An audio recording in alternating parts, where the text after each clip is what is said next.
Okay, welcome everyone. Dr. Goldhammer, I'm just going to stop your streaming, your screen share for time temporarily.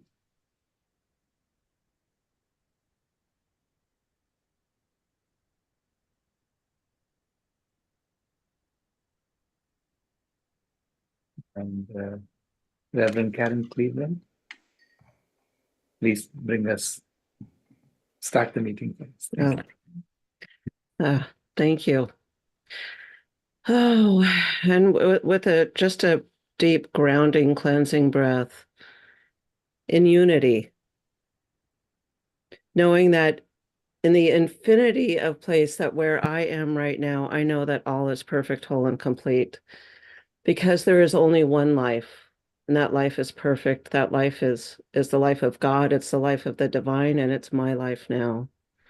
Knowing this life is a life of compassion, it's a life of order, it's a life of interaction and respect, that this one life that exists without there is the same life that exists within me, that there is no separation between a life abroad and a life within. That life is centered in compassion and love and respect. And if it doesn't look like that, then I know that deep, deep within there is a seed of compassion, there's a seed of respect, there is a seed of this very fundamental love of the universe, capable within every being. And I know if that's true of me, if I have this universal life and love and God and compassion within me, then I know it's possible that every single person out there has this within them. Every person on this call is blessed with that seed of compassion and respect. Every single person that doesn't even know what we're talking about, they have it. And we talk, we share, wait for it to bloom within them. And through this, we can see a manifestation of a vegan world taking shape before us, knowing that it is built on the foundations of a vegan constitution, vegan institutions, vegan infrastructure, vegan currency. Each reflect the universal values of respect, of compassion, of order, of balance. All these structures are not merely functional, but expressions of our deepest convictions, embodying the core shifts that guide us through this life. And I am grateful that this is the truth of every single being on this planet, that we are able to co-create this reality in which we see the compassion taking place, the respect in order, in practice, in life, knowing this love that circulates all is never absent. So I release this knowledge into the universe, into the laws of God, into the creative force, knowing it's there, knowing it's possible, knowing we are the truth showing up. And with that, it is so exciting to open this conference, open this meeting, open this sharing and learning and teaching and being one in compassion and love in unity today. I am so grateful to open our time together. And so it is. Amen.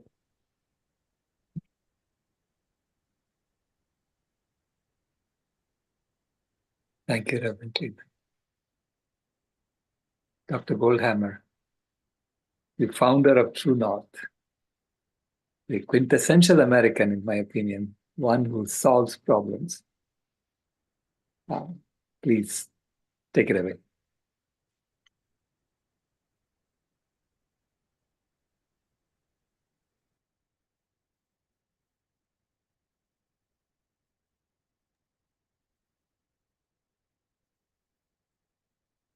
Okay.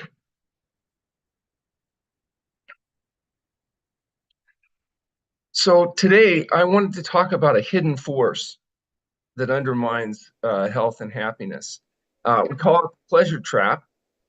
It involves the artificial stimulation of dopamine in your brain. Dopamine is the neurochemical associated with pleasure. Dr. Goldhammer, Yeah. excuse me for interrupting, but your PowerPoint is not on the full screen, and I thought you might want to start over. We'll edit. Okay. Let's see if we can, does that look better? Yes, thank you. Okay. So this pleasure trap is this hidden force. It's actually responsible for why people are having many of the challenges they are with their health. And as I mentioned, it's involving a neurochemical called dopamine. Dopamine is normally the neurochemical that's associated with pleasure. So the problem with dopamine is if you artificially stimulate dopamine, as you would say, for example, in drug addiction, you can actually become addicted to it. You can have to use this substance not only to seek the pleasure that's dopamine associates, but you have to continue to use it to avoid the pain of withdrawal, which is kind of the hallmark of addiction. Alcohol, good example. People drink alcohol, they like the way it makes them feel, but if they keep drinking alcohol, they can actually become addicted to alcohol. We call it alcoholism, and they have to keep drinking to avoid feeling very bad. Cocaine is another example. Cocaine, a highly concentrated substance that stimulates significant dopamine in the brain. In fact, it simulates so much dopamine. If you consider how much dopamine is released when you have an orgasm during sex versus smoking cocaine, there's 10 times more dopamine released smoking cocaine. You can imagine how reinforcing that is. I remember I was in Los Angeles giving a talk, and I mentioned this point about cocaine, and there was a woman in the audience. She was probably in her late 80s, and she interrupted me and she said, "Excuse me, Dr. Goldhammer, where would I get cocaine from?" But that's not the point. It turns out there's also chemicals that you can put into the food supply that will stimulate dopamine in the brain, and it will lead to overeating. For example, rodents given access to these chemicals will increase their body weight 49% in 60 days. Birds given access to these chemicals will get so fat they can't even fly. And it turns out that it works in people as well. And it's responsible for the obesity that's epidemic in our society and industrialized societies today. There are specific chemicals that are added to the food supply that make them more appealing and increase their consumption. That makes them more appealing because when you put them in your mouth, you'll get more dopamine stimulated in the brain than you would otherwise. One of those chemicals is C6H12O6, which is also known as sugar.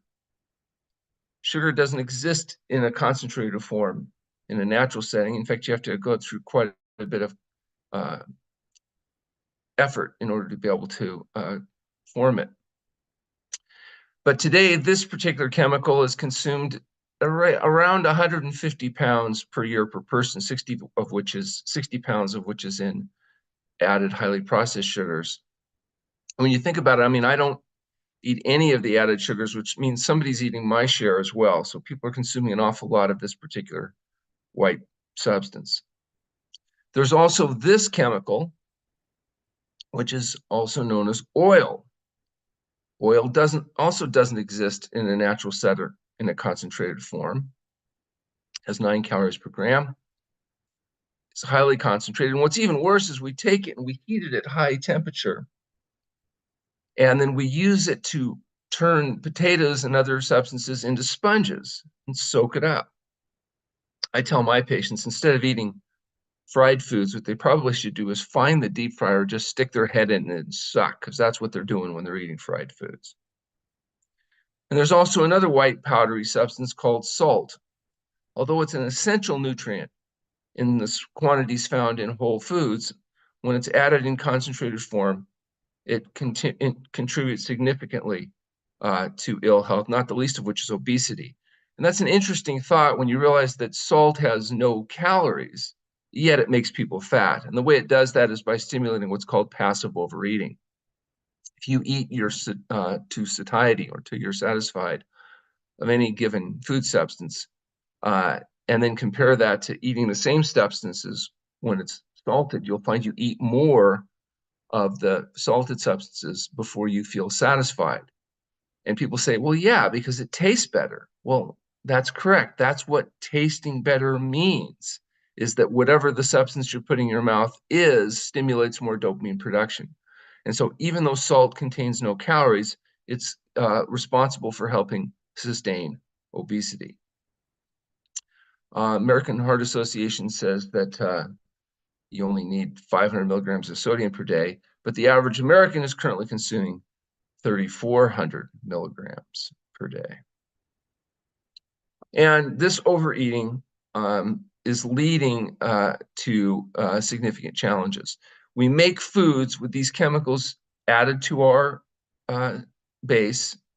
We'll take something like potatoes with 500 calories a pound and turn it into something called potato chips with 2,500 calories a pound. And that stimulates more dopamine in the brain. And so when you compare how much dopamine is stimulated eating, say, whole natural foods with 150 calories per pound, your brain responds negatively. And the reason is that your brain is designed for an environment of scarcity. So the higher the caloric density, the more valuable your brain perceives it. So salt, oil, and sugar, or SOS, are the chemicals added to food that are making us achieve obesity and its consequences. And that's why we advocate a vegan, SOS-free diet, a diet without the addition of these chemicals. The consequence of the salt, oil, and sugar in the diet are that 72% of people living in industrialized countries are now overweight or obese. And, you know, it makes sense. The biological imperative of life is get enough to eat and don't get eaten. Most human beings that were born on this planet did not live long enough to reproduce. They did not pass on their genes. The ones that did were the ones that were able to overcome this biological imperative of scarcity. It's not surprising that the two natural behaviors that stimulate dopamine production are feeding and sexual behavior, because it's food and sex that are the critical biological imperatives of life. Get enough to eat, don't get eaten. Food and sex, food and sex, food and sex. Unless you're a male, of course, then it's entirely different. But regardless, you get the point. The modern human brain is biologically identical to the ancient human brain of, say, 100,000 years ago, according to the anthropologists. That 100,000 years is not enough time to see evolutionary pressures and change. So the brain in your head today is essentially the same brain in the head of a modern human 100,000 years ago. The way the brain works is it stimulates behaviors that favor survival and reproduction. It does that in an environment of scarcity, in the natural environment which the brain evolved. This is the environment that your brain lived in for 99,800 years of the last 100,000 years. This is the environment of scarcity that you were designed for. But about 200 years ago, with the Industrial Revolution, innovative human beings changed the face of the planet, and not the least of which they changed how our foods are processed. And so now our foods come from places that look like this. And we've dramatically increased caloric density, making those foods more appealing. Salad, for example, 100 calories a pound. So if you were going to try to live on salad, you'd have to eat 20 pounds a day in order to be able to get enough calories to survive. And honestly, even if you started eating salad in the morning at 6 a.m. and didn't stop till midnight, it would still be a huge challenge to get 20 pounds of food in a day. So when your brain experiences salad, it understands it's food, but it's not excited about it because it realizes that this is not a valuable food that's going to allow us to sustain our existence. Fruit, for example, has 300 calories a pound, 3 times the caloric density. It's more appealing to people than salad because it has higher caloric density. Although you'd need 20 pounds of salad a day, you'd only need about 7 pounds of fruit. And although it still would be a full-time job, theoretically, at least you could get enough calories in. Potatoes, rice, and beans, higher caloric density. It's used to dextrinize the starches, 500 calories a pound. You'd only need 4 pounds of potatoes, rice, and beans a day. And, you know, if you were hungry, your preference would be the higher caloric density foods. But what if we invented a food that does not exist in nature, but had 1,200 calories a pound? So you can imagine your brain would respond favorably because you would only need less than 2 pounds of food of this food a day in order to get enough to survive. So it would be perceived as very valuable by the brain. And that food, if it was introduced in the 1800s at the World's Fair, would receive rave reviews, and it did. And that food is called ice cream. Ice cream is a highly concentrated substance. In fact, if you melt ice cream into a liquid, it's described as sickly sweet. Yet when it's cold, it tastes very appealing. And the reason is when your natural tasting mechanisms are not designed for something artificially cold like ice cream. You've never, for example, fallen into an ice cream pond. It doesn't exist in nature. And it turns out when something's very cold like that, your taste perceptions don't work very well. So in order to make ice cream appealing, you have to super saturate it with sugar. So when you melt ice cream and you taste it and you describe it as sickly sweet, it has the same amount of sugar in it that it would when it was artificially cold. It's just now you can taste what's there. It's just as concentrated when it's cold. You just don't know it because your taste mechanisms have been fooled by its consistency. What if you invented a food that was a higher caloric density than ice cream? Do you think that it would have appeal? And do you think we would call it, I don't know, the staff of life?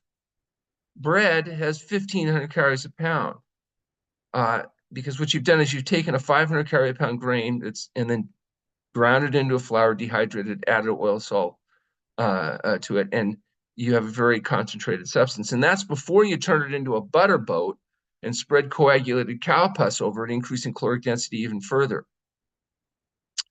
I mean, pure sugar only has 1,800 calories a pound. When you realize bread has 1,500 calories a pound, you realize it's very close to the same consistency. And yet you don't go into a restaurant and find the sugar on the table and take 10 of those packets and eat 10 packets of sugar before you order your food. And yet, people, how many teaspoons of sugar do you think are in one of these? That's right, 10. In fact, the new Coke, which was even sweeter, has 11. I think they used to have trouble getting more sugar in it without it coming into solution, but figured out, I think it's more phosphoric acid or something allows them to put even more sugar in. And the sweeter it is, the more valuable it's perceived by the brain. And then, of course, if you add, they used to use cocaine, but now they've got an even better drug. It's called caffeine that they put in there. It's highly addictive. You make this very appealing beverage. And it used to be that a 12-ounce Coke was a special treat, but no more. Now we have the big gulp, the super big gulp, the double gulp, and the express gulp with free refills. And I'm pretty sure soon we're going to need an even bigger substance in order to be able to get our fix. Today, 25% of calories of teenagers come from the sugar and soda pop alone. Just the sugar-sweetened beverages make up a significant portion of the calories of our young people, and yet we don't understand how it is that obesity is becoming so epidemic. Oh, and what about something with an even higher caloric density? How about 2,500 calories a pound? Do you think people would like that? What if we called it chocolate? Chocolate has 2,500 calories a pound. I tell patients instead of eating chocolate, they should just melt it and then rub it all over their belly and hips where it's going to end up. And that way they wouldn't have to wear it all day. They could just wash it off. There was actually, there was a survey of women, not men, just women. And they asked women, what would you rather do, have mad, hot, passionate sex or eat chocolate? And the two most common responses were, what kind of chocolate and how many pieces are we talking about? The problem with this dietary pleasure trap is that it makes us fat. And that fat has two components. It's your regular subcutaneous fat and also visceral fat. And visceral fat appears to be the specific problem. That's the fat that accumulates around your belly and your organs. and it's associated with the production of IL-6 and TNF-alpha and other inflammatory markers. It's hypertrophic, hyperplastic, and hypermetabolic. It's acting like a tumor. So an individual that has significant pounds of visceral fat essentially has a several pound tumor in their body. And so it's not surprising that the higher the visceral fat, the higher the association of cardiovascular disease, high blood pressure, autoimmune disease, type 2 diabetes, and cancer. The more visceral fat, the more vulnerable we are to infectious disease. For example, in our most recent COVID issue, one of the biggest predictors of vulnerability to COVID, that is dying from being exposed to that particular virus, was obesity. The more visceral fat you had, the more vulnerable you appear to be. It's called the pleasure trap, a hidden force that undermines health and happiness.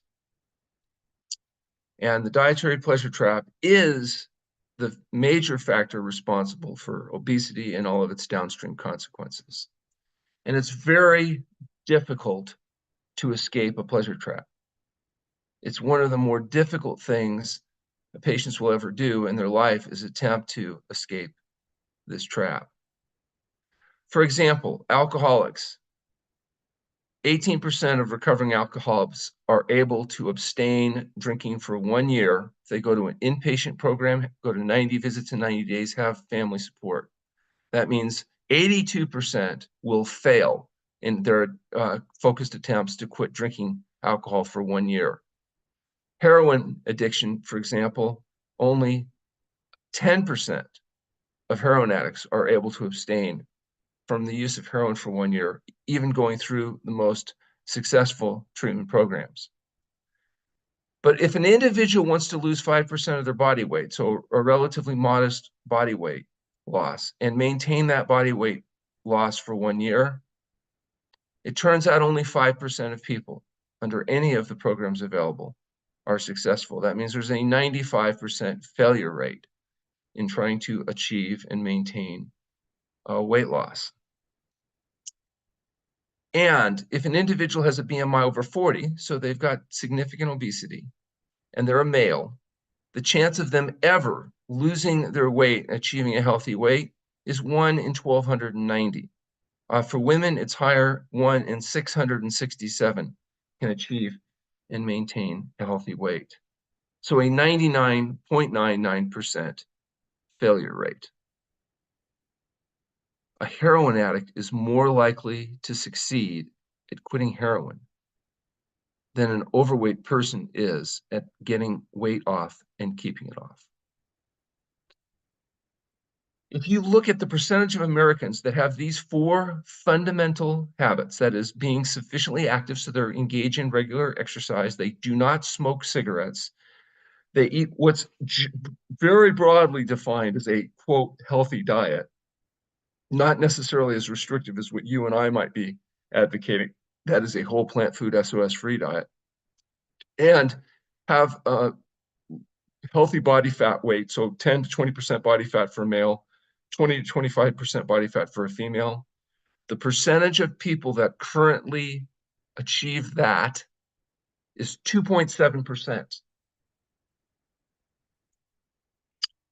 This is a chart of the United States that presents self-reported obesity. So these are the people that report that their weight has allowed them to achieve the exalted state of obesity. This is the percentage of people in the states that have achieved obesity. Now, this was presented by the Center for Disease Control, and it is proof positive that the people at the CDC are optimists, because although no state has managed to achieve obesity in the majority of its patients, that is a BMI of greater than 30, the folks at the CDC are so optimistic that we will be able to achieve that goal that they've put it on the chart here. There are 3 states that are leading obesity here: West Virginia, Oklahoma, and Louisiana, kind of home of deep fried ice cream. But There's only a couple states, you can see the yellow states, that have a little bit lower percent obesity. The state in the country that has the lowest reported obesity is Washington, D.C. Now, what's interesting about this graph is this is self-reported obesity, and it turns out people lie. And when they actually analyzed it, it turns out these numbers are 40% lower than in reality, because the fact is people lie about their weight, and they almost always lie saying that they're smaller than they are. They never lie saying they're bigger than they are. So that means that the people in Washington, D.C. are either the smallest overeaters or the biggest liars.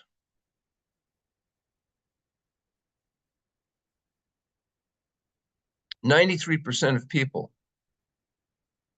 in industrialized countries, 93% of the calories of people in industrialized countries come from either animal food or highly processed pleasure trap chemicals. So that's meat, fish, fowl, eggs, oil, salt, and sugar. 7% of calories come from fruits and vegetables, and a third of that is potatoes, served mostly as French fries or potato chips. So fruits and vegetables are not even a statistically significant percentage of the calories of people living in industrialized countries. They've become the decoration on the plate. And what we do is we spend trillions of dollars on the leading cause of death: heart disease, cancer, and stroke. We spend tremendous amount of resources on everything from stents and bypass to various pharmaceutical surgeries, with very disappointing results, having limited effect on all-cause mortality and certainly on morbidity. So we aren't making people necessarily live longer or necessarily better, because instead of spending our money on the leading cause of death, what we might consider doing is focusing on the actual causes of death, the reason people get heart disease, cancer, and stroke. And the reason people get heart disease, cancer, and stroke, the actual causes of death, are the use of tobacco and alcohol and eating a diet high in highly refined carbohydrates and animal-based products. But what we do instead as a society is encourage people to eat health food: olive oil and red wine and dark chocolate and diet sodas and white meats and low-fat dairy products, and encourage, high protein, high fat Atkins diets and keto diets. What I think we should do is actually focus on healthy foods, which have nothing to do with health foods. Healthy foods are fruits and vegetables, grains, legumes, nuts, and seeds, a whole plant food, SOS-free diet. So the solution is focus on the diet exclusively from whole plant foods that's free of added salt, oil, and sugar. Don't eat 3 to 4 hours before you go to sleep at night, so that the calories that you eat or have a chance to be burned rather than stored as fat, and that the quality of your sleep can be improved. And exercise. So whether it's walking, hiking, biking, swimming, getting regular aerobic exercise to maintain flexibility, strength, and endurance.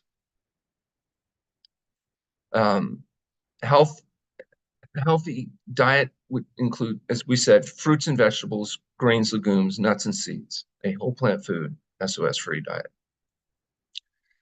This is the type of food that human beings have eaten for 99,800 of our modern history. And this is the type of diet that we've been eating for the last 200 years, progressively. Now, I want you to look very carefully. Can you tell a difference? Because if you can tell a difference between our traditional diet of whole natural foods and the modern diet of highly processed foods, you will be able to understand why we have an epidemic of obesity, why we have the visceral fat, and why we have the heart disease, cancer, diabetes, and autoimmune diseases that are dominating our population. This is the difference. It's what we put in our mouth. So we have a problem of addiction. It's addiction to chemicals we put in our food. It's chemicals we take in our substances like alcohol, various drugs. We've already demonstrated statistically it's exceedingly difficult to escape that pleasure trap. There is one thing that we advocate, it happens to be the topic of our new book, Can Fasting Save Your Life, is that fasting turns out to be an effective tool at helping escape the pleasure trap. For example, smokers that utilize fasting often by the second day of fasting report no withdrawal cravings. Fasting is also effective at helping break the dependence on salt, oil, and sugar, the dietary pleasure trap. And so, it can be a very helpful tool. It's what we do at the True North Health Center is promote medically supervised water-only fasting. We also provide remote support for people that aren't able to attend a facility. And so I think I probably should break here and allow the opportunity for questions you might have.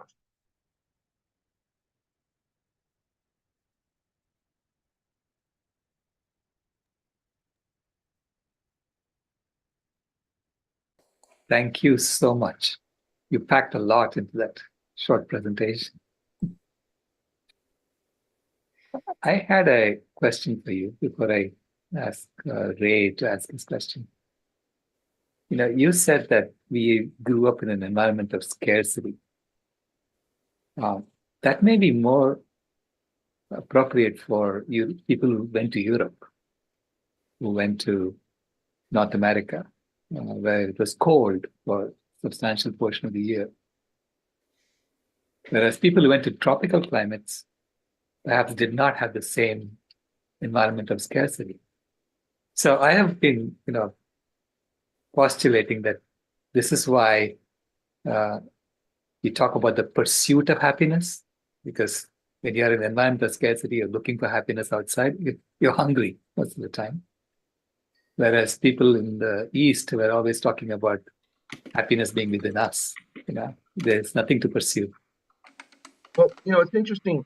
For example, humans have a particular issue of challenge because of the brain. The brain's a huge bulbous neuronal net. It's our biggest burner of glucose. Chimpanzees, who may be our closest relatives, have large brains, but not as large as ours. They, nonetheless, will never leave the tropics. They will live in the tropics their entire existence, because if they wander away, they become vulnerable to starvation when spring comes late. And so they have to live in an environment of constant available food supply. That's why you'll never see chimps, wandering around different environments. Humans wandered all over the planet, and all the humans that didn't have the ability to change their brain from burning fat to from burning sugar to burning fat, that is the ability to fast. That's essentially what fasting is the ability to transform our brain fuel from sugar to fat. All the humans that didn't have that capacity died.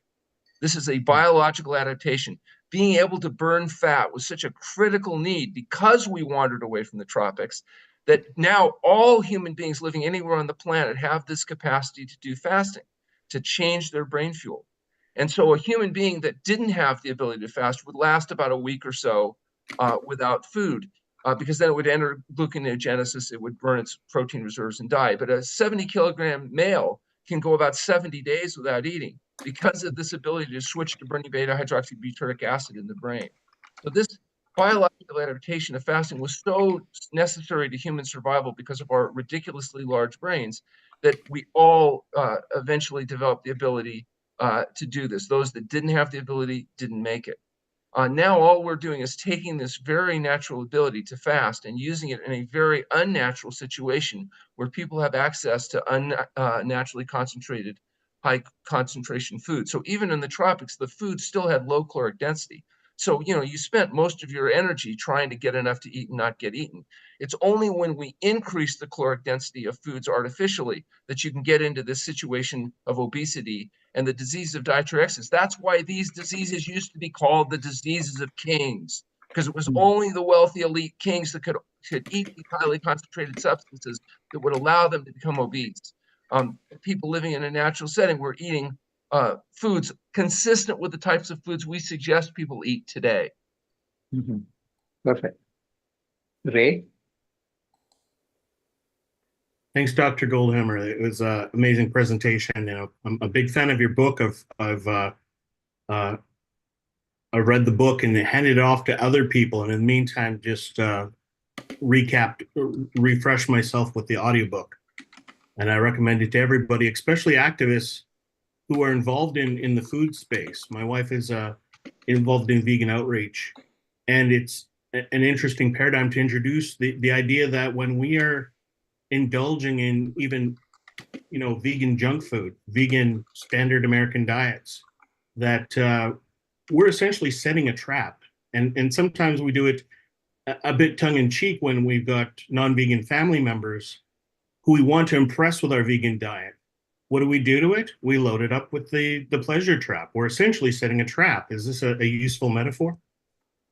You know, it's interesting that vegans oftentimes, you know, a vegan diet, it just means there's no animal food, which is great. But, you know, Coca-Cola is vegan, Oreo cookies are vegan, potato chips can be vegan. You know, I sometimes get in trouble. I speak at national vegan conferences, and I point out that although, you know, a vegan diet may help you get into heaven, it will not delay how quickly you get there unless you also go SOS free.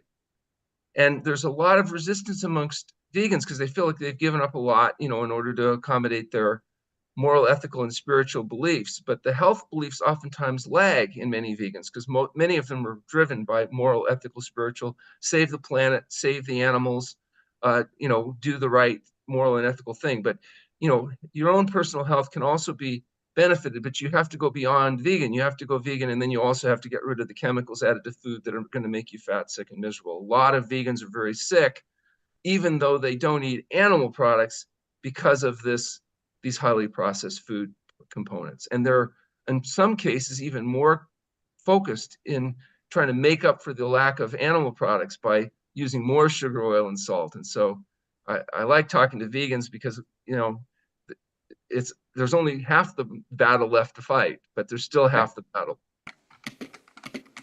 Yeah, I ask vegans to be compassionate to themselves as well. Self-compassion comes first. That's a good, I like that. I'm going to steal that. Sure thing. Ken?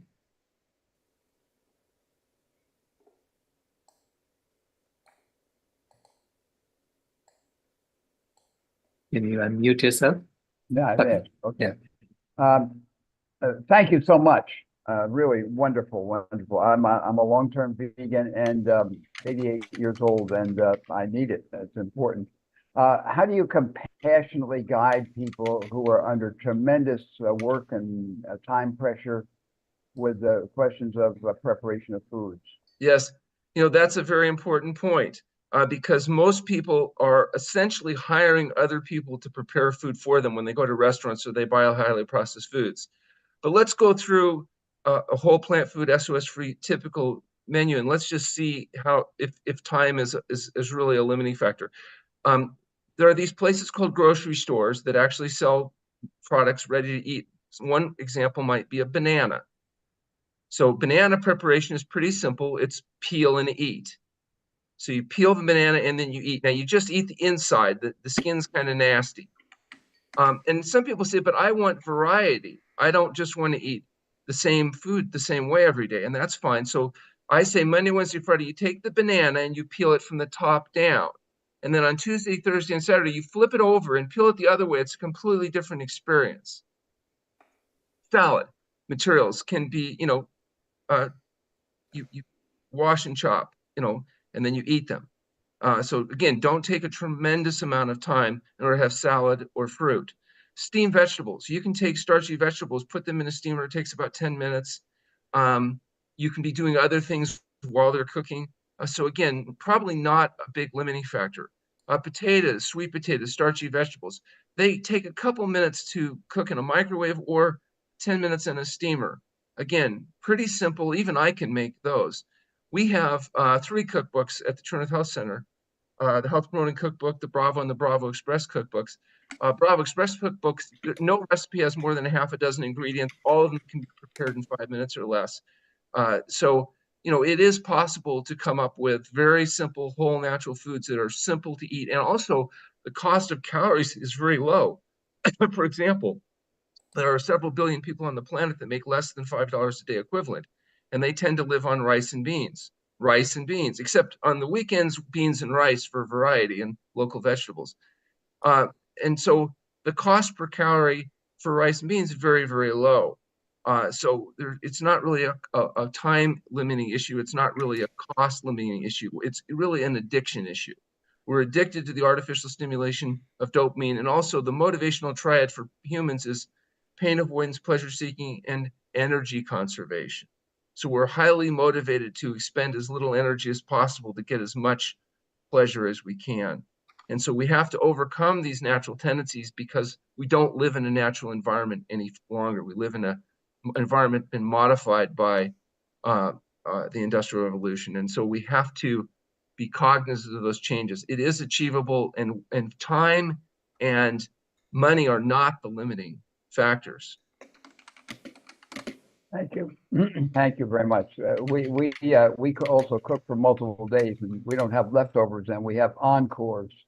Right, and we also have these devices like freezers where you can batch cook and then not have to you can make big pots of soup. And also, is we try to get people outside, getting enough sunlight to get their vitamin D and get exercise so they can maintain strength, flexibility, and endurance. Gardening is a pretty nice thing because it does both. It gives you outside exposure, exercise, flexibility, stretching, and then you can grow food relatively easily. And even for people living in the city that don't have a lot of space, pot gardenings, you know, it's amazing how many cherry tomatoes you get off even one potted cherry tomato plant, how much greens you can grow. So you can make a substantial, and also people are spending tremendous amount of resources maintaining lawns and other things that may not be that environmentally sound. And that same space can be used to grow the fruit, the vegetables that a family eats. Fruit trees are particularly productive in terms of the amount of fruit that you can get. And now taking advantage of freezers and you know, other food drying techniques, you can actually make it cost-effective, environmentally sound, and health-promoting activity that the entire family can be involved with. Yeah. Thank you. A question in the chat. Would you address being addicted to dried fruits like dates and nuts? Right. So, well, nuts aren't necessarily dried, but dried fruits are highly concentrated. So you increase caloric density. So they're perfectly reasonable food if you're using them without preservatives and whatnot, but they are highly concentrated. So if weight control is an issue, the more you process the food, the more careful you have to be about quantitative utilization. So it's easy to overeat nuts and fruits. So if you have the ability to regulate quantity, that's fine. For example, nuts, we advocate most people limit their raw nut consumption to 1 ounce a day because we're looking for their total percentage of fat in their diet to be 15 to 80% of calories from fat, around 10% of calories from protein, with the balance coming from a whole plant carbohydrates. So nuts and seeds can certainly be an important part of the diet, but again, because they're highly concentrated, you just need to be careful about quantity. Right. I recommend nuts be used in the shell because by the time you shell 6 walnuts, you want to move on with your life. You know, the tendency to overeat is a lot less than when they're processed into nut butters and things like that. True, true. Another question is, if someone can't afford going to a supervised fasting facility, is there a comprehensive book they could refer to? Yes, our book, Can Fasting Save Your Life, provides the information necessary for people to go through fasting safely. And it provides their doctors the information they need to be able to monitor this process safely. But the reality is that many people, though, need to be extremely careful because they are on medications, they have health conditions.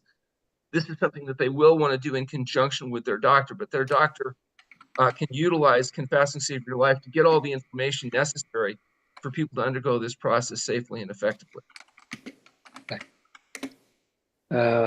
Question from Carol, which is, what about sea salt? Some of us need it for our circulation. Yeah, sea salt is the advantage is it's contaminated with other minerals, so there's not as much sodium per serving. But the fact is that salt is salt is salt. Sodium chloride dissociates into sodium chloride. And you get all the salt you need from your whole plant food diet. You don't need to add salt any more than you need to add sugar, or you need to add oil in order to get enough essential fatty acids. And it's the addition of salt, including sea salt and Himalayan salt and pink salt and blessed by the guru salt, that's responsible for the passive overeating and the obesity. So, some people say, well, couldn't I have a little bit of salt and not have a problem? And the answer is, like, just as some people can have a drink and not become a drunk, if you're a drunk, it's not you. Some people are able to get away with a little bit of processed foods and not achieve obesity. But if you're overweight or struggling with obesity, it's not you. If you could have controlled it, you would have controlled it. It's not like you haven't tried. You've done everything you can. The reality is, just like an alcoholic has to learn, the answer is to not drink. A person that's dealing with obesity and its consequences has to learn they need to stop fooling their brain with the chemicals that make them fat and sick. Yeah. She also asks, olive oil, I thought there was some goodness in it. Well, olive oil may be less bad than some other oils, but something being less bad doesn't make it good. It just makes it less bad. Olive oil, like all oils, is 9 calories per gram of highly processed food. And so its constituents may have a more desirable fatty acid breakdown or something else. The answer is to eat whole plant foods, not highly processed foods. And olive oil, like all oils, will contribute to obesity and downstream consequences. It just has somewhat less bad characteristics than some other oils. Right. And of course, the same question about coconut sugar or unrefined sugar. Coconut sugars may have slightly less grams of sugar per volume, but it's sugar is sugar. And also the question is, what would you have to add sugar to? Highly processed grain-based products that you shouldn't be eating to begin with.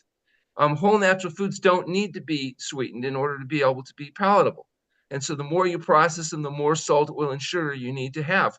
What we've done is we've taken some federally subsidized grains like corn, soy, and wheat, and we've add salt, oil, and sugar to them, and that's what we call food. Go into the grocery store and just look at what most of the food is.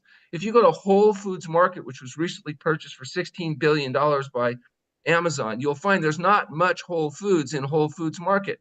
Most of it's meat, fish, fowl, eggs, dairy products, oil, alcohol, and chocolate. There's a whole row of chocolate.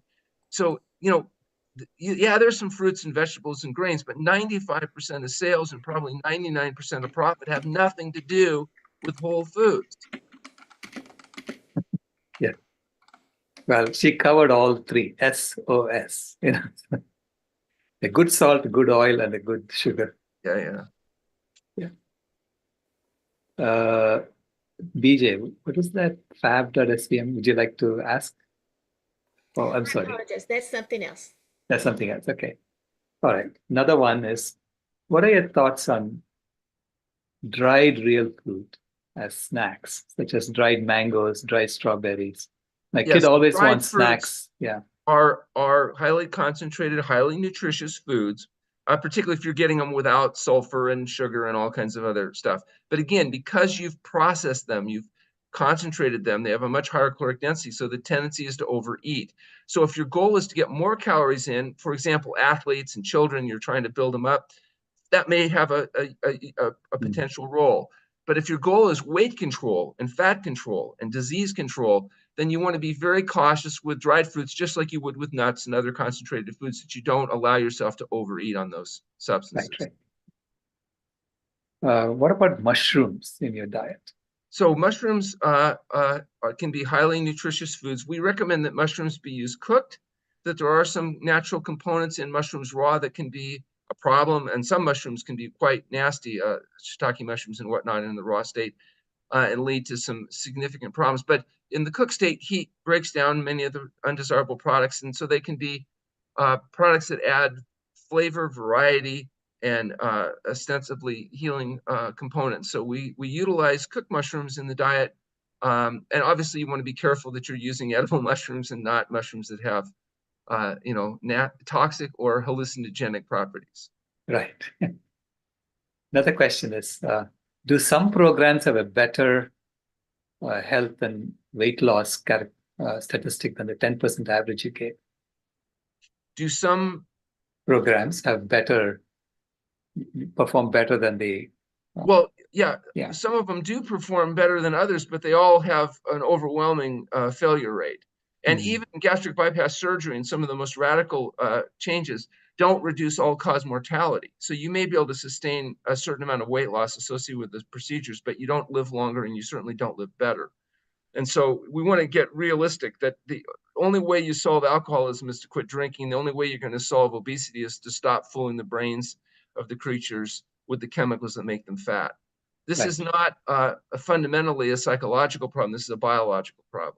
The psychology issues just make it harder to make behavior and lifestyle changes. So I'm not saying psychology doesn't play a role, but if you take even the most damaged person psychologically, put them in an environment where they have no choice but a whole natural food diet, they will lose weight.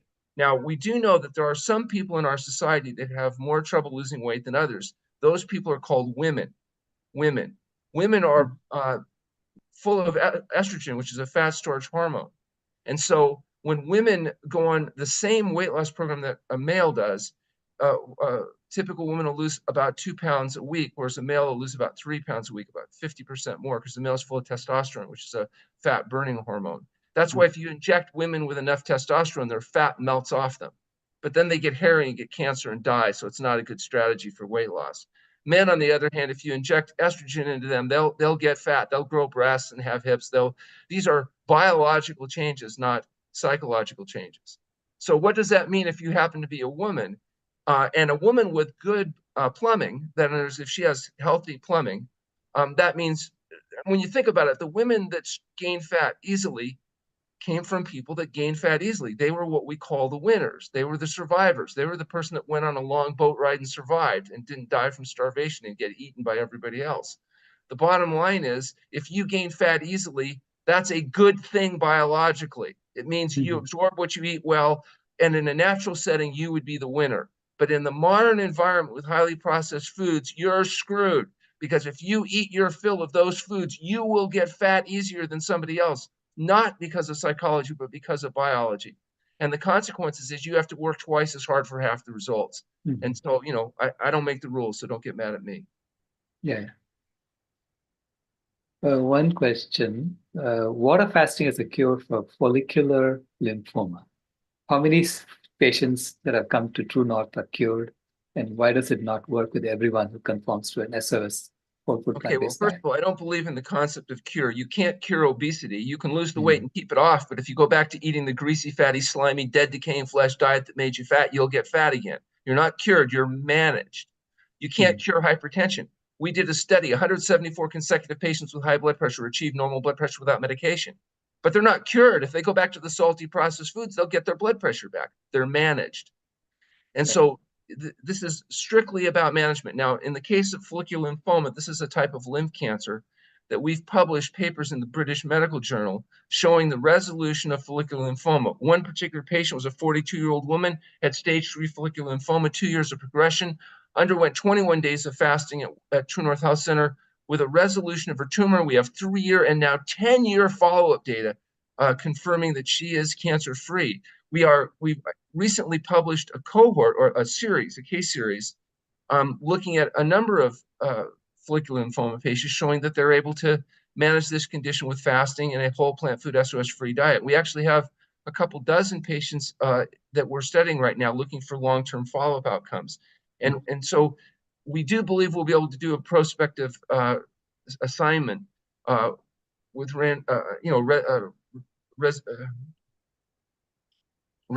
controlled Randomized an control trial. RCT Yeah. that will show that follicular lymphoma can be best managed with fasting and a diet. So for people interested in looking at these studies, they can go to our website at truenorthhealth.com, and all of our studies and data is freely available there. So yes, it is a condition that responds to fasting, but unfortunately, people have to do dangerous and radical things. They have to keep eating well, exercising, and go to bed on time in order to maintain the results. So it's not that fasting cures it. It's fasting creates an environment where the body gets into remission. Diet, sleep, and exercise keeps people in remission. And as I said, we've got some cases now we've been able to show 10-year follow-up data. So very impressive, because under conventional treatment, even when you get temporary remission from chemotherapy, it tends to come back, blow up. and does not affect all-cause mortality, which is why it's considered ethical for us to do something like get people well. I see. What about the blue zones? Have you So in the benchmarked blue to the zones, Seventh-day Adventist community? yeah, blue zones, typically, they may not be vegan SOS free, but they typically, on average, have better health habits. And the closer they get to vegan SOS free diets, the healthier they're going to be. A lot of times people misattribute the benefits to, oh, they happen to have olive oil in the diet instead of eating as much meat, or they drank some red wine instead of eating as much meat. The fact is, as bad as meat is, there are some things that might be even worse than that. And that, these highly refined carbohydrates and highly processed foods. So the fact that you are less bad doesn't necessarily mean it's the olive oil, but the overall integrity of the diet, the fact that people are still eating some plant foods, getting some exercise. If you look at it more objectively, you realize the blue zones are just areas where people on average have better habits than in others. And when those individuals with those same genetic backgrounds adopt the diets of industrialized societies, they develop exactly the same problems we do. Sometimes it's even more dominant. So, is the motivational triad that moves us towards pleasure, away from pain, and conserve energy an important human tendency that applies to life even beyond food? Yeah, the motivational triad is the driving force of all human behavior. So we want to seek pleasure, i.e., things that naturally stimulate dopamine. Remember what those things are: food, and sex. We want to avoid pain because pain tells us, oh, there's a problem. And we want to do it with as little energy as possible. The reason we're designed to conserve energy is we evolved in an environment of scarcity. So the people that lived long enough to reproduce were the ones that didn't waste their limited energy, because getting enough to eat and avoid being eaten was the biological imperative of life. Right. Well, any other questions? Yeah, is good, clean coffee okay? No. Coffee contains a highly addictive nervous system stimulant called caffeine, which has a 7-hour half-life. It disrupts the sleep quality. It irritates the heck out of your stomach, not just the caffeine, but the 2,000 other chemicals associated with coffee. Now, because some people don't eat any plants, it may be the only plant-based food that they eat, and may be a source of antioxidants and other things for them. And people love good news about their bad habits. So they'll take something like coffee and say, oh, well, there's something good in it. It's not, or red wine. They'll say, oh, there's resveratrol. There's a powerful antioxidant. If you don't drink, you should start. When in reality, the resveratrol comes from the skin of grapes. If you want resveratrol, just eat some grapes. You don't have to drink wine in order to be able to get the nutrients you need. Okay. That chuckling vegan, would you like to answer your question? Ask your question? Unmute yourself.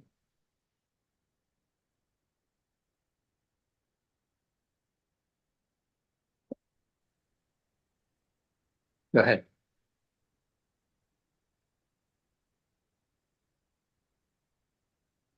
We don't hear you. One more question from the chat. How about juice that's high in natural sugars? So, again, the problem with juice is that, again, highly processed, and so it's higher in caloric density, easy to overeat, doesn't have the fiber that helps slow down the rate of absorption. So if you're trying to increase caloric density, it might have an advantage. But if you're trying to lose weight, probably better to eat whole fruit than processed juices. Right. Then Paula had a question. I think I missed. But yeah, what about weight in terms of duration of fasting? Someone who's ideal or at low end of weight range will not be able to stay on fast as long as someone who has weight to lose. Yeah. A thin person is going to fast a shorter period of time than an overweight person. Sometimes we have to do several shorter fasts. But what's interesting is when the closer people get to optimum weight, the lower their weight loss is. So people, for example, as they get into fasting, will be losing as little as 2 pounds a week, whereas people that are overweight in the beginning of fasting may lose as much as 2 pounds a day.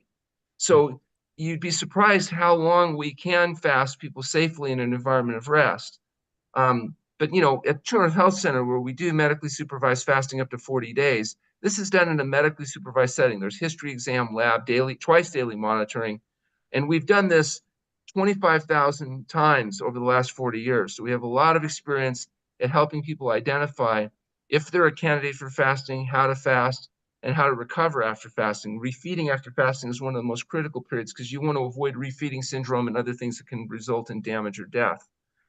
Interestingly enough, for people that want to know if fasting is a good thing for you, we offer a free service. They can go to our website at truenorthhealth.com, complete the registration forms. I'll review their medical history, offer them a no-cost phone conversation to help point them in the right direction. Wonderful. Thank you so much, Dr. Goldhammer. It's been amazing. HD, are you ready?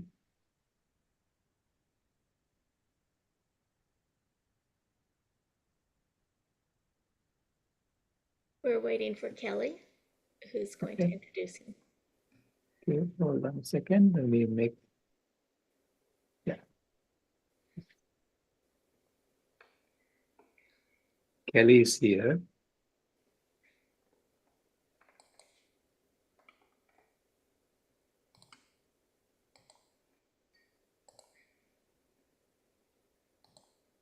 Okay.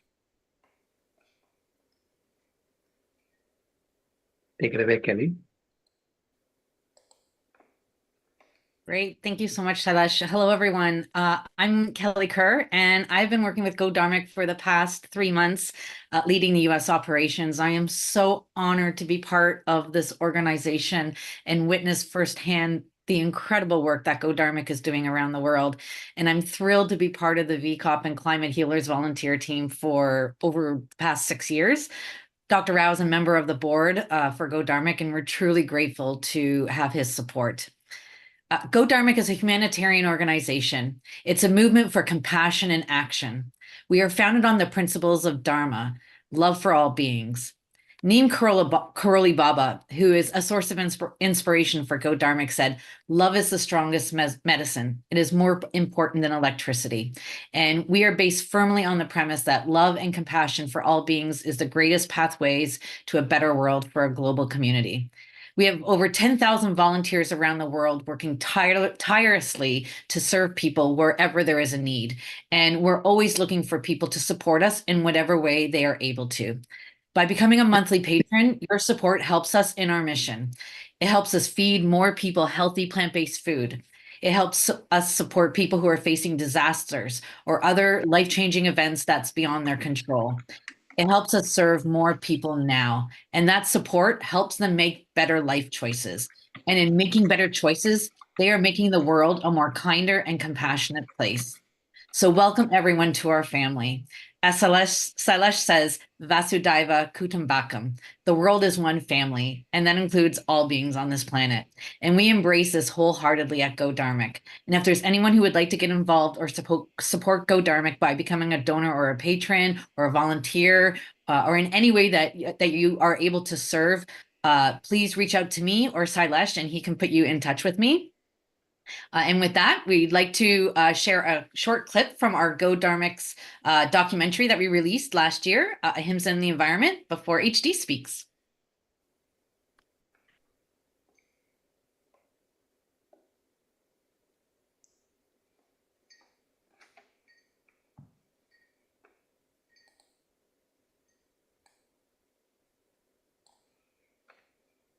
Will that be me that shows it?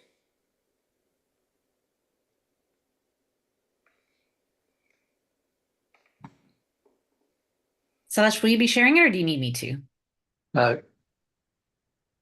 Yeah, go ahead. Great. Yeah.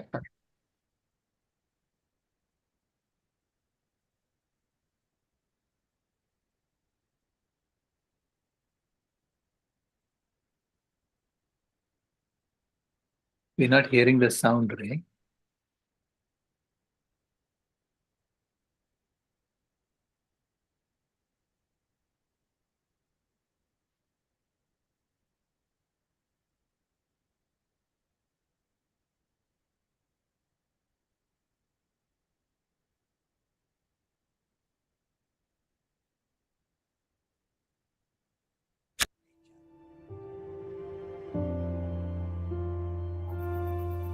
Ahimsa is the opposite of himsa, and it has a very broad meaning. Namely, you can relate it to slaying, injury, hurt, harm, or causing pain to another. Not necessarily human beings only, because another can mean anything in the universe.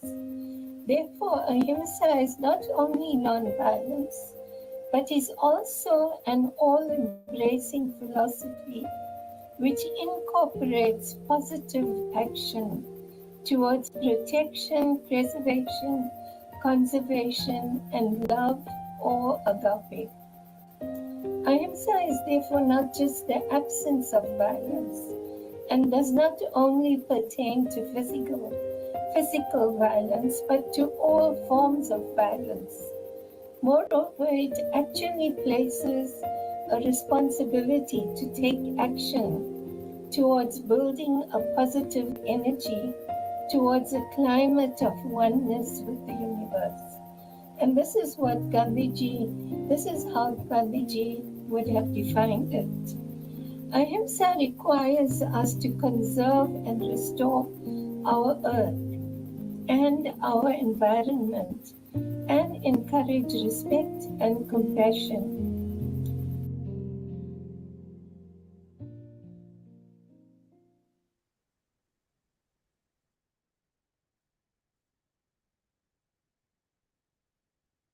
Namaste, everyone. And I think, can you hear me okay? Am I audible? Is everything okay? Wonderful. So I'll begin. I can speak something about ahimsa and the connection to the environment. And firstly, I'd like to caveat what I'm saying by there are far more wonderful and intelligent speakers like Dr. Sailesh Rao and all the wonderful guests you have on this show that you can learn much more from a scientific perspective, from an environmental perspective, all perspectives, in fact, spiritual perspective also.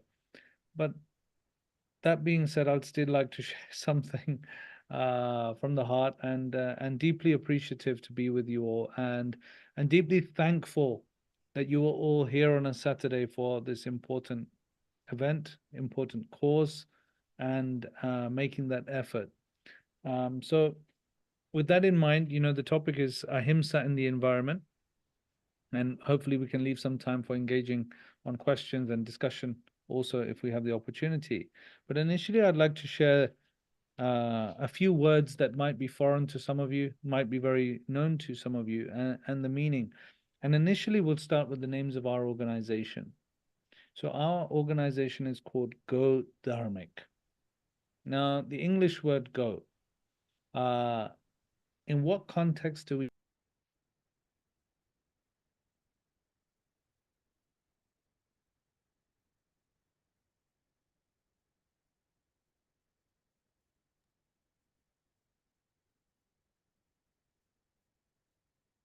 lose him?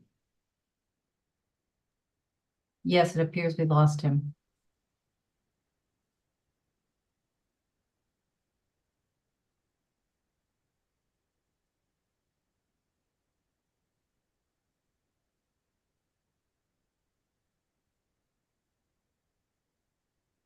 Yeah, I think he was talking about the English word go, word, action. But it also, in Sanskrit, go means the cow. Go mata. It's mother cow. So I think maybe that's where he was going. And dharma means what is the right thing to do. And we wait for him.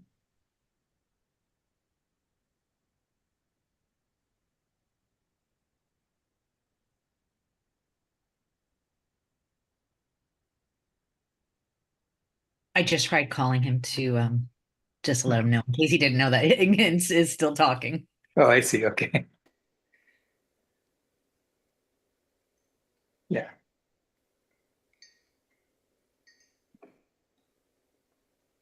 Well, Kelly, did you want to continue sharing something about Godharmic?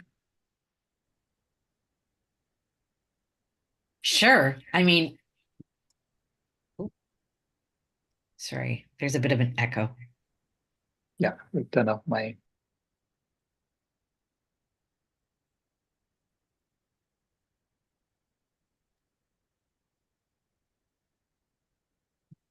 Sorry about that. Yeah. So like I said, I'm still new to the organization, but the work that they do is just incredible, like I said, they serve to be wherever there's a need, and they have volunteers around the world.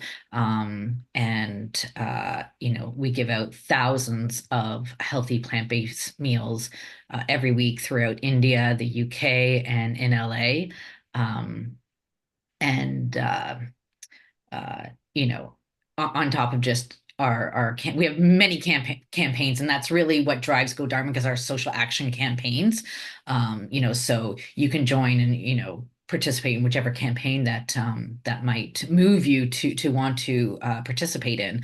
But the love all, feed all, serve all, and HD Sailesh likes to say heal all as well, which I love. That is something that we're doing across 3 different countries now regularly. But we also have planted hundreds of thousands of mangrove trees in India. We've done digitalization of for libraries in India. We've helped when the war started in the Ukraine. We were at the border giving out humanitarian packets. So we really do aim to be wherever there's a need. So I know that HD was going to get into the meaning behind it. So I'm not going to speak to that because that's stuff that I'm still learning. But just in terms of what we do, for a small organization, we do incredible work, and we hope to just grow that and bring that, especially the food poverty alleviation campaign to the US as well, which is what my goal is with joining Go Dharma for the US. Thank you, Kelly. Yeah. So I resonate with the organization very much so, because the idea of Dharma, which is Dharma is what is the right thing to do at any given time. And this is, you can see so much chaos happening around the world. You see all this violence, unnecessary wars, and people are being starved to death. And it may feel like it's overwhelming when you see all this violence around you. But when you start acting, when you start asking the right questions, start asking, is it possible to feed everyone? And the answer is absolutely, it's possible to feed everyone. Why? Because we are already feeding 90 billion land animals and killing them every year. So can we not feed 8 billion human beings? Yes, we can. So then the question is, how do you go about doing it?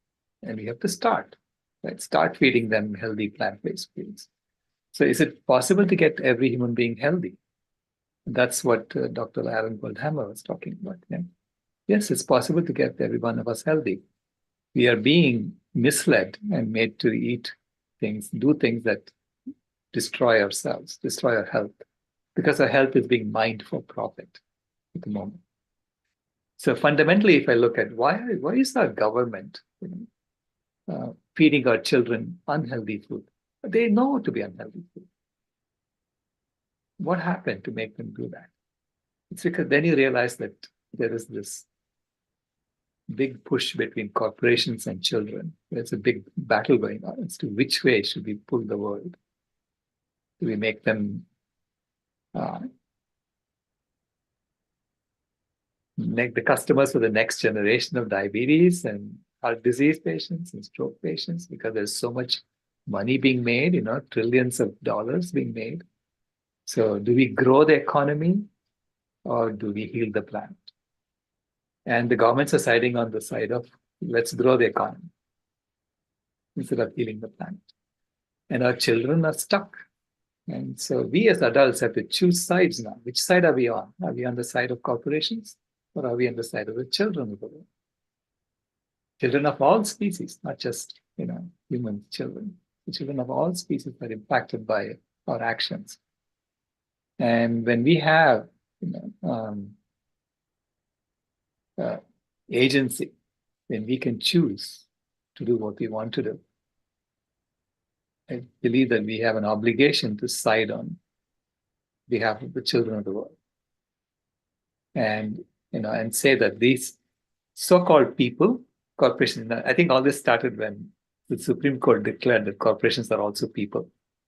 So then governments of the people, by the people, for the people became governments of the corporations, by the corporations, and for the corporations. And corporations are also made up of people, but then they have a certain motivation and objective, which is to make money and profit.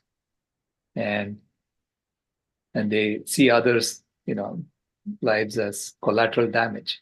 If children are getting sick as a result of that, that's collateral damage. We need to make our money, right? And so now we have to ask our governments, are you really on the side of the people? Did we not elect you to be on the side of the people? And you can get results when you ask such questions. This is what Dotsie Bosch is showing in, at Switch for Good, by basically asking the USDA, why are you feeding our children unhealthy food? And now, they are beginning to turn around and say, okay, you don't have to feed them this dairy. And dairy is the key, if you ask me, because without dairy, you won't have cheap beef. Without dairy, you won't have cheap leather.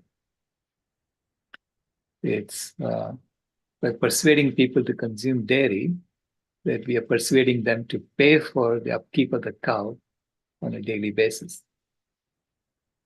And so then when the mother cow finishes giving milk, when she's considered spent, so to speak, she's all paid for. Okay? So this is how they view it. And she's all paid for, and therefore her flesh becomes cheap beef. So to me, dairy is the desecration of motherhood on the planet. Of all mothers, it's a desecration of motherhood. And so Mother Earth is screaming at us saying, stop this. Because if we stop it and we go create a plant-based economy in a vegan world, and this is why I said this is the right time to be doing VCOP17 and the vegan convergence of the peoples, because we are saying stop the destruction of the planet and start being serious about solving our environmental crisis. Because right now they are sort of trying to distract us. Go focus on Gaza and all these other things, right? And fight among each other while we make money off your body. So I say that if we can get rid of the dairy industry, we will solve all our problems immediately, meaning everything will collapse around it. That's the core of it. And in Godharmic, I've been trying to get Godharmic, to see that importance of the healthy plant-based diet, healthy plant-based foods being given to everyone. Let's have a question and answer, while we're waiting for HD. We're trying to figure out what happened to him. I don't think, yeah. I'm hoping he's coming back in. Okay.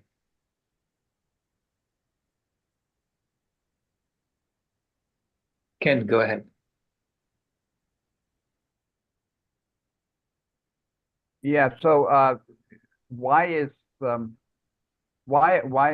India so resistant to getting rid of dairy? Why is dairy buried so deeply in the lifestyle of India, with special foods that we don't even eat in the U.S.? So can you talk a little bit about that? Because I think it's rather fascinating. I really feel like India has a huge influence on the world at this point and the direction we go. Absolutely. Before we get to that, HD is back, but I will answer that question for you, Ken, later. HD is back, and let me see. Are you ready, HD, to continue? I don't want to take up your time.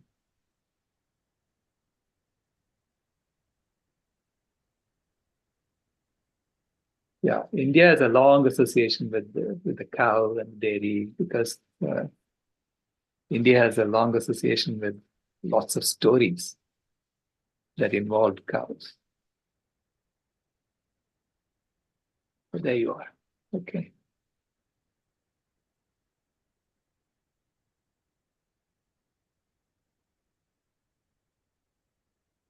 Continue. Oh, no. You got muted again. Okay. Can you hear me now? Yes. Okay, wonderful. I'm very sorry I lost connection somehow. I was speaking about the idea of ahimsa and its connection with dharma and how it's such a vital ideological idea for all advocacy and for coming together around peace, peace advocacy. There is a verse which says ahimsa paramo dharma. I would also like to share something, Dr. Rao, perhaps something on what you was just mentioning there as I just joined, which is an interesting point, is that all of these scriptures of the world, I personally think we need to look at them, and if there was a standard that is not acceptable to our current day understanding of morality and ethics, then we should discard or disregard that idea, because it does not meet our current understanding of the application of those values. We shouldn't throw away the baby with the bathwater. So for me, ahimsa is a beautiful idea. You know, it's a wonderful concept for reducing harm, both used by Mahatma Gandhi for civil resistance and, you know, to fight injustice of racism and colonialism and, you know, kind of foreign domination. It was used by Martin Luther King Jr. to stand up for civil rights, and now should be used in the environmental movement to support people. And to be used as a way and a tool for reducing harm. Ahimsa paramo dharma means ahimsa is the highest dharma in Sanskrit. And for me, we have to become patrons of this idea to really be able to take this forward as a global society. As we know, the world currently has trillions of dollars spent on military and warfare. Maybe 35 to 40 trillion dollars a year is spent in this regard, but only maybe about $4 billion is used for peace building. So for us as a peace society, as somebody that's promoting peace through environmental action, through non-violence, through animal welfare, we must increase investment into this space. We must increase attention into this space, media-wise or monetary-wise, and we have to, you know, kind of organize in a way that can increase the understanding of what it means to go vegan, why to go vegan, what is the real intention behind the shift, and also to reduce suffering in the world. So for me, Mahatma Gandhi is speaking about a philosophy that transcends just you know, physical violence. It goes beyond just the physical violence. It's also our thoughts. It's our words. It's our deeds. So even through our advocacy, we should not be violent. Even through our thoughts, we should not be violent. And then through our actions, we should not be violent. Reducing harm, treading gently on the earth. When speaking to another person about even the environment, about animal welfare, are we being violent in our method of communication? Can we be more loving? Can we increase love in the world through our smiles, through our eyes, through our hearts, through our deeds? For me, that is creating a softer, gentler, more loving world. One who is not envious, but is kind friend to all living entities, who does not think of himself as a proprietor, and is free from false ego, who is equal in both happiness and distress, who is always working for the welfare of the world, that person understands the nature of reality. These are the words of the Bhagavad Gita, and for me, a great example for how we can act and work in the world. So how can we apply this ancient idea of ahimsa to environmental action? One is understanding and sharing the interconnectedness of all life. The idea that harming the environment ultimately harms ourselves. Now, maybe we live in a world where people are very much self-occupied, and they should care for oneself. I think we have to love ourselves and we have to love the world. And so ultimately that idea of self to widen and expand to increase the whole world. So as the whole world is understood to be our very self, and we are all interconnected, then the idea arises that harming our environment ultimately harms ourselves. Now, examples of environmental violence: deforestation, pollution, habitat destruction, exploitation of animals. Now, if we just think about one example that Dr. Rao shared with me when he was in London, that wild mammals are only down to 4%. Now, when do we stop? At 3%, 2%, 1%? Where do we stop? 96% farm animals, factory farm animals, and human beings. It's a madness of violence that is. My friend Professor Peter Singer actually said that he argues it's one of the worst crimes of humanity, what we have done to the animal kingdom, and I agree with him. It's one of the worst. So how we apply the philosophy of non-violence to understanding the animal kingdom. And yes, as Dr. Rao mentioned, many people in India, or many people understanding these Indian values and ideas, have a great reverence for the cow. But actually, I believe that we need to consider not what people did in the past or what are doing. When we really think about the application of the idea of non-violence, then there is no doubt. In the modern day, just apply this principle of non-violence. How can we reduce harm in the most maximum way possible? Then there is no doubt, there's no argument, because here there is never any argument. Only argument exists here. Debate exists here. Argument exists here. Love only knows love. And we all know what the right thing to do is. It's not to eat animals. It's not to harm animals. It's to take care of the animals that can't take care of themselves, and to give back the land and give back the forests and give back nature to the animals so that they can coexist alongside us. A place that we work with Go Dharmic, the Dharma Forest in West Bengal, a beautiful biodiverse region where 60% of the forest has been destroyed. Now, we were serving the very poor people who live, many of them with less than $5 a day in this forest region, many tribal people. They every year are flooded and hit by cyclones because the forest is not there to protect the people who have lived there for thousands of years because of deforestation. And this is the home of the Bengal tiger, huge biodiversity, fish and fauna and various animal species, and even dolphins existing in the Ganges rivers there. And when I see this beautiful place being destroyed, it's an act of great violence.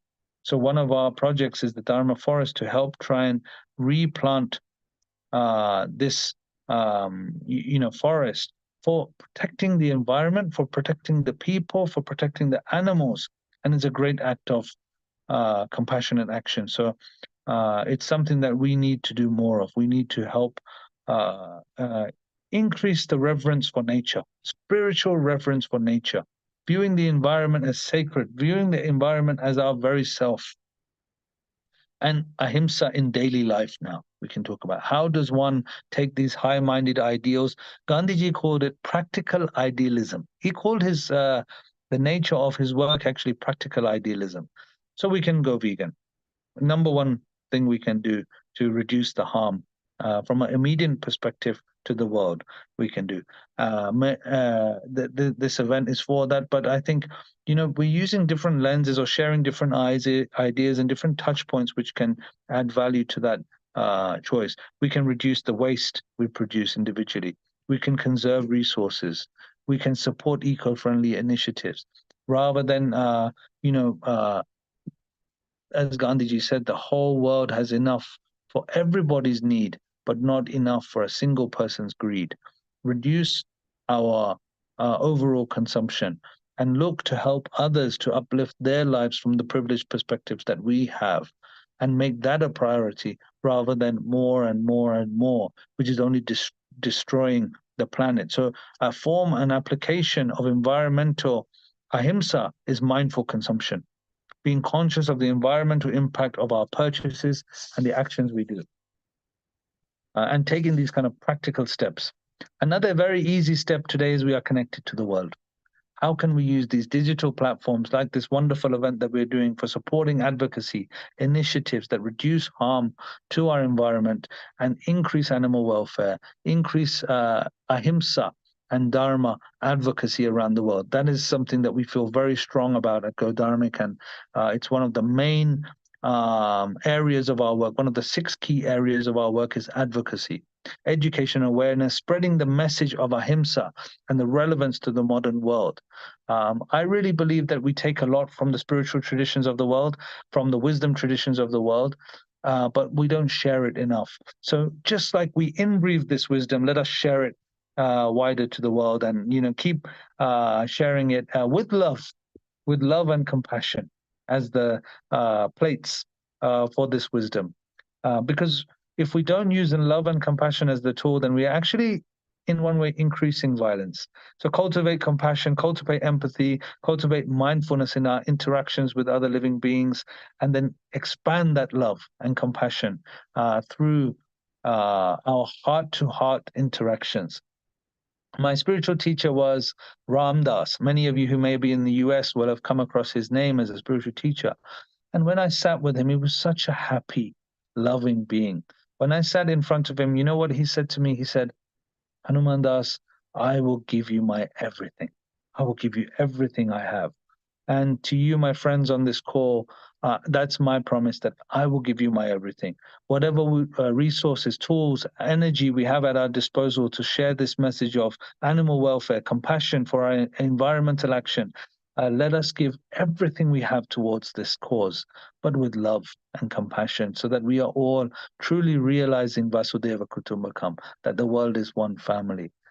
This personal transformation of cultivation of compassion and mindfulness in our interactions. Let us remember this, because we can be led to anger. Why is this not happening? We can get frustrated. We can get angry that this is not happening quick enough. And yet we must try to remain in the heart and spread love. Gandhiji till the end, it took him longer to achieve the goals, but he did it with love. So I just want to perhaps conclude at this point and kind of share that, what I consider Go Dharmic to be is a part of the peace army of the world. In Sanskrit, we call this word Shanti Sena, an army of peace. Now, armies are there all over the world, very angry, ready to act in terms of warfare, very necessary somewhat to defend one's borders or to defend one against, attack. But more important is the peace army. And peace army can do wonderful things. Mahatma Gandhi achieved so much for Indian independence through non-violent means, through compassionate action, and he was a lawyer. He didn't have training in politics or anything like that. Vinoba Bhave, there is a beautiful book called Shanti Sena, Peace Army. And Vinoba Bhave, a beautiful activist who I love, he walked barefoot around India, telling the rich landlords to give up a bit of land for the poorest people that you could find, like literally the landless, people who had no food to eat, no nothing. He would say to the richest people, can you give up a portion of your land? And can you also help the poorest people to farm that land? So not only did they give up land, he taught them to farm on that land, to produce vegetables, so that they could sustain their living, they could live, they could get support from them. And you know, this one humble individual, Vinoba Bhave, he managed to get donated the land the size of Scotland, an entire country, individual walking barefoot around India. What is possible through our advocacy, through our work in such a short lifetimes? So, you know, there's that famous phrase that, you know, people overestimate what we can achieve in such a short time period, but underestimate what we can achieve over the next 5-10 years of, you know, impressive advocacy and hard work and, you know, walking and sharing. And, you know, I'm so inspired by Dr. Sailesh Rao, who travels incessantly to share this message of love and activism with all of you and all of the world. And, you know, I just welcome you all to be a part of Go Dharmic, to be a part of this, you know, effort for, based on these kind of ancient spiritual values, increasing love in our world. I want to end there and, you know, maybe open up to discuss with you all rather than talking, because I'm here to learn more than anything else, and recap the importance of ahimsa as a guiding principle in our lives, but also emphasize the urgency of applying this ahimsa to the critical environmental situation that we currently have. So we should be urgent, but we should also be here now. We should be love now. We should be compassion now. And we should do whatever we can, like that captain for the Titanic when it was sinking, and we go and do whatever we can to make a difference. Thank you, everyone, and apologies for the connection being lost. No, it was beautiful. It's worth the wait, HD. It really was. I'm reminded of Dr. Melanie Joy saying that you need the 3 C's in order to be effective as an activist. And you exemplify that. Those 3 C's are curiosity, so your mind is open; compassion, your heart is open; and courage, your chakra is open, that you can transform what's necessary. So, thank you so much. Tammy?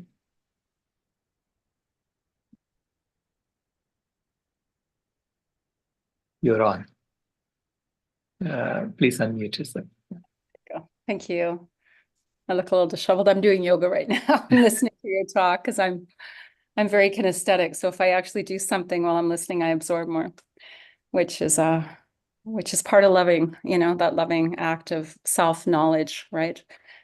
So thank you. You know, the examples of other individuals who have just chosen to take their grief, their awareness, and turn it into creative action is powerful.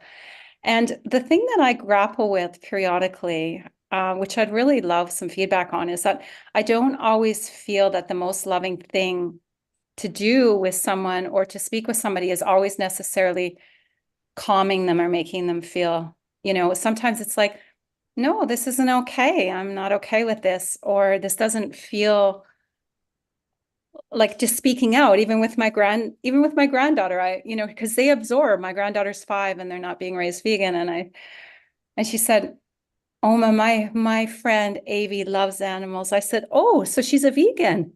And she said, no, she's not a vegan. I said, oh, but she eats some animals and loves animals. So that's kind of weird.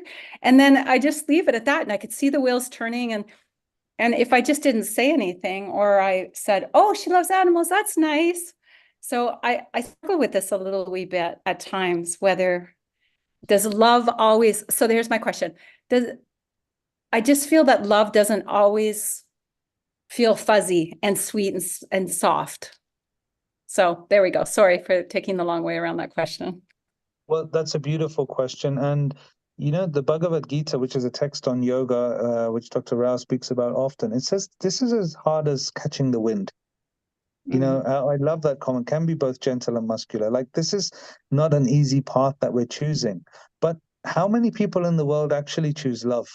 You know, how many people will choose that? There's so many, like if we look how divisive social media is, or how the world is acting in a certain way, the very definition of the term yoga in the Yoga Sutras of Patanjali is yogas chitta vritti nirodha. Yoga is the stilling of the mind. the calming of the mind. So when we are like a water, if that water is muddy and the mud is flowing all throughout that water when the water is very violent and moving around, then we don't actually understand. We can't see the clarity of the water.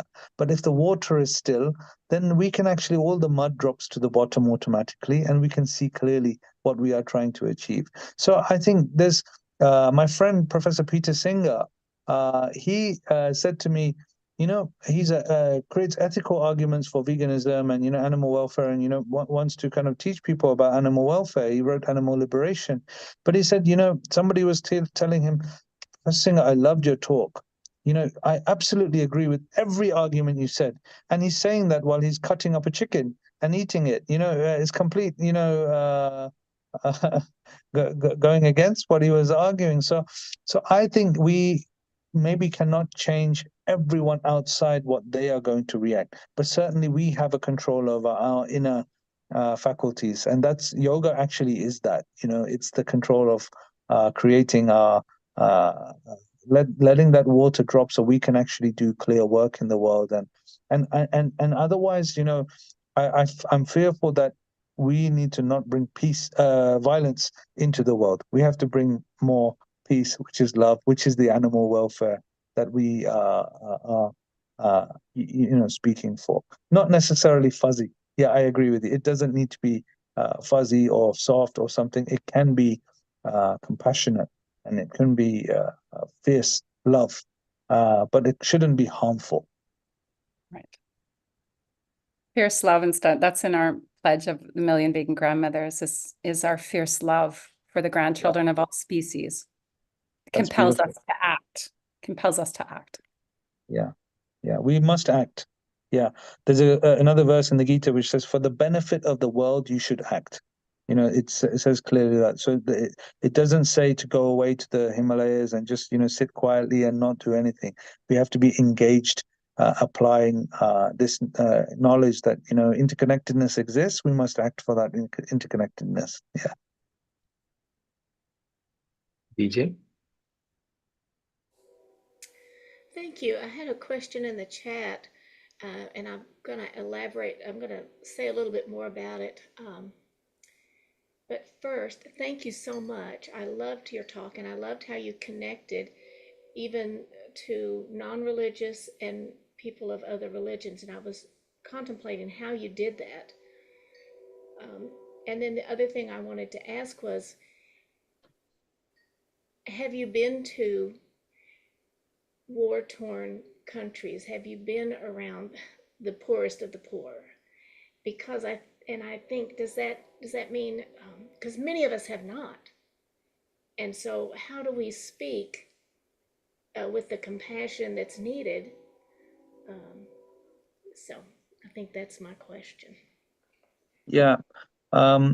War-torn countries, you know, I've been in on the borders of Ukraine and Poland. So not on Russia, but I was on the border of Lviv in Ukraine when 35,000 refugees a day were pouring through the borders, and seeing, you know, grandmothers and grandfathers and, you know, women carrying their young children and their pets in small cages and, you know, kind of boxes, rushing across the border and walking across, you know, and seeing that suffering of, you know, 30,000 people every day running out of Ukraine. Admittedly, these were not people who were, you know, the poorest people in the world, but they were war-torn, and they were in a disaster zone, and they were incredibly fearful and scared. And, you know, one of the things I took from that experience is sometimes just giving a child a small, you know, piece of fruit, or, you know, a small, you know, gift can bring a smile from ear to ear and bring that spark of joy even in the most difficult circumstances. I've extensively traveled in India, where there's very, very great poverty. You know, in some places there's great wealth now. It's a fastly developing nation, but there is 1.3 billion people there. And there's great environmental damage and great poverty still in many places where people, you know, earn and live less than $5 a day. So like the Sundarbans, where I travel to in West Bengal, which is cyclone ridden, and you see the effects of cyclones with people living waist high in water, and it's tremendously difficult to stomach. You know, when you see children not being able to go to school because they're waist high in water, there are no jobs, there is no food. So sometimes, you know, it can be very difficult to stomach and to live with, but it does give you perspective on how privileged we all are in our lives, and with that privilege, the responsibility for the rest of the world that we sometimes close our eyes to and we kind of, you know, ignore. I would just quickly share that Peter Singer, you know, he would often ask people, tell people a story of a car in China. And he said that, you know, this car hits a young baby and the baby falls on the floor. And all the cars are driving around it, the baby, and just moving on. And then he would say, who thinks this video is awful? Like, he shows them a video of this incident happening, and he asks, and everybody in the crowd puts their hands up. And then he said, what if I told you that we are these people who are driving around it right now for the animals, or for, the children in Nigeria that could die of malaria for wanting of a $15 net that could protect their lives, or, you know, $50 to cure somebody's blindness. Like, we're allowing that to happen every day in our lives as a rich, civilized society. So, you know, I feel like although it's important to be there and to experience it firsthand and to be there present, actually now with, you know, technology the way it is, we can make that difference to those people directly. Yeah. And I think you touched upon the key to it, HT, when you talked about organizing the peace army. They're basically putting some structure to it and making sure that people have a way to contribute and know that they're causing the planet to get better, the world to get better as a result of their deployment. So Nancy asked this question. It's rather long, so let me read it to you.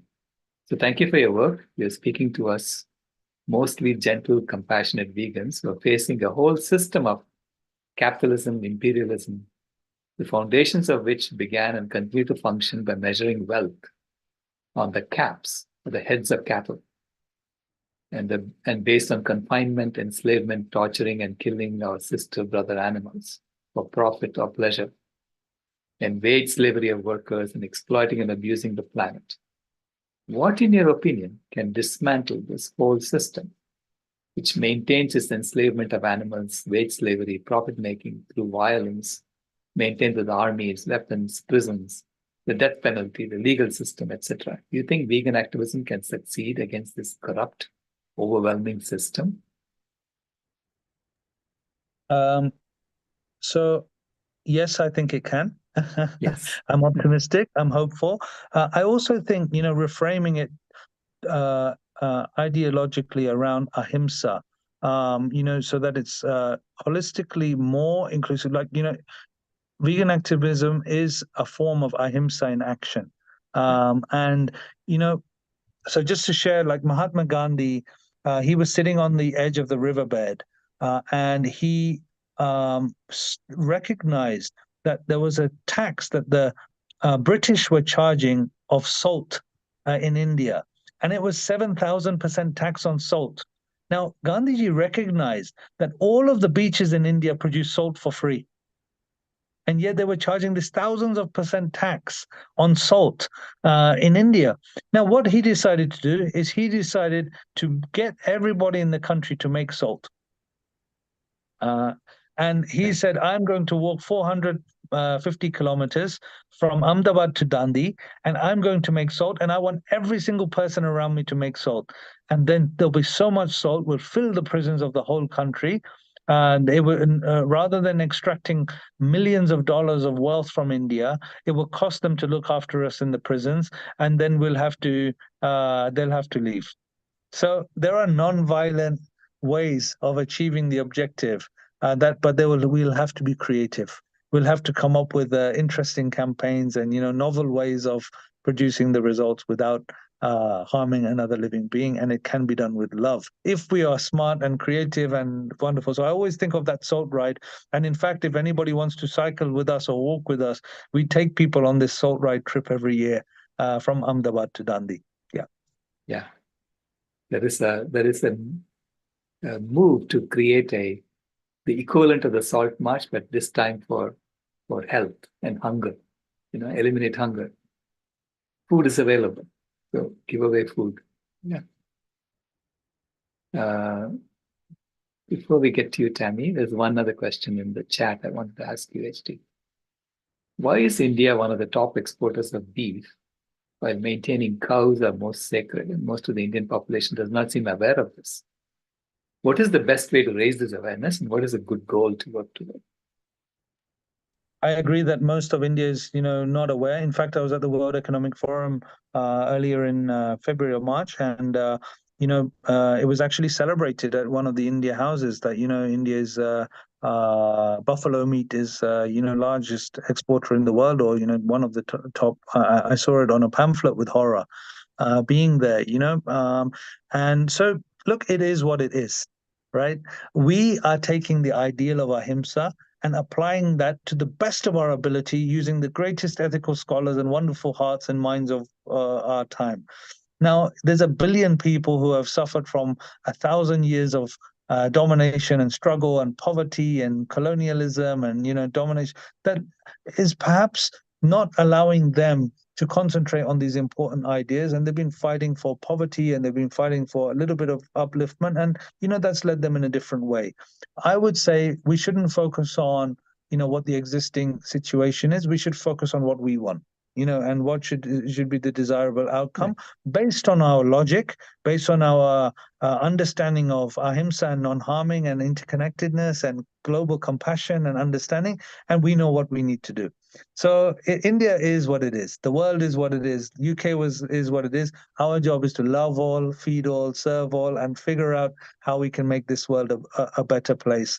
Ram Dass, on his puja table, when he would struggle with George Bush at the time of the Iraq War and all of this kind of stuff.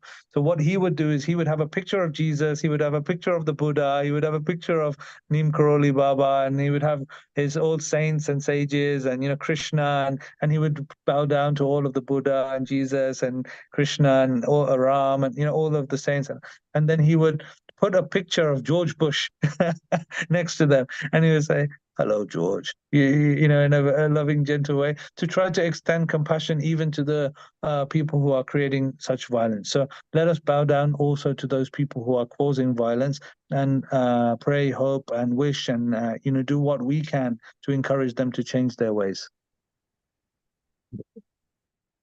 Tammy?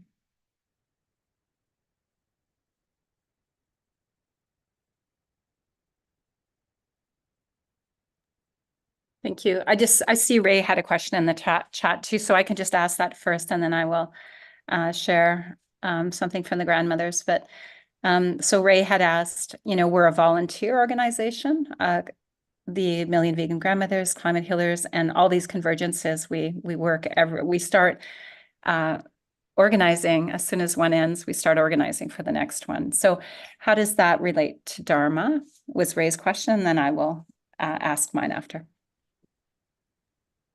Could you elaborate on the question, if possible, Ray? Like, what do you mean? How does volunteering relate to Dharma? What is the connection between Dharma, volunteers, addressing current suffering, and changing harmful systems? So. And volunteers take a big role in what Go Dharmic does as well. So I'm very interested about that. Sure. I mean, I bow down to the volunteers first. For me, volunteers who give their time, their talent, and not only just they give their time and their efforts or something, they give their treasure as well. They earn money in their jobs, then they commit it towards, helping in the world and making a difference. They're living out their dharma, giving whatever we can. Obviously, we do need to sustain ourselves as well, and our livelihoods and our families and life and so on. So I think, both are very important. Volunteers who give everything towards the cause are the bedrock of the progress, you know, that's necessary. I think if you look at civil rights movement, majority of people who are engaging in marches or, you know, standing up for good causes or, you know, everything, they're all mostly volunteers. So I think it starts with the volunteerism of that inner action to want to do something selfless. Just quickly on the Gita, selfless service is everything. You know, when we doing it for the welfare of others, that for me is everything. Now you can still be selfless and, you know, have some benefit, like, you know, they say the helper's high, right? Like, you know, science is showing that people who are volunteering are happier than people who are not volunteering. So sometimes you can say that, you know, volunteering can actually be selfish because it makes us feel very good for volunteering. So I love that. You know, that's good selfishness. The Dalai Lama will say, let's all be selfish and help others, help the animals, because we'll feel better for ourselves. You know, I had farmer crying on my shoulder. He didn't want to let the cows go anymore. You know, he was a beef farmer, 20 years beef farming, his family farm and stuff. He was crying on my shoulder. He said, Hanuman, I don't want to do it anymore. I don't want to do it anymore. You know, I love these cows. I look after them. I know them by names. I know them. And then he stopped doing it. And he was so happy, you know, caring for the cows. So good, selfish volunteering is a good thing, Ray, I think. And I just bow down to people. We have all these volunteers around the world who come forward. They work in disaster zone, in Turkey earthquake, in the Pakistan floods, in all these disasters around Lebanon when there's a big disaster. So many volunteers working around the Gaza situation from all different organizations around the world serving. Wow. You know, incredible. They're giving their life to it. And whatever we can give, we should give, you know, in our capacities. Thank you. Yeah, it's also such a great antidote to that idea that everybody sees problems and goes, whose job is it to deal with this? Well, if you're a volunteer, you have a volunteer heart, you realize it's your job, that you can be part of that solution. And, you know, who can't be a volunteer? It starts to become a world project rather than just Go Dharmic doing something. You're channeling so much energy and that goodwill, and that's such an important part. Yeah, thank you. I agree, and I would request, you know, all of us to stay in touch, to work intermittently, and, you know, work. We have to. I think Steve Jobs defined it like this: we have to tumble together. We have to keep going back and forward and move forward. Okay, what do we do now? What's the next step? What's the next step? It's not about having a nice conference and, you know, then our work is done. It's tomorrow morning. What's the Monday morning thing? What's the afternoon? What's the evening? Dr. Rao, when he came to my home, you know, he came, I invited him for dinner. He immediately sat down and said, I'm giving a talk for 1 hour on ahimsa, and then, you know, Bhagavad Gita, and, you know, talking about environmental action presence. So like that way, it has to become a part of our daily existence and everything we do for the thing. So, you know, we become the Dharma, we become the ahimsa, we become the vegan, you know, ideal, which we are trying to promote for me. And that's why, you know, I love this community so much. I was very excited to kind of be with you all and share that energy and, you know, kind of thankfulness and gratitude to this work. And, you know, we would love we need all of your support. Frankly speaking, you know, to do more of this and share this, we need your support. We need your energy. We need your goodwill, your desire, your assistance to be able to reach more people and you know, feed people who are like, so that no children are going to school hungry, not only in India or in Africa or in faraway places, but also here in the US or in the UK or in, you know, locally. Like, there's more than enough food for everyone. You know, we shouldn't, nobody should be going hungry. So that's the first thing, you know, healthy vegan meals for everybody. And let's share. I'll leave it for Kelly to share the social. I just saw a comment about social media and all of this thing. Maybe Kelly, you can share some details. And, you know, happy to speak with anybody about the work that we do, and, you know, kind of how we can be further engaged in any way, Dr. Rao. But I want to also be respectful of time here, because I do tend to go on a lot. Thank you. It was all good. Thank you so much.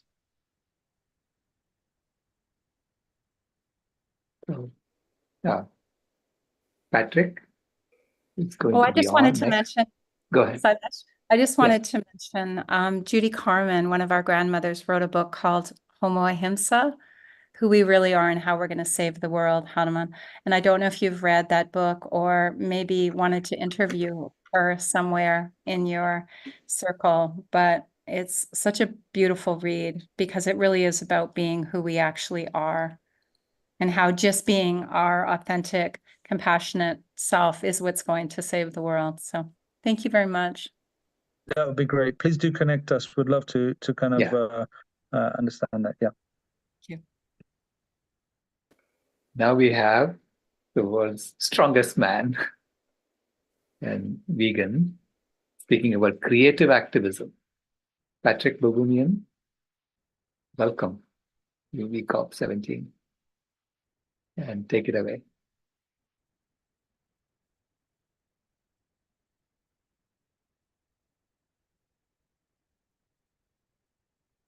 Hold on.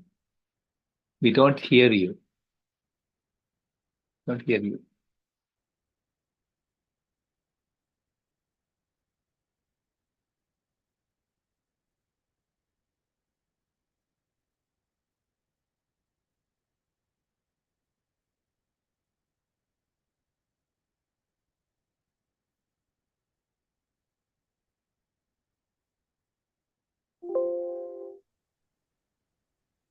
Yeah, I think we hear you now.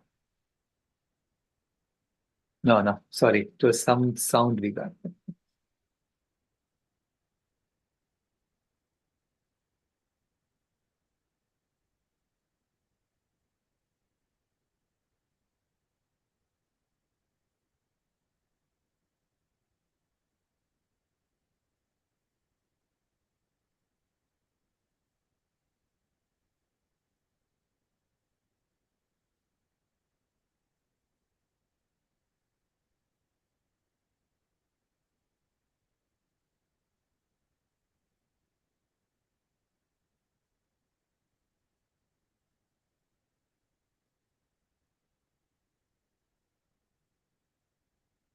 No, it's still not. Yeah, we still don't hear you.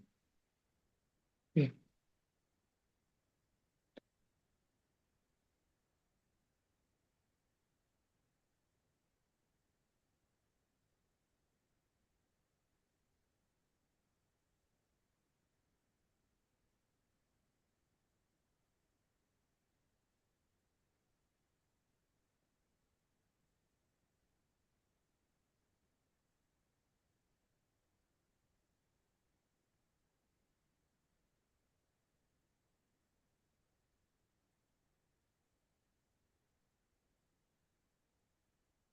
No, not yet.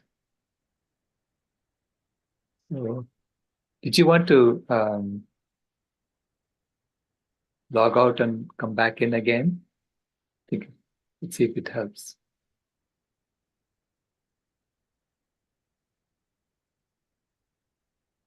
Can you hear us? Okay. Yeah. It seems he can hear us because he went off screen. Yeah. Right. Yeah. So Patrick is amazing because he won the Germany's Strongest Man competition. Let's see, we'll admit him again. And he set a world record by carrying like 1,200 pounds, 33 feet. And he was an ethical vegan at that time.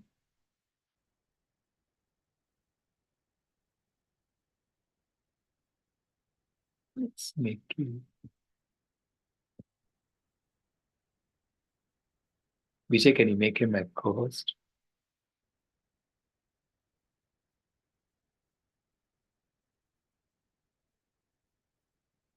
You're muted now. Let's see.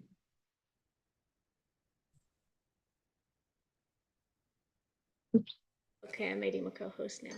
Okay, so perfect. Now we hear wonderful. you. Yeah, it wasn't allowing me to unmute myself. Sorry, everybody, for the delay. The delay also put me a little bit in a pickle because I wanted to object to something you said, but I couldn't because I was muted. So I don't know what you told everybody while I was gone, but I'm not the world's strongest man. I am the world's strongest. I was at the time when I became a strongman. I guess I was the world's strongest vegan, and I was Germany's strongest man. And I have multiple world records that I set as a vegan. I set one lightweight world record when I was still vegetarian. That was before I went vegan, but then all my heavyweight world records are when I went vegan. So because of the delay, I guess, and with respect to the other speakers, I'm going to try to get my screen share up so that we can. Does that work if I try to share my screen? It should work, yeah. Okay, and You're sorry. a co-host. No problem. Awesome. And sorry, everybody, for looking weirdly above the camera. It's because my screen is up there. So I tried to align everything as good as I could. But sorry for having me look awkwardly above the camera. Okay, so I'm going to try to share my screen now. It's great that I can now talk to everybody so that at least if something is not working, I can communicate with you all. So let me see, how does this work? Screen share. I think there's a button for the screen share somewhere, right? Yeah, it's down there. So we're going to do this. And for sound.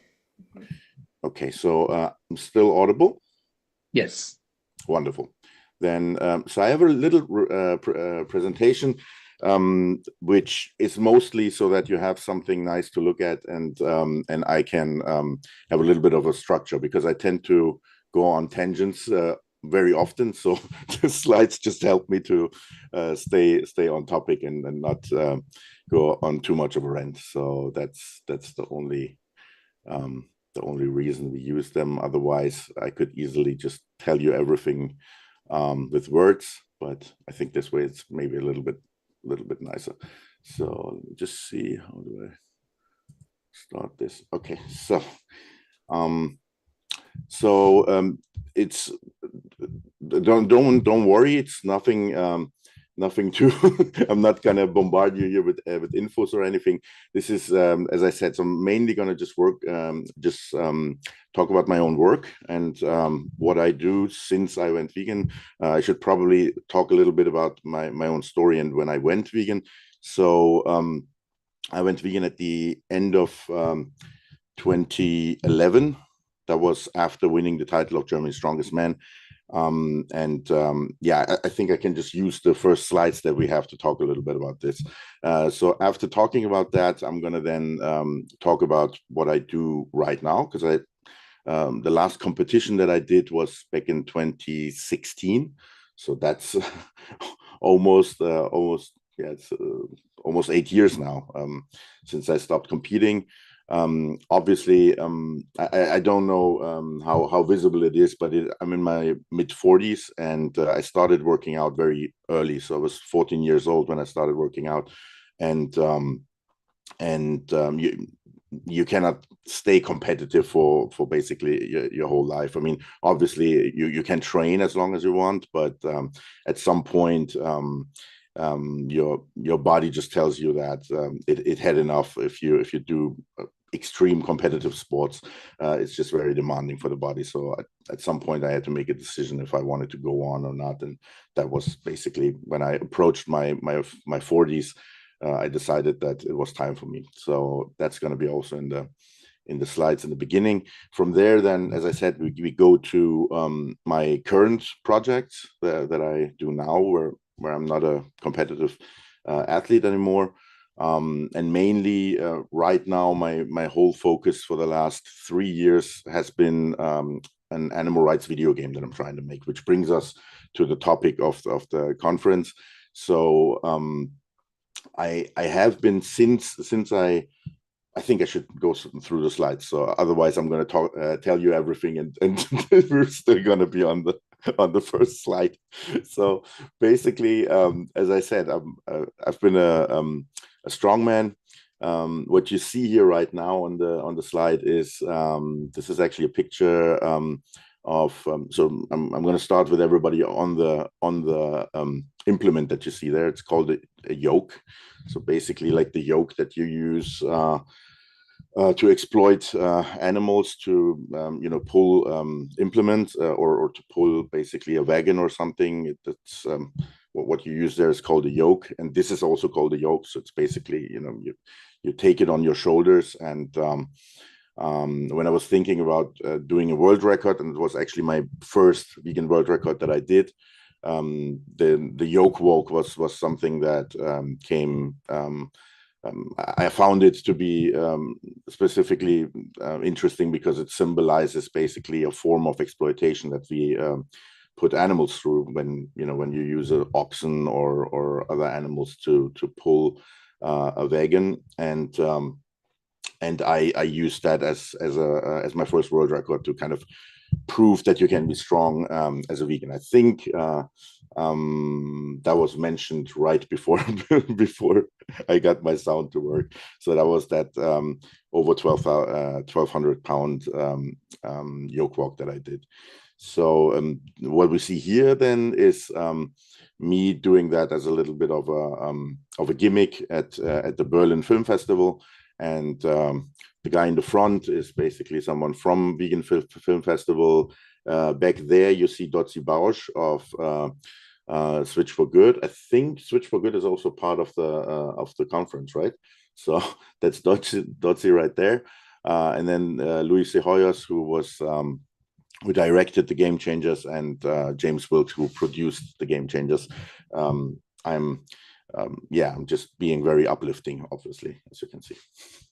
So this is strongman. This is basically the sport that I do. So strongman, just to quickly give you an idea, because I think a lot of people probably have never heard of strongman, and just to give a very quick intro to what it actually is. So the idea of strongman is really to bring different athletes from different sports together and find out who's the strongest.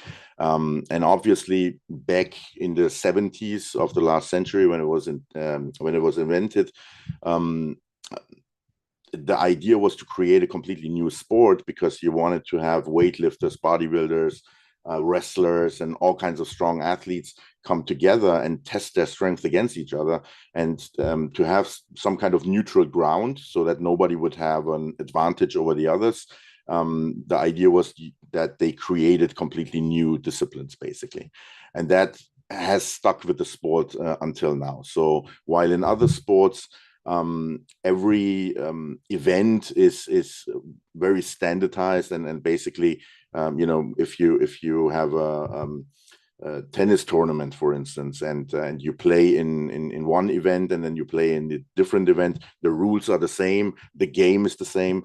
The interesting part about strongman is that every event is basically completely new, because we have almost unlimited amounts of different disciplines, and per event we use something like it can be 5 or up to 10 different disciplines from that huge pool, so that every competition can be, from one competition to the other, it can be very, very different. And even from one year to the other, it can be different. In one year, you can have disciplines that suit your specific strengths, and then in another year, you might have other disciplines that where you have weaknesses or whatever. So it always stays kind of interesting, and makes it not as easily comparable, though, from event to event, because everything changes all the time. So this is one event that we call the tire flip. We use tires that can weigh up to half a metric ton, so very heavy tires. And what you see here is obviously this was for photo shooting, so this is my training tire that I have at home, and it's somewhere around 300 kilos, so it's not as heavy as some of the heaviest ones that I've done at competitions. This is me starting off very early. So what you just saw with the tire flip, we do that with cars as well. So as you see, I started training for that very early on. This is me, I think I might be around 1 year old here, or no, I think it's just 6 months or something like that. And this is how it looked in later stages of my career. So this is the car flip, and this is actually taken from the Game Changers documentary. This was one of the scenes, I think, when they introduced me in the documentary. And I talked a little bit about my backstory and losing my dad in a car accident, and then kind of having these, as a kid, having these fantasies of if an accident or something would happen, to be strong so that I could help other people and I could kind of save them if need be, and be strong enough to lift the car, basically. And then and they cut it in a way where I'm just telling about that story, and then you see me actually lifting a car. So yeah, that was good editing on their end. So yeah, so going from strongman and kind of these fantasies of being strong and being able to protect others in my childhood, to then actually becoming a strong strength athlete. If we go one step further, and we take into account that I've always loved animals, it came naturally that at some point, while I was going through my career, I decided to go vegetarian. And going vegetarian was really just because I've always loved animals, and at the time when I made the decision, I was actually putting a lot of time and energy in rescuing a lot of wildlife. We had we were basically living near a forest, and there was so many wildlife rescues that we had, and there was basically some rescue animals in the house all of the time. So at that stage, at some point, I just made the connection, and I just asked myself if I would have to kill all the animals that I eat, if I would have to do that myself, if I would do it. And the answer was no. I knew that if I would have to, like at that time I was eating a lot of chicken, for instance, and I just thought, well, if I would have to kill these chicken myself, I wouldn't do it. So why am I paying somebody else to do it? And that was really just the only reason that I went vegetarian. And at that point, I didn't know anything about animal rights or about what happens in the production of eggs, in the dairy industry, and so on. So going vegetarian for me at that point just solved the problem of me not being in line with the fact that I knew I loved animals and I was still eating them. I didn't go vegan at that point, and I didn't make the connection that, oh, going vegetarian is probably not enough. It's if you really want to avoid animal suffering, you should probably go a step further. That took me a few years to get to that point. So one problem was really that I didn't really know, I didn't have all the infos, basically. And then the other problem was also that even if I had the infos, I would have probably thought that that being an athlete in the sport that I was doing, and doing that as a vegan, at that point I was still convinced that it would be impossible. To be honest, even when I made the decision to do it, I was actually still very much thinking that it would probably be impossible. I just there was other factors that kind of pushed me to making that decision. And yeah, maybe we can get to those. Oh, I'm going too far ahead. So I stay here and talk about what brought me actually to the point to make the decision to go vegan from there. So it was me winning the title of Germany's Strongest Man, because when that happened in 2011, and that's 6 years after I went vegetarian. So I was vegetarian for quite a while there, and then I won the title. And what I realized is, as a vegetarian, I was never seeing myself as an activist or anything. It was not that, like, the decision that I made was a completely private one, and I wasn't trying to convince anybody or to kind of, you could say I was outspoken about it, in the sense of that I was, I wasn't trying to hide it. So when we would have competitions, for instance, usually, I mean, not only usually, but pretty much in 100% of the cases, I would be the only vegetarian athlete. So when we would have a host who would introduce the athletes, I would always let them know that I'm the vegetarian, so that they knew, because my idea was so that people would know that, oh, there is actually a vegetarian who is also able to compete with these guys. So that was the degree of outspokenness that I had. apart from that, I wasn't really doing anything. So that changed when I won the title of Germany's Strongest Man, because what I realized at that point was that because it started in German media, and then it actually jumped to international media as well. For the media, it was kind of a unheard of thing to think that the guy who isn't eating any meat now all of a sudden is the strongest of all of them, right? And basically, with the title of Germany's Strongest Man, you kind of have this right to call yourself the strongest guy in a country of 80 million people, which is what was created basically a whole media circus around me. So I was in all kinds of different newspapers. I was in all kinds of different, I was invited to a lot of talk shows. And what I realized at that point is that all that media coverage and all that attention just gave me a huge platform to actually reach a lot of people and potentially influence a lot of people.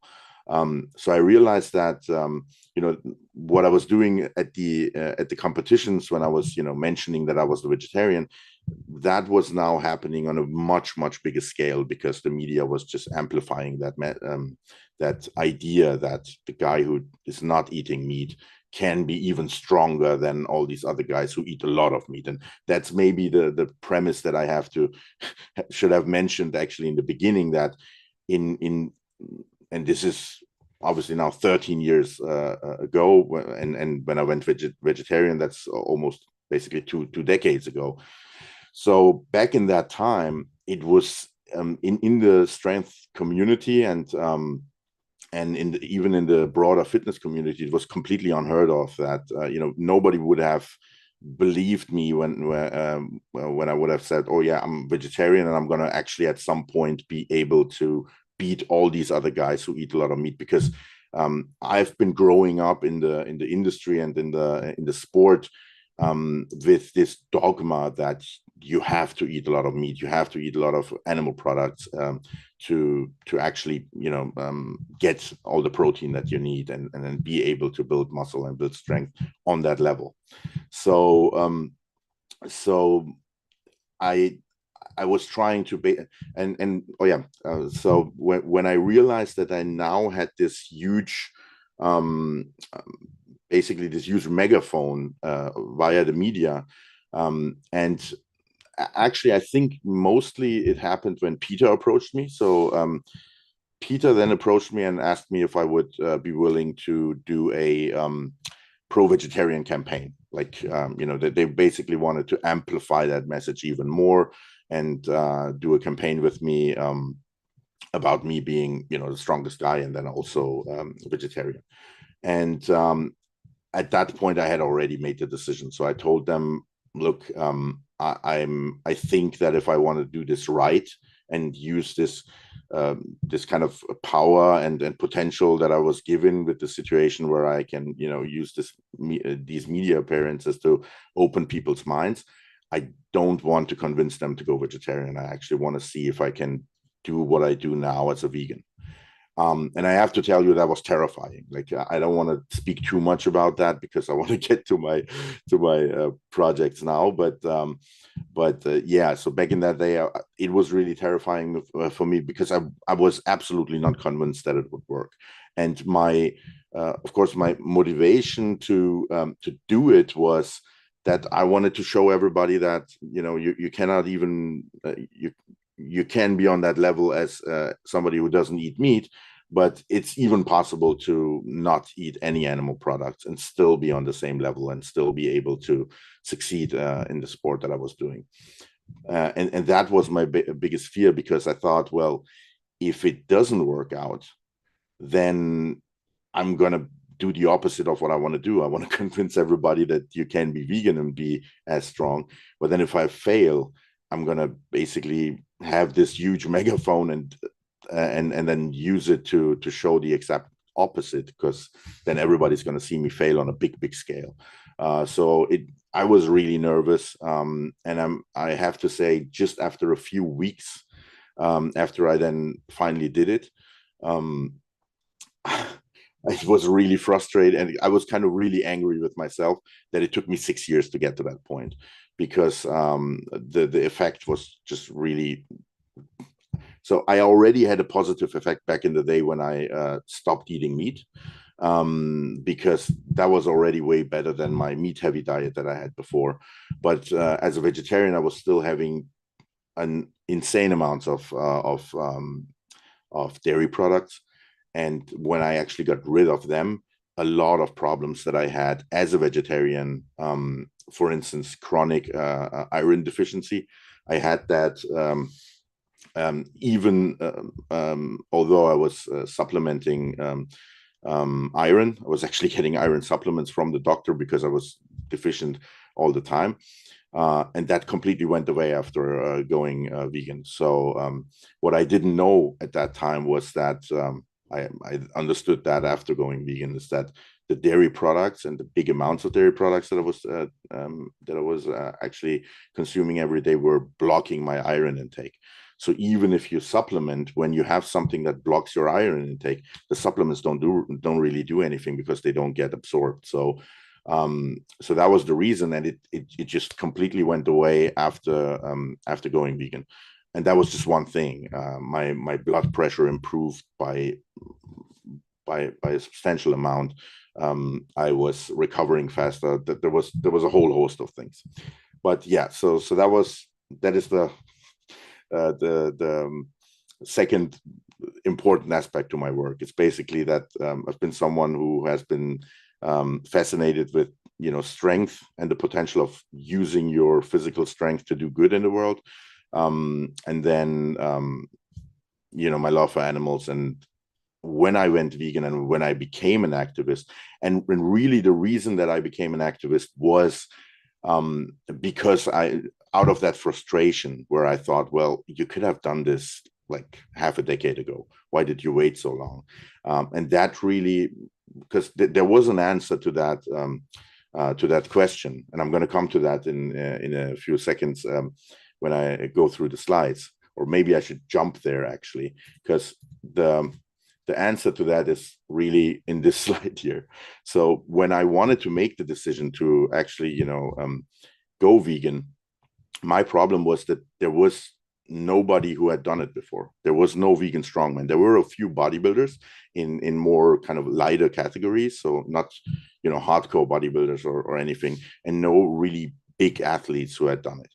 So I had no idea if it was even possible. If nobody has if something hasn't been done before, it's and especially in sports, I feel like we as athletes are very kind of we have a community, especially in strength sports, because it's not a big sport, at least back in the day. Like today, it's much bigger than it was back then. Back then, it was really a subculture and kind of an underground thing. And when you have a small community like that, everybody knows each other, and you have a very strong sense of community. And those dogmas of, you need your animal proteins and you need this and that, that was very strong. And when everybody is basically adhering to that dogma, it takes a lot of kind of internal motivation to kind of say, no, I'm going to break with that. I'm going to be the guy who doesn't care and does it completely differently. And I was struggling with the decision a lot. And really what made me go for it was that that I just thought, well, I have already won this title of Germany's Strongest Man, and if you would have told me that a year before or 5 years before, I wouldn't have thought that was possible for me. So I thought, well, if that was possible, why wouldn't somebody like something like this be possible? And it came down to me thinking that the potential would be huge if I could set that signal, if I could do that first step and be the guy who does it, because I knew that you just have to look at the way that world records, for instance, change kind of the trajectory of all the other athletes. Like you have one athlete who does something for the first time, and then what you see is that a lot of other athletes then come afterwards and kind of are then able to break through that imaginary barrier. And there are barriers like that in all sports, like, you know, some kind of world record in the sprint where there is a certain barrier where everybody thinks, oh, this is impossible. It's impossible to be faster than that. And then somebody comes and does it. And then all of a sudden, a year later, you have several athletes doing the same thing. So I thought that there would be a huge potential if I could make, you know, if I could prove it, to then make it easier for other athletes to kind of not be afraid and not have the same kind of terror that I was feeling, and be able to go for it. And really, that's what happened. So so when we look at it today, there's a lot of strength athletes who are vegan in strongman, in powerlifting, in weightlifting, bodybuilders, and not only in lighter categories, but in the heavy categories as well. So the plan worked out, basically. The idea that, you know, if you just prove that it's possible, then you're going to open up the floodgates and you will have thousands of athletes doing it. That totally worked out. So if you just basically have to look at the data, right? Going from almost nobody worldwide, at least in the elite ranks, to today basically tens of thousands of athletes out there in all kinds of different strength sports. Obviously, you know, there were other athletes like sprinters, and I think the endurance athletes were the first who actually understood that it is possible to actually excel as a vegan, because in endurance, the effects of the of the quicker recovery and so on are actually much stronger than in strength sports. And I think also because this whole protein kind of dogma is not as strong for them. So this is something very specific to strength sports, and I can still feel it. Like if I go out and I speak before non-vegan athletes, non-vegan strength athletes, there is still so much skepticism.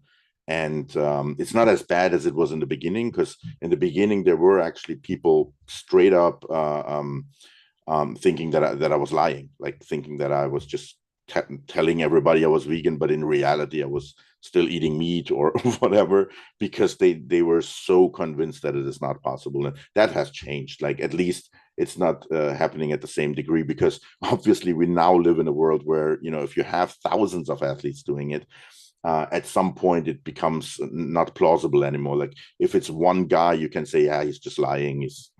It's not the truth. He's not really vegan. But then if you have thousands of people, then it becomes at some point not really plausible anymore to think that they're all lying.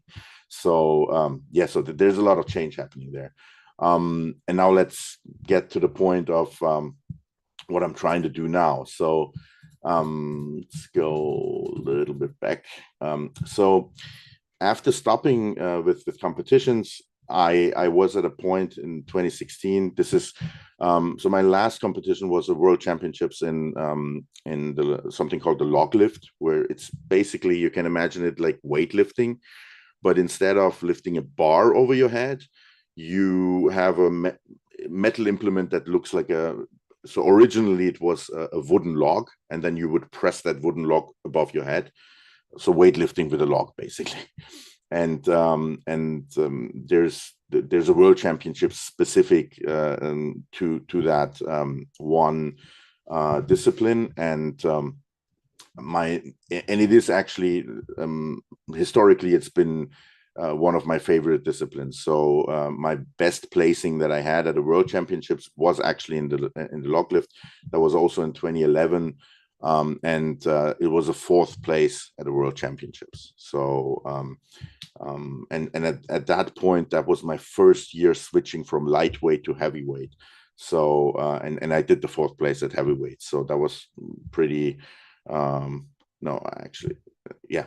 So that was a pretty great result for me, and something that I'm still fond of remembering. so the idea was that I would do the Locklift World Championships in 2016. It would be my last competition. I had made the decision before the competition, but then unfortunately, 1 week before the competition, I actually had a minor injury to my pec. And because I had worked so much for the championship, and because it was also meant to be my last competition, I still went there with the minor pec injury.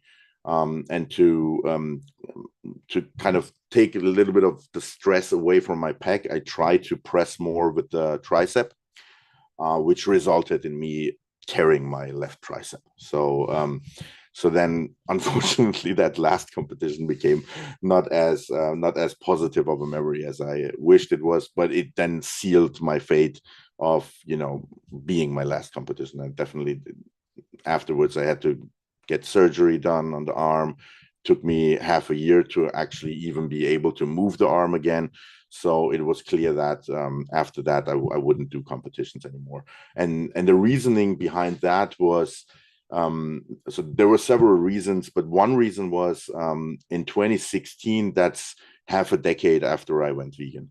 And at that point, there was already hundreds of athletes. It was already visible that I didn't have to prove anything anymore, because there was already so many athletes out there who were doing the same thing that I was doing. So I thought, well, the world doesn't need me anymore. That was one reason. The other reason was that because I started actually training when I'm very early on, when I was 14 years old, and at this point I'm basically approaching my 40s. After 2.5 decades of competitive strength sports, your body at some point is in a place where, first of all, you accumulate a lot of damage in those 25 years. So there was nothing major. Of course, the tricep injury was something more major, but before that, there was nothing big. But I had a lot of minor, smaller things that were just accumulating with the years, and that wouldn't be so bad. But the problem was that made it harder and harder for me year by year to actually be able to improve my performance. And to me, I had this logic in my head that I thought to do what I do, which was trying to come back every year and show that I'm able to actually improve beyond what I was able to do 1 year before that, as a vegan. So the idea was, well, I went vegan in 2011, but I was getting stronger year by year by year. So in 2016, 5 years after going vegan, I was the strongest that I've ever been in my life. But I was also feeling that it was getting harder and harder every year. And the damage that I had accumulated over the years, that got more and more in the way of me being able to actually improve year by year. So to me, it felt like if I wasn't able to improve beyond where I was, that it didn't make sense to go out, because at that point I was not able anymore to write the story that I was trying to write, right? So because I was using my work as an athlete as a form of activism, that activism obviously only works when you can write the narrative that you're coming back every year and you're stronger than the year before, and much stronger than before you went vegan. That was the narrative that I was trying to tell everybody. And at some point, if you're not able to be stronger, that narrative doesn't work out anymore. And then obviously, you want to be honest. So with that honesty, it became clear to me that 2016 was the point to call it a day. So obviously, coming closer and closer to that day, I started thinking about the future, and I was thinking what the next platform could be for me to tell a story that could inspire people, for compassion and to open their minds. And one thing that I was really dreaming of was basically I wanted to make a movie. because one of my inspirations basically as a child have always been superhero comics and superhero the animated series and everything, because and this is something I don't want to go too deep on this, but it has a lot to do with with my childhood and the experiences that I had. I was born in 1979. And right in that year, and I was born in Iran, and right in that year, a war broke out between Iran and Iraq, the neighboring country. So my early childhood, while I was still in Iran, we migrated to Germany when I was 7. So those first 7 years basically were, there was war. That was one thing. Then I also lost my dad in a car accident when I was 4. So there was a lot of chaos and a lot of like negative stuff happening around me that I had to deal with as a kid. And my escape, basically my kind of relief to escape from what was happening in my reality was to escape into a fantasy world, basically. So I was doing that with my superhero comics and with my animated series that I was watching and so on. And I was kind of creating that fantasy world in my head, where I was, and that was one of the first seeds of me later wanting to basically become like a superhero myself. It was that I was in my head, I was imagining myself to be powerful and strong and be able to stop the bad stuff that was happening around me, basically. So when I was thinking about, how I would use a new platform to tell these inspiring stories, I just came back to my childhood, basically, and the idea was I wanted to create some kind of movie or some kind of story that would inspire compassion. Obviously I had never done a movie before, so I felt like nobody's gonna give me the funds that would be needed to do this. So I put the story into a comic book first. I basically put a little bit of a story together, and it took me actually 4 years to come up with something, because every time I was trying to come up with something, I was starting off with my own perspective as an activist, and it would always end up in something that wouldn't really work out. And it took me a while to actually get an angle where I thought it would actually work for a non-vegan audience, because obviously you don't want to tell a story that appeals to all the vegans, but then not to the non-vegans, because obviously those who you want to really reach are the non-vegans. So you have to have a story that is appealing to them. So that took a while, and then we actually did a Kickstarter campaign back then. We got a few really great artists together. Their names are on the cover, actually, and we made this comic book. So I wrote the story, and then I had illustrators who did the illustration and everything, and we did the comic book. And from there, I actually started to work on, getting that movie that I was dreaming of from the comic book made. And it turned out that after working on that for a year, so the comic book basically came out 2021. We started working on it and finished it in end of 2020. Basically, it was something that I started off when the pandemic hit back in the day, and I was sitting at home, and I couldn't, before that I was mainly going out and speaking at events, and now all of a sudden I was sitting at home, couldn't do any events anymore. So I thought, well, that's the perfect time to start this creative thing that I want to do. So we finished it until the end of 2020. And then after working on it for about a year, I decided to switch from going for a movie to going for a video game. And the reason for that is, well, let's not go for the reason, or let's maybe rather try to think why you would even want a movie or a video game. Because and this brings me a little bit back to that, to that slide with the strength athletes when I was trying to make the decision to go vegan. Because when you look at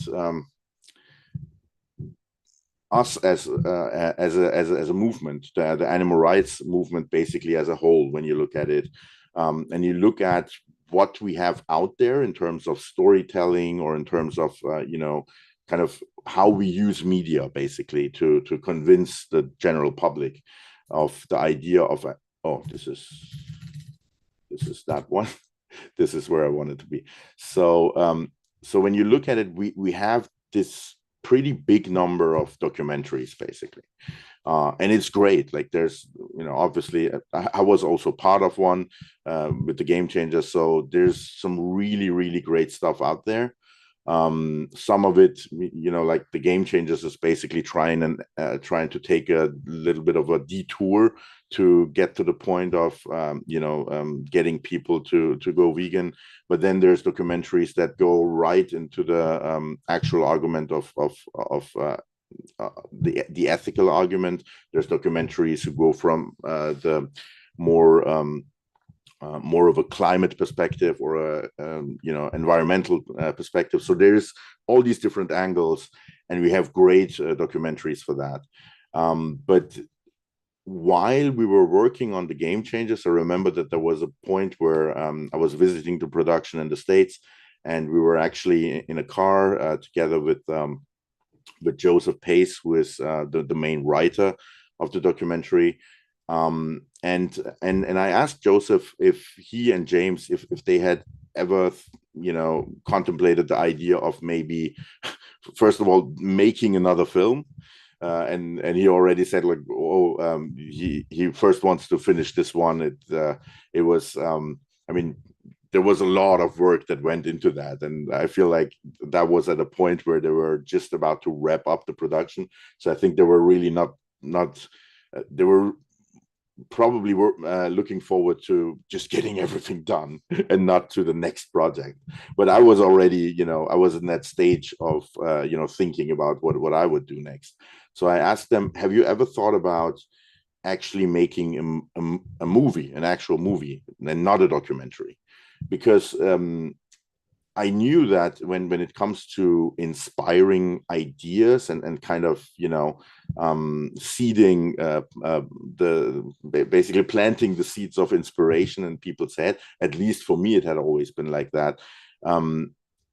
Storytelling can be so much more powerful than just, giving people information.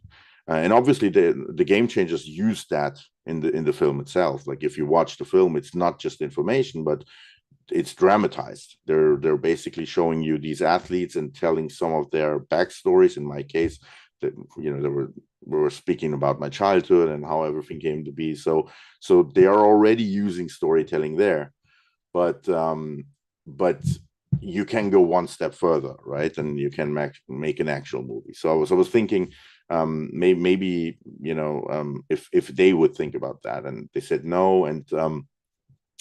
And obviously there are a few movies who kind of tackle the idea from different perspectives, but at that point, and that brings us back to the video games, I didn't know any video games that do it. So basically the number of video games that I knew at that point was 0.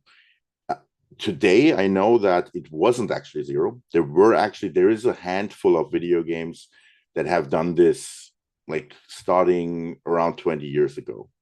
But those games are like really more like a casual games, more like sometimes kind of going for almost a satire or parody route to kind of, they're not meant to really inspire anyone. They're more meant like just games. And what I was thinking about was really something that would have the potential to actually open people's minds and actually kind of inspire people to see the world more from the perspective of animals.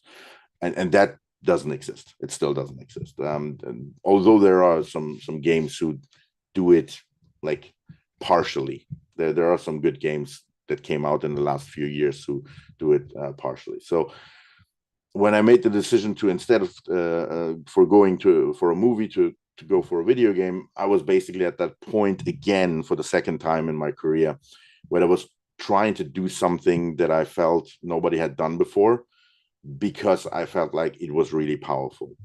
And now the question is, why? Why is it powerful? Why is this something that the movement would need?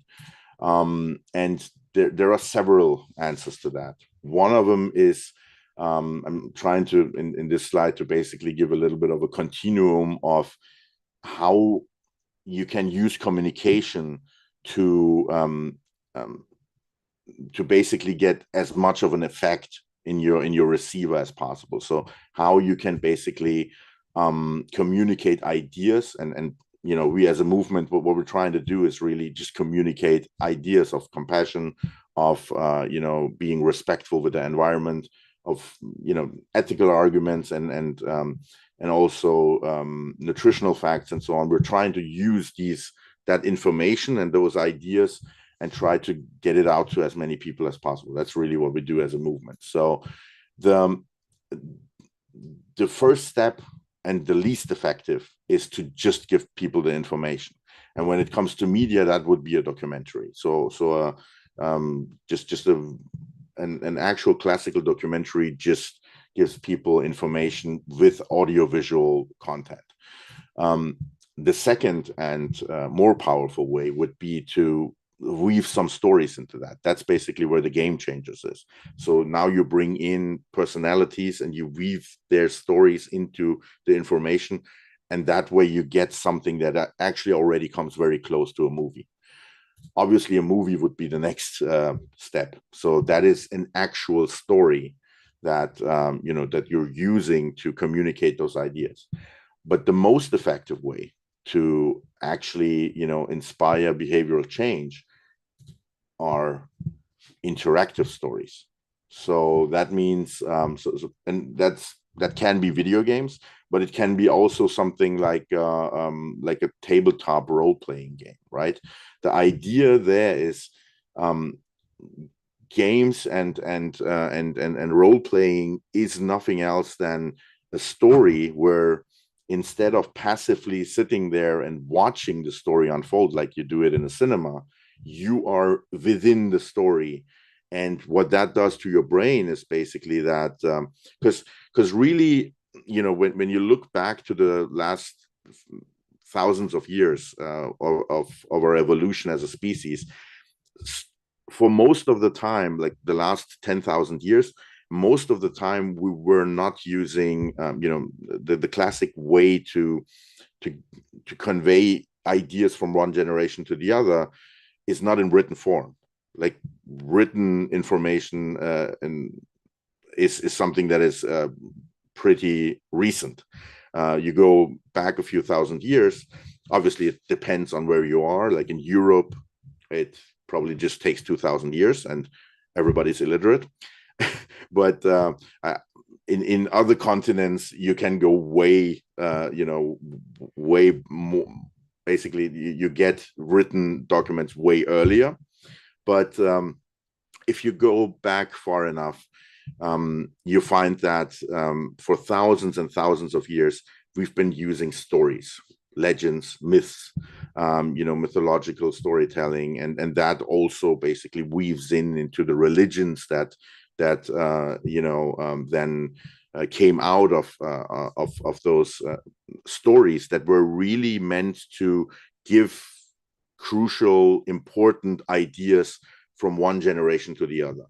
So having that for thousands of years, what that really does is it sets us up and it sets our brains up in a way that our brains are much more effective when we want to remember something, or when we want to actually have ideas that then turn into behavior. If you want to have that, it's way more effective to do that with stories instead of doing that with just with giving people information. And you can see that because the facts and the data why everybody in the world should go vegan, they're there for such a long time. Like if you look at the data and if you're honest to yourself, you can, I think you can go probably back to even the 60s of the last century, and you already see that there's obviously that not all the data that we have today, but there's already pretty much enough to know that it's the way to go. And if your reasons are ethical ones, then you can, the data has basically been with us for thousands of years.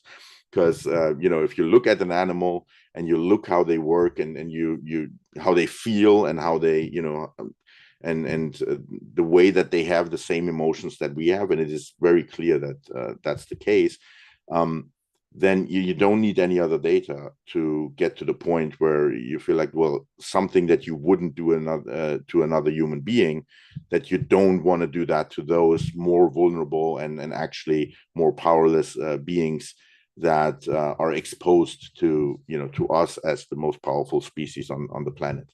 So the information is basically already there, but we're living in the year 2024, and we're still not, we don't even have a vegan majority worldwide. If you look at it, we were still a tiny minority. So there's something wrong, obviously, and I think that one of the reasons is that we as a movement, and this is also a bias that I think has to do with the fact that veganism has started off as a little bit of an elitist movement, in terms of that it is something where, thinking about ethical arguments and how to do things in a more ethical way is a luxury that you can only have if you're in a position where you don't have to worry about getting a meal on the table on the next day. It is a bit of a, and even in today's world, no matter in which society you are, it is a form of a luxury, because if you have to struggle every day, and if you have to basically, destroy yourself to be able to survive, and to have the means to provide your family with food and everything for the next week, for the next month, for the next year, if you're in that kind of a vicious circle,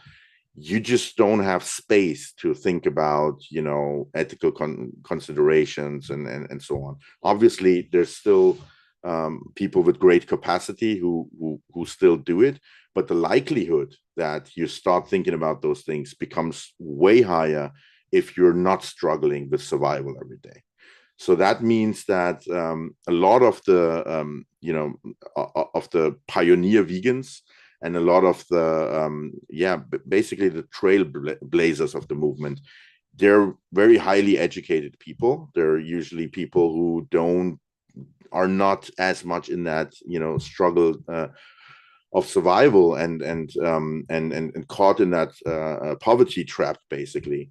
And that leads to the fact that, at least this is now obviously just my opinion, so I'm open to being challenged on this, but in my opinion, that leads to a point where, if you have a high degree of education, which I am lucky enough that I started off, I left school after 10th grade, and then I actually just went and worked in different jobs. And then 6 years later, I went back and I actually got my A degree, and I went to university and studied and became a psychologist. So I know both worlds. I have been like mediocrely educated at some point in my life, and I have done jobs where you don't need any education at all, just physical jobs. And I have been in the world of academics. So I've seen both worlds. And I think that puts me in a very lucky position to kind of be able to contrast those things a little bit. And I know that as somebody with a university degree and with the education, with the academic education, I tend to see the world very analytically, and I am very receptive to data and to information and to statistics and just pure information. But that is not the case with everybody out there, and that wasn't, for instance, the case when I was a kid. when I was a kid, and I wasn't as highly educated as I am now. And even, I would say even in my early 20s, I was still at that point. I would have probably not even looked at the data that actually would have told me that something is wrong. The reason that I stopped eating meat, for instance, was not any information out there that convinced me. It was just really basically me seeing myself eating dead animals while I was rescuing other animals, and seeing that my own everyday reality just showed me that there was something wrong, right? So I wasn't really receptive to pure information, and I think that goes probably for the vast majority out there. So if you then have a movement where the way that the movement itself, basically, with all these, I just think that there's basically a kind of a bias towards thinking that pure information and data is more effective than it actually is, because it is definitely effective in reaching decision makers. So if we're trying to influence politicians, well, with politicians, I'm not that sure, because there's a lot of stupid politicians. So let's leave them out of the equation. Patrick, can we wrap? You need to wrap up a bit. Of course. Because thanks. Okay. Yeah. So when we're trying to reach out to decision makers, I think with information we can actually reach a lot. But when it comes to trying to reach the general audience, basically your majority out there, I think that storytelling is way more powerful. Yeah. So I'm gonna wrap now, obviously, and I haven't actually really talked about the game at all, but maybe we get some time in the panel tomorrow to actually show some of the game as well. So I'm working on it for 3 years now, and maybe we can talk about that in the panel a little bit tomorrow. Wonderful. Thank you so much. Thank you so much. Thank you so much. Yeah, and if there are questions, we'll compile them and send them to you. Awesome. Because we have to move on to Claire's presentation on the game of money. Thank you. It's absolutely to be continued tomorrow. So tune in at 1 o'clock tomorrow to hear more about Patrick's game. Right. Okay. Hi, everybody. I hope you can all hear and see me correctly. Yes, we can. I'm just okay. Super. Given overwhelming responsibilities and tasks on my plate work-wise, I haven't put together a specific presentation, but I'm going to pull up one that I've used for the Beyond Investing business, which is obviously in the money markets, and we'll lean on a few of those slides as I'm talking through about the financial system and, well, the game of money for what it's worth. So I'll just pop that up. Okay. And I need to go to full screen. Okay. All right. Yes. So as I mentioned, this is originally a bond investing presentation, but I will just adapt what I say to make it less promotional and more educational.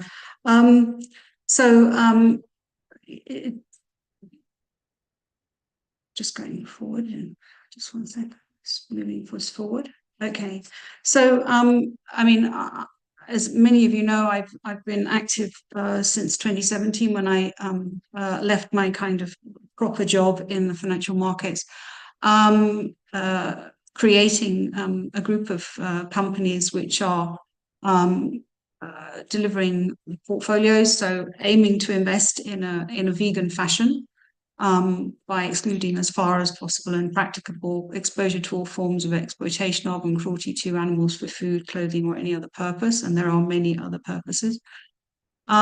We have been creating portfolios which promote the development and use of animal-free alternatives and promoting direct investments by marketing other deals for companies in our portfolio and other companies to other investors.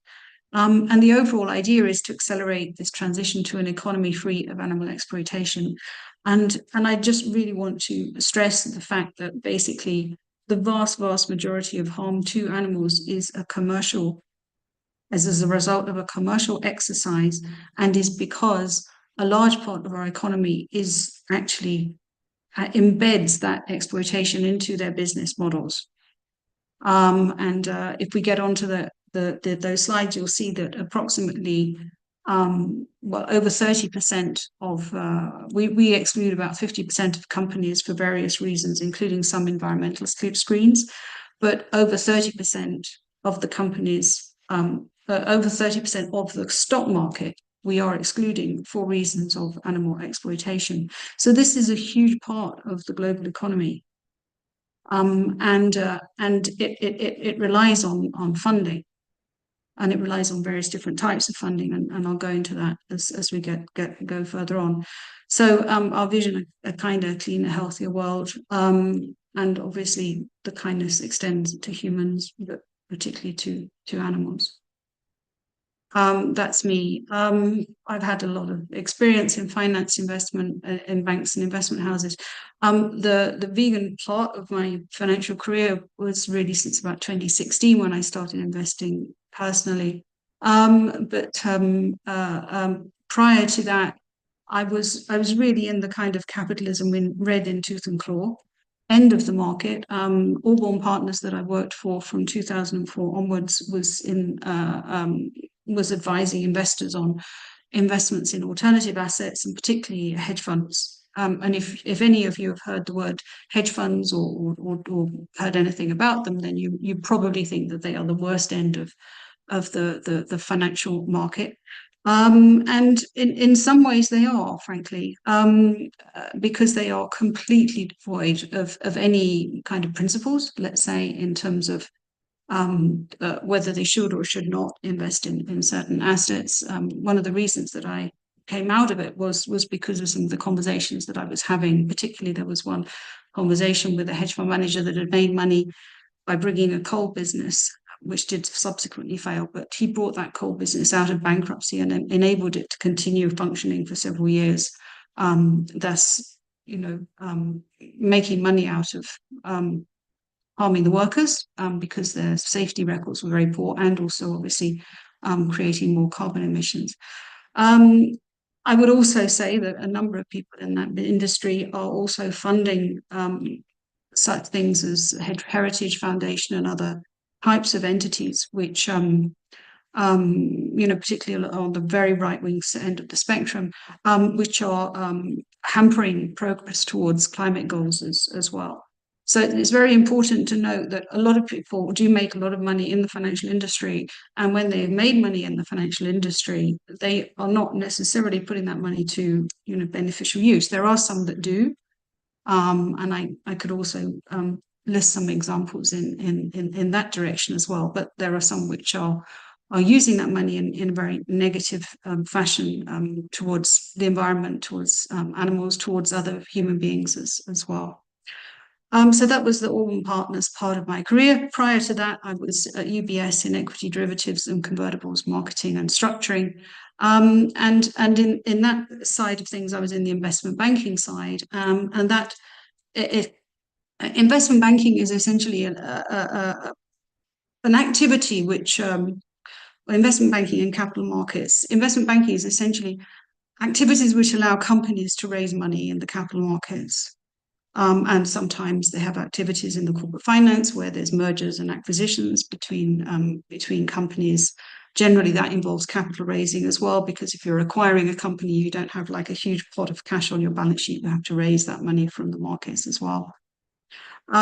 So having been on both sides of the fence, both on the sort of buy side of the investor side, which is investing in those assets, but also on the investment banking side, which is raising assets for companies, and amongst weirdly, one of the companies that did come through when I was at SBC was a coal company, and so the company that I was working for at that time did raise money for a coal company.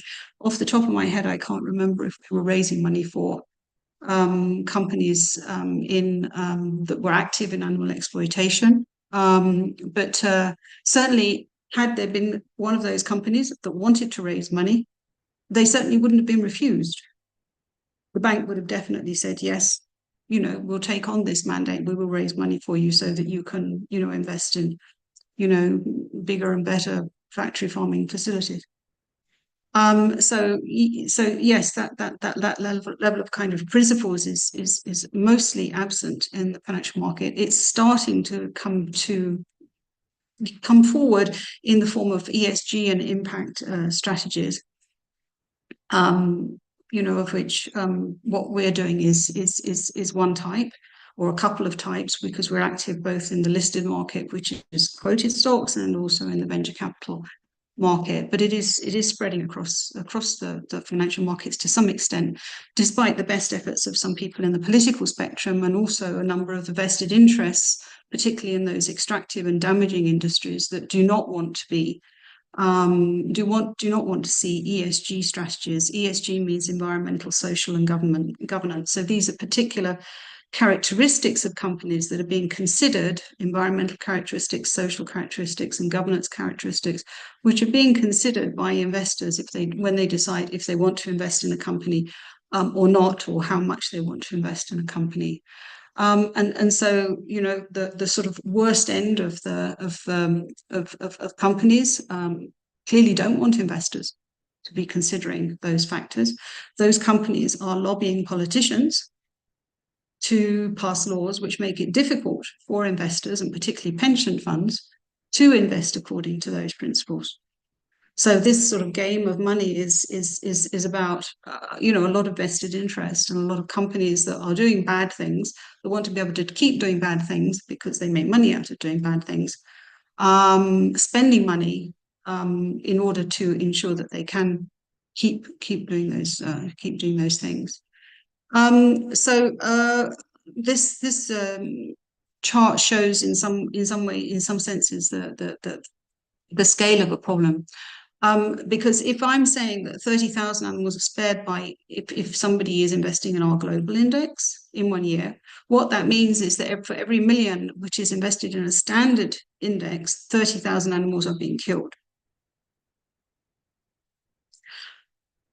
And that is because of the comment that I made earlier, that the animal exploitation is endemic in our economy, and a lot of companies are making a lot of money out of it, either quite directly, like the Tysons or the Hormels of this world, or let's say the pharmaceutical companies which are using animals for testing, or they're doing it quite more indirectly. So is a clothing company that has wool jumpers on the shelf, they're indirectly benefiting because obviously that wool has had to be taken from an animal at some point, even if they're not doing that specifically. And I would say that the 30,000 is actually quite it may be on the conservative side, because we are maybe a little on the low side in terms of the fish caught and farmed, and that is into the trillions. I saw the SDG 18 sort of pop up in the chat. So where this is important is not just that the SDGs are kind of nice things to have, and they're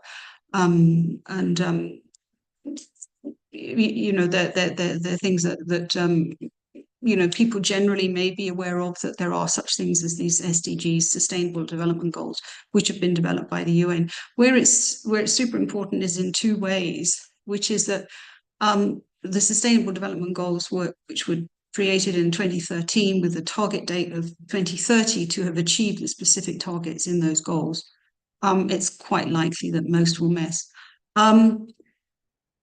Where that's important is in two ways, which is that obviously it was developed by the UN, and in concert with various groups, countries signed up to it. it means that the precepts of those goals should go into the law of those countries. But the other way that it's important is that it's the SDGs have kind of assumed a life outside of that sort of governmental action towards also the financial markets to some degree. And that's because investors, some investors, certain groups of investors, not every investor, but an increasing number of investors over the last 10, 15 years or so have been looking to invest their money in a more impactful way, in a kind of at least do no harm way. And I would say before 2010, we had socially responsible investing, which was largely a little bit sort of values driven, somewhat religious, let's say, because it was, Catholic entities not wanting to invest in sort of pornography and whatever. Maybe Islamic entities not wanting to invest in alcohol, gambling, all of the sort of vices. So that's where it kind of started from. And then over the course of the last 10 to 15 years, it turned into this ESG, where a number of other aspects were being taken into consideration. But since the SDGs, which was 2013, so just some 11 years ago, started and got promoted, and people became more aware of them, it's actually become important for some investors to consider the SDGs either as a whole, and there are some investment programs that are trying to consider all of the SDGs, or certain ones, or to be very targeted and say, okay, I want to invest in water schemes, or I want to invest in climate specifically. And there's been an enormous amount of money raised, but probably still not enough in climate tech funds in the last few years. And that's great, because it does mean that money is being directed in this slightly more positive way. It's being invested in a kind of more proactive way in certain of these SDGs. But of course, the thing that is disappointing about the SDGs is that they do not consider exploited animals at all. They don't seek to improve the position of exploited animals at all. There is actually almost no reference to animals other than within life below water in a reference to overfishing. But obviously, as we all well know, the fact that animals are being exploited is very damaging for quite a number of these SDGs. The ones that are highlighted in colour are the ones where it is most important, because they are the ones which are very much more around the environmental aspects, the aspects of consumption and production, the decent work one as well. I think that's very important when you consider the abuse of humans as well as animals in agriculture, farming, fishery. But the fact that there is no consideration of exploited animals led us to create our own SDG, SDG18.org. Obviously, it is not officially authorized in any way, shape, or form. It is more of a campaign at the current time. It has not been adopted by the UN, but the campaign is using the tile and the concept of an SDG in order to make people aware that A, the animals are not included within the SDGs at the current time, and B, that without the consideration of animals, it will be extraordinarily difficult to achieve most of the goals, and particularly those which are highlighted on this screen. So I've talked a little bit about financial markets. I don't have very much time left at all, but the chart is the most relevant part. On the left-hand side, I've discussed a little bit about what our approach is in terms of imposing vegan screens and proactively investing in order to achieve a vegan world. But in terms of this chart on the right-hand side, this is really how investors look at the markets and how companies also understand their interaction with the markets to the extent that they have a need for capital or funding of any other type. So you've got along the bottom axis, you've got risk, and along the y-axis, you've got return. And essentially, the higher risk you're likely to take, the higher return you will be demanding, because you're putting more of your money at risk. So you want to get more money back, not just the money you've put in, but multiples of that if possible. Just looking at that, I won't go into everything in detail, but there's a game to be played across all of the financial markets, and this game is played by hedge funds, it's played by other kinds of traders, day traders, played by the traders within the dealing rooms of banks and all types of financial institutions. In each of those dots, there will be a game that is being played. In a sense, the game, this is something that's just kind of hit me. The game becomes even more kind of Wild West the further you go up the chart there. That arrow pointing at 45 degrees or whatever it is. The more risk you're taking, the more return you want, and the worse you're likely to behave, frankly, in terms of trying to make money out of the markets.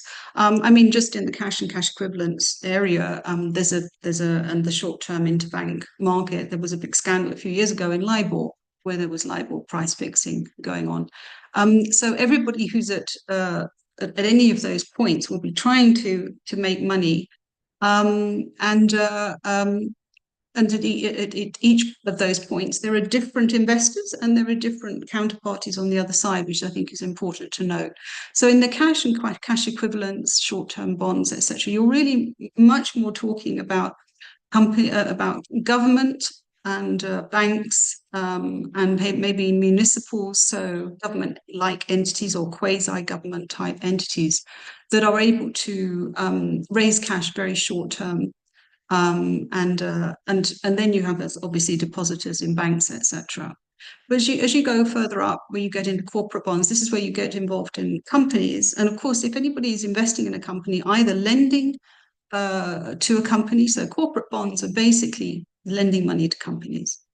They're called a bond because they're securitized, so they're turned into a financial instrument. But essentially, you're lending money to a company, and you only lend money to a company if you think that you can, the company is going to be able to pay you interest on that and give you your money back.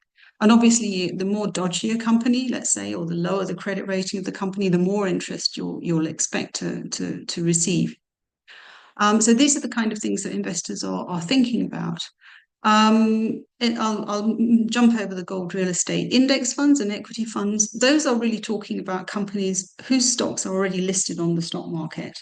And those are liquid, and that's a very important aspect as well. With everything below the sort of derivatives, let's say, to the left, you can instantaneously get your money back, or get all your money back necessarily, but you can instantly liquidate that asset and turn it into something else. With equity funds, index funds are really a construct, and we've constructed obviously index funds in order to demonstrate that it is possible to invest according to our precepts. So an index fund is basically a set of rules for investing in a stock market.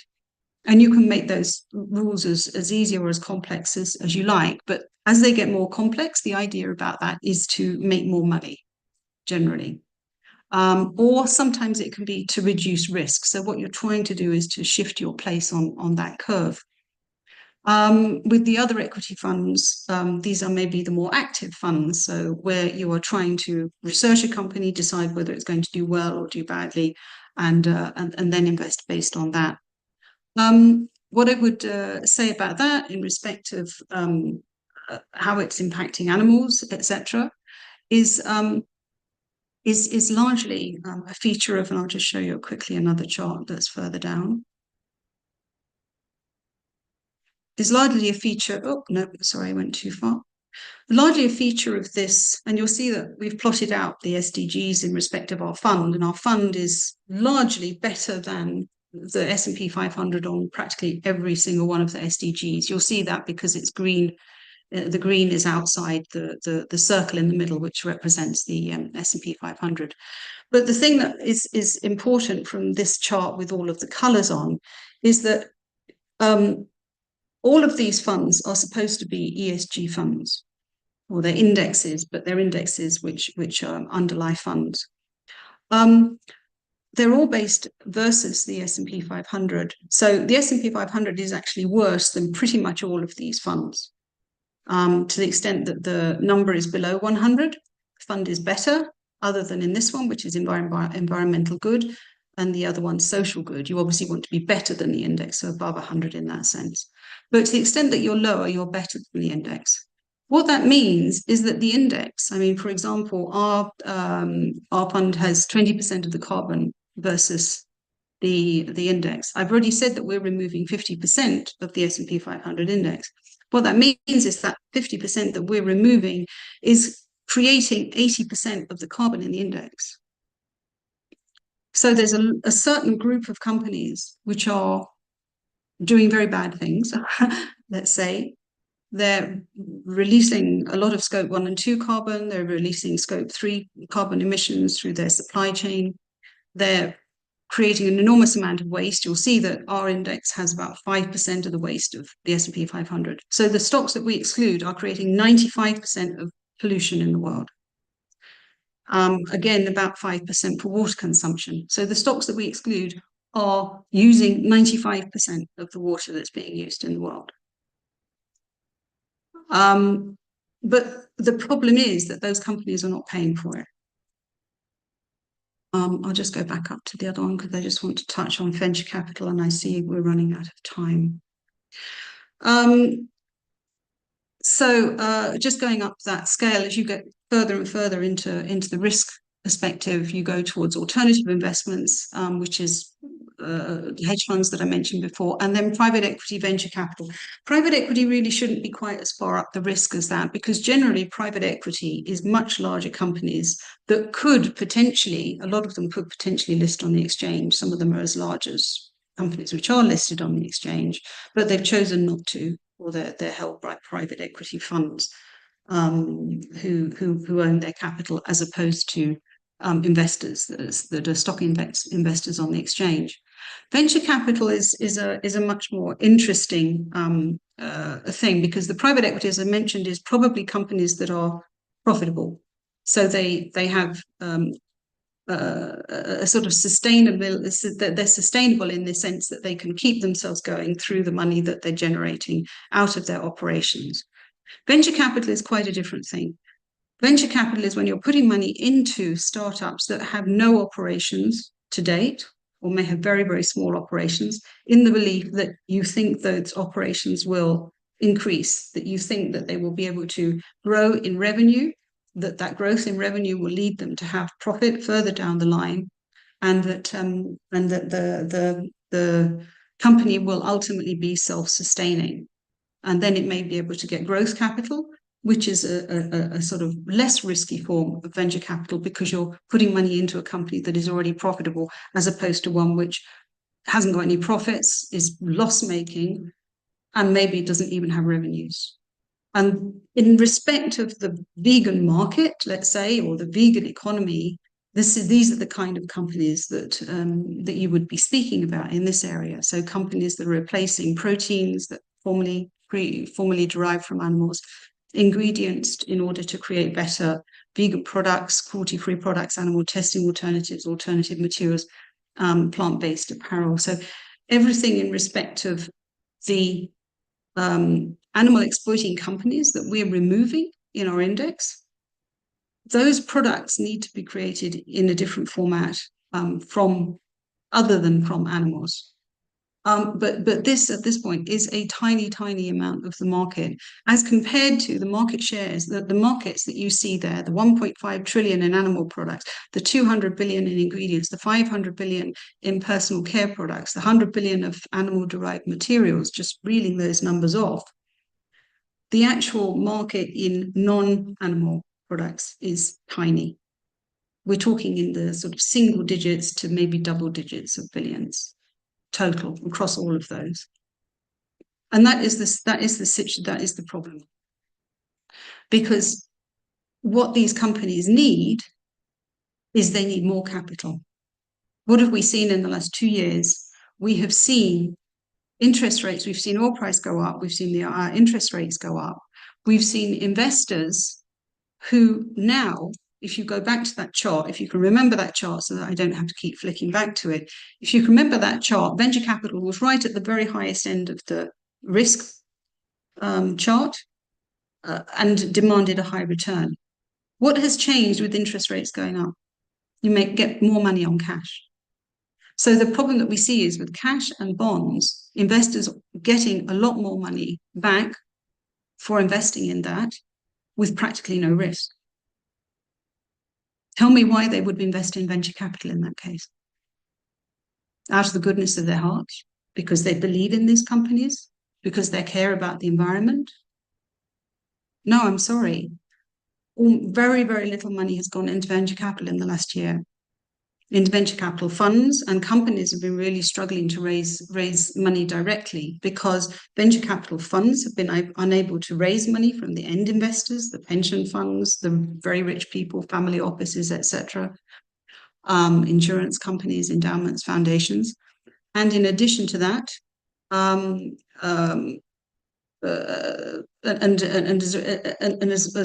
well as those venture capital funds not being able to raise money, because of that, those venture capital funds haven't been able to put money into these companies. So we are seeing companies failing. Right now, none of the companies on screen have failed, but I could reel off names and names and names, particularly companies in the plant-based arena that have failed in the last year and a half because of lack of access to capital, because they have not reached the stage where their revenues are high enough that they have and that they have high enough gross margins. So what they are paying in order to make their products versus what they're able to sell those products for. And this particularly gets even more difficult with the cost of living crisis, where people are not prepared to pay high prices for premium products and want everything to be cheap as chips. That means that those companies basically are not profitable. And if you're not profitable, then you need to be getting more capital in, because otherwise, how do you continue in operations? They have not reached the level of revenues that allows them to become profitable. They're still on that journey to get to that place in terms of revenues where they can become profitable. And investors at this have been unwilling to put more money into those companies because the point at which they become profitable has just become too far in the future. And there are lots of other things that they can put money into. As I said, they can put money into cash and bonds and they get an immediate yield, which is, 5% for no risk at all, or put money into something like real estate. So this is where the companies in this space are having to compete. They're having to compete for capital. And without capital, they will go out of business. And I'm sorry, but that is the game. Hello, Claire. Investors will not invest unless they feel that they can get more money back than they put in. And especially with venture capital, they're not just wanting large multiples of the money that they put in, but they're wanting to know that that money they're going to be able to get out at some point, i.e. those companies are going to be bought out, or they're going to be able to list on the stock market within a certain period of time. And that seems all very far away now. Finished. Thank you. Our next speaker is here, and so I think we'll have questions put in the chat, but that is fascinating, and you have excellent slides. I'm glad this is being recorded. So thank you so much. My pleasure.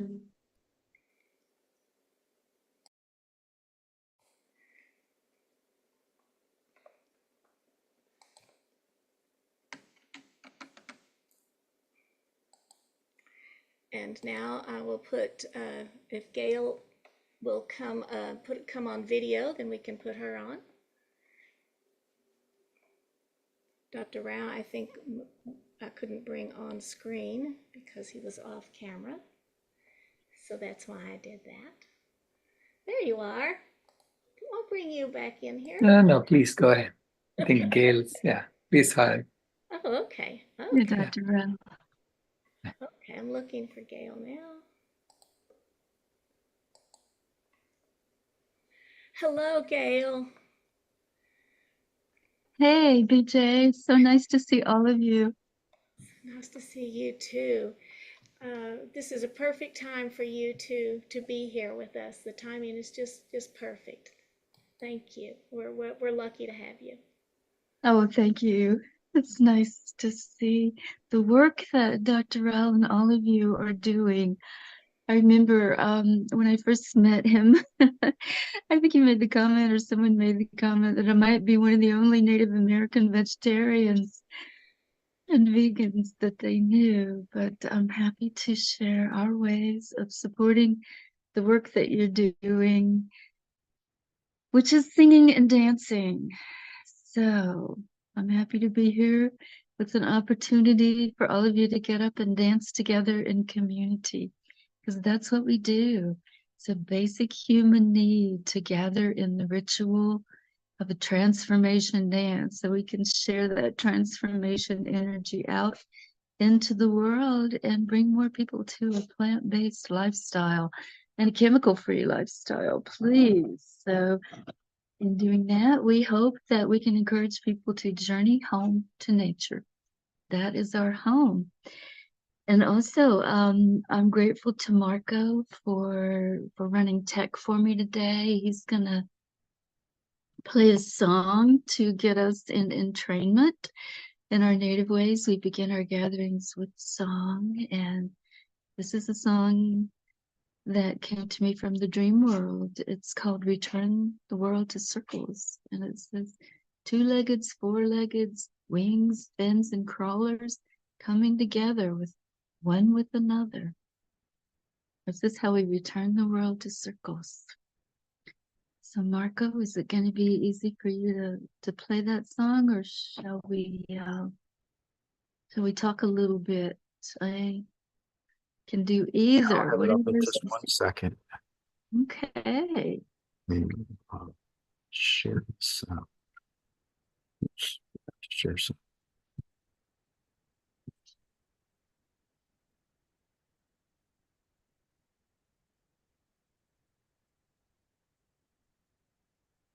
My songs are on YouTube at the channel Singing Mist 1, and they come from the dream world in our native ways when they can help us heal. And this song, hopefully, and the dance will both help us all heal the wounding that has been so prevalent in this dominance culture. Whenever you're ready. We can share the sun. We can share the sun. All can share the sun. All can share the sun. We can share our heart. We can share our heart. With all who share the sun. With all who share the sun. Connect us with your warmth. Connect us with your warmth. Connect us with your stillness. Connect us with your stillness. Shine back in our human. Original instructions.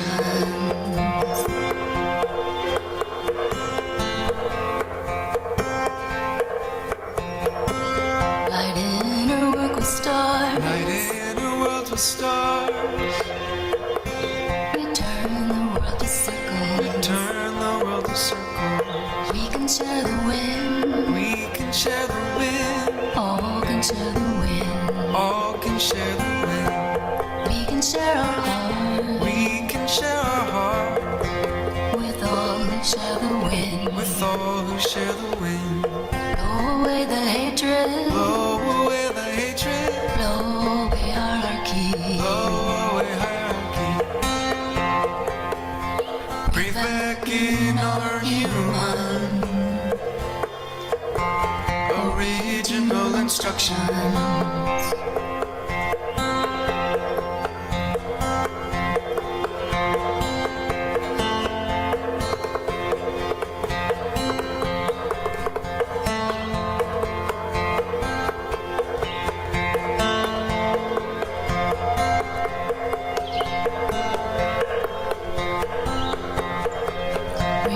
of the corporate ladders.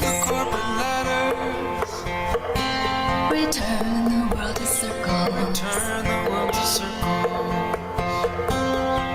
Two-leggeds, four-leggeds, wings, fins, and crawlers, coming together as one with another, living in love. There are no others. Spirit to spirit, heart to heart. Can anything really keep us apart? We can share the water. We can share the water. All can share the water. All can share the water. We can share our heart. We can share our heart. With all who share the water. With all who share the water. Wash away the tears of genocide and slavery. Wash away the pain and fill the space with love. Wash away the pain and fill the space with love. Flow back in our human original instructions. We can share the earth. We can share the earth. All can share the earth. All can share the earth. We can share our heart. We can share our heart. With all who share the earth. With all who share the earth. Mountain valleys make river basins. Natural ways of sharing locations. Ground us in our human original instructions. Spin us into threads. Spin us into threads.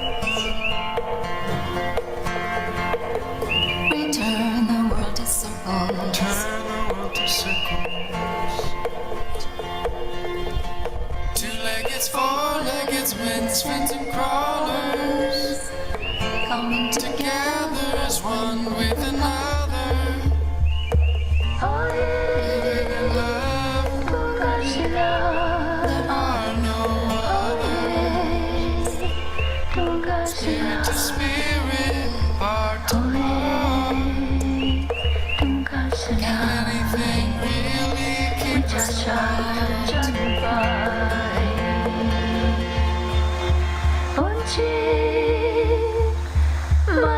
Okay, Marco, if you want to turn that one off.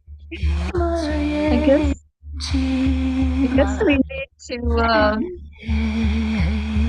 Marco, if you want to stop that song. It's another song on YouTube, and it's our pipe song that sends our voice to ancestors. So I guess we need to send our voice to ancestors today.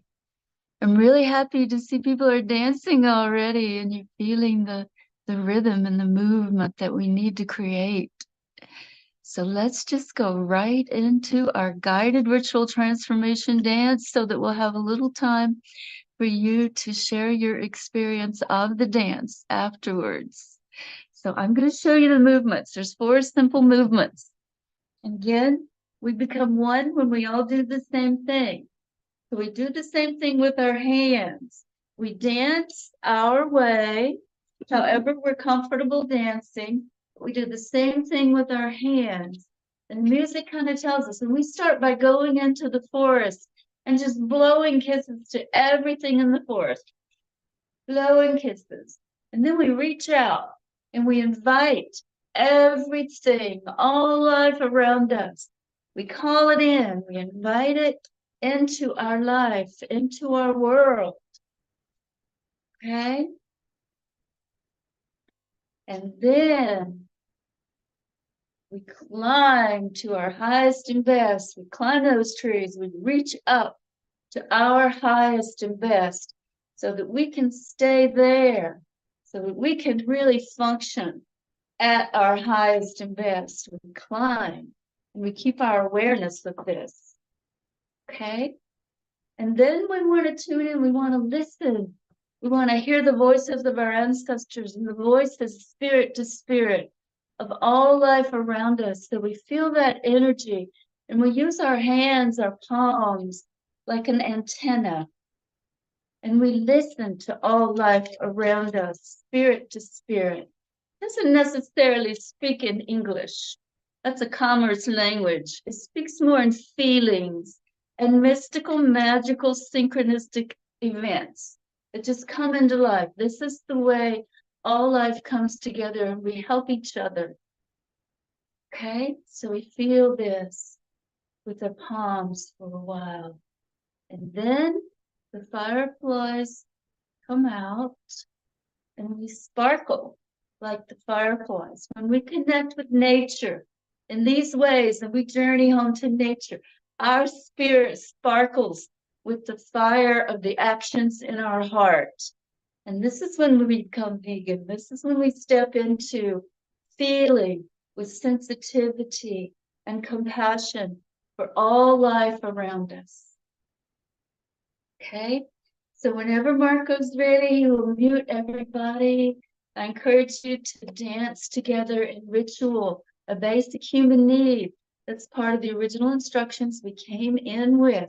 And we can all reach back to the beginning of this wave of humans and share ancestors in these waves. We all came in this wave of humans, and we know there have been many waves of humans. So we want to do our best to reach our ancestors and integrate those original instructions with today's world that we are dealing with this little frog that my dog is playing with. I'm gonna have to put this somewhere. You want journey home to nature, correct? That's right, Marco. Yes, thank you. Whoops. We don't have the video with that. And let's dance together. Be aware of your surroundings, but let your body move.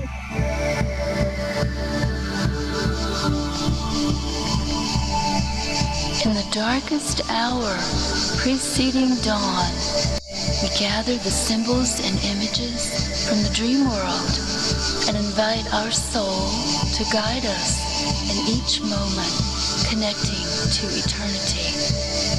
As sun rises over sacred mountains and our moon sets, we enter the forest with kisses greeting all of the luminous healing spirits. We begin this dance blowing kisses to sky, sun rays, dewdrops on spider webs, and moist earth beneath our feet. Blow kisses of gratitude and connection to all around us for 1 more minute, please.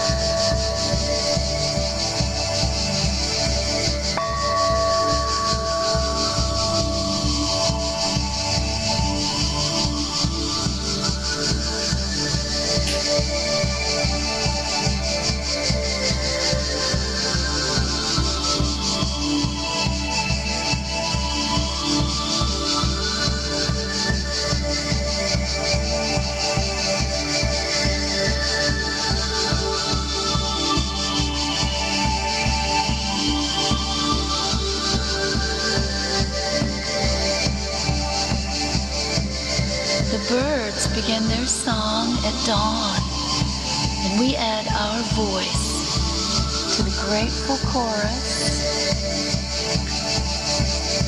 around us, swaying with the winds of change and sending heartfelt energy to join the ethers moving through us, reaching out to ancestors, the eldest being stones who have been here from the beginning, have done their work and can help with ours. We learn to listen deeply within the marrow of our bones. Each sunrise acknowledges renewal, radiating all around us. May we cleanse and clear as we merge the waters everywhere with all that flows within us. Dance with the winds of change and reach out to all for 2 minutes now.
as we climb to our highest and best.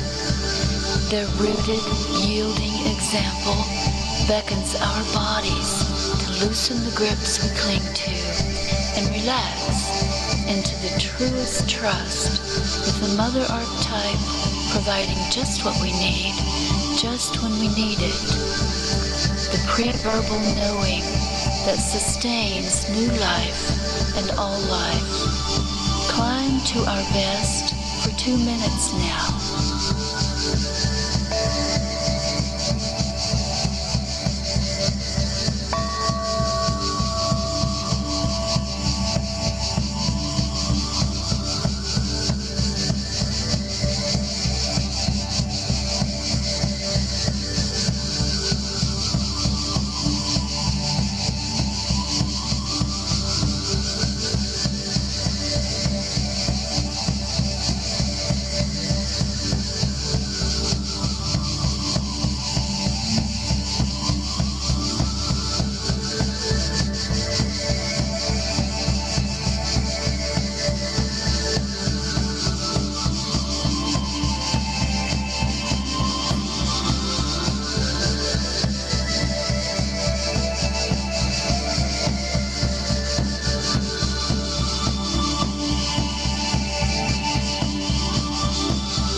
Open fully in the path of the sun as we acknowledge our own gifts in their times to shine within community.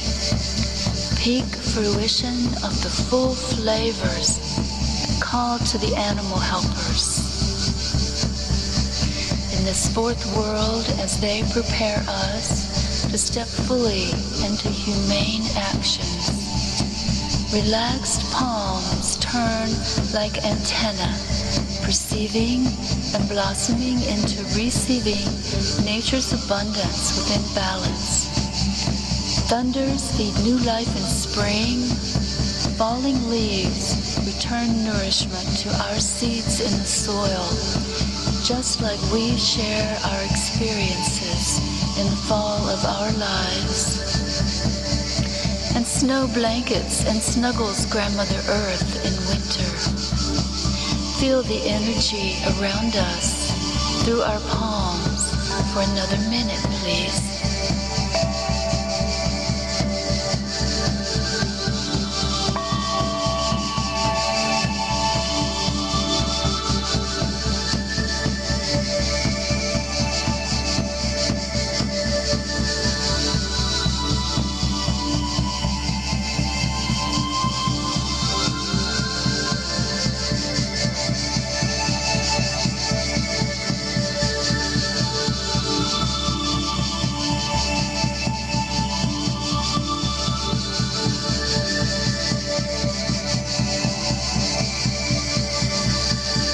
Twilight mysteries bring the magic of the stars back to us, and fireflies flicker, lighting untruths that lead to momentary truths within this universe.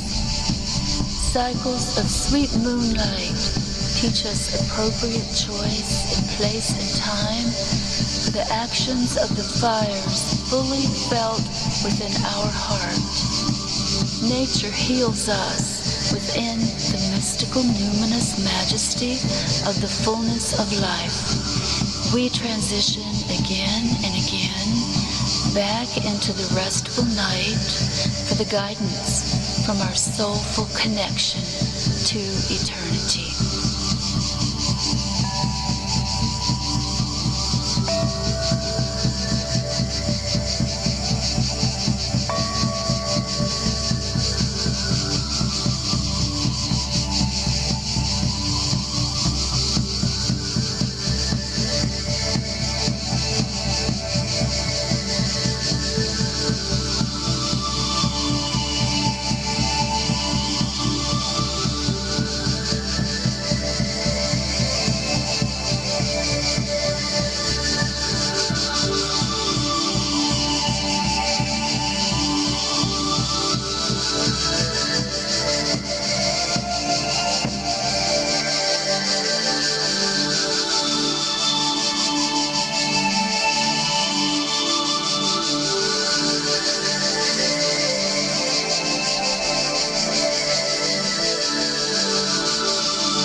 Thank you all so much. Thank you, Marco, for taking care of the music.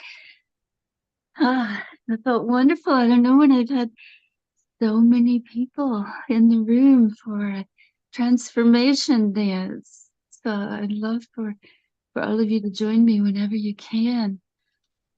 We That was danced. so beautiful, Gail. That was so beautiful. Thank you so much. Yes, thank you, Dr. Rao. I'm happy to be able to share in this way, and I'm open to anything that anyone experienced that they would like to share during the dance as well. So just open up your mic and share with us, speak with us, however you wish to, ask any questions, however we can aid in your transformations. Just let us know. It was so much needed after all the serious talks we've had, and then watching your dog participate in that with you. It was amazing. Yeah, all the animals. We gotta love them. They're the sweetest. Go ahead, BJ. Thank you. I don't need to be on screen. I just wanted to say I loved it. And I think one of the parts that moved me was the acknowledgement of all from the rocks, our ancestors all, and the dancing that expressed that. And then when you said, and we're all doing it together, it's like Dr. Rao said, it was needed. And I think that's a dance that I could do it again and again. Thank you. Thank you. That's beautiful, BJ. You can go to YouTube channel Guided Virtual Transformation Dances and dance anytime you want to. There's almost 20 songs just like that there, and the guidance and the videos of many people dancing are there as well. So please dance whenever you feel like dancing, and join us every other Tuesday in the gathering room to dance together as a community. Wonderful. Thank you so much. Yeah, much love and gratitude to all of you. Thank you for allowing me to be here with you. Now we have Dr. Richard Schwartz. Hi, how are you all doing? I hope you were dancing as well. I know you celebrated your 90th birthday recently. Yeah. You're amazing. So it's an honor and a privilege to have you here. Please. Speaking of amazing, you are super amazing with all you're doing, and wish you much success in trying to get a vegan world by 2026. And hopefully all these talks will really help that. Okay, Yeah. I'm going to try to set up screen sharing, and let's see. Oops, why don't I have? Not seeing the option of screen sharing. There should be a green button on your Zoom. Yeah, but it's I'm not, wait a minute, not seeing anything besides what I usually have at the bottom. That's strange. Let's see, maybe if I Well, look in your menu for Zoom. I There's a start moved it. share. Oh, right, actually this was blocking it. Okay, so I have the screen share, and now I have to find the play button. I know the play button should be up near the top. Whoops. Let's see. Oh, maybe I have to choose one maybe first. Right. Oh, okay, I got that. You got Okay. it. All right. Okay, now the play button. Now we can see your screen. You just Right. have to maximize it. The Right. screen. I want to move it. Wasn't there a play button that you need? Or maybe it's, oh, I see it. Okay, 1 minute. Okay, we get over to the left side. And I did see it a minute ago. Wait a minute. Oh, okay. Hopefully, I'm not experienced at this kind of thing. Okay. There you go. You got it.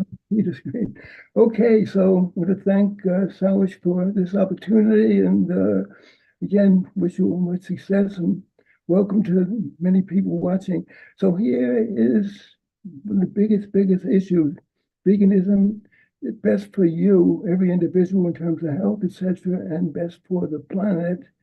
And I'm going to try to explain why that is and why it's so super important that there be major shifts to vegan diets today. And let's see, why is it not advancing? We have to go back to the play button. Thought I had pressed that.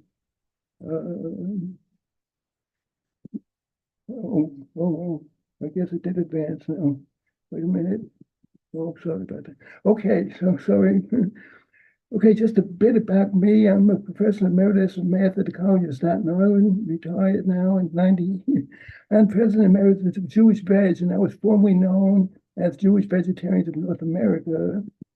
And just a little background, how I got involved with I was teaching courses in math at the College of Staten Island. And one of the courses was on liberal arts mathematics. Students were poorly motivated, fully prepared, but they had to take one math course to meet a degree requirement. So I came up with an idea of the course mathematics and the environment, and no textbook. So I wrote this textbook, Math and Global Survival. This is actually the 4th edition. And in that course, we tried to tie it into world events. One year, hunger was a major issue. So we concentrated on that, and I just felt at that time they were saying there were 20 million people dying of hunger and its effects. But what can we do? We're just not growing enough food. Then I read this wonderful book, as you can see here, Diet for a Small Planet by Frances Moore Pay. And she pointed out how wasteful animal-based diets are. That, for example, 70% of the grain grown in the US, maybe 30 or 4% worldwide, fed to animals destined for slaughter, rather than feeding people. And therefore, we also have almost 10% of the world's people chronically malnourished. And so after that, I authored a whole bunch of books, but rather than mentioning all of them, I'll just focus on a couple. Judaism and Vegetarianism. Actually, this is the 3rd edition that you're seeing. The 1st edition was 1982. So you can see I've been involved in this for over 40 years because the issues are so super urgent. And more recently, so you can see Vegetarian in 1982, Vegan Revolution. And these are two of the most important things to me: saving our world, revitalizing Judaism, and actually all the religions. Because every single one should be focused on veganism and environmental sustainability, for example. So we see that change. And also made a video with a multi-award winning producer, Ronald Friedberg, at Sacred Duty, applying Jewish values to help heal the world. So it's Jewish values, religion values should be applied. In fact, it did not. I have another book called Who Stole My Religion? Because religions should be very radical in making changes, but often they're very conservative. And you can see the shirt I'm wearing now. You can't see all this part, but these are some of the issues. This is part of my stick. I have all kinds of fruits, all kinds of vegetables. Wearing a yarmulke here, also with all kinds of fruits. And I kid people saying, most important, I'm wearing Fruit of the Loom underwear. So that's the stick that I use to get started. And let's see. And I had an article, cover story in the Jerusalem Report. Here it is, Richard H. Schwartz, that's me, arguing that not eating animal products violates Jewish teachings.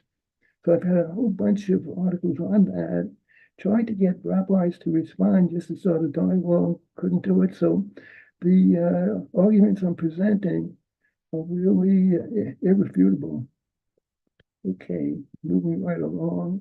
Okay, the main reasons for veganism, I presented usually from a Jewish perspective, but universal, all super important, preserving our health. Everybody's concerned about that. Treating animals with compassion, protecting the environment, serving natural resources, reducing hunger, pursuing peace. I'm going to mention the negative connections for all of these to veganism. Well, again, research, and that means many peer-reviewed articles in respected medical journals shows over and over again, vegan diet can help do many things positive. Weight loss, vegans are generally much slimmer, healthier, reduce the risk of heart disease, and we're going to see actually it can actually reverse heart disease, lower the chances of getting all kinds of cancer, and managing diabetes again, we can reverse that as well. So that's the bottom line. That enough should be known, but we're going to see many other reasons that everybody should be vegan at the minimum, vegetarian as a path. Okay, you may have a little trouble reading all of this, but this is the bottom line right here. Per capita meat consumption, when it's high, heart disease rates are high, bowel cancer rates are high. When it's low, in maybe a third world country, instead of heart disease way up here, it's way down here, bowel cancer way down here. So this is, as I said, many studies like that. And Dean Ornish, some of you may have heard about, he showed you can reverse heart disease on a very low fat, almost vegan diet, and plus meditation, some exercise, and the control group, no changes at all. 82% who were on it showed tremendous decreases in coronary arteriosclerosis, etc. And initially, insurance companies wouldn't cover it, only if you had surgery, drugs. Later on, they realized that this is more permanent, more effective, and can reduce costs. So again, not only can plant-based diets, vegan diets sharply reduce medical costs, they can also reduce diets in many cases.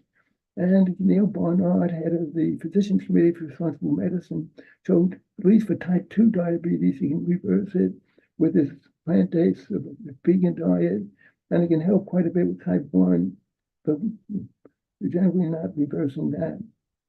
And many studies. Here's a whole book by a breast cancer physician for 30, 40 years who tried to see what's really the main cause. He looked at many different studies, and he concluded that the animal-based diet is the main cause of breast cancer. They raise a lot of money very often for animal experimentation, which has failed many times in the past, but it can definitely be prevented. Okay, so many studies, I say, the epidemiological, here's a wartime study, and you might think in war, of course, what would be more stressful, that the disease rates would be very high, but here it is in the World War II years, and let's see, here it is that the fat content, the meat content went down. The Nazis, when they controlled the country, took the meat products for the main part. So a sharp decrease in animal consumption, and almost parallel, the death rate actually went down, only to increase again as the war ended and people started going back to their animal-based diet. And here is a couple of graphs on heart disease, more cholesterol and more heart disease risks. So we might wonder, what are the sources of cholesterol? What plant foods have cholesterol? And here they are, whether it be grains, vegetables, nuts, seeds, fruits, legumes, or vegetables, actually zero. Sort of kid the students when I used to show this in classes, say this is the homework assignment to memorize all these numbers. But take a look at eggs, the greatest concentrated source of cholesterol, and beef, butter, oysters.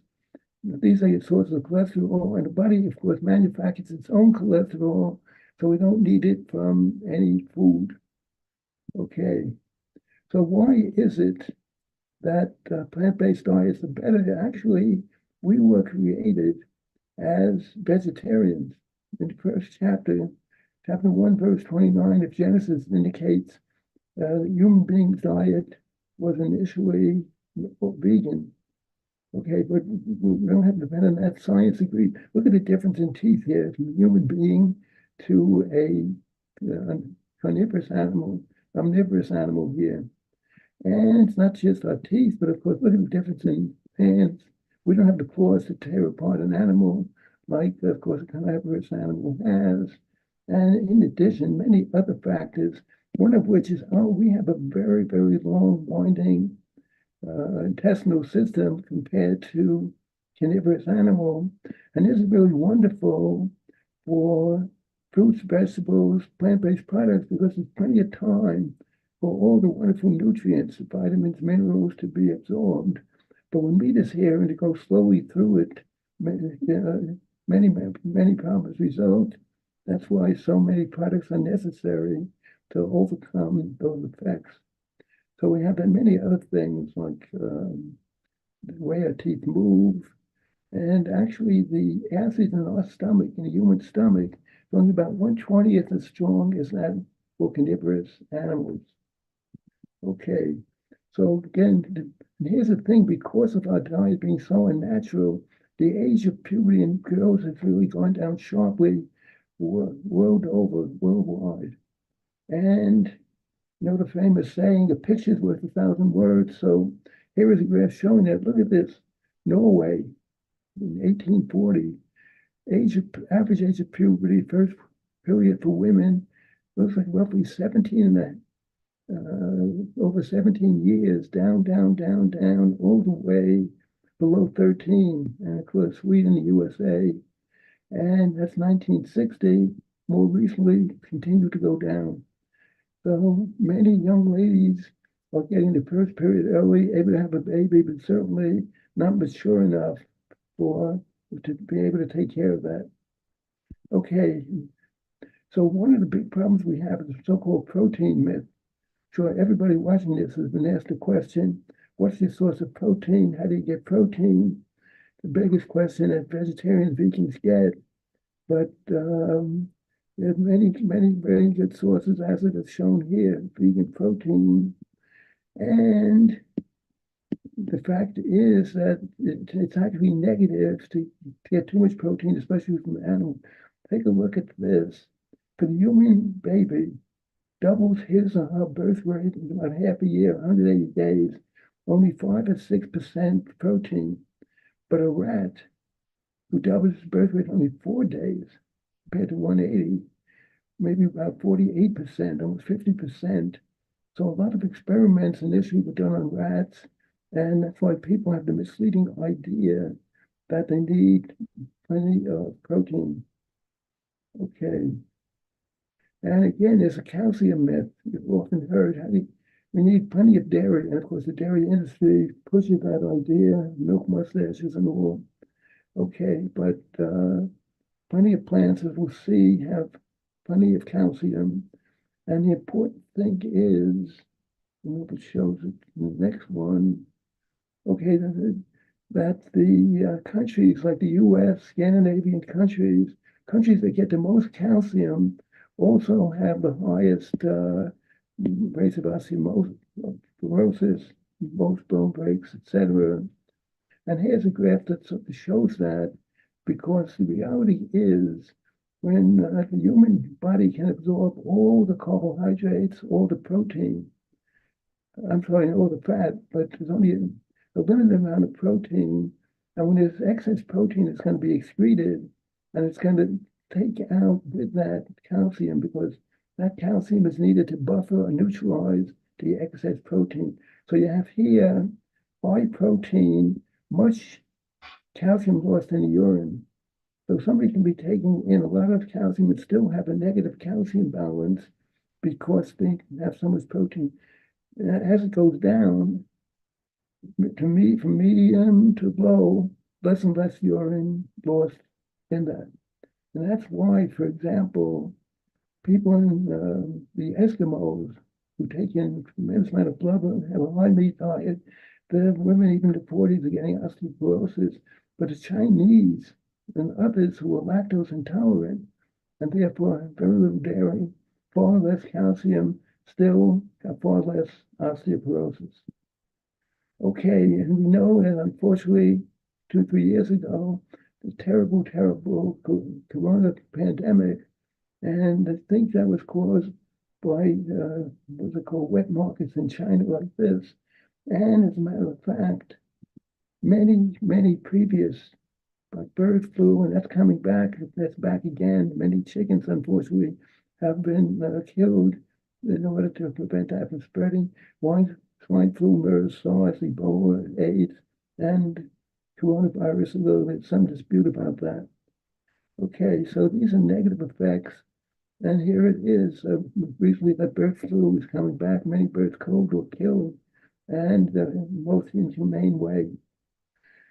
And before we go beyond health, another important thing is because of the terrible ways we're going to see that animals are raised, tremendous amount of antibiotics are used to try to preserve their health. And therefore, people, there's finding antibiotic resistance. And of course, this is very negative for the future in terms of curing diseases. Okay, so that by itself could be enough, but the next thing is terrible way that animals are treated, contrary to teaching Judaism or the religions. Here we have egg-laying hens, and you can see very small cages, so small they can't even raise a wing, but very unnatural. The natural pecking order is destroyed, so they end up in frustration pecking each other, sometimes harming them, sometimes even killing them. So the industry, in terms of increasing space, and they've been forced to do it to some extent, but it's still far, far too small. What they do is a very painful thing without antiseptics, without painkillers. They debeak the birds, so when they peck at each other, they won't harm them. And that's very harmful. Some of them so bad that they can't eat in the future and they die. But the industry feels, again, rather than increasing the space, they still make more profit this way. And if that's not bad enough for the male chicks, they're not given a chance at all because, of course, they can't lay eggs. They haven't been genetically programmed to have much flesh, so they're killed right away, sometimes being ground up here, sometimes put into plastic bags where they suffocate to death or they die from being crushed by the many birds above them. And it's not better for the dairy cows.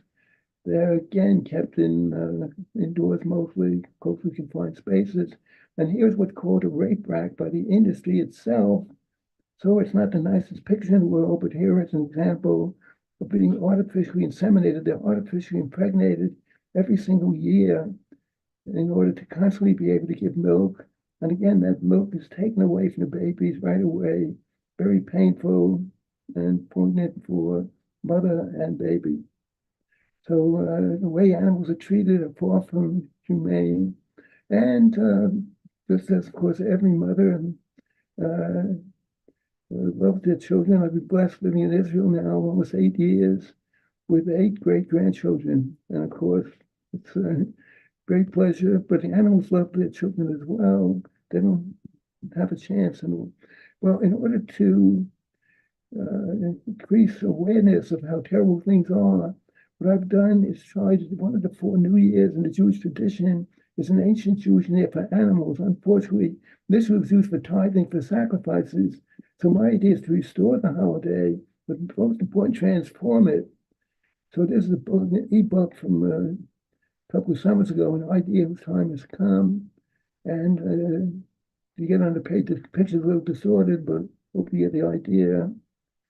And okay, so again, it should be enough negative effects on health, and certainly very negative way to treat animals.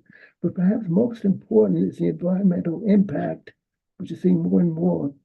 Deforestation, as we speak, forests are being destroyed to create grazing land, land to grow feed crops for animals, soils being eroded and depleted by many cows, for example, water pollution from the waste of the animals, and a tremendous amount of nitrogen and oxygen. And they call it the 6th age of extinction. And most important, that's why we're going to focus on climate change, the greatest threat to the world right now. And again, everything I say is backed up by a very strong scientific consensus. 70% of climate scientists agree on that it's a major problem. And every science academy that's taken a position agrees that climate change is a major threat and mainly caused by human activities. And most important, I can have an opinion, you can have an opinion, but peer-reviewed article means that that article has been checked by other experts, and there's thousands of them, almost all of them agreeing that this is a major problem. Okay, so bad. The UN Secretary General recently said it's a code red for humanity. Really a tremendous thing. We're on a highway of climate. Let's see, the word is cut off, but a climate catastrophe. Delay means death.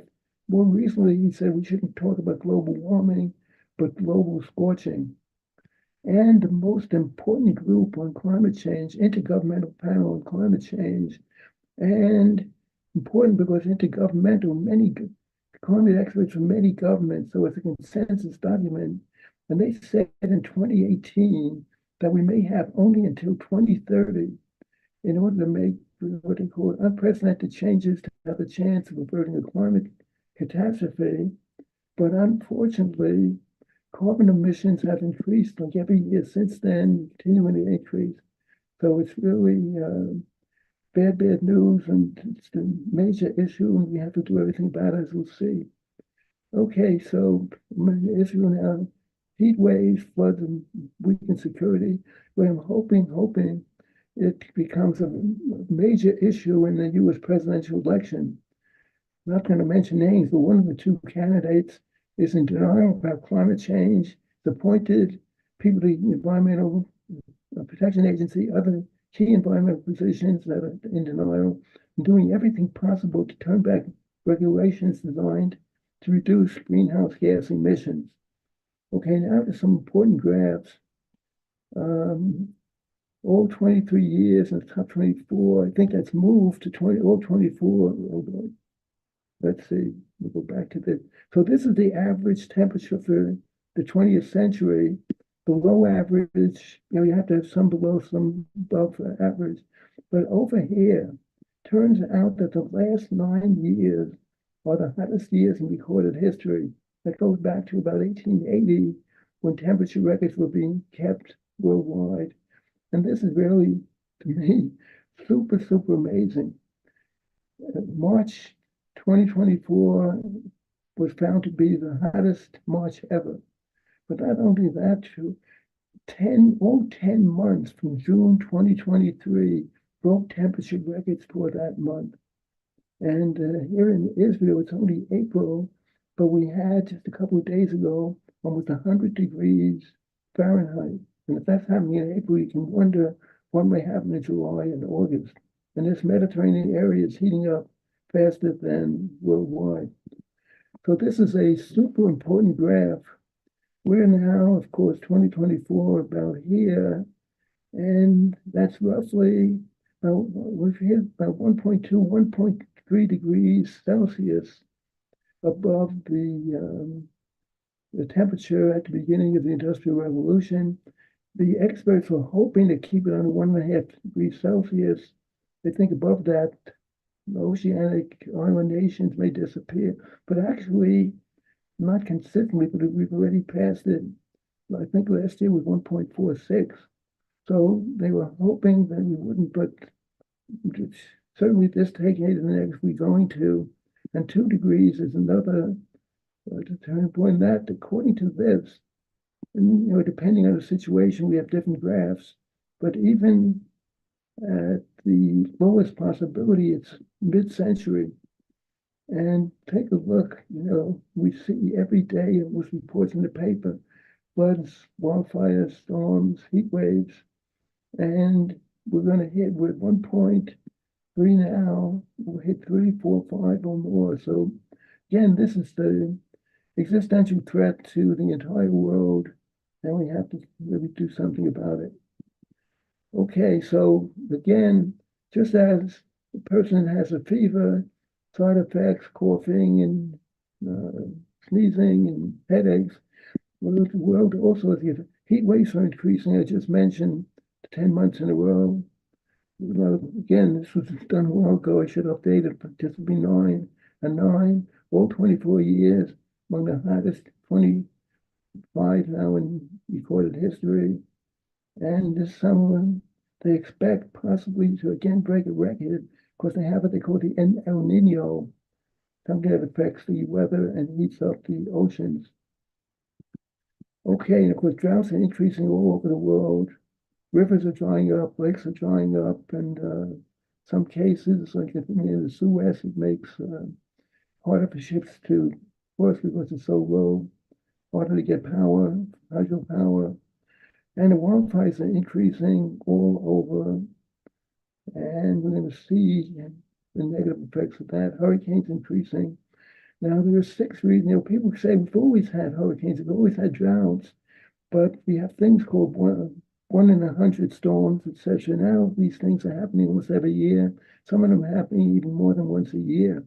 So we've always had hurricanes, but more severe because the seas are higher. That means that the storm surge is going to be greater. And the waters are hotter, that gives more energy, very important.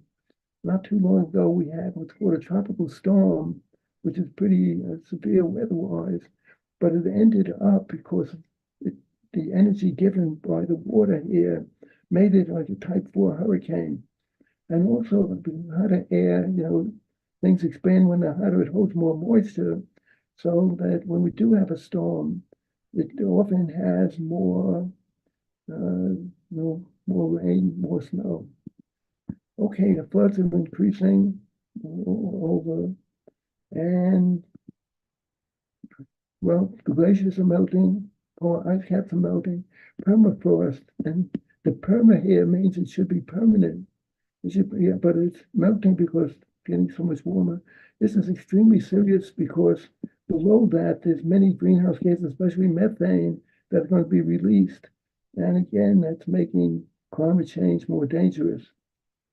Okay, Greenland is melting, and you can see how big Greenland is, and that's severe. And you can see here to here how much more there is.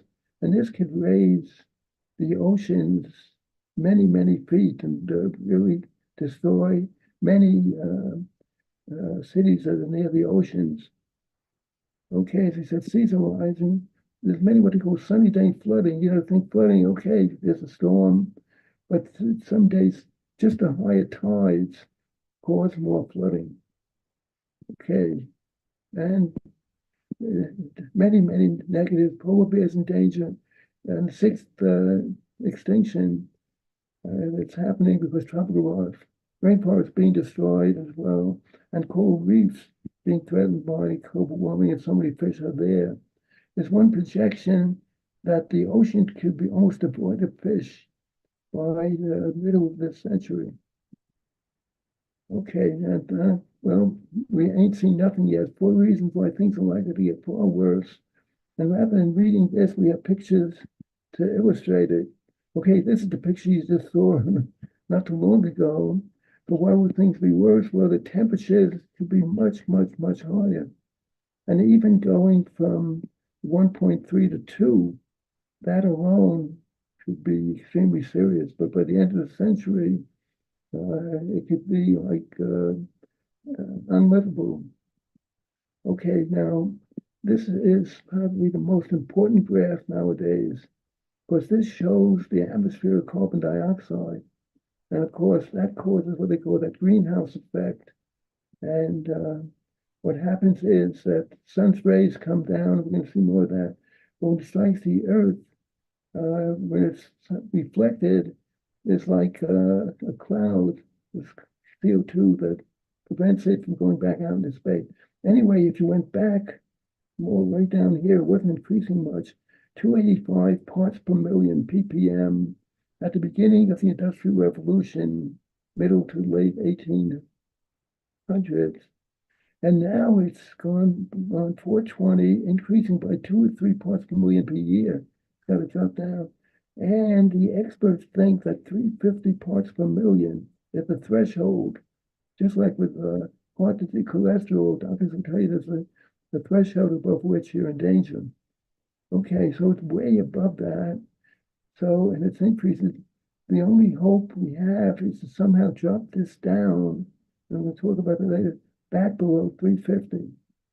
So this is one of the great dangers, that atmospheric carbon dioxide is so high. Okay, now again, another reason things could get worse is because of climate change, we're going to have tens of millions of desperate, hungry refugees fleeing the effects of climate change, the storms, the floods, the heat waves, the droughts.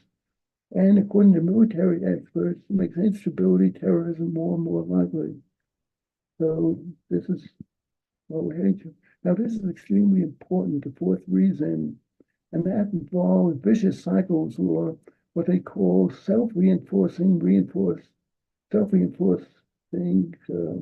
positive feedback loops. And we've seen, unfortunately, very great increase in California, Canada, Greece, many parts of the world of wildfires. So that's a triple threat, because the trees absorb carbon dioxide. It's like a sink. When they're destroyed, we no longer have the carbon dioxide being sequestered or absorbed. To burn trees that had a lot of carbon dioxide, they're destroyed. That carbon dioxide goes up in the atmosphere, and many houses and cars are destroyed, and they need much energy, and that means much additional fossil fuels.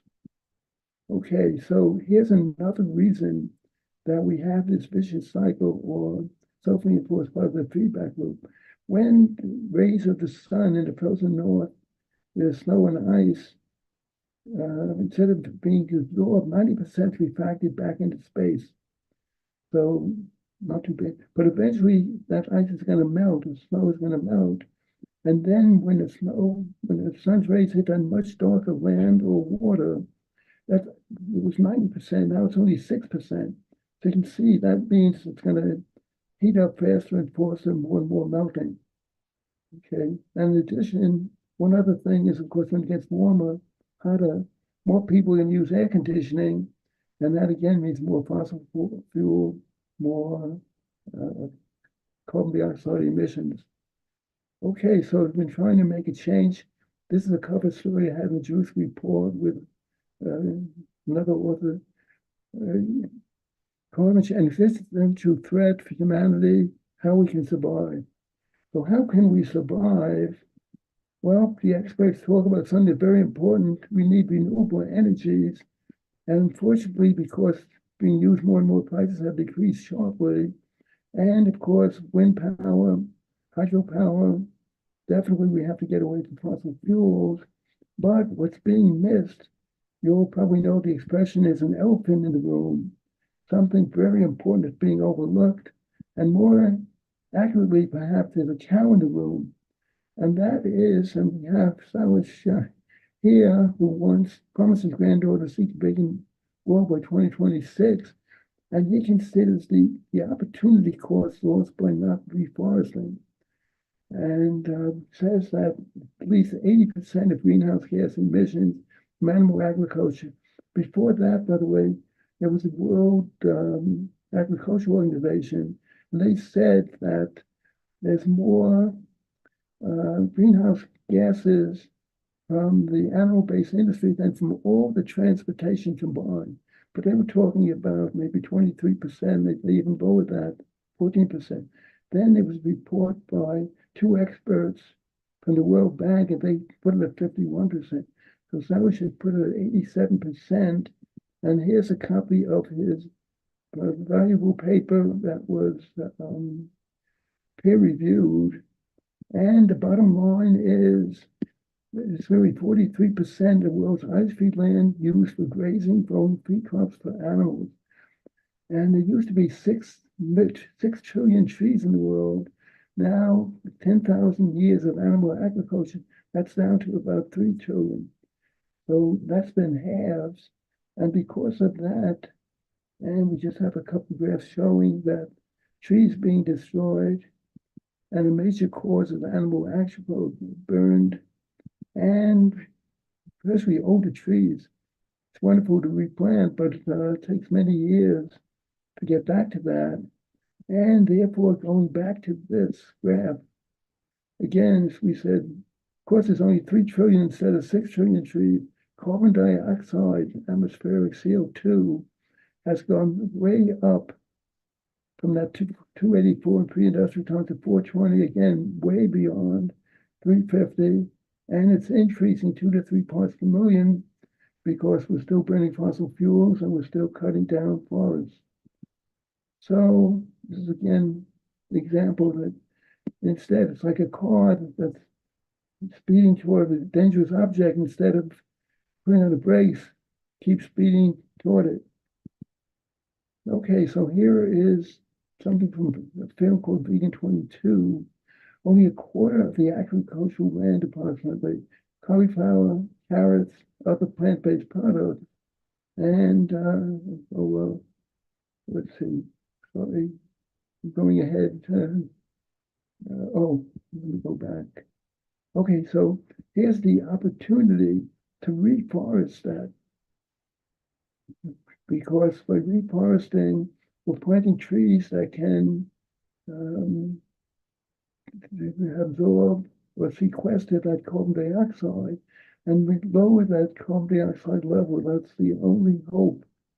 Of course, other things have to be done. We have to get better transportation. I told people have to use mass transportation, better light bulbs, certainly reduce fossil fuels. But without this, there's no way we're going to really avoid a climate catastrophe. Okay, so I want to go on to other issues. Again, animal is terrible for health, certainly terrible for the animals, terrible for the environment, major cause of climate change. But another one is the misuse of resources. It takes far more energy, far more land, some could be up to 20 times as much land for an animal-based diet than a plant-based diet or vegan diet. And it takes far more water, mainly to irrigate the feed crops. So it can take up to 12 or 13 times as much water for a person on an animal-based diet than a person on a plant-based diet. So, and again, at the time, water is getting more and more scarcity.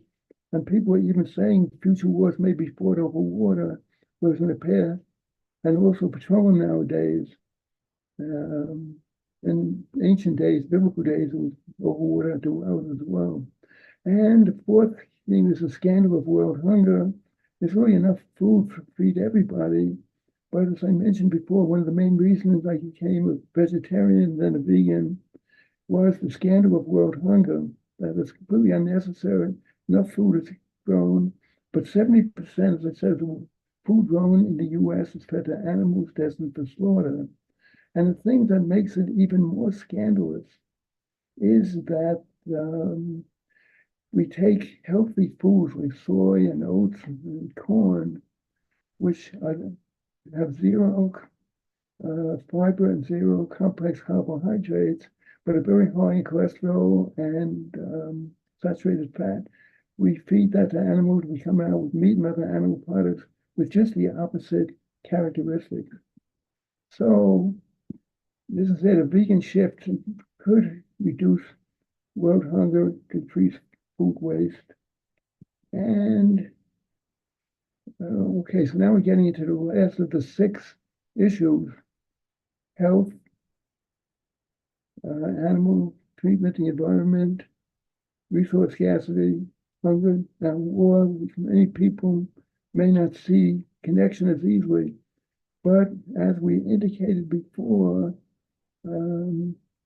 animal-based diets are very wasteful.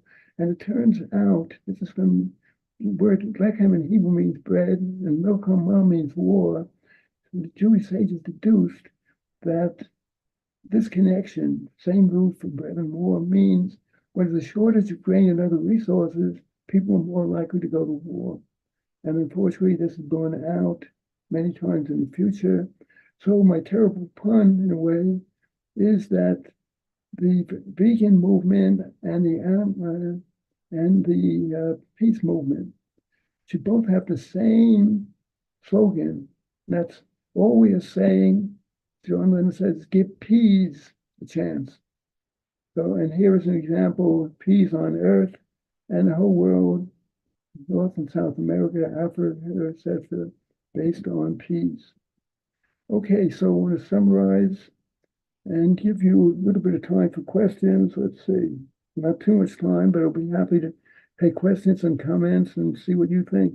So we've talked about how animals based on can preserve our health, treat animals more compassionately, protect the environment, and most important, really reduce climate change, the greatest threat to humanity, conserve natural resources, reduce hunger, pursue peace, and again, really is a choice, a mainly vegan world and a destroyed world.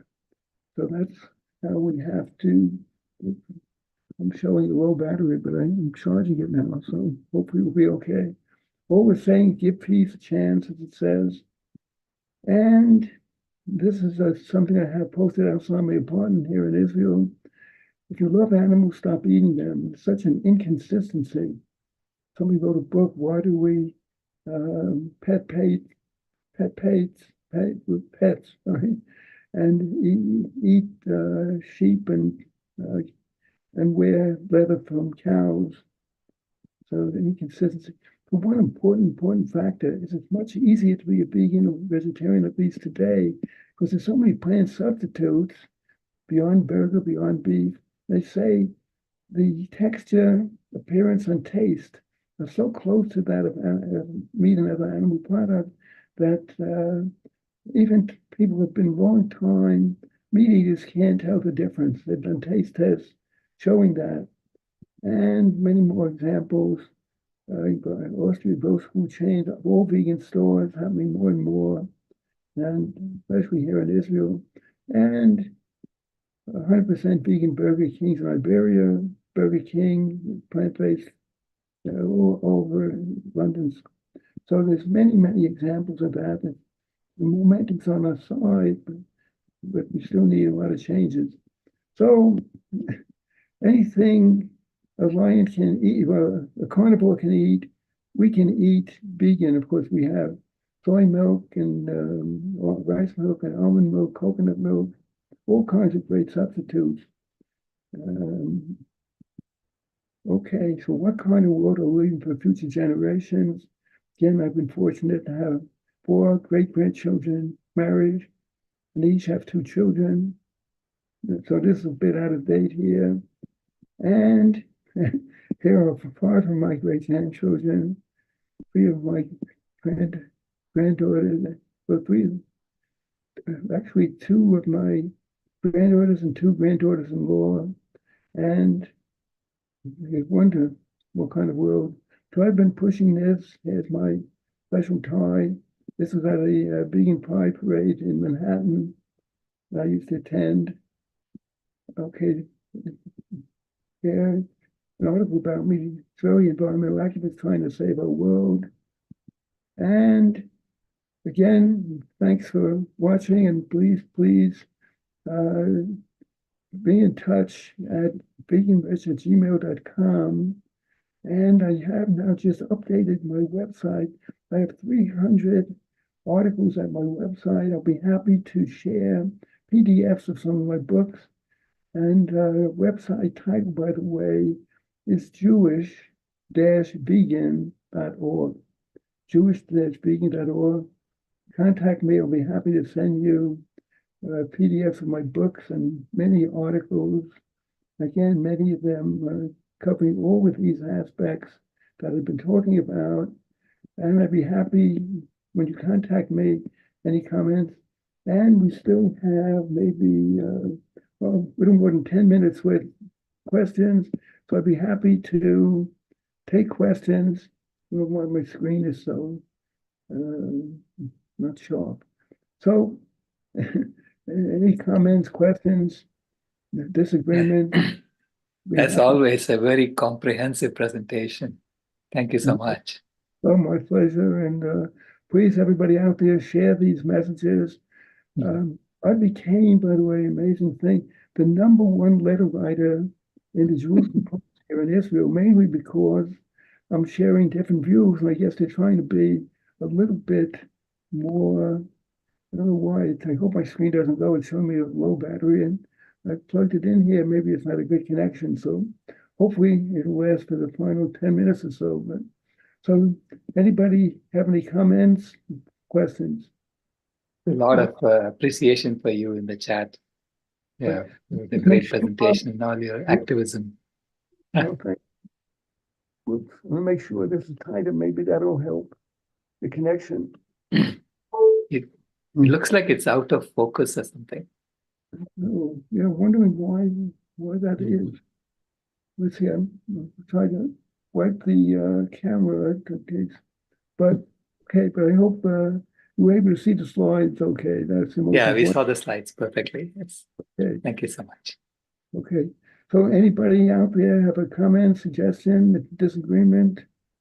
Any questions for, yeah, Dr. Michael Clapper is saying great dedication and work. Okay, so I want to wish you continued success. What you're doing is amazing and to keep it up. And we should see we have truth, justice, morality, all the moral values on our side. And it's just we have to break through the ignorance, apathy, and resistance out there. Okay. Yeah, thank you for your blessings for gracing us every now and then. Okay. And, with all your great children, great grandchildren, and great grandchildren motivating you, you have been indefatigable. Thank you. So your wonderful wishes for your granddaughter should come true. Vegan world by 2026, because again we have a choice between a vegan world and almost a destroyed world. It's incredible that what's happening. Okay, Yeah, so to me it's like we are we are in a house that's on fire. Yeah. And people are squabbling about something that happened, yeah, 10 days ago. I said, wait, your house is on fire. What are you doing? yeah. Well, people have to realize. Unfortunately, there's many other issues, but this is the existential threat. If we're seeing now in 2024, the tremendous temperatures, the heat waves, the wildfires, and getting worse every year, what kind of world are we leaving for future generations? And got to get people to realize that. And again, it's so much simpler to be a vegan today with the substitutes, or at least hopefully be a transition food. Not the healthiest, but at least temporarily they can get at least a taste and all. And there's such an abundance, fruits and vegetables, whole grains, and the fact that there's so many peer-reviewed articles about the health effects, and the fact that doctors do not get the training on that. They may get 3 or 4 hours of what they call nutrition, but that's basically, have a well-balanced diet, eat some fruits, some vegetables, and unfortunately, many of the environmental organizations, I think from your own experience, even at the climate change conferences, right, that they're serving meat, to the environmentalists. I think they're starting to speak out, at least in trying to show that, I guess I have to mention it, Donald Trump, if he's elected, with his denial and his pulling out of the Paris Agreement, where 195 nations all agreed that climate change is a major threat and that we have to do something about it. And at least, and the good news is that the awareness is growing and that we are, wind power, solar power is improving. But again, that's that elephant in the room, the cow in the room, that's being ignored. Okay, so many thanks for the opportunity. I'm going to sign off and wish everybody shalom from Israel. All the best. Thank you. Thank you, Richie.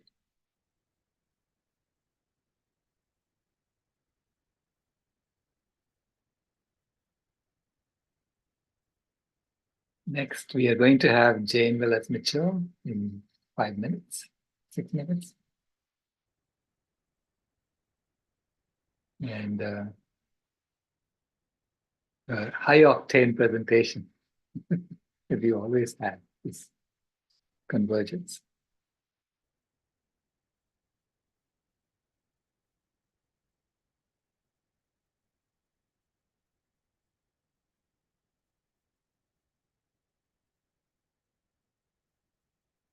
So all of you take a few minutes to breathe.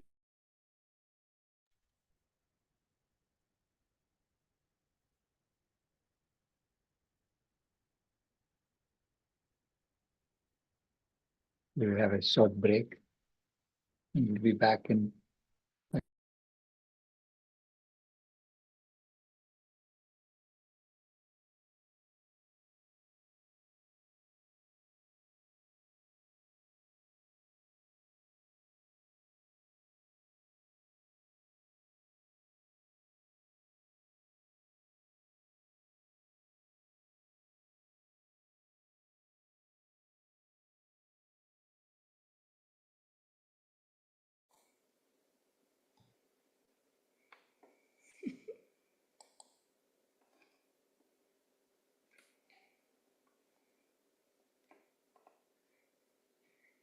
Jane will be here in about 5 minutes.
Jane, I'm making you a co-host right now.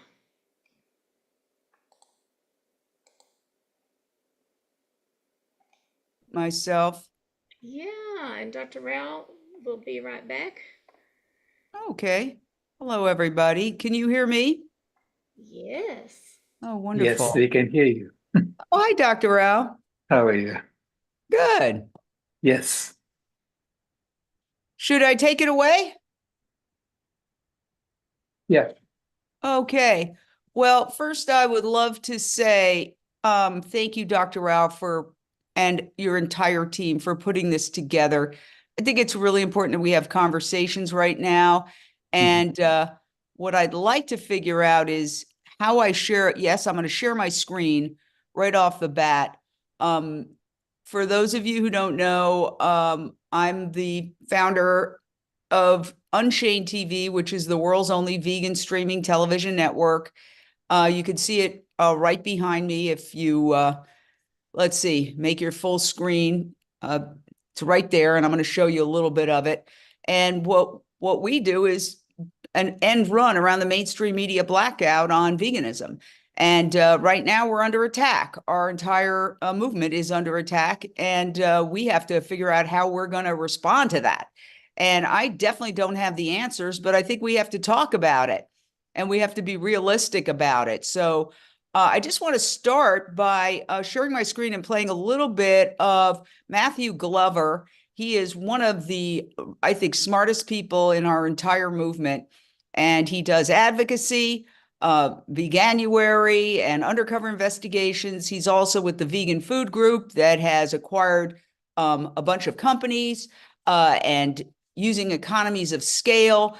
So he was interviewed recently by one of our hosts, Najashi, and I would like to play a little bit about what he said, and then we can take it from there. Now, I would like to share my sound, and just tell me if you can share screen. Here we go. David and Goliath type of. Let's see here. Give me 1 second, guys. There we go. So let's listen to what he has to say just a little bit. It's a David and Goliath type of scenario where you've got this huge meat industry, this animal industrial complex with thousands of lobbyists and lots of money to be able to create doubt. And they've done a great job over the last couple of years in creating doubt about meat alternatives. I keep thinking, what is our slingshot? What is that tool that's going to beat the Goliath? I feel like the stone is truth. We have truth on our side, but what I don't know is what is the weapon, what is the tool that's going to deliver that truth? I'd never heard of Tofu Town either, being honest with you, but we've acquired the business. It has 2 facilities. The one in Lundberg near Hamburg is massive. I mean, I got my 10,000 steps in just having a tour around the factory. It's just to give you an idea on the scale. It's got warehousing with up to 5,000 pallets. It's got huge lines. Over the years, this business has invested tens of millions in machinery and in equipment. They're a major supplier into Aldi, Lidl, Edeka, DM. They supply HelloFresh, all of this in the German market. So they're more of a private label supplier, which is why they maybe have gone under the radar a bit. But I think the Lundberg factory, as far as I'm aware, it's the biggest plant-based factory in Europe, possibly the world. I mean, I need to double check it, but it is, honestly, it's massive. So we're looking at that from a Vegan Food Group perspective and thinking, hi there, I've got some great guests coming up in the pipeline. So do please subscribe so you don't miss out. Now back to the show. Hi there and welcome to Plant CEO. In today's episode, I'd like to welcome back Matthew Glover, the Chief Mission Officer from the Vegan Food Group. He owns several brands such as VFC, Meatless Farms and Clive's Pies. And he's already come on once, so if you haven't seen that episode, please do go back and watch it. He was also the co-founder of Veganuary and helped launch Veg Capital.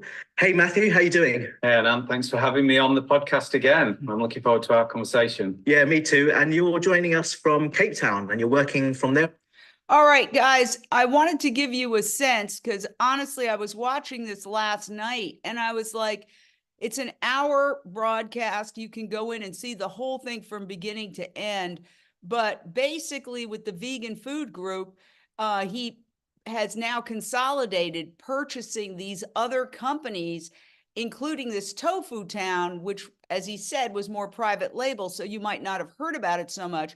But the whole point, he's trying to achieve economies of scale and in his way, fight back against what's happening right now in the vegan movement is that we're under attack. So I would urge all of you to watch that because it's really educational. And as I was watching it last night, I was like, you know, this is what we should be talking about. We should be talking about how to develop strategies to counteract what's happening today. So I know the theme is the stories we tell, but it's really also the stories they tell, the lies that they're telling about our movement. So let me see here if I can share my screen again, and I can, and just go through some of the pointers that I wanted to discuss. Yeah, the stories they tell. Let's focus a little bit on some of the lies that are being told about our movement right now. Now, Piers Morgan, who I don't know why he so passionately hates vegans. Maybe he had a very bad date with a vegan once. I don't know, but he is on the warpath against us. He recently did this show on Sky News, Is Veganism Dead? A vegan restaurant is offering meat to attract more customers. Jamie Logan on the left did a great job. She's an amazing activist who's featured extensively on Unchained TV. She has Jamie's Corner. She also works with Gen V. She did when she could get a word in edgewise. I mean, between him and his cohort, they barely allowed her to speak. But when she could speak, she made a good point. So you have those kinds of attacks. And then this article, I'm trying to get this a little bit smaller here so we can see it. This just came out the other day. Inc. This Michelin star chef switched to a plant-based menu, then it blew up in his face. I'll make it even smaller so we can read all the details. David Humm courted disaster when he leaned into sustainability and reinvented 11 Madison Park with a vegan menu. Now, actually, the article itself is not as bad as the headline, but 90% of the people just read the headline.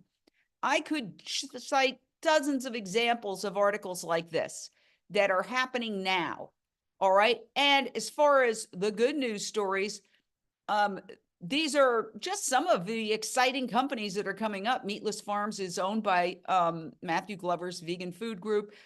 There's plenty of others. Those stories aren't being told. I recently had the honor of interviewing Ethan Brown, the CEO of Beyond Meat. And, you know, he is just an amazing, amazing guy. And he acknowledged that our industry and his company in particular is under attack right now. And what he said was, strong winds make the strongest branches. And we are going to respond to these attacks that were, ultra processed, et cetera, by just making a better product. So they've just come out with, and I'll take this back to 100% so we can see it. They've just come out with 4.0 Beyond Burger with avocado oil, has 75% less saturated fat than your average burger, and is packed with protein. We got a chance to sample it. It's in the stores. I urge everybody to go out and buy it. It's delicious. It's healthy. It answers a lot of these ridiculous criticisms about being processed. It has even fewer ingredients. And, you know, nobody mentions when they're doing these stories that processed meat is officially cancer-causing, according to the World Health Organization. So any plant-based product is healthier than processed meat. But yet that never gets into the conversation. So what we have is a situation where our media, which is advertiser-based, and look at the advertising, it's the fast food and pharmaceuticals for the most part, they've co-opted the media, and we're under attack. That's one of the reasons I started Unchained TV. I was in the media for 38 years. I know how they work, okay? I've been behind the curtain, and we need to do an end run around the mainstream media's twisting of our story. So how do we do that? That's what I don't have all the answers. I'm asking everybody to put their thinking caps on, and this is why it's great to have these kinds of convergences where we have conversations. So let's just recap and review. This was 2019. Beyond Meat, when it came out, and you know, just human nature and media, we love to build up, whether it's a corporation or an individual, a star, build them up and then tear them down. Well, there was a huge amount of positive publicity when Beyond Meat first had its IPO in 2019. It was the most successful initial public offering since the 2008 financial crisis. You see here CNBC reporting the stock surged 500%. Of course, that's not sustainable. Beyond Meat's, New York Times, Beyond Meat's share price surges on first day of trading. Nothing goes straight up forever. We all know that. So we have to also put this whole issue into context and step back and take a big picture approach. It doesn't matter what technology, what new innovation we're talking about. Nothing has ever gone straight up. And so I started thinking about looking back in recent history at some of the ups and downs of other innovative technologies, because really this is food technology. As somebody said, and I thought it was brilliant, everything else has progressed. How we drive, how we move around. We're no longer getting to from point A to point B on horseback. We're not lighting candles. I have 2 lights on me here that are electrical. So the only thing that hasn't really evolved with modern times is food, in terms of how we're eating food. It's gotten industrialized in a horrible sense, and vis-a-vis factory farming and concentrated animal feeding operations, but the essential technology has not evolved. And I thought, brilliant. Yes, that's exactly the case. So let's look back. Now, I remember seeing the documentary Who Killed the Electric Car, came out in 2006. I actually know a couple of people who had that initial GM electric car. So it was under development for many years, and then it came out, mass production, 1996, and then they shut it down in 1999, and they actually had to drag the car screaming. People were screaming, hanging on to it. No, don't take my electric car. It's a great documentary, and I want to actually look it up and watch it again. But of course, it didn't ultimately kill the electric car. It just wasted a lot of time and energy, and we had to wait, okay, till the documentary. So the electric car was 1996 to 1999. That's the GM, I think it was called EV1. Then they killed it. Then the movie came out in 2006. And in 2010, what do we have? The Tesla IPO. The rest is history. Now we have electric cars. They're the coolest thing on the block. Who had the last laugh? Electric cars. But the sad fact is we had to wait because of short-sightedness. And I think I read somewhere, I don't know if I should quote anybody, but the person who made that decision, I read an article years ago, and it stuck with me that he said it was the worst decision of his life. Okay, short-term thinking. That's what we're talking about. So I was also around for the dot-com bubble. I'm sure you were too. Actually, it was crazy. Right before the bubble, I live near Santa Monica. I'm in Marina Del Rey, and there was this sort of event that they used to have all the time where all these dot-commers would go and hobnob, and we would have fun. It was a big party. And I went with my friend at the height of the dot-com, and she wore a tag that said selfhell.com as a joke. But it was so crazy at that time that people actually took her seriously, and they're like, tell us about self-hell. What's your valuation? I mean, you got to laugh, right? Things get crazy when you're hitting that bubble point, and then boom. However, the internet had the last laugh, okay? It came back, right? And so obviously we all know of companies that had we invested at that time when everybody thought, oh, the bubble and the World Wide Web is dead. We would all be, billionaires if we had just chosen the right companies at that time of mass hysteria that it was all falling apart.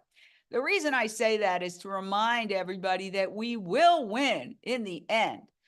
But the question is, for me, how long is it going to take? Because we're running up against the clock.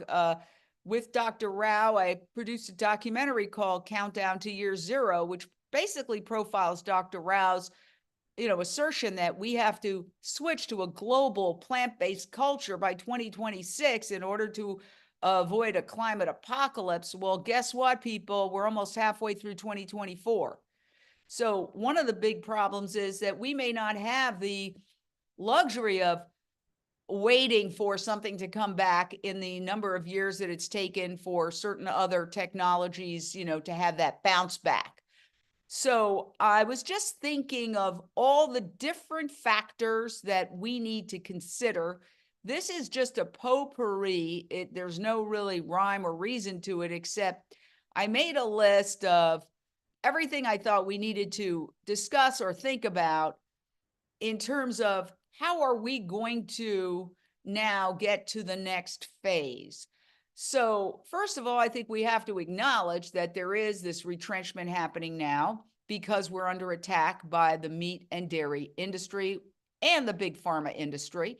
I don't want to get too deep into the weeds about who, what, when, where, why, how is doing this exactly, but it was reported by somebody in the know who was on a panel at the Vegan Women's Summit in Brooklyn last year.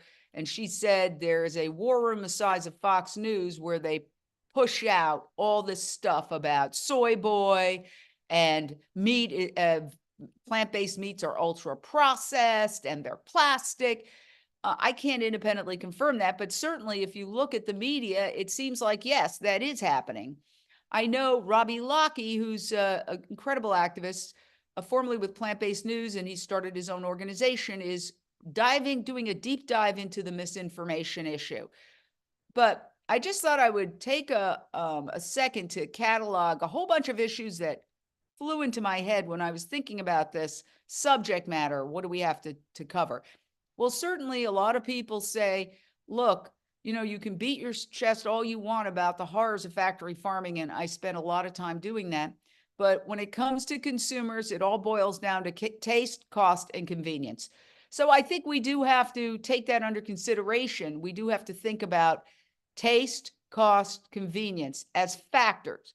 Then, obviously, our arguments, like Matthew Glover said, you know, our stone in our whatever you call that, boom, is truth.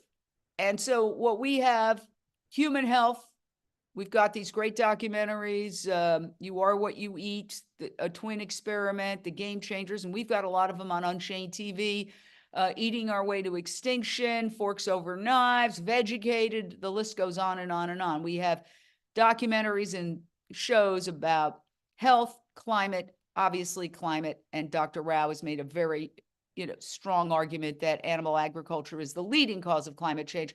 People dispute that, but he's offered to debate anyone at any time. And so far, nobody has successfully debated him on this issue. He debated at the Oxford Union along with Joey Carbstrong and a few others, and they won. Our side won. And I'm still trying to get the videos from them. They refused to give me the videos to post on Unchained TV, which says a lot, right? And then, of course, the issue of compassion, which motivates me most of all, along with climate, but certainly compassion. All three, but I'm motivated primarily by I can't sleep at night thinking about what's being done to these animals, these innocent animals. So then other aspects of this, we have to think about the media. I just talked about the media. The government obviously subsidizes animal agriculture. The dairy industry would collapse immediately if it weren't for government subsidies. People aren't drinking milk. Liquid milk consumption has plummeted. So, that's a good fact for our side. But unfortunately, the government is propping up the industry. And then there's the corporations that have co-opted both the government and the media. I mean, if you think about it, the pillars of our democracy are, legislative, executive, and the fourth estate, the media. They've all been co-opted by meat. I would call what has been described as the meat industrial complex, which includes big pharma, which has more lobbyists on Capitol Hill than any other industry. So, we have, in terms of finding our, what is that? I forget what they call that, slingshot. Our slingshots, we have these great businesses that are up and coming, and we have nonprofit advocacy. Now, when it comes to the businesses, yes, there is a shakeout right now. Just like there was a shakeout in the dot-com bubble. My friend with her fake website, selfhell.com, did not survive. But the big good companies, the strong companies, the companies with something really good did survive. So when a shakeout occurs, the strong and the efficient will survive. And I think you're going to see that right now with some of the businesses. It's just a natural consequence of, exuberance, a lot of money going into different companies, and some of them are better than others. So we're going to see the really good ones survive. And the other thing I'd like to say is that a lot of the big companies, one of the stories that's not being told is that a lot of the most successful vegan companies have been bought up by conglomerates, and nobody talks about those. Silk, Violife, Gardein, Tofurky, the list goes on and on and on. Those are very successful companies. Funny enough, they don't get attacked. The ones that are bought up by big conglomerates are not attacked. It's only the ones that remain vegan, vegan companies that are not owned by big multinational conglomerates. Then you have obviously culture, trends, and celebrity. I bring that in because ultimately, as Dr. Rowley said, this is a cultural issue. We have to switch the culture, and that happens through trends. We all know about the tipping point, Malcolm Gladwell's hypothesis. I think it's like 3.5% of the population. When we hit that, we flip. And then we live in a celebrity culture. Celebrity it's like when you're playing Monopoly, you've got that special card that gets you where you want to go. Celebrity is one of those things. So we have to really focus on that as well. And then, of course, it all boils down to money, money, money, money, money. Where is this venture capital money and big money going? Unfortunately, certainly animal advocacy does not get a lot at all. And if it does, a lot of it goes to dogs. Is very, percentage-wise, very, very little it goes into helping cows, pigs, chickens, turkeys, goats, and lambs.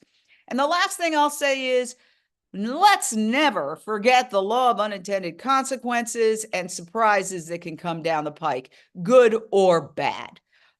Sometimes when you think, what are we going to do? And then something will just happen and boom, it's a game changer. So I thought COVID was going to be that game changer because it seemed pretty obvious to me it was a zoonotic illness, and it probably originated in the wet market.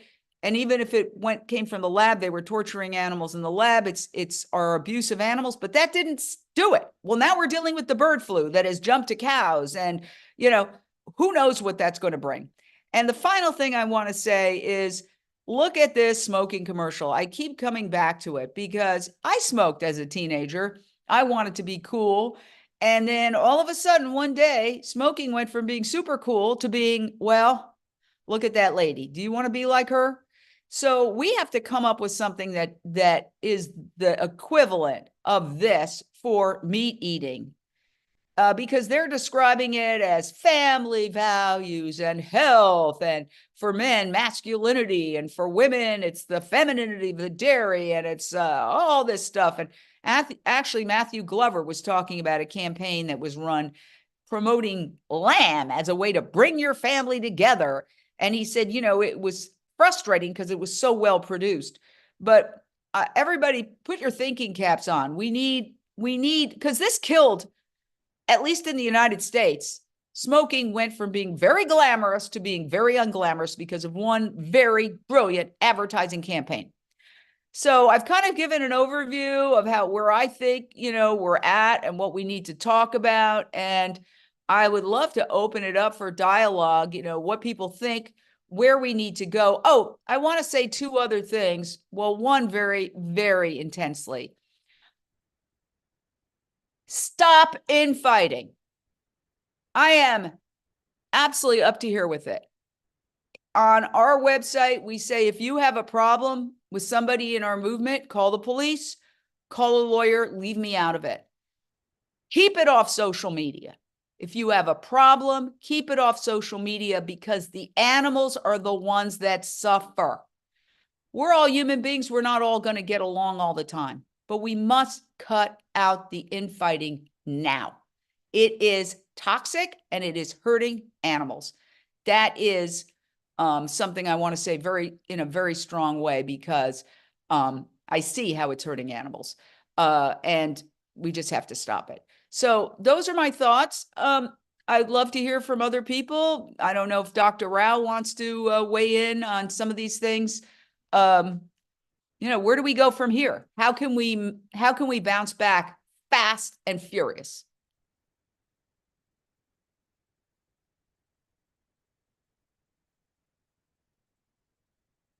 Hello, anybody home? Yes, we're here. We're thinking about your. Oh, good. Mm-hmm. Well, I will just say, I think that, and I'll go ahead and come on, I guess. Hi, Jane. Hi. It's brilliant. And I think that your idea of making it less glamorous, I mean, just like that smoking campaign, you look at the older movies and the women are very glamorous, and that's the whole idea. And so I think you're right on, but how to do it, I don't know. But I mean, we've seen some cute little videos of people digging into some animals and then the forest dying in the background. I saw that one time. So. Yeah. And the other thing I wanted to say that I forgot to say, I said two things and then I just said one thing. I'm begging everybody, stop repeating the meat industry talking points. I have to tell people all the time. I have a friend who comes in here, oh, I would never touch that. It's processed. She's hearing these talking points and repeating them. And I basically said in a nice way, shut your mouth. Shut your mouth. Because when you're talking like that, animals are dying. Okay? Any vegan product is automatically healthier than any meat or dairy product. All vegan products are zero cholesterol. And the word process is being thrown around and misused. If you take a mango and a banana and stick it in a blender, it's processed. All processed is not equal. So when you look, I eat vegetables too. I get Farm Fresh to You, delivers vegetables. I just made some vegetables. I'm not saying don't eat vegetables. What I'm saying is don't trash plant-based products that are on the market. Please don't do that, because every time somebody doesn't eat one of those and they eat an animal suffers and dies. Continue on, please. Hey, Jane. Hey.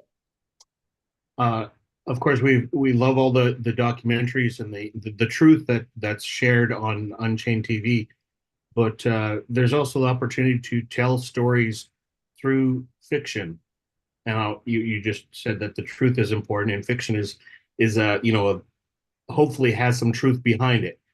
Sean Monson was on a call, and he's of course the director of Earthlings, the documentary otherwise known as The Vegan Maker. And he was saying documentaries can only go so far. And he said we need some sort of a Trojan horse to get behind the opposition to veganism and install our values into society in ways that are kind of sneaky, a little bit, go to where people are being entertained and let them learn, because documentaries influence a lot of people. They're very important, but they're kind of that second step, that they're the seed that's already germinated and somebody sits down and watches a documentary and has a transformational experience. But how do they get there? People avoid documentaries when they don't want to learn. Well, I agree with you. I think we have to offer everybody all sorts of alternatives. A lot of people, and we have Earthlings streaming on Unchained TV, as well as Dominion and other hardcore films, along with some lighthearted ones like Vegucated. That's much easier to for people who are squeamish, and Forks Over Knives. So there's a whole variety of documentaries, and I agree with you 100%. That's right. That's why right now, Jamie Logan and myself and Justina Adorno are writing a screenplay that's a comedy, and we'll see how that goes, right? It's very hard to produce fictional video content.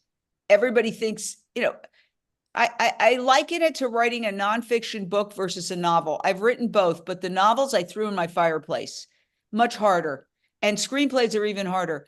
Nonfiction, which I've written 4 and 2 were New York Times bestsellers, you have a subject, you research it, you break it down into chapters, it's doable, but anybody can write a novel, anybody can write a screenplay. It's writing a good one that's hard. And I personally think screenplays might be the hardest of all, because every single word, every single action has to move toward arcs that are going to lead to, there is a formula there.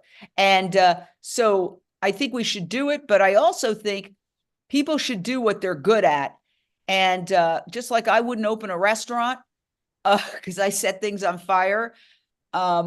And I don't know if I'm qualified to write a screenplay. I mean, we're doing it as a project because of that very reason. We have to have something uplifting. One of the reasons is there's too much depressing content. We struggle with that at Unchained TV. We have a lot of fun content, a lot of talk shows and a lot of fun cooking shows and a lot of travel shows, but there's also a lot of serious, it's hard. I have to upload them and watch them, and it's difficult.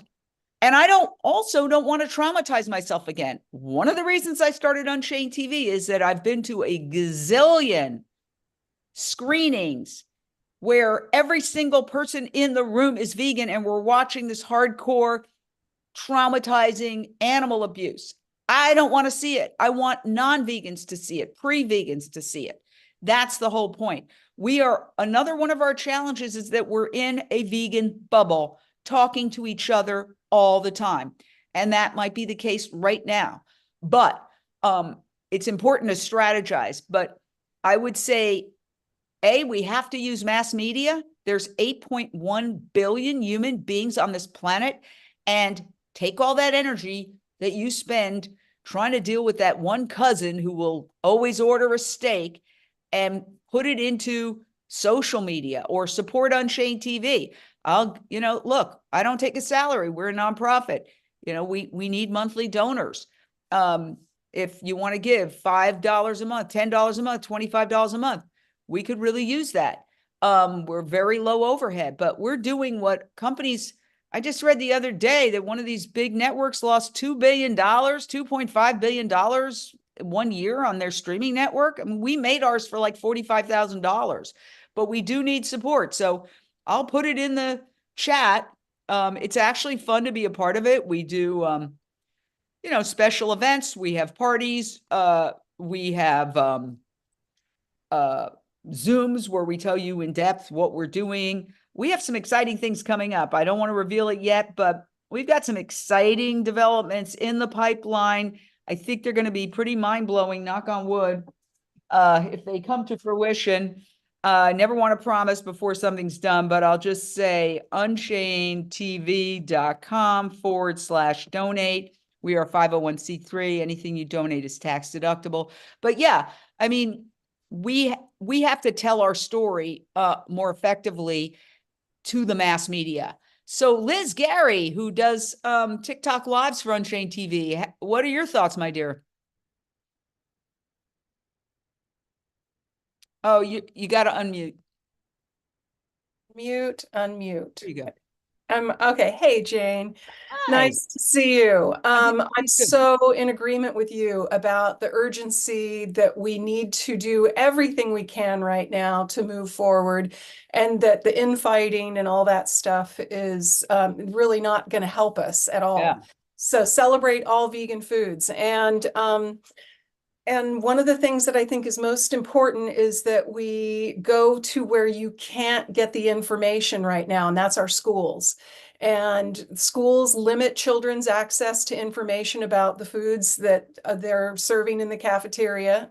And what you need to do, we need reform in education. So I suggest everyone look up their local school district's board of trustees meetings and get onto the open mic opportunity to talk about what you can do to create change. So I'm looking forward to doing my part here coming up. All right. I got my black belt in tofu program coming up and some good things that I'm hoping to reform chef training programs and get to culinary schools and give people a challenge to learn how to cook alternatives for meat, seafood, eggs, and dairy.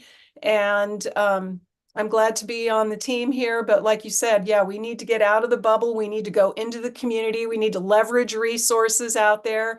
And they're there, like teaching free vegan cooking classes in the public libraries. They're waiting for us to come and do it. And the best news of all, my 10-year-old grandson, kids swarm him at lunchtime because they're interested, they're ready. I've led the vegan clubs in the high school, the kids are ready.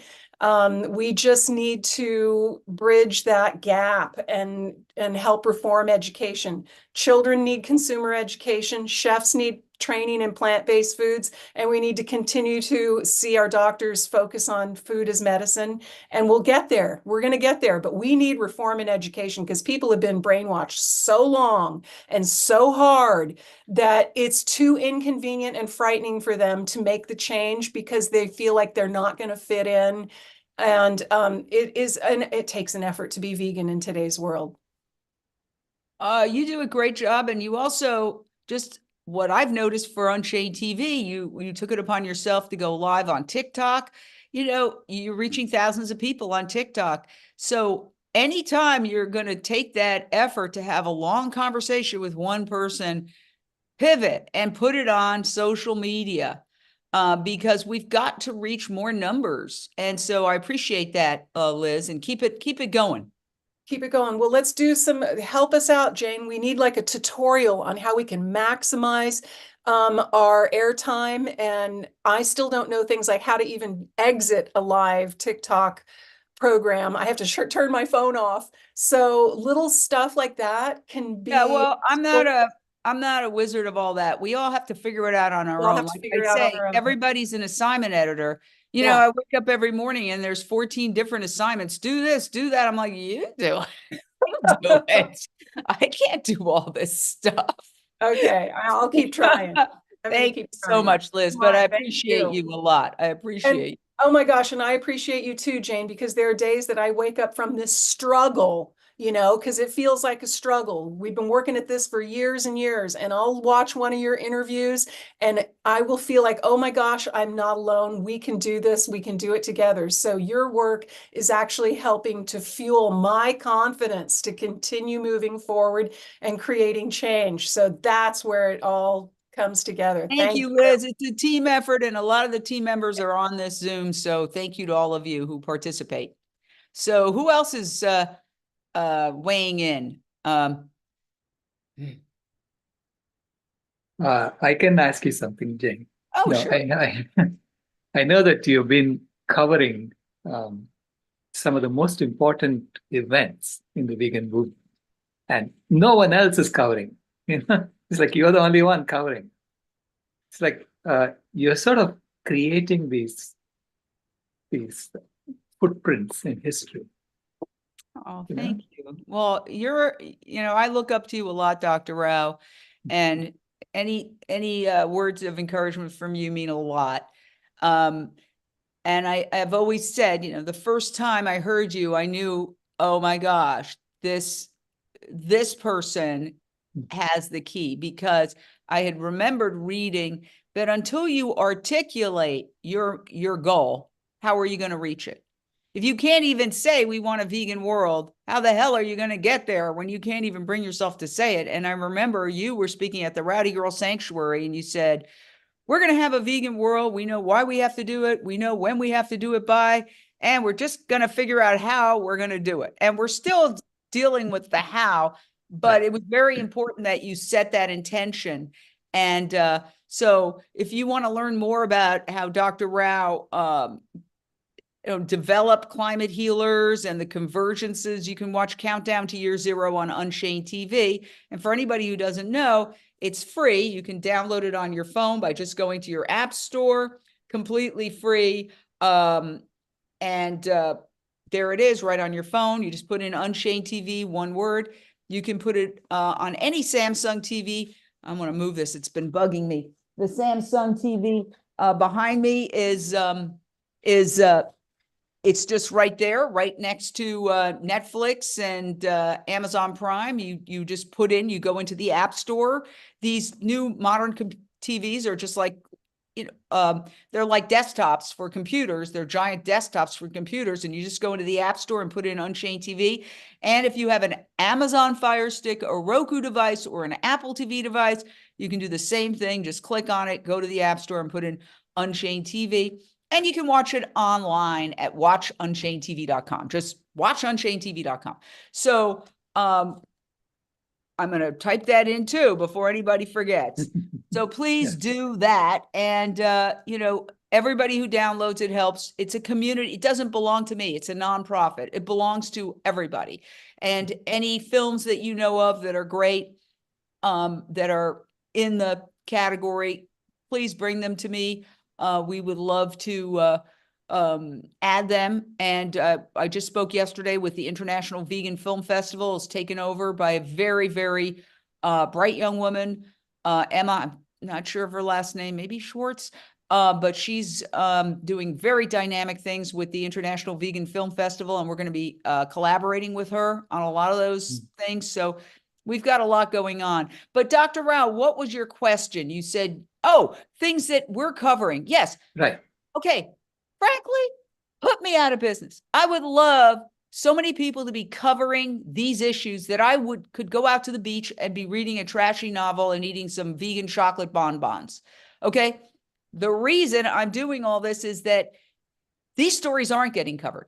And I hate to say it, but you almost have to get naked or get arrested and risk jail time to get covered in mainstream media.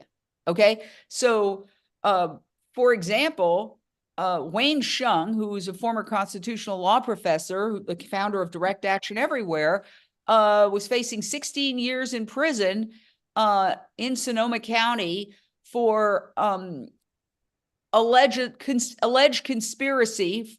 He was convicted. Conspiracy to trespass and trespass.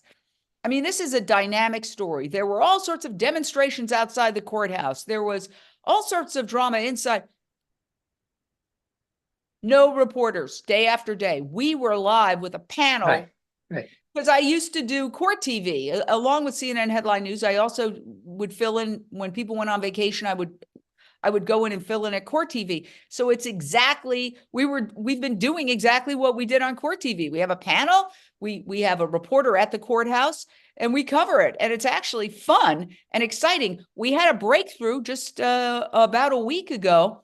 Wayne Shung was in a Wisconsin courtroom demanding a special prosecutor investigate a laboratory beagle breeding facility there that he alleges has committed violations of law and cruel treatment of animals. We were able to go live inside the courtroom during the court proceeding, which was a first for us. And that was very exciting. That really brought me back to my days covering trials, big trials like my gosh, the Jodi Arias trial, Michael Jackson, we were still outside the courtroom, but Jodi Arias, there was cameras in the courtroom. And so it was very exciting to have that breakthrough, and we'd like to do more of that. But the truth is, the point is, where's the media? I know, but Jane, what you're doing, if you ask me what you're doing, it's like you are the only journalist who's covering Rosa Parks, sitting in the front of the bus. You're the only journalist covering it. So you know what? In the future, they're going to be looking to you. Oh. You are writing history. This is what I want you to feel amazing and awesome for who you really are, because you are doing it. Okay? You are doing it. Thank you. And it's a team effort, as I said. It's not just me. Like Carla Cabral, who was at the courthouse, Tiffany Brunelli, all the, it was such a team of people, the people who came on as panelists. Paige was a panelist, Paige Parsons Roach, and various other people, including attorneys that we had. We had a member of the European Parliament who was so upset that Wayne was being prosecuted that he spoke to the European Parliament and made a speech. And our social media director, Michelle Celestino, tracked him down. And he was part of our panel from Spain or somewhere in Europe. But that was exciting as well. But yeah, we want the main. Now I'm not saying there's never any coverage. When he was convicted, like I said, you have to get naked or risk prison. There were articles, Vox, The Intercept, some local papers, they do report on the big development, but these trials should be covered a day in and day out when they're happening. And they're not. No, it's no, but I'm saying, have I mean, I have patience and I have faith that whatever you're doing is going to be viewed in history Thank as you. one of the most important things that a journalist did during this era. Well, I hope you're right. And I hope Oh. that I hope we get to that point sooner Yeah. rather than later where the mainstream media, the New York Times, every so often they have this thing where they go back and they apologize for Right.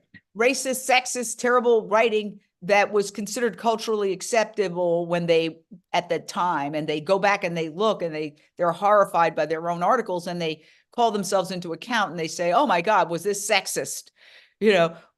Wow, did we write this in a sexist way, or were we disparaging or dismissive of this group or that group? So they're going to have to go and write a lot of apology articles about what they are not covering and how they're covering this movement. Because the other thing that people are doing is, if anybody in our movement makes a mistake, okay? So Sam Bankman-Fried is a vegan. And they can't stop talking about that. But what about all the other people committing crimes or accused of committing crimes who eat meat? Do we ever discuss that? Okay, no. So it's almost like we're supposed to be absolute saints. And if anybody does anything wrong, all of a sudden it's because they're vegan. No, that's not why. We're a big enough movement now that we have people who have all sorts of character defects. Thank God. Right. Emek has a question for you. Oh, sure. She's asking, can you do like a what's happening in the vegan world daily news? Like a 10-minute segment at the end of the day or something like that. Like I said, everybody's an assignment editor. Come on and produce it for me and shoot it and get the information and put it out there. And Emek, if you're willing to devote, okay, so I used to do like hour shows, and thank you, Emek. Emek isn't one of my heroes. I mean, she got tackled at the national football opener, the NFL opener, for protesting, and I'm kind of teasing you, Emek, but we did an hour show. I did an hour show every night for many years, and you're working from 7:30 in the morning right up until that show goes on the air, and it's 1 hour of content, and there's 30, 40 people who are putting it together. So a daily show, that would be great, but we need producers, we need writers, we need, there's a lot of things that have to go into that because you don't want to do something badly. Now, we are branching out to try to do different kinds of shows. And we just did one called the Doctor Moms. There's 2 doctors who are vegan, who are moms. And we just finished editing the first one. And, it's good. It's good information. It's going to get even better in terms of production values as we go on.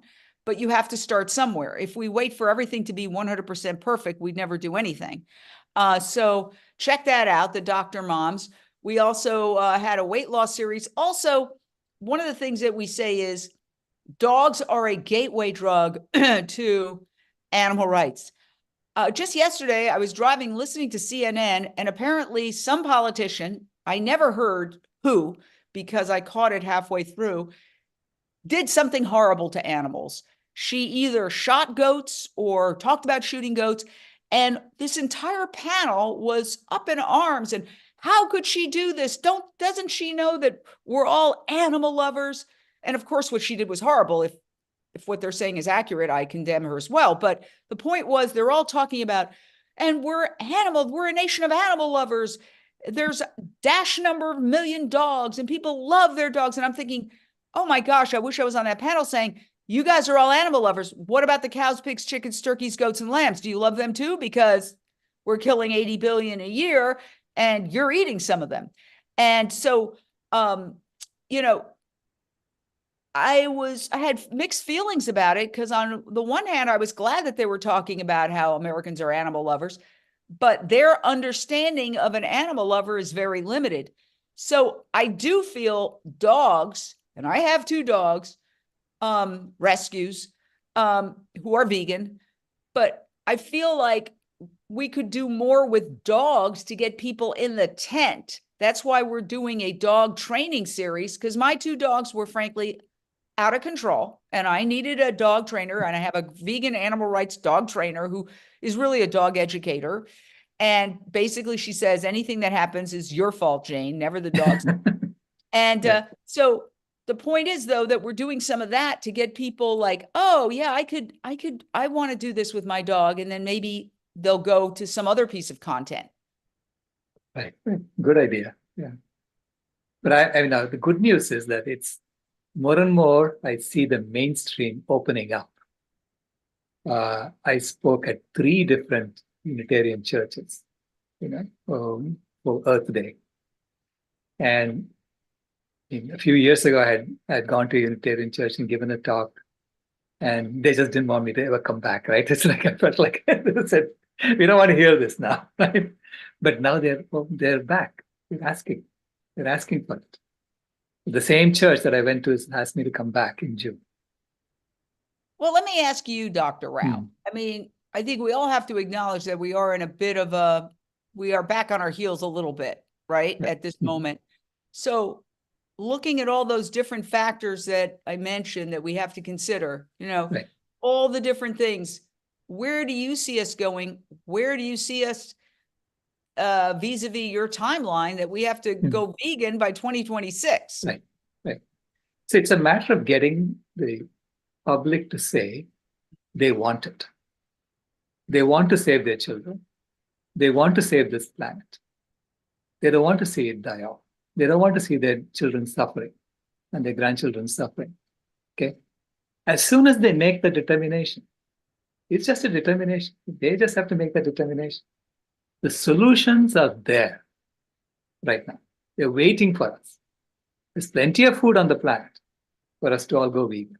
Okay. So there's plenty. So everything is there. It's not, so we have the refrigeration technology, the transportation technology to move food from here to there. We can feed all 8 billion people a healthy vegan food. We can do all these things. We know how to do these things. The UN is saying it wants to do these things, but they're not doing it. They're pretending to do it by just growing the economy. Now we are calling them out on it. So I say that, we have to keep at it, but the solutions are there. So we don't have to think linearly, based on what has been happening and, say that it's going to go linearly like that. I say all transformation is nonlinear. All transformation is exponential. Once you make a determination we want to do it, we have the wherewithal to put our heads together and do it. Within a month, within a couple of months, we can do it. Okay. Wow. That's how dams burst. Well, Right? I hope it's coming around the bend. I do want to say, Sarah mentioned Tony does go live. Tony Shale, amazing, goes live almost every day on TikTok and gets many thousands and thousands and thousands of views. We love you, Tony. Thank you for your hard work. But let me ask you this, Dr. Rao, and I'm not a fan, but Henry Ford did say, if I asked people what they want, they would have said faster horses. Right. So what do you make? How does that dovetail with your suggestion that the people have to ask for this? Because I think there's a big school of thought that say basically you program the people as to what they should want. Like right now, we're turning diseases into some kind of label that you wear. It's almost like, do you have blah blah?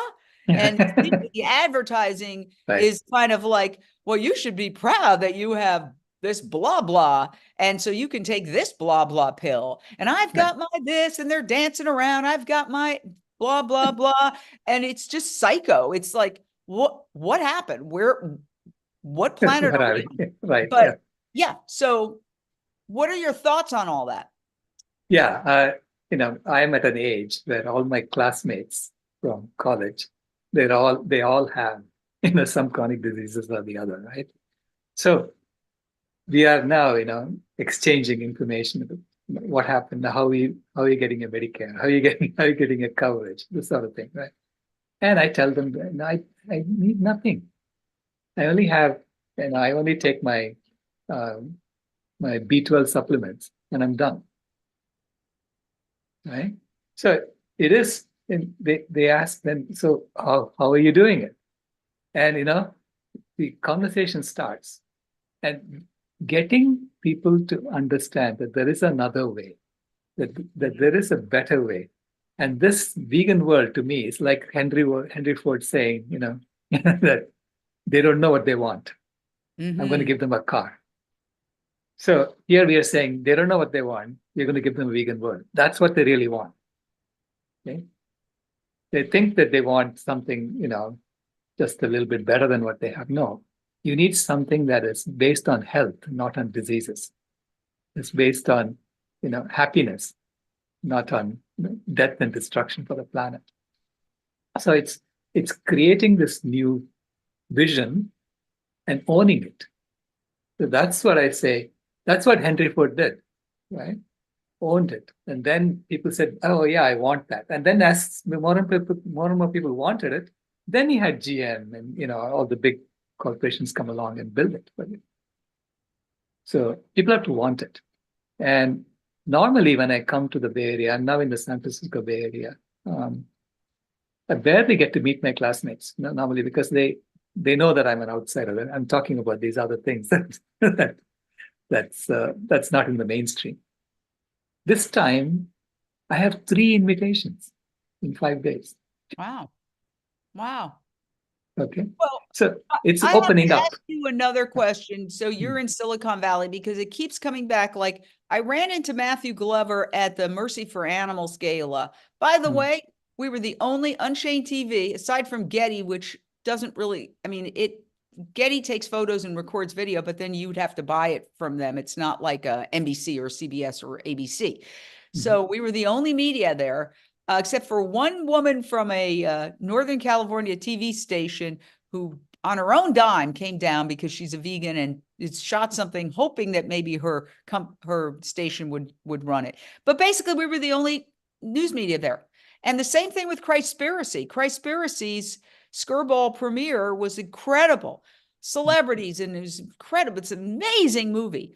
And yet where was the media covering that? Right. So, I keep thinking Silicon Valley, I am reading the Elon Musk biography now because I think it's really interesting.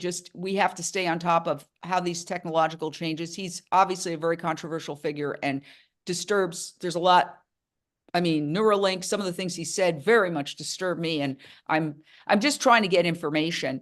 And so, I keep thinking there's literally like 10 people who, if they decided, and Bill Gates has kind of said, we have to switch to synthetic meat, but there's these maybe 10, 15 high-tech billionaires, you get 1 or 2 of them to say, you know what, Dr. Rao, you're right, we're going to do this. Boom. Literally, Bill Gates could turn a huge percentage of all farmland in the United States that he owns into reforesting if he wanted to. There's Sergey Brin, there's, Jeff Bezos. Apparently, Jeff Bezos recently gave some funds to alternative proteins. So maybe you could, because all of them talk about wanting to solve, save humanity by going to Mars. Right. Well, that's not the answer, going to Mars. The answer is don't destroy planet Earth. And so is there any way we can get to these people? Because you have the answers. As I said earlier, you've said that animal agriculture is the leading cause of climate change. You will debate anybody. And so far, nobody has debated you. People say that's not true. But then you say, well, come and debate me. And they either don't debate you, or with the Harvard Union, not Harvard, the Oxford Union Club, you won. And I mentioned they didn't give us, I keep asking them for those videos and they don't give them to us. So, and they're great. Your debate was fantastic. I would love to stream it. I'm happy to come and stream it just for you. Just do the same debate just for you. Just set up a stage for me. Yeah, but you had your whole outfit on and the Yeah. place. I still have those outfits Harry with me. Potter. It was, you can't replicate the whole scene. That's true. The Harry Potter bit I cannot replicate. Somebody has a question. Trojan horse. Cheap production. Yes, that's what we do. Cheap production, right? That's what we try to do. Cheap production that looks expensive, but that's very difficult too.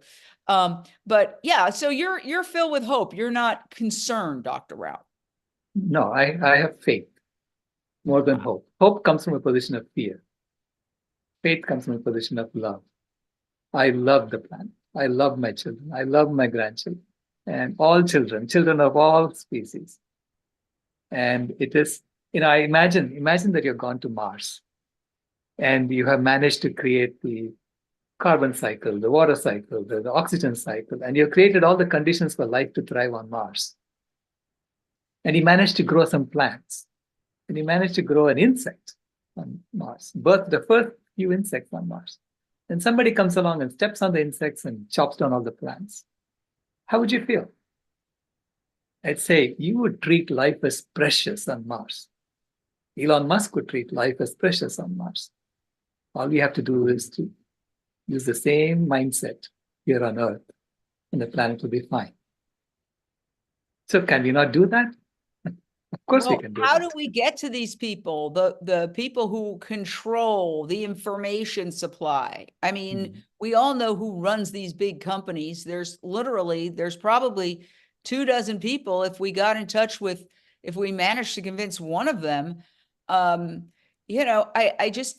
don't understand how people who are that smart, okay, to build a rocket or to build a computer or to build an electric car, or to build a platform that can deliver a most obscure product overnight to your doorstep, you've got to be smart. How is it that these smart people don't get what is so obvious to all of us? Oh, they get it. They just don't want to see it yet. So they get it. It's not that they don't understand. The arguments you're making are very, very simple. Half the trees are gone, so bring them back and you can solve the problem. That's not complicated to understand. Yeah, I don't get it. I don't get how they don't see the urgency. If you're going to devote your life, for example, to try to make electric cars, purportedly, not just because you're a car freak, but because you want to solve the climate crisis, how you couldn't see the other side of the equation. What Matthew Glover was saying on this interview, which I urge everybody, go to Unchained TV and watch it. When we get done here, I'll make it more prominent so it's easy to find on the featured section. And, he was saying that, I lost my train of thought, but he was saying something to the effect of, I lost it. It was something about all of this concerning these people of influence who should know, who should know better. Like, here's what he said. He said that if you look at the media, the animal agriculture impact on climate change is just not being reported. That's what he was saying. And when it is reported, it's reported the wrong way, basically about the cost of not having animal agriculture, not how the benefits of not having animal agriculture. So there's also another video we have on Unchained TV where somebody's talking about how AI poses a threat to animals because they're taking all the information that's available. And if we don't start putting more information in to AI about what's really happening to animals, it could accelerate animal abuse and automation of industrialized animal agriculture. There's a lot of problems, but anyway, we're out of time. It was. Wait, I have a quick question for you, Jane. If you don't Go mind. ahead. Go ahead. Hi, Jane. It's for Dr. Rao and Jane, actually, because how I found out about Dr. Rao was through you, Jane. And then I heard about this pinky promise. So I wrote in the chat something about the pinky promise. Somebody's asking me, what did I mean by that? So Jane, did you know about the pinky promise when you told me about Dr. Rao, or did you learn about that when we went to the first VCOP? I think I learned about it in progress. The only thing I remember when I first met Dr. Rao at the Rowdy Girl Sanctuary was he came on stage, and it's kind of to your point, Dr. Rao, not that many people were listening to you because there were all this great food booths and everybody was eating and, playing the banjo and whatever they were doing. And you said, we are going to create a vegan world. We know why we have to do it. We know when we have to do it by 2026. We just need to figure out how we're going to do it. And when I heard that, it was like my head exploded. I was like, finally, somebody's saying what we want to do. That was the main thing. And then Dr. Rao, the pinky promise for everyone is I'm not going to do it justice. Right. The pinky Go promise for is a promise that I made to my granddaughter that we will all stop eating her relatives, the animals, before she turns 16 in Aw. 2026. That's November 19th, 2026. Okay. And she's told me, I've told you what to do, just go do it. She's also inspired me.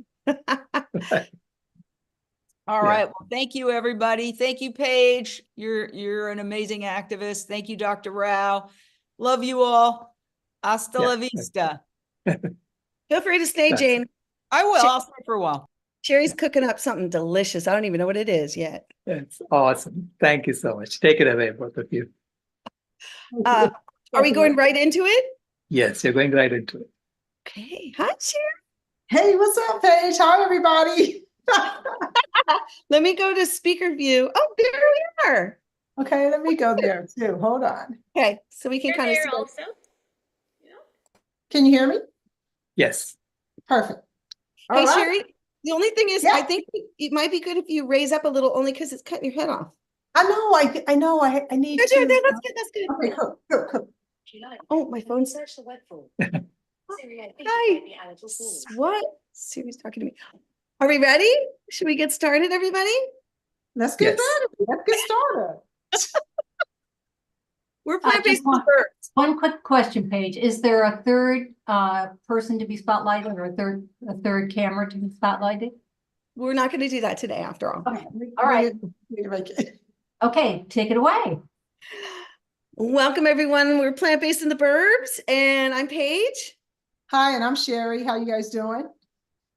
Today, we are going to be talking about composting. Oh, nice. And I I'm know. gonna go ahead and I'm gonna make something delicious, inexpensive, like we want to say cost effective, but packed with nutrients. So, shall we go right into it? Let's go. We're going to go. Okay. Take it away. All right. So look, I am a social media junkie and I love to scour social media for plant-based recipes. I found this one and let me tell you, it's a keeper in our house. So if you have a Trader Joe's near you, you want to go get their Greek chickpeas, okay? Already seasoned, you don't have to do anything. Really inexpensive, I think it's like $2.99. And then we're gonna add some doma. And if any of you don't know what doma is, it's basically grape leaves wrapped with goodies inside. This one has rice, okay? So we're gonna put all that together and we're gonna make something really delicious. So I will lower my camera so you can see. This is what the chickpeas look like. So it's already seasoned. Don't have to really do anything to it. I'm just gonna dump it in the bowl. And once I get in the bowl, I'll show you what we got going on. Let me tell you about these domas though. This is something that I want to eat right out of the can. As soon as I open it up, I want to put them in my mouth because they are so delicious. So let me show you what a doma looks like. If you're not familiar, it's a grape leaf, okay? Wrapped with some good rice inside. So we're gonna dump like 2 or 3 or 4 in these because I really like them. And while I'm thinking here, I think I forgot a couple of things in my refrigerator to get out. So let me just kind of show you what we got right now. So here's our chickpeas and the doma. Get your potato masher. And we're just gonna go ahead and mash them up. Now, if y'all don't know this already, we are plant-based in the burbs. So those of you that just came on or just watching it, just dropped in, we have 8 cooking shows on Unchained TV with Jane Phyllis Mitchell's Unchained TV, the streaming network. So this is a unique new recipe that Sherry's launching right now, y'all. I don't even know this one. I am so excited to see what's going on here. So, all right, so let me kind of show you because I couldn't figure out how to do the camera view. So let me just show you what we have right now. So I'm just mashing these up really, really good. You know, we want to incorporate the doma and we want to break down the chickpeas, right? So similar to what you would do if you were making tuna, mock tuna, or just any type of salad using chickpeas. We know they're high in fiber and high in protein. So, you know, it's a win-win with this. So we're going to go ahead and add that. Now, this is the best part. You're gonna add the feta cheese. And I'm crazy about this stuff. You can get this at Trader Joe's or I think this is a Trader Joe's brand. So if you have that in your neighborhood, you just go there. We're just gonna take some out. Vegan, of course. Girl, we don't mess around with no animals. Come on. Okay. Only to save them, not to eat them. All right. So all right. Listen, I gotta tell you, the background right now is college vibe. The neighbors at my daughter's house are having a party. So if you see me moving, they're having a gathering. So there you go. All right, so what I'm gonna do with the feta cheese, just gonna chunk it, cut a chunk out. And it comes in a brine. I can't show you because I want to spill it on my computer, but it does come in a brine. I just use my hands. Ladies and gentlemen, this is a very easy recipe. We're just gonna crumble them up and put them in there, and I'll show you what it looks like. And after I do this, it's basically done, right? So plant-based in the burbs, plant-based in the write this off. plant-based in the burbs. It was a request. Let's go, everybody. Plant-based in the burbs, plant-based in the burbs. Boom, boom, boom. In the burbs, plant-based in the burbs. Jane! I had to make sure I had in, what does Jane call it, Paige, when we're cooking? Schmutz. I have to make sure I don't have no schmutz over here because I don't want to get in trouble with that. All right, so let me show you what we got. I'm just going to kind of take it all off my potato masher. We're going to sit that over to the side. And this is basically what it looks like. Super easy. 3 ingredients. The chickpeas, Greek chickpeas. We have the doma. Everything is already seasoned. I don't need to add any more flavor because it's full of flavor. And so what I decided to do today is I went to a store and got vegan croissants. Okay, so we're going to make a croissant sandwich. Yeah, I know, Jane. I know you want one of these sandwiches. I know you do. But you have the option. You can use the sourdough or whatever type of bread you like. You can melt cheese on top. I chose not to do that today because I just didn't want to move all the way around. But I do love Violife. I like their smoked Gouda, which is really good on here. But I did buy some nice greens to put on it. So I'm excited about that. Oh, yeah. Excited about that. So we got a plate. I'm just going to open it up. I am a mustard junkie. So let me get my mustard. And I'm going to drop this down just a little bit. Maybe you can see some of that. So we're going to add some mustard. Sherry, while you're adding mustard, I just want to give a shout out to Plant-Based Treaty has these incredible vegan starter guides, which you can access. There's also other organizations like PETA has some too. There's also Challenge 22. Like for anyone who has a friend or you're on here and you're in the transition of, learning more about how to get more plants on your plate, these guides are incredible. There's really good recipes in them and options for you to, figure out what you can buy at a store, perhaps. I mean, this is a global vegan conference. So I know you got to just find out what is in your area, but shout out to this vegan starter guide. I bring them everywhere. I leave them at restaurants. I happen to be in San Luis Obispo right now. Brought some up because I plan to leave them around, for those college students. But yeah. Ooh, what you got there, Sherry? What's going on? Let me just tell you. All right. So look, we went on and we added the chickpea to the sandwich. I put some mustard on it. I'm going to add some avocado. I have some microgreens. So these are broccoli. I think that's broccoli. No, this one's broccoli and one's arugula. We're going to add some tomatoes, right? I think that's all I have to add. Oh, and some lettuce, right? So Sherry, no mayo? No vegan mayo? I have it, but I didn't get out the refrigerator. Oh. The vegan mayo only goes on my sandwich. It doesn't go into the dish. The dish is made. It's only really 3 ingredients, just snap, crackle, and pop. It's done, right? Especially if you're in a hurry, this is a great dish that you can prepare beforehand. Yeah. You can even add it for a dinner and make like a melt, sort of like a patty melt, but it's really a chickpea melt. And then we're just going to add all these beautiful greens on top because we want to get all of the beautiful nutrients that we can have on this beautiful sandwich, and we're just going to add some tomatoes. You know, I mean, this thing gets pretty big, and if you were to melt some cheese on this baby, come on, bam, bam, bam. Yeah, so that's my sandwich. And what I chose today, let me get rid of all my schmutz. What I chose today to go on the side of my sandwich is some fruit. So I've got some strawberries and berries. I'm just gonna put it on the side. You know, you can choose, you can make a potato salad, you can do chips, you can do fries, you can do onion rings, whatever your choice is. You can have a big, beautiful salad. You know, it is your choice to do whatever you want, but I'm just telling you, look how quick this meal is. I have it done already, and it's just falling all over the place. It looks delicious. And here we are, we're done. Super quick, super easy. Put some fruit on the side, you know. You be keeping that right there because I'm going to get a photo. Let me tell you something. There's questions in this chat. We're going to find out. Okay, hold that up for a second. Sherry, that looks so flavorful. It's so good, you guys. I'm telling you, when I first saw this on Instagram, I thought, oh, this can't be good. I got it.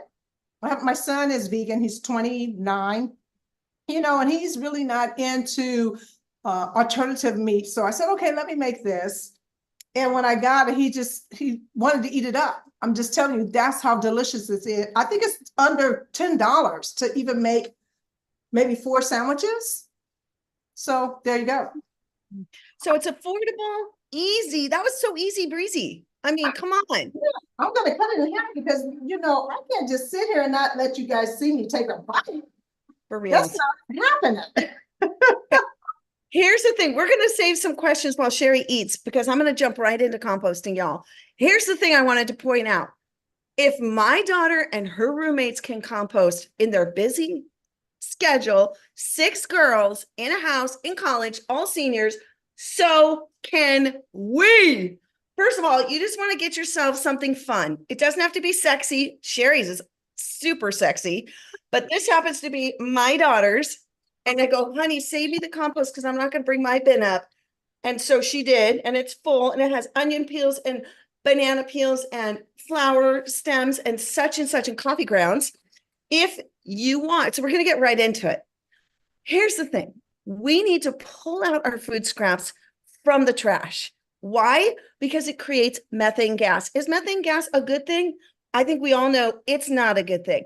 Imagine a banana peel stuck between a baby diaper and a couch cushion. That's what's going on in the landfill, right? Stinky gases going up into the air. So we're learning to take those food scraps out of the landfill and put them into a closed loop system. What does that look like? That might be complicated. All I'm saying is just get them out of the trash and then we'll figure out from there what to do. So get yourself one of these cute compost bins. Sherry's is sexy, right? You could put it in a jar like this. I did bring this from home so you could see, yeah, Sherry's got some, you know, all the food scraps are going in here. Now, with this, you can put the lid on. This is a freezable jar. Stick it in the freezer until you can take it to the next step. But the first step, what's the first step, everybody? What's the first step? Food scraps out of the trash. Food scraps out of the trash. Let's do this. Okay, kind of sounded like plant-based in the verbs. It does. We got the same music. That's all. That's all we know. But I do have a new song. I'm not going to sing it today, but it's to Montel Jordan's "This Is How We Do It." Boom, boom, boom, boom. This is how we compost. Take your food scraps out of the trash. Take your food scraps out of the trash. Boom, boom, boom. Food scraps out of the trash. Food scraps out of the trash. This is how we do it. This is how we compost. We compost. Okay, you're gonna help me write this. We're gonna write this. Okay, girl, you need my help. You need my help. Honestly, that's why we make such a good pair. Because if I was left to my own devices, it would sound like that. All right. So now, the first step, right, is getting the food scraps out of the trash. Now, the other thing, let's say you don't have a jar. Let's say you have a bag, an old bag of something, a bread bag. Put them all in the bread bag. You know, once you're done with the bread and you've eaten the heel and you can make croutons out of the heels, by the way. Cut it up, put it in a pan, put it in a toaster oven, make croutons. Don't waste those heels. I'm also really big on no food waste. Everyone knows that about me. I'm always taking everything home. you know, like that. We do that. But anyway, let's put it like this. Now, you have a Ziploc bag. Put all the food scraps in there. That's step one. Food scraps out of the trash, okay? Into a system, a jar, a container, a baggie. You can put it in the freezer. Next step, where to take them. In the state of California, it's the law. It's the law. Did you hear that? In the state of California, it's the law. Hopefully the law is going to spread. Countries are doing this too, whereby they require, I think New York is this way too, require that you compost. So they provide a system. The next step in California is the green bin. You could just take it out to your green bin, like Sherry, right? Do you want to share something about that? Yeah, so what I do with mine is, since I don't have a compost system in my yard, I go ahead and fill it up. You know, I have some in here. I just dumped it because our trash was just this week. I bought some flowers. I took my flower stems, I stuck them in there. And then when it fills up, I just take it out and dump it in my green. And then they pick it up on Friday. But I'm just gonna tell you, if just to understand this, the gases, when you open up your compost container, you can smell how it's emitting out of your own compost, the gas and the smell. It's something. But I'm happy that I was inspired by my good girlfriend to start doing the compost. It really has made a difference, and everyone knows to put their waste in here, and then we dump it out, you know, so it's been great. And by the way, if you drink coffee or tea, or you have lemons in your yard or oranges or any kind of citrus, put that in there with it to take away the stench. Yes. Because it'll help a lot. Now, some of them, I don't know what happened to her. Well, I guess she has a filter, kind of need to clean it. But there's a filter in there too that's, but yeah, yours is so pristine. Oh my God, gorgeous. I'm talking college. But listen, but before I leave, I'll be cleaning it up. But that helps also with any fruit flies. Now, let's say you have fruit flies. You shouldn't in your house, if you do the combination of the nitrogen and oxygen and why am I forgetting the other word? The greens, the browns, and the acidics, which is like the coffee grounds or tea, right? You should be able to have layers in there, and it's not going to, but you don't want to leave this out on the counter for very long anyways. You're going to take it out to your green bin or into step 2, right? This one has a lid on it. I'm not going to, I will open it because it might get a little moldy. I'm going to take it to step 2, right? So, but if you do have some fruit flies, you need to add some more browns. So that could be leaves. It could be hair clippings, y'all. That helps. It could be hay. So just so you know, there's different things you could do, but you could also look at this all up online. I don't know. I'm the kind of person that I like to hear it first, and then I'll go look and do more research and see what I might. Dryer lint, but some of the dryer lint does have plastics in it, so I try to keep that out of the. What, I don't mean to cut you off though, but you know what I've been doing lately, and I don't know if it's okay, so I'm going to ask you because you are pretty much an expert. I take a sprinkle of baking soda. And I sprinkle a little bit of baking soda because, you know, if you put it in your refrigerator, you know, it takes away the smell in your refrigerator. So inexpensively, you can just sprinkle a little bit of that on the bottom of your compost and then throw everything else in. And that should also help absorb some of the smell as well. The other thing you could put is a little drop of vanilla. You could also use essential oil. So essential oil comes from a plant. So if you want to put that in there. So those are just some thoughts for the stench. Okay, so step 2, green bin, or maybe there's a sanctuary near you, okay, that you can bring the food scraps to. They might want them, or they have compost. Or in certain cities, like when we were traveling in Europe this summer, I found there were places you could literally drop off your compost, public places. So we don't have to necessarily be the one for step 2, but you need to bring it to step 2. So you might need to physically drive it. There are companies here in the United States that you can they'll come and pick it up. So either the green trash bin, or there's companies that will literally come to your home, and it's a service. So you can do that. The other thing people do, they take it outside away from their immediate surroundings. Maybe they have a yard that they could do this. They dig a hole, bury them. They're organics. They're going to turn into soil eventually. All right. Now go enough below that you don't have critters in there. Or if you have a public place that you can dig and leave, the critters might get in there and have a little snack. That's okay too. So we got to think, close the loop from seed, right? We got some seeds here to soil. This is actual soil from compost. This is composted soil. Okay, so first you obviously plant the seeds. Then we're going to grow our food, right? So either you do or the farmers do. Thank you so much. And then we're going to take it to the food scrap situation. And then we're going to turn it into soil. And it doesn't necessarily have to be us turning it into soil. I happen to work with children, and this is the soil we created from their seed to soil, essentially. That's what we're bringing it to. So without confusing you, I just want to say step one, food scraps out of the trash, right? Out of the trash, out of the landfill, out of a system that is not closing the loop. And you want to think closing the loop. It's like this. It's the loop of when you grow. This is the first step, right? Boom, seed, seed, plant, eat it, leftovers, and, moldy or stuff that you're not going to eat, to a system that becomes soil. Now, shout out to my friend, Erin Riley, because she has this amazing veganic, organic fertilizer, okay? The only one of its kind that I know of that's on the market. Somebody might be making it out there in a different country, but this is what's happening here in Los Angeles.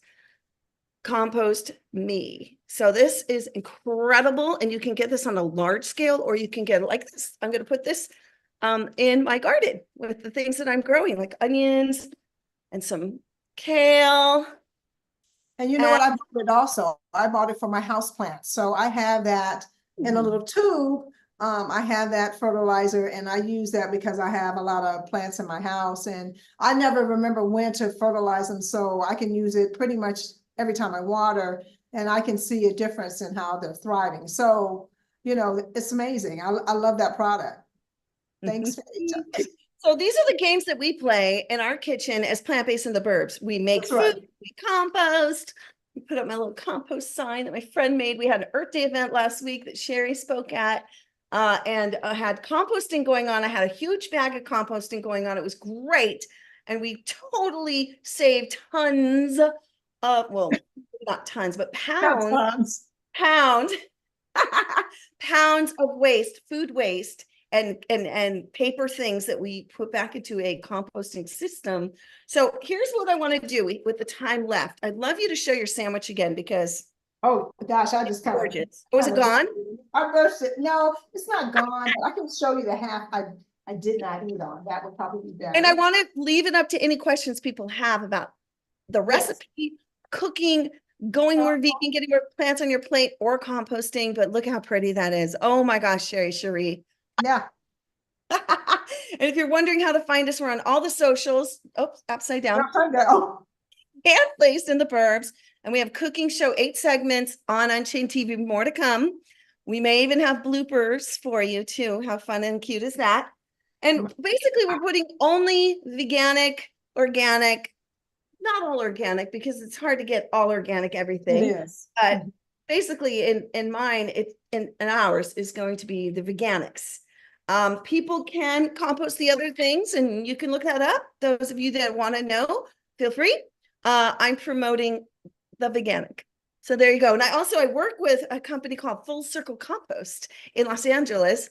And I'm so blessed and honored to be an educator for Full Circle Compost from K through 12, teaching the next stewards of our land that are already stewards, because they get to, participate in the closed loop.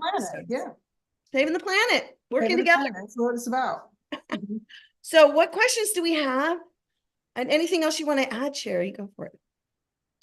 Well, let's see. We made a beautiful sandwich. I do want to share with you guys that I am a fitness trainer, and I do have a brand out. So if anyone is looking for new leggings, please support a small entrepreneur, which is me.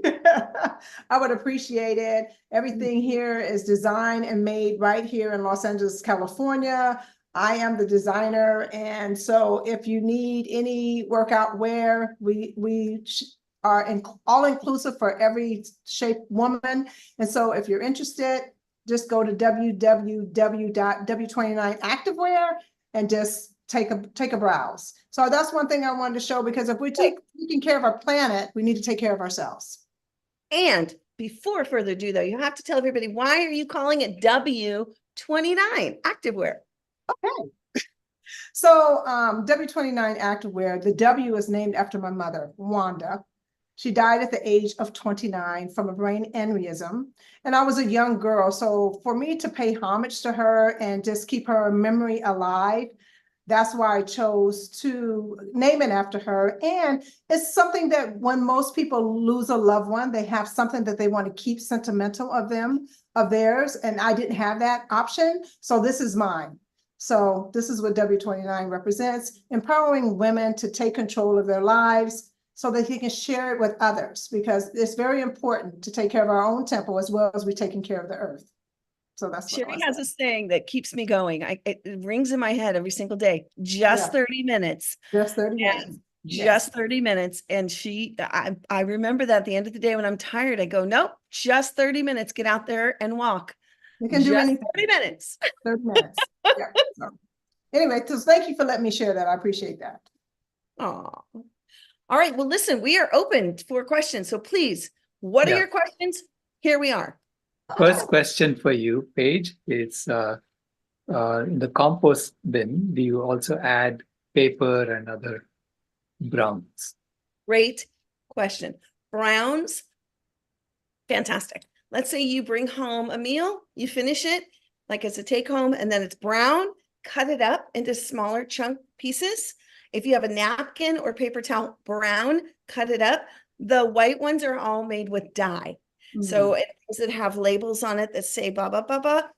Ooh, this is another really good point. Peel off your stickers from your, avocado, bananas and so forth. If you do purchase from a regular market versus the farmer's market, if there's a label, just peel off the label as you're going through and composting your food scraps. So yes, browns are fantastic. We need the browns. So we need the leaves and we need the paper come from the trees and so forth. So we're putting it back into the system. Yeah. Yeah. Can you tell us what happens with the labels? I mean, what is there in the labels that makes it non-compostable? Well, the labels are made of plastic. Okay. So the plastic would be going into your composting and you don't want to be ingesting the plastic. We don't want to put that into the loop, right? And also when they make a label, it's the glue and also the dyes that go into the label, like the black print or whatever colors that they add to it. That's all. Think about what would I want to be putting back into my body? So that's what you're going to be putting into your compost bin. So if it's nature made, it's going to go in, banana peels, blah, blah, blah. And peels from all kinds of things, right? But not the labels. So peel it off. Okay. The other question I had was, when we eat, 30% of what we eat goes out as waste from our body. Okay. And then we have scraps, food scraps and stuff. Right? But the waste that goes out of our body, turns out that if we eat animal foods, our waste is highly toxic. And no one wants to compost that. And when you're vegan, your waste can be composted as well and turned into soil. So that's what they do in Southern Forest. And what I found out is that the reason they insist everyone who comes there has to be vegan is that they don't want to add toxins to their soil. Smart. Yeah. I have a friend who has a I've stayed in a place that had a compost toilet, and also I have a friend who has that as well on her property. So yeah, that's great. This is why the world is going to be vegan. There's no question. You can't even recycle your own waste. That's something. for sustainability, right? Yeah. Right. I was just thinking of Dune, the movie Dune, if anybody saw it, Dune 2. It's interesting because when someone passes, they use their liquids and they recycle it back into the system. So just saying that could be something for the future. So the same thing, just kind of, poop in the loop. So there you go. Yeah, there you go. Danny wants to know, what were you drinking, Paige? Oh, my daughter made me a little chai, a little, little cute little thing with some, plant-based milk in there. It's really cute. Okay. I got up early today, so I think she wants to eat whatever you're eating and drink whatever you're drinking. And then, of course, just a fresh glass of water. Definitely make sure you stay hydrated. Oh, for sure. Hydration is key, y'all. So you said paper, they add dye to make it white. Yes. Is that right? I thought they bleached it. Oh, I'm sorry, bleached it. Yes. Okay. Yeah. Of course. Well, dyeing and bleaching, I guess, if you think about it, they could be synonymous. No, bleach means it's taking out the color of the brown color of the paper and turning it white. Oh, okay. So they're adding bleach. Okay, gotcha. So, okay. Yeah. Because the brown is natural, right? Yeah, brown is tree barks are naturally brown. They're not white. Yeah. I haven't seen trees that are white. Now we're talking chemistry. Chemistry, I love it. I didn't do well in that subject. I kind of failed my labs on that. So there you Go ahead, Ray. Ray. Hey, babe, Sherry. Hi. Great talk, great food. And for the food that doesn't get eaten, we got something to do with it. That's the most responsible. I compost. I've got the city in Toronto gives you a big cylindrical device. I think it's made of PVC, and for composting in your backyard, and it's got a little sliding door in the front, so you can cycle it. So you can shovel from the bottom and put on the top, or just the compost that's the richest will be at the bottom. But you mentioned earlier that sometimes the critters get into it, and sometimes neighbors complain about compost and what's a good way to avoid the rats being attracted to your compost. I've got lots of yard waste too, so I know that layering in some of the leaves and yard waste helps to manage that. Well, I'm not going to give you the answer to that. I'm going to let you look it up, but I will tell you there was a little squirrel that is living in our compost at the school, and he took off when we came. But you're right, because we don't want to cause a nuisance in our neighborhoods. 100% agree with that. So I'm going to say, obviously not a poison to poison the rats. Of course not, because they're part of the ecosystem. So I'm just speaking to others, not you, Ray. So I imagine there's going to be a deterrent. We haven't had that problem here, but like with fruit flies and so forth, I was told just add more of the layers in. So I wonder if layering it more so that they're not attracted, because if you've got the food, that's what they want. They're not going to want the coffee grounds. They're not going to want the hay. So making sure that you're covering, like when it comes to even a smell, right? You need that. And if there's the flies, so you want to have that balance. So I would just say, make sure that every time that you are utilizing the compost, that you are adding those other inputs, the hay or the leaves and the coffee grounds, if you can. There's a lot of coffee houses that will bag up their grounds, so you don't have to be the one drinking coffee if you're not a coffee drinker or a tea drinker. They will do that for you. And if they don't, you can ask them, because they could be part of the loop. They could be part of the closed loop. But that's what I would do, is like you said, Ray, but I would really seriously just like throw it in. And also you don't want any of because our compost has wiring, that comes around at the bottom, so that, because you want air, you need to aerate it. And so I make sure the food's not right up, bump up against it. I put the food more in the center, and then we go whoop and whoop, kind of fold it in and all sides. So then it's more, so then they're not like trying to get in, like that. So we get to share the space and figure out how to share the space with those little critters. So thanks. That's a really good question. Thank you. Yeah, some rats have chewed through the little vent to the side of the thing, and I haven't blocked it up. If they want some, they can have some. I was going to say, maybe give them some food, other food, then you're encouraging them. I don't know. Oh yeah, put food farther away. In the corner of somewhere of your yard, so they can just stay in that little space. Yeah. So we have a composting service. Sorry, go ahead. Go ahead, Ray. Oh, go ahead. Yeah. I was going to say, we use a composting service in Phoenix. They come and drop off a container every 2 weeks. They pick up the previous container. And along with the container, they give us a bag of wood shavings. or sawdust. And so they say as soon as you put some scraps in there, food scraps in there, just sprinkle it with sawdust. And it actually gets rid of the smell as well. So it doesn't smell much. Perfect. That's great. And you can make your own sawdust. You can make your own sawdust. You know, Right. that's another thing for Google, but that's easy to do, I think. I mean, it takes time, but if you're getting a drill out, there's sawdust. Sawdust. You know, maybe you have an old table around that it's not chemically treated or something. You got sawdust right there, you know. So, but you can also go by like a place where they sell hay. You can use the hay too. So sawdust and hay are great. Yeah.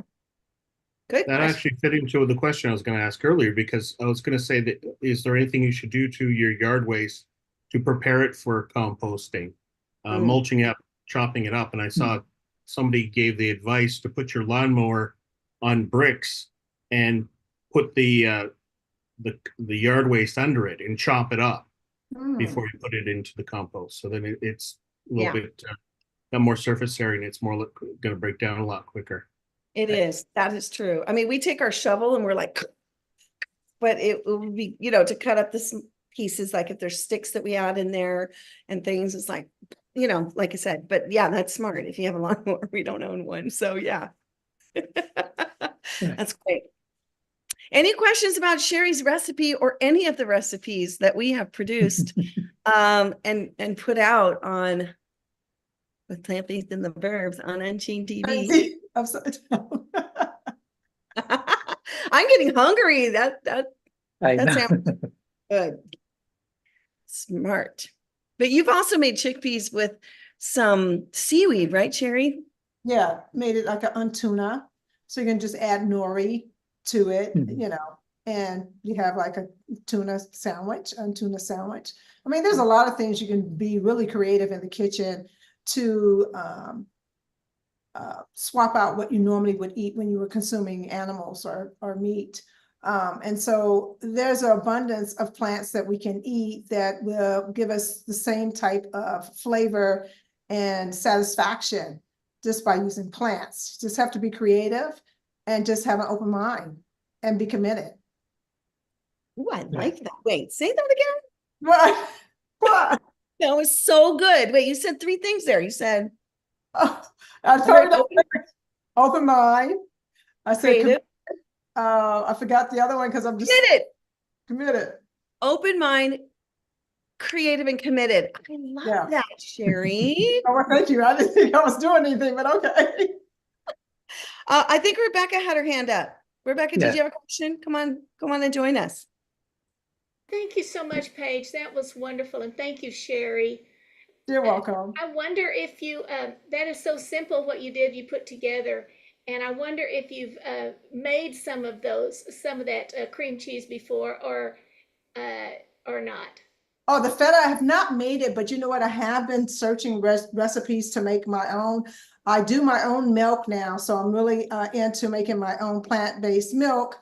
And then I looked at the cheese, even sour cream. I mean, not sour cream. Yeah, cream cheese and cheese. So I have looked at recipes. It looks very simple. I just have to be motivated at the time. But I have recipes that I pull up that I want to challenge myself to make. And that way I can really be in control of the food that I consume and not worry about all the extra additives because I know I've done it here at home. Right. Well, I tell you that you have a cream sauce. You have you have a cheese that you make with potatoes and carrots. Yes. I've never done that though. That sounds really something. Yeah, that goes in my mac and cheese. I do that for mac and cheese.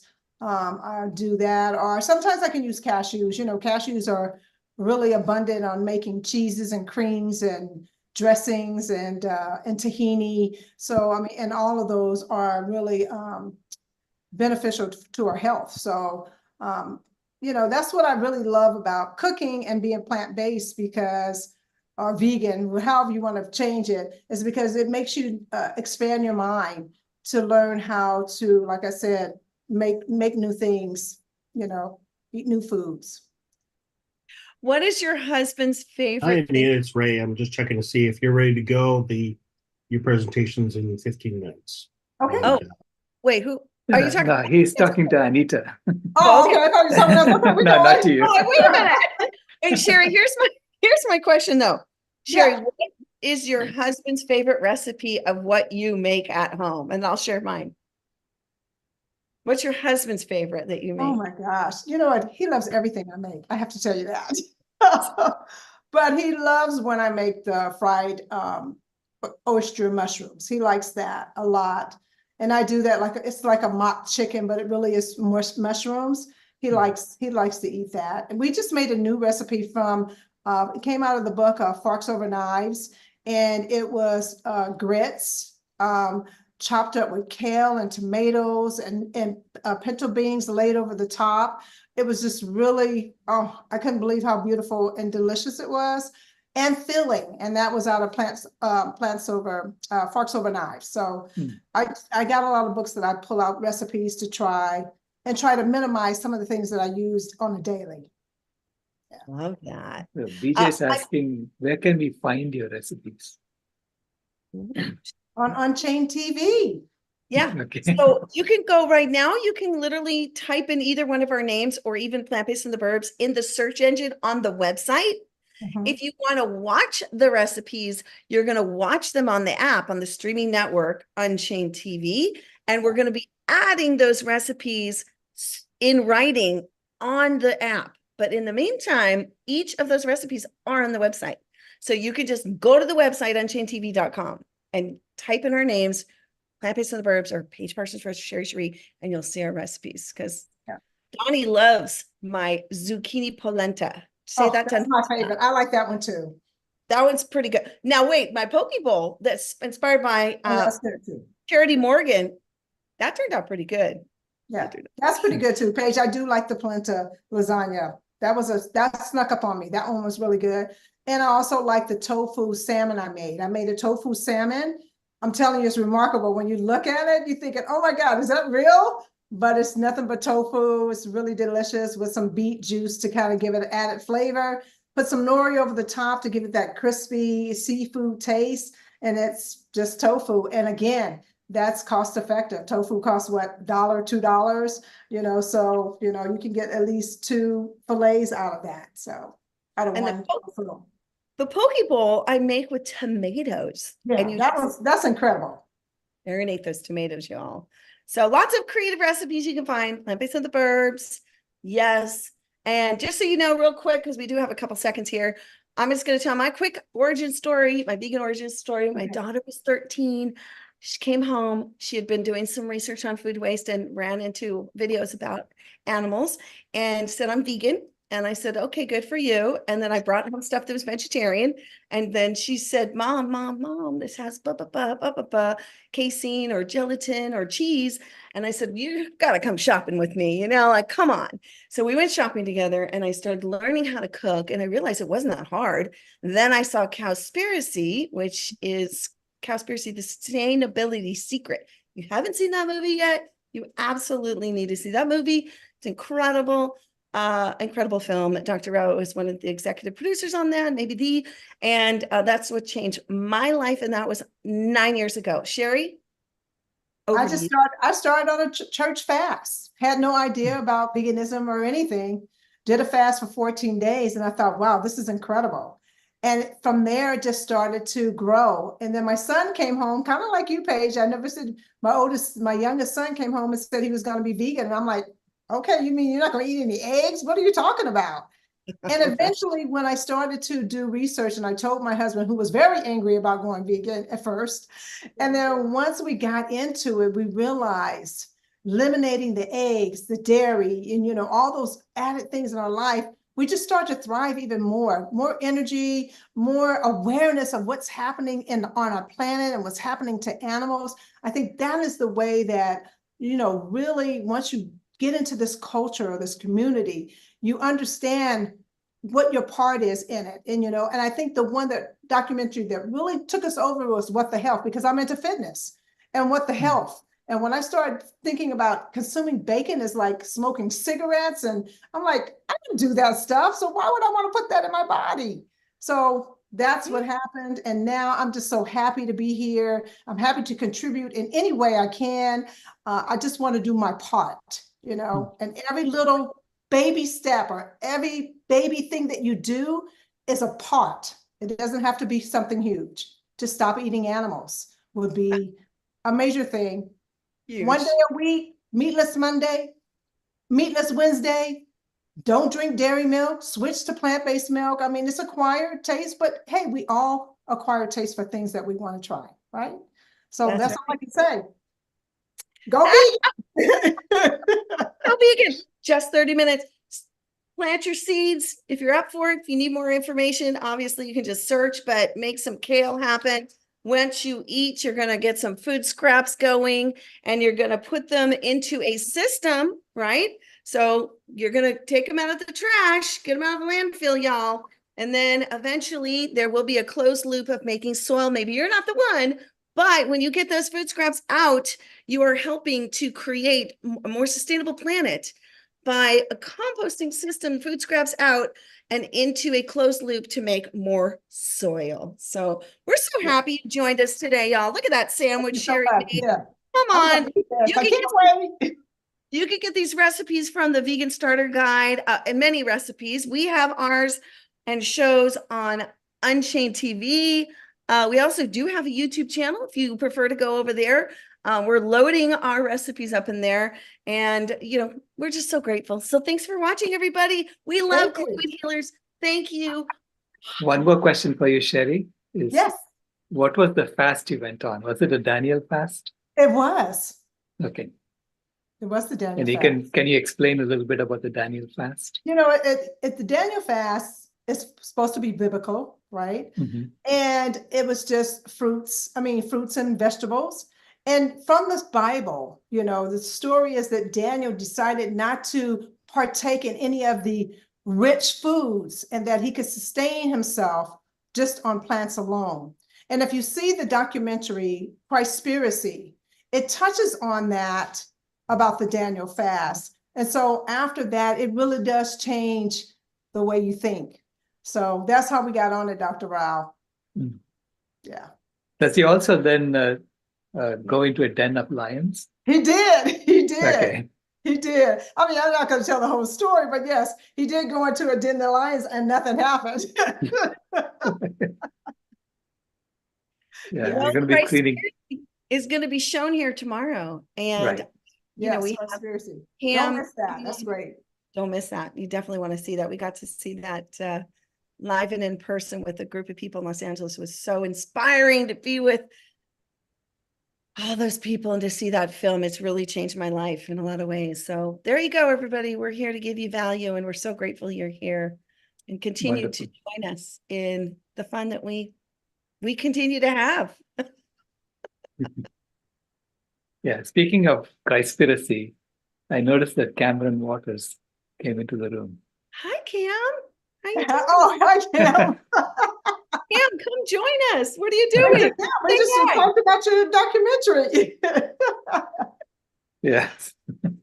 Are you here for you're going to be talking tomorrow, right, Cam? Nice to connect. Hi. Yeah, unfortunately, we don't have too much time after the movie because we have 2 hours for the Christspiracy. And so thinking that maybe during the open mic, if Cam can come back, we can ask more questions, assuming he can come back. If you want to come on for a moment, Cam, I do have a question for you. I hope I can join you tomorrow, but only if you want. You may not be camera ready. I don't know. It's kind of on the spot, but my brother watched your film and oh yeah, that's a great story. lots of questions. Yeah, there's lots of questions. There we go. So I hope he comes. Oh, there you are. Hey. Can you see me? No. Hold on a second. Yeah. I think someone has to highlight you. Let me see. Oh, Maybe. okay. There you are. Hi, sweetie. Yeah, I thought it was today, so that's why I signed on. But oh, really? Okay. Yeah, It's pleasant tomorrow. surprise. It was perfect because I signed on right as you were talking about the Daniel fast, which is how I got my start. So yeah, pretty cool. Me too. Yeah. Yeah. So show us a show of hands in the chat, y'all, with these 65 people or 70 or whatever it is. how many of you have seen Christspiracy so far? So if you are willing to raise your hand, put your hand up in the chat, and we'll see because, and how many of you are going to watch it tomorrow and tell your friends, because you can promote it out and let other people join in, and they can join in for free, which is really cool because it's not out in the public yet. Far and wide. It was on a short run in the theater for 2 days. One being whatever the date was, the 20th of March, and then it was like Easter or it was Passover. What was it? Was like a very special day that it came out on Palm Sunday. Yeah, Palm Sunday. Oh, Sunday. Yeah, it looks like there's people that have seen it 3 times or so in the comments. That's awesome. Yeah, I've seen it a couple of times now too. Yeah, it's always better the second or third time because there's a lot in there, so you catch more the second time. That's absolutely true. I can attest to that. And so you miss good points. Like you're so caught up, you get so emotional that you kind of miss some of it, right? And then when I saw it the second time, I was like, okay. So that you kind of get ready for it, and then you get able to absorb that information. Because if you come from like a Christian or religion base, this blows your mind, and you got to really probably watch it a couple of times to really just like really absorb all of it, because all these stories that you were told are not what you think. Right. Just like eating animals that's not what we think. And so it's like being educated or re-educated, or what's the word? You're indoctrinated with religion, and now you get to see things in a different light. Right. You know what I'm talking about, Kim, right? I know exactly. Yeah, I know exactly what you're talking about. I was raised, with some of that indoctrination, which to everybody's defense, like in my family or anyone else, I don't think they knew any better either, because this is stuff that's been tradition for so long that people don't know any better. But yeah, the Daniel fast specifically, and then subsequent study after that, based off of how I was feeling and some of the revelations that were coming through, I realized that this part of my life that I held so dear, my spiritual practice, had this whole other layer to it. And it's definitely, made my life 10 times better, I think, in my connection, my faith, my health. It's just been a massive upgrade for sure. For sure. I didn't know how I was going to share this, and it literally dropped into my heart, and I thought, because it really was for real for me, in that I shared with my brother, and I said, I fell in love more with Jesus Christ, the person, the man, from this film. And so he got himself his butt in the seat with 10 other people, because it was a very small theater in Tennessee, or the theater in Tennessee. It was, it was a Sunday afternoon on a holiday. For Christians, that was a big deal that day, I think, so anyway, Palm Sunday. So he went, and he wants to watch it 5 more times. I think I told you that. And he also said there were so many layers to the film of coming from the born again Christian that he is 10 plus years, that that for him it was these truths that were taught to him that were blown up in a sense of like, wait, really? And so he wants more. So I hope he joins tomorrow. I hope he gets to have that chance, or at some point connect with you. But here's my question for you, because I know there's another something coming in about 3 minutes. Anita Krines, Plant-Based Treaty. My question to you is, what's happened since you did the Los Angeles screening? I cannot even keep up. I just keep seeing there's like articles coming out and interviews and things. And then I dropped in real quick into something. You were having this amazing debate or conversation with like theologians or something. Take us through what's been going on since the screening and the film. That was there's been different opportunities. I actually did another debate besides the one you're talking about, with a theologian, or maybe the one you're talking about. It hasn't aired yet though, but there's a guy called the Reverend Hunter that I did a debate with, and he uses theology to support his hunting and everything, and so we kind of had some back and forth. But right now we're just really geared towards our digital release and finding them. We've been building a platform so that we can make it as accessible to everyone as possible. And so I know there's a lot of people that are just like itching to see the film, and we get messages all the time. When's it going to happen? It should have already happened, but we're working on it every day. So that's happening, and there's, you know, really cool stuff in the works for potentialities around a tour across America, maybe some other countries as well, where we'll show up and do some screenings in person. I'm going to go do some kind of stunt activism stuff across America in a few places to promote some really exciting things in the works. So yeah, we're just getting started. I really see this as a film that's going to be, over time, it's gonna peak in conversation, especially I think just around holidays and all of these things. There's so many relevant pieces that, you know, it'll have a life of its own, and different moments that through the next, you know, years we'll be discussing it. And then future films to come, we're already talking about that too. And you said tag your it at the end. So how can we support you? Those of us that are, you know, there's a lot of leaders in here in the vegan space. There are a lot of leaders who are into animal liberation in the space. So how can we support you going forward? You know, like that. Yeah, I mean, the number one thing is when we go live digitally, just telling everyone about it and sharing it. We'll even have some mechanisms built into the platform that we launch. We're launching on our own platform first, because again, we want to keep it as accessible to everyone as possible. Plus, we, you know, censorship, these other kinds of things. We've even been dealing with it on the Meta apps, Netflix, Instagram and all that. Certain things, if you push it just shadow banning, all this stuff. So to get around that, we're going to build our own platform, and then we're going to go to every other platform as well over time. So that it's accessible everywhere. But when we launch on our platform, we just want everyone to share it massively. And if you really want to go really deep and be a part of the community, there's a platform that we have called School, SKOOL.com. They're kind of like an educational social media. And so there's a Christspiracy community in the school. It's really like a robust Facebook group, kind of is what it's like. But it's got a lot more bells and whistles with education and all of this. So we're going deeper there and talking about, you know, the subjects that we couldn't fully scope out in the film. We're getting into the nitty gritty there. I think I it's can also, tell you it's, sorry, go ahead. I was going to say one thing. I think one thing that left me is not a religious bashing film. It's not. No, it's not. So just not. saying that, it's just clarifying a lot of things. So that's, yeah, I'm still a Christ follower, so I wouldn't make a religious bashing come film. on, me too.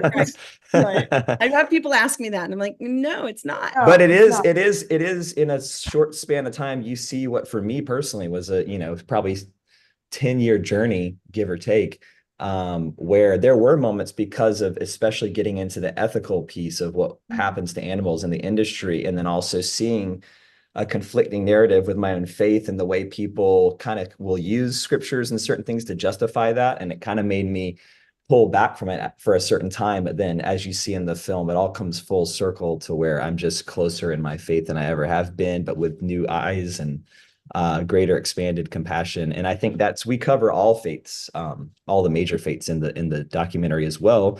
So, you know, I feel the same way. We show how ultimately at the core of all faiths, there's this compassionate thread that, you know, is there if you look hard enough for it.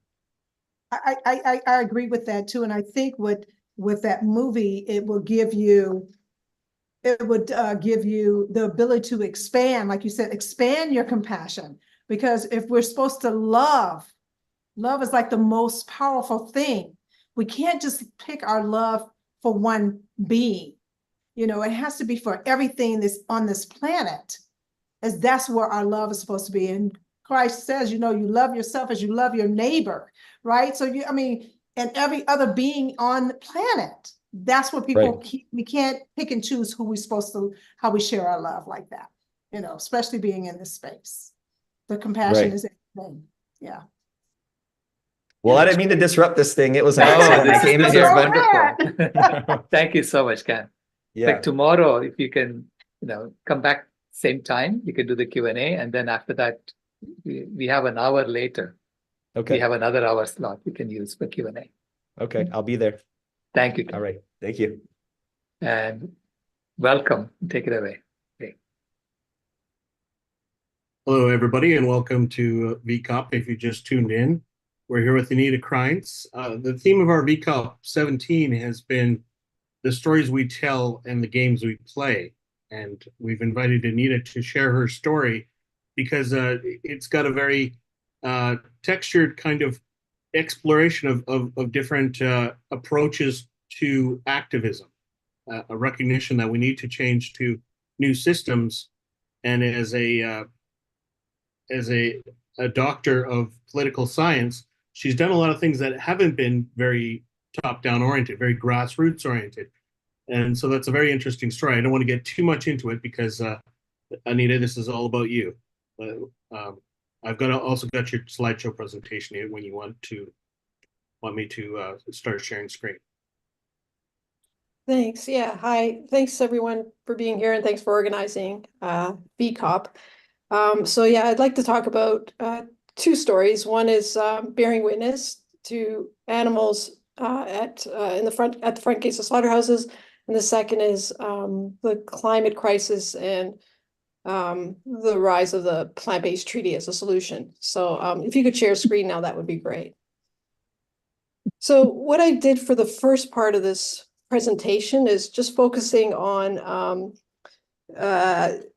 photos, mainly photos, and I just started with this one, Toronto Pig Save. So Toronto Pig Save started in 2010, so about 14 years ago, with the adoption of a dog, Mr. Bean. And I lived in the area 3 years earlier, and I was vegan and I was an activist, and it never occurred to me to go to the slaughterhouse. In fact, I even contacted an active group outside Toronto in Hamilton to see if those activists would come to Toronto to do outreach. But when I adopted a dog, Mr. Bean, that's when we started holding vigil. So the founder of Toronto Pig Save is really a dog, Mr. Bean. Are you able to share the slides, Ray? Thank you.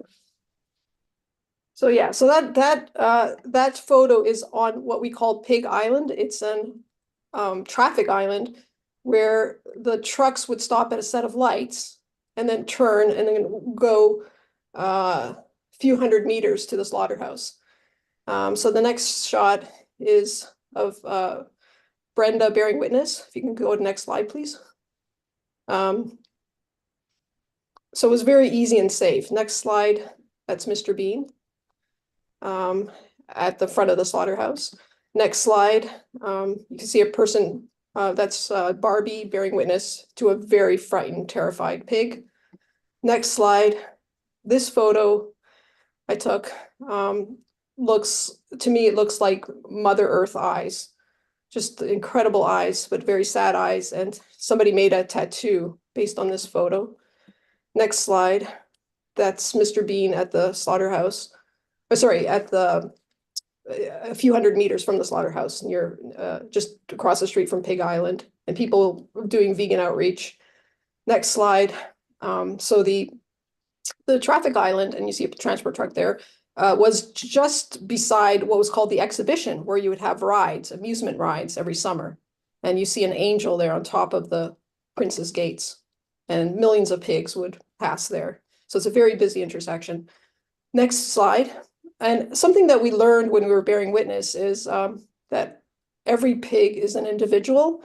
And as a vegan and activist, I had a prejudice before I started bearing witness. I never really thought about it, and I thought, oh, all pigs are the same. I never really thought about the individuality of the pigs.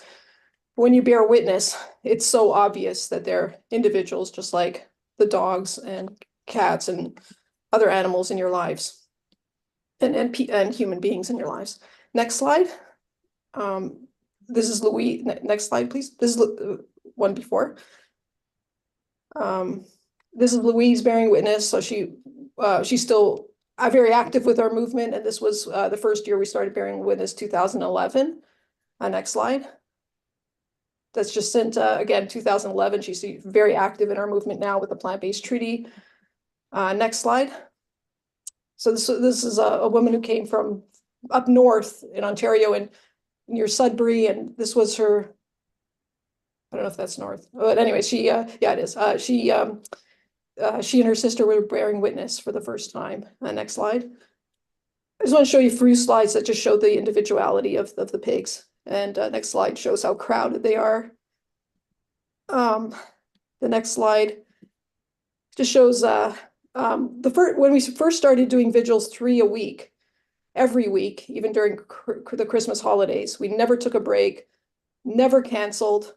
In extreme weather, we would still do them because we want to show the conditions of extreme heat and extreme cold that the pigs were suffering in.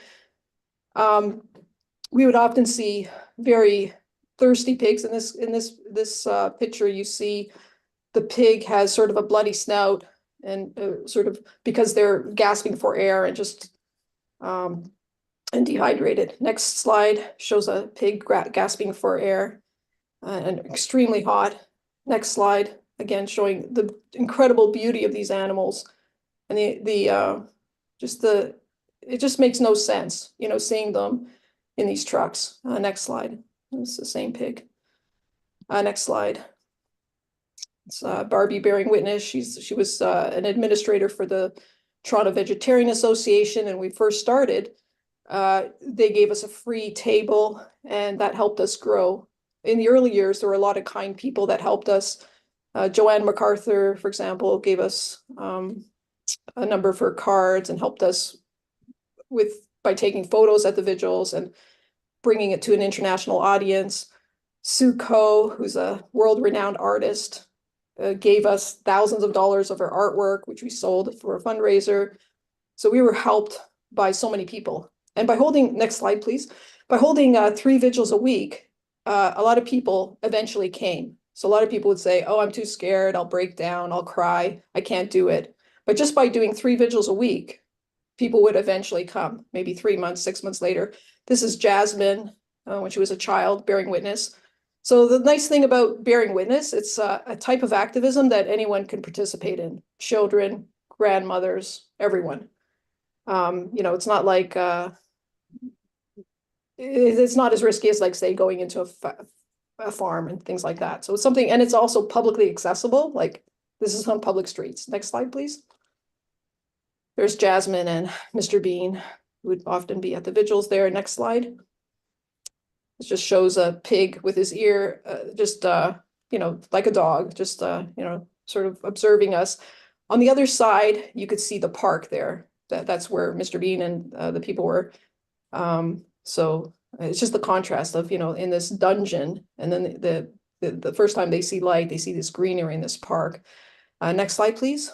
We would see a lot of injured animals. So just if you could just, you know, go to the next few slides. And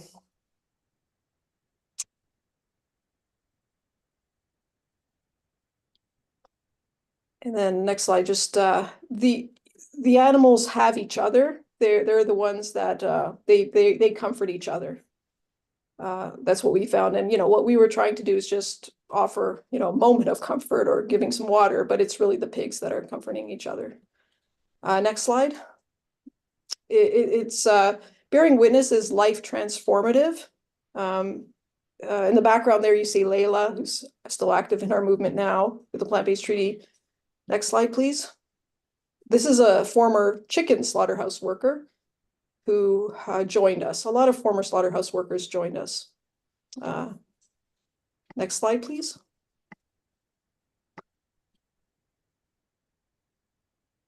Next slide. We then started doing vigils at the cow slaughterhouse, and the cows would not take water from us, rarely took an apple. I only had 1 or 2 encounters of that. Like when we would offer, I think once they took an apple from me, once some water, but most times when we offered it, they're too scared to do that, to even accept that. Next slide, please.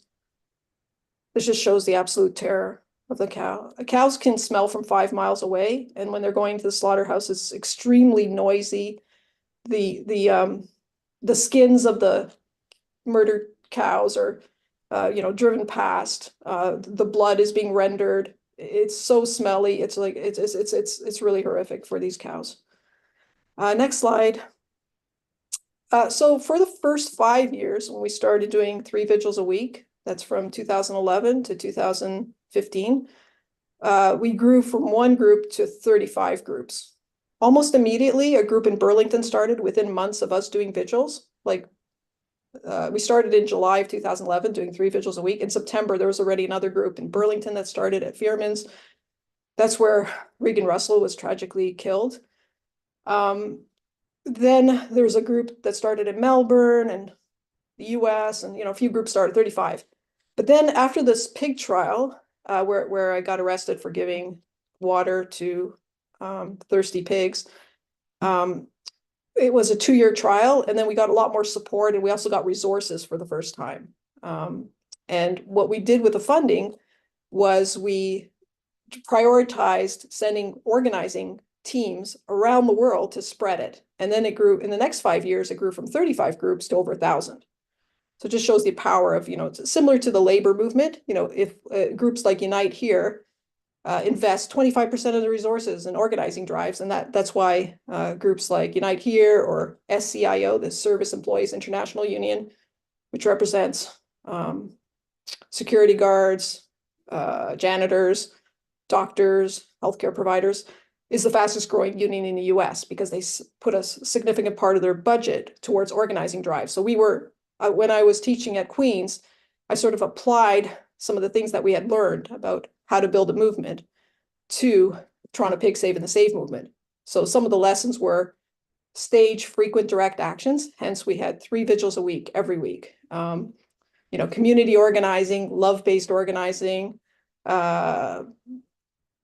connecting with other movements. So we were pro-worker. We looked at slaughterhouse workers as victims. And in addition to the primary victims, the animals, the non-human animals. We drew other lessons on how to organize. Some of the techniques we used to get new people to vigils is we started doing all-day vigils, and once we even did a 30-hour vigil at the cow slaughterhouse where people camped out. And so that was a stronger form of bearing witness, because you'd sort of, like, sometimes the cows were held in the pen areas, and so just sleeping there and sort of really being as close as we could be, was very transformative for a lot of people as well. Okay, next slide, please. This is going home with the signs, and we have the comfort of, bearing witness, which is very difficult. It's like you're going to hell, and observing. It's like a war zone. It's like a battleground, where all these beautiful, innocent animals go to the slaughterhouse and don't come out alive. They come out in packages, and as difficult as it is for everybody, and it's very traumatizing, it's just, we get to go home. We get to go to a nice home. We get to eat. We get to, it's an incredible privilege. And it's very difficult, to think about what the animals have to go through. So the next part of the presentation, I'd like to focus on is the plant-based treaty.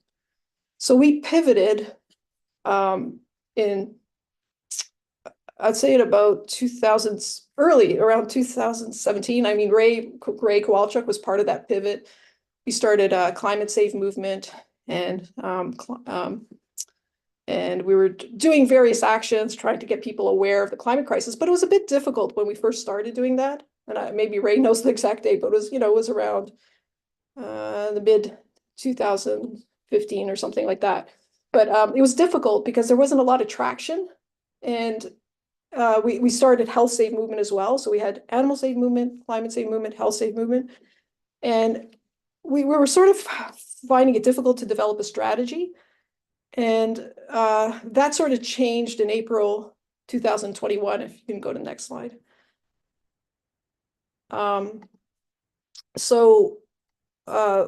We met with Sephora Berman. She's the founder of the Fossil Fuel Non-Proliferation Treaty.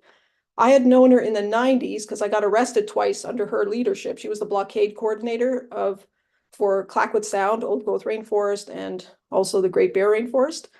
And so I knew her since the 90s. And so we called her up in 2021 and said, how do we put animal farming on the global agenda? So she showed us the Fossil Fuel Treaty, and we really liked it. So we basically copied it and have since adapted it a bit. So we published our first detailed report called Safe and Just at the last COP last year. And so if you'd like to take a look, you can just, point at the QR code and download it, or just go to plantbasedtreaty.org and you can get a copy of it. Next slide, please. I think is it zoomed? I don't know if it's zoomed in. Or is it? Is it fine? I think it's okay. I don't know, Ray, do you know if it's zoomed in slightly or? There. Okay. So yeah, so this slide, so what we did in our report is we used the the donut economics framework to try to understand, how to move forward after assessing the problem in terms of two things, the planetary boundaries and also the social foundations. So the outer rim shows the planetary boundaries, the 9 planetary boundaries, and then the inner rim is the UN Sustainable Development Goals, but in our case, we put the food system there instead. And on the right of the photo, you see Kate Raworth, who wrote the book Donut Economics in 2017. She was very critical of neoclassical economics, which posits endless growth and doesn't consider climate and social justice in its models. It tends to think of them as externalities. So she developed this donut economics, which is more of a circular economy and is intersectional. Next slide, please. So the planetary boundaries are defined as environmental ceilings that are we need to respect in order to ensure the long-term survival of life on the planet. So it's about regulating stability and resilience on the planet. And 6 of the 9 boundaries have been breached, and 4 of them have surpassed the high risk boundary. So the areas in red. So you can see their climate, novel entities, biosphere integrity, and biogeochemical flows. That's phosphorus and nitrogen. Next slide, please. So this slide, it just shows that article that was published, journal article last year called Earth Beyond 6 of the 9 Planetary Boundaries. And so the authors include Johan Rockström, and the lead author is Catherine Richardson. Next slide. So Johan Rockström and his team issued 3 sort of assessments of planetary boundaries. So in 2009, they found that 3 boundaries were crossed, but the gray areas are areas where they weren't able to put numerical data. So they may have been transgressed then, but there was no data at that point. In 2015, 4 boundaries were crossed. And 2023, 6. By that time, they had numbers for those 2 areas that were previously in gray. Next slide, please. So I'm just drawing on a presentation that happened yesterday where Kimmy Cushman and SG presented on some more details from the Safe and Just report, and they sort of gave a visual representation of what Rockström and team have done in terms of assigning numbers to the problem. So in the case of land use systems, you see the first column, that is the global sort of status of forests. And the dot is in the yellow sort of zone where it's surpassed the boundary. It's beyond the safe boundary. And then the next few columns, you see different types of forests at different areas of the world. And in some cases, like for the tropical forests, you see in Asia, it's in the red zone, and Africa, it's in the red zone. And for the Americas, it's in the yellow zone. So it's past the boundaries. Same is true for temperate. It's past the boundaries, and the boreal forest as well. So that's the current status of land use change, planetary boundary. And these were quantified in 2023. The next slide, please.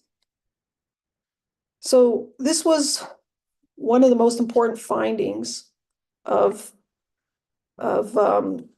Joseph Poor's research where he looked at 40,000 farms and found that 83% of farmland is used for animal agriculture, but it only produces 18% of calories. So it's extremely inefficient. And in his words, moving from current diets to a diet that excludes animal products has transformative potential, reducing land use by 3.1 billion hectares or a 76% reduction. Next slide, please. So this slide shows the last 24,000 years, and the most recent 11,000 years are highlighted in green and are known as the Holocene, where human civilization began to quote unquote thrive. It's characterized by very steady temperature, but now it's being disrupted by human activity. In the very far right region, you see the rapid rise in temperature because of human activity. So next slide, please. So this chart appeared in our Safe and Just report, and it's a really, really important chart. So the green bar that you see there is the 1.5 to 2 degrees Celsius warming. And it shows that 5 tipping points are especially at high risk, even with 1.5 to 2 degrees Celsius warming. If you go beyond 2 degrees warming, you see the tipping points that are at high risk. So in this graph, you see 16 of the world's tipping points. There are more tipping points, but these are some of the key tipping points that we face. So it is because of these tipping points that Johan Rockström said 1.5 degrees is a physical limit, not a political target. Next slide, please. This just shows in more detail some of the tipping points. And in the red, you can see the tipping points that are more sensitive to climate change. And these are the ones that pose high risk in the near future. Next slide, please. So with the Intergovernmental Panel on Climate Change, it has 3 working groups. The first is on the science, and that's what we just covered, the tipping points and things like that. The second working group looks at impacts, and the third one looks at policy responses. So here we focus on some of the impacts of climate change and how it's experienced in different countries. The map shows precipitation projections by the end of the century. And some of the areas will experience more frequent and severe droughts. Other regions will suffer from heavy rains and flooding. According to the International Disaster Database, 1.6 million people have experienced flooding in 2023. Next slide, please.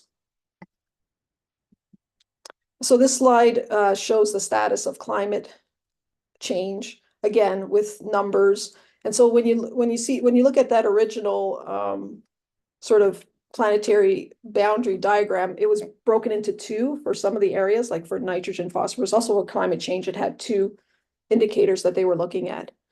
So here again, you can see that we're in the high risk zone in terms of the carbon budget, and then in terms of radiative forcing, we're in the red zone. Okay, next slide, please. So climate change and its relationship to animal agriculture is that, first of all, there are indirect emissions and the destruction of sinks.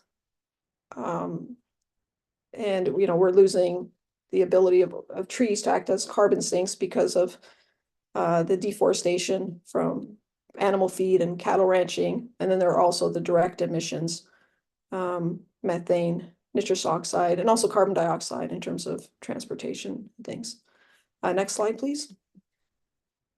So one of the biggest concerns is methane. And in our report, Steve George, who wrote the first chapter mainly, found that about almost half of the warming that has occurred to date is from methane. So almost half of the 1.1, 1.2 degrees warming that we've had is from methane. There are 3 billion cows and sheep on the planet, and 32% of all emissions come from animal agriculture. And when you add food waste and everything else, it's even higher. because a lot of the emissions from food waste is from animal ag as well.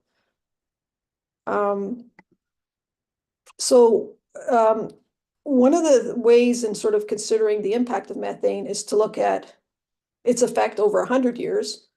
And if you do look at it over 100 years, it is 28 times as strong as CO2. But if you look at it a shorter time period, like 10 years or 20 years, then its impact is much higher. It's a short-lived gas, but the half-life is around 10 years, and for carbon dioxide, it's hundreds of years, even 1,000 years.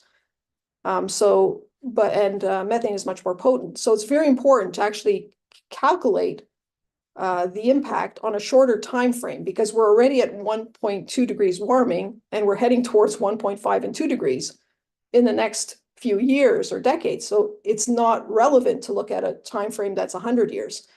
So if you look at the next slide, the top chart, that is, it looks like CO2 is the most important gas over a 100-year time frame. But if you look at a time frame that's shorter, like 20 years, then methane is almost as significant as carbon dioxide. And that's what we found was one of the most important sort of lessons, or that we need to consider.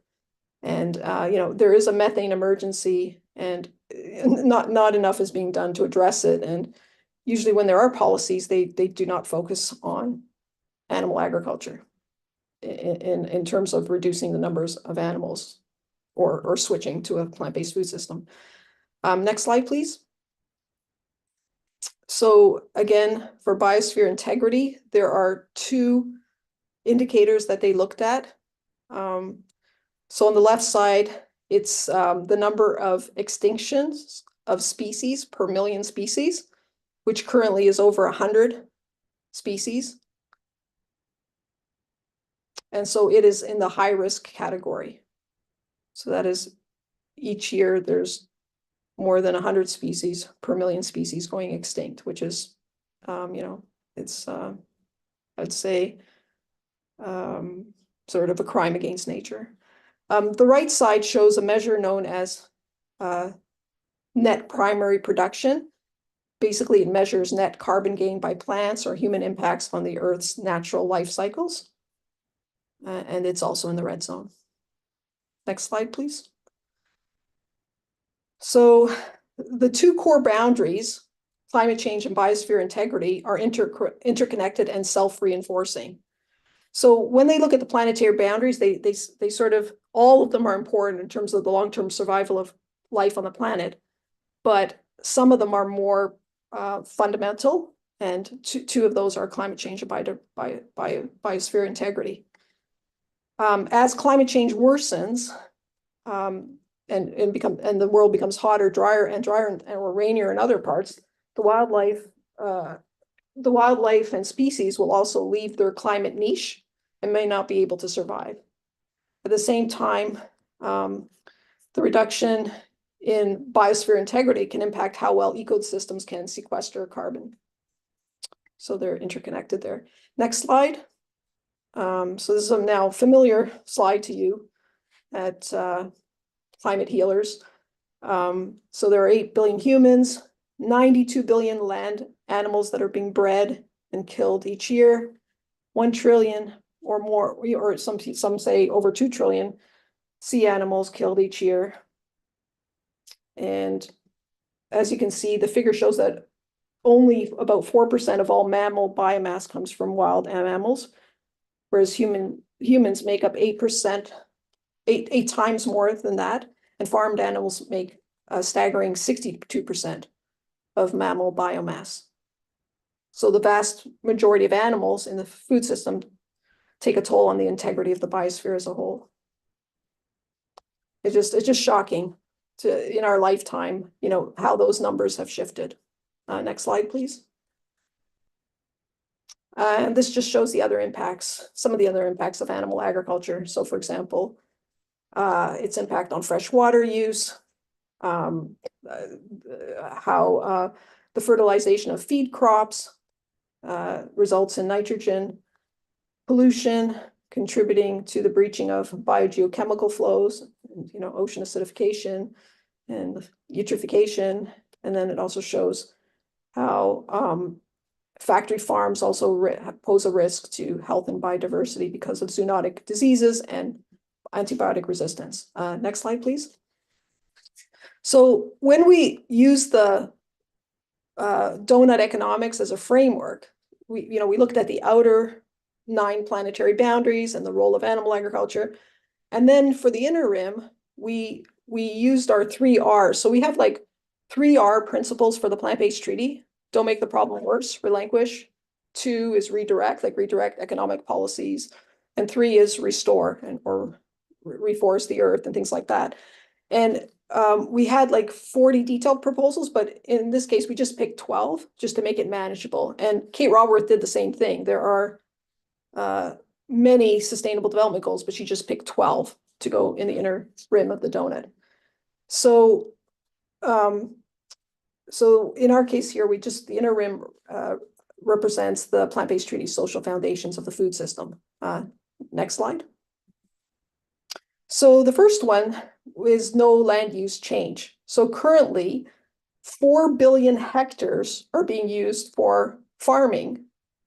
But if people went plant-based, that would be reduced 75% to 1 billion. So that's an incredible,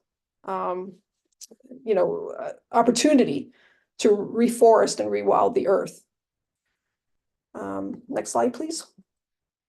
And here's another example of that. And this is also from Joseph Poor. Producing dairy milk involves 10 times as much land as oat milk. And then the other columns show us also acidification, eutrophication, and land use, and water use, and greenhouse gas emissions. Next slide, please. In terms of indigenous protection,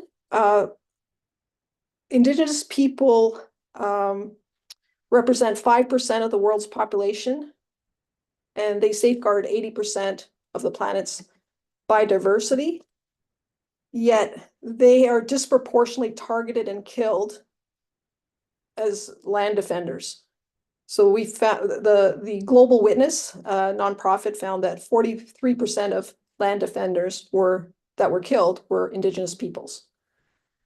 Global Witness in 2022 also found that agribusiness was the main killer of land defenders, the #1 killer, even above mining. Next slide. Another principle or another call to action is ban live exports. So about 5 million animals are shipped around the world each day. And that number has been growing since the 60s. So the trajectory has just been going up and up. And, it results in incredible exploitation and suffering of the animals. And they usually start their long journeys on a transport truck before going on the ship, and often without food and water. Inside the trucks and ships, animals are forced to stand where they urinate and defecate. Their bodies are covered with feces, and many develop a fever, diarrhea, and vomiting. And many of them die on the journey. And what we found was that the reason that live export is increasing is because as more countries become water scarce, they are then going to countries that do have water, and the animals are bred and are grow to a certain age, and then they're shipped and then slaughtered as, at 16 months for cows, or in the countries where they're shipped, often to the Middle East. Next slide, please. Food security. So in this social boundary, what we found was that people facing chronic hunger was going down, but then it sort of went up again. And now it's about 735 million in people faced chronic hunger in 2022. So animal agriculture is an inefficient system to feed the global population because, you have to feed 92 billion land animals, while there is hunger in terms of the human population.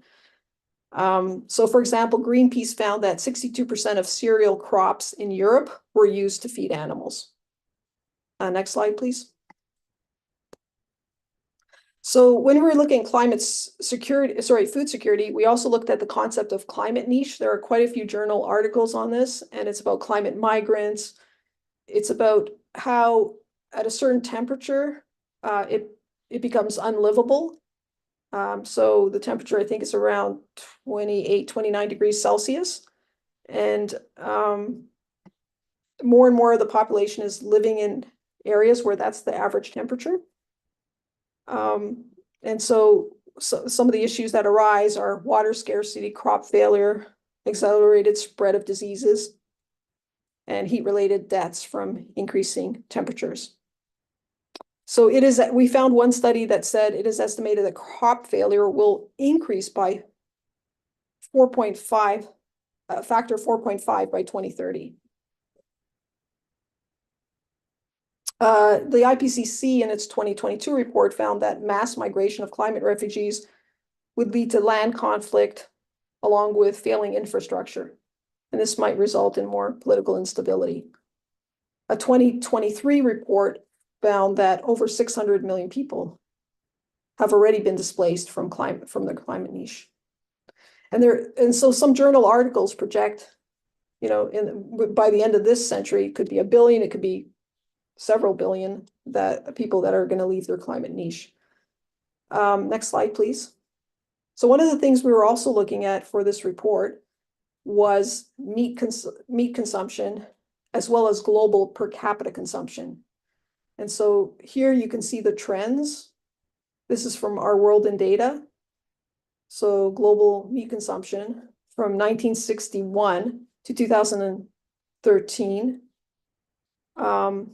And then with projections to 2050. So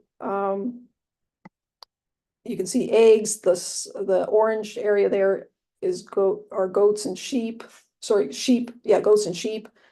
And then you see cows, pigs, and birds.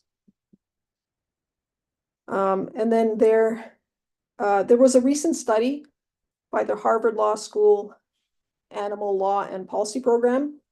It came out last month, and they suggested that animal agriculture emissions must peak by 2030 to avoid 2 degrees warming. So there's that white line bar there that you can see that's where it should peak, but the projections are that they will keep on increasing. So unless major, policy changes are made. The next slide, please. This was one of the most disturbing findings that we found, the previous slide, in writing this report, and that's per capita meat consumption globally has gone up from about 30 kilograms per person in 1980 to 45 kilograms by the early 20s. There's just a small dip during COVID, but it's sort of back up. And that's a 50% increase. And we know that this growth in meat production and consumption has had devastating impacts on the world's forests, fresh water, biodiversity, eutrophication in ocean dead zones, soil degradation, climate, public health, and of course the animals and wildlife. So there's an urgent need to transform the global food system to plant-based. And this is as important, if not more important, as ending fossil fuel use. Next slide, please. So a fifth social boundary or social foundation we looked at is education. And what we found a poll called the People's Climate Vote, which is the largest poll on climate ever conducted. And one of the things they looked at is the relationship between food and climate change. And they found that people were unaware, and what they called an awareness gap. When people were presented with possible solutions to the climate crisis in terms of on an individual level, they chose diet change as the least important out of 18 choices, even though it was the most important in terms of having the biggest impact. There's also an issue with media. I think Faunalytics did a study that showed as that there's very little coverage of animal agriculture in climate news. In terms of solutions, New York City, for example, launched a public awareness campaign. It was only 1 month, unfortunately, but it was called Eat a Whole Lot More Plants. So they were encouraging eating, plant-based, whole foods, plant-based. Next slide, please. Another thing we're looking at is health, antibiotic resistance. I'm just going to go quicker through this because I want to have a discussion. And then the next one is showing zoonotic diseases and pandemics. We looked at that in some detail. The next slide on health as well. We want to emphasize, what the plant-based health professionals in the UK have developed. They call this the plant-based Eat Well Guide. So the Eat Well Guide is sort of the official guide in the UK, and they did a fully plant-based version of it. And they show the proportion of foods in which different food groups are needed to achieve a balanced and healthy diet from ages 1 and above. The World Health Organization suggests that people eat at least 5 portions of a variety of fruits and vegetables a day, but what we should aim for more at eating 10 portions a day. That is double the amount because it has additional benefits. And that's what we get from this plant-based Eat Well Guide. Next slide, please. There's also the issue of transparency and honest labeling. And we know that, for example, Cargill employs a team of lawyers in Washington where their only job is to try to prevent labeling because they don't want labels to say made in Brazil so that we know it's coming from deforested areas because they know it would impact people. So next slide, please. Financing plant-based systems. In terms of global subsidies, a report from the Food and Agriculture Organization and UNEP, UNDP, United Nations Development Program, as well as UNEP, found that 87% of global food subsidies are harmful to the environment and human health. And in terms of subsidies for plant-based, there was a 2023 study of the US and Europe, and it found that meat and dairy alternatives make up 1.5% of market share, but they only received 0.1% of subsidies. So it just shows you how unfair it is and how governments are subsidizing, the killing of our planet. Next slide, please. Reforestation and rewilding. As mentioned earlier, if people switch to a plant-based food system worldwide, we could reduce land use by 75%. Next slide, please. Greening cities. So again, the Rockstrom team was able to develop or come up with some numbers in terms of what is required for cities for insects to be able to move from one area to another. And they found in their safe and just Earth system boundary framework that 20 to 25% of every 1 square kilometer of urban environments have to be covered in greenery. It's also important to have locally produced fruits and vegetables in cities.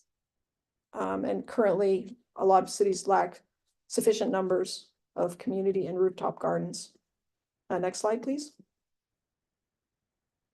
Food justice is absolutely essential in terms of human rights, particularly with respect to animal agriculture. There are human rights violations. Slaughterhouse workers suffer from depression, anxiety, post-traumatic stress, one of the highest rates of injury in any industry.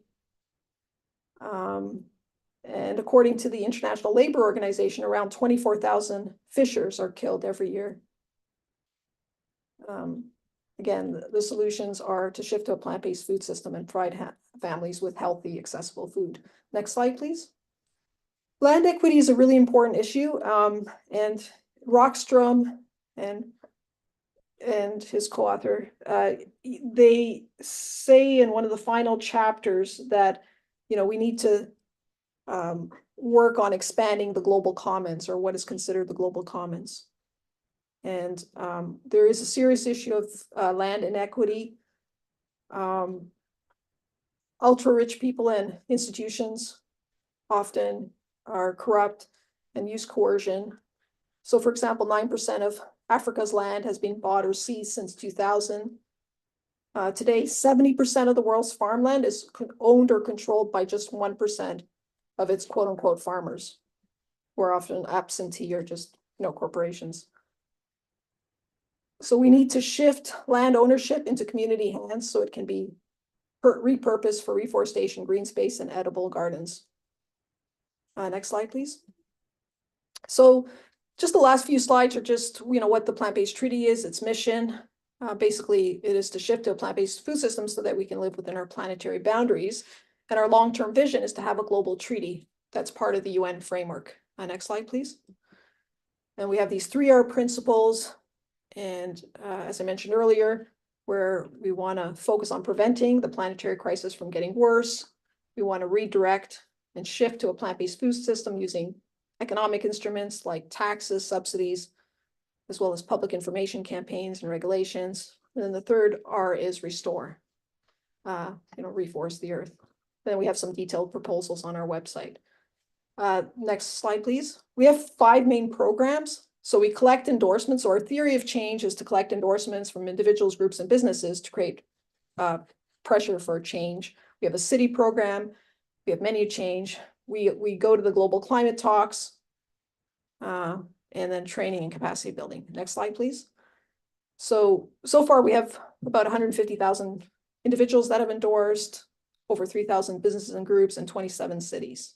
Next slide, please. It's really easy to endorse. You just go to the homepage and you can endorse as an individual, group, business, or city there. Next slide, please. That's the QR code to endorse. Or just go to plantbasedtreaty.org, and I'd really appreciate it if everybody could endorse. Next slide just shows the 27 cities that have endorsed.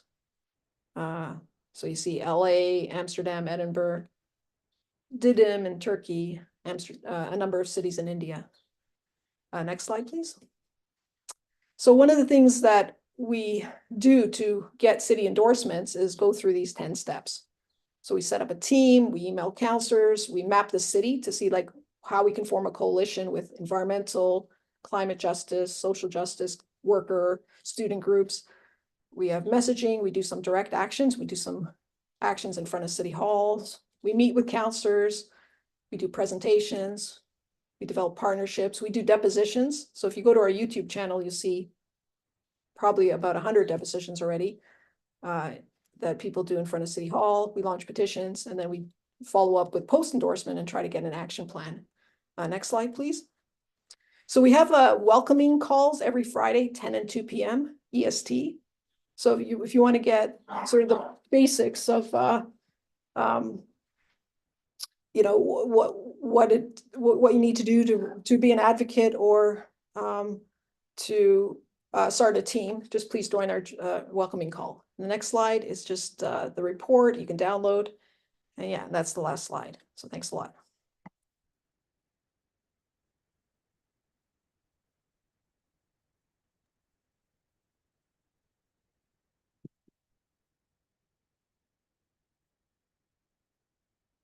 Thank you so much, Anita. Ray, go ahead. Thanks so much, Anita. You presented the Safe and Just report with Stephen George a few VCOPs ago, and there seems to be a lot more here. You obviously have some people working to convey all this information, and I highly recommend people go and watch the previous one as well, because it covers a lot of ground. You managed to cover a lot in this hour. We have a few minutes left for questions. Does anybody in the audience have any questions? Just raise your hand. Willow jumped right up.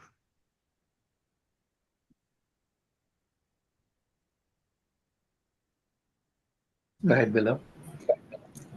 Wonderful presentation. I live south of Austin, Texas. And my question is, I saw at the end that you have a procedure and events that volunteers can participate in to expand the work. My question is, we do not have a lot of activists here, so action is not something in the board. But my thinking is, if I work on finding places to present this presentation that you just did, can you help with that? We really need to educate our town here, and I would like to know what would be the most direct, fast way that we can show this information to the public. Thank you. Thank you. Yes. So we have these Friday calls, welcoming calls. I'd strongly recommend you join one. They're every Friday, 10 a.m. and 2 p.m. EST. And we give you a lot of resources that you could use. And I put the presentation that I just did now in the chat, and it has speaking notes and everything.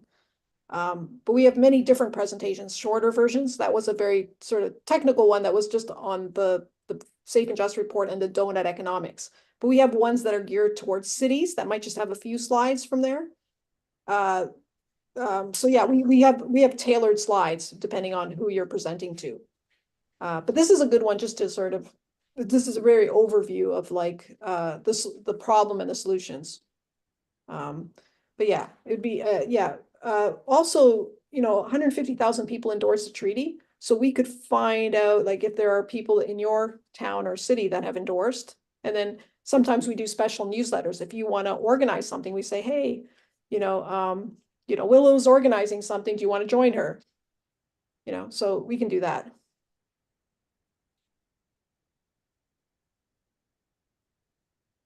Just a quick observation that we're at the VCOP, which stands for Vegan Conference, Convergence of the Peoples, a bit of a riff off of the COP summits, the conference of the parties. And part of it is born out of a frustration that we're not seeing enough things happen at the national level. I just want to point out that the plant-based treaty has approached things at the municipal level, engaging with cities and encountering like a completely different attitude towards climate change, which is pretty encouraging. Yeah, go ahead, Debbie.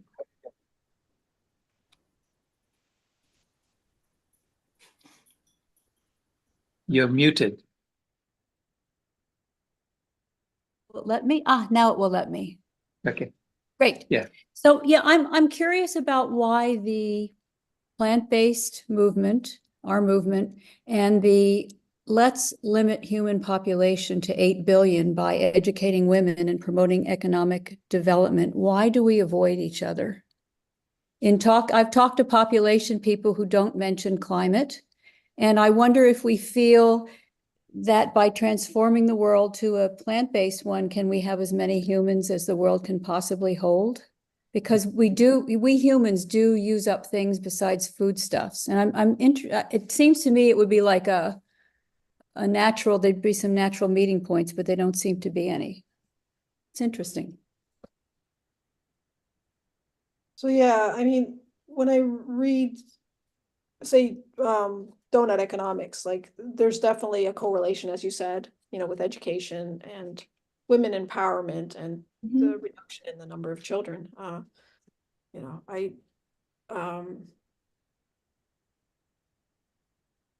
think Anita presented that data, no? You presented that data in, so when you show that 4% is wild animals, you know, 32% is human beings and 62% or whatever is farmed animals. Right, farmed. She's implicitly saying that there are too many of us, really. Because, yeah, you have to get rid of the farmed animals.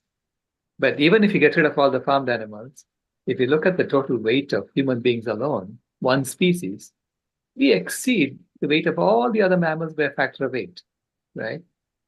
And even if you bring the mammals back to what they were 10,000 years ago, we are still double the weight of all the wild animals that lived 10,000 years ago.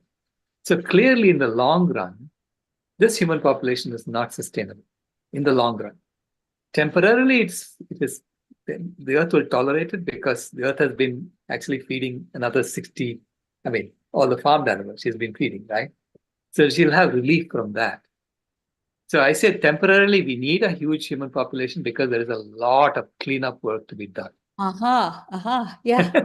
Yeah. Right. Once you get our act together and do the cleanup, then we can start reducing the population. Yeah, do the cleanup, help all rather than build yourself a palace. Right. There you go. That's a good story to tell. Thank you.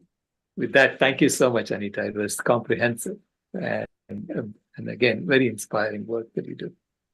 Thank you so much. Thanks, Salash, and thank you, everyone. Now, you can stay, I think, Debbie, because you're part of the Million Vegan Grandmothers, right? Yeah. Okay. Tammy?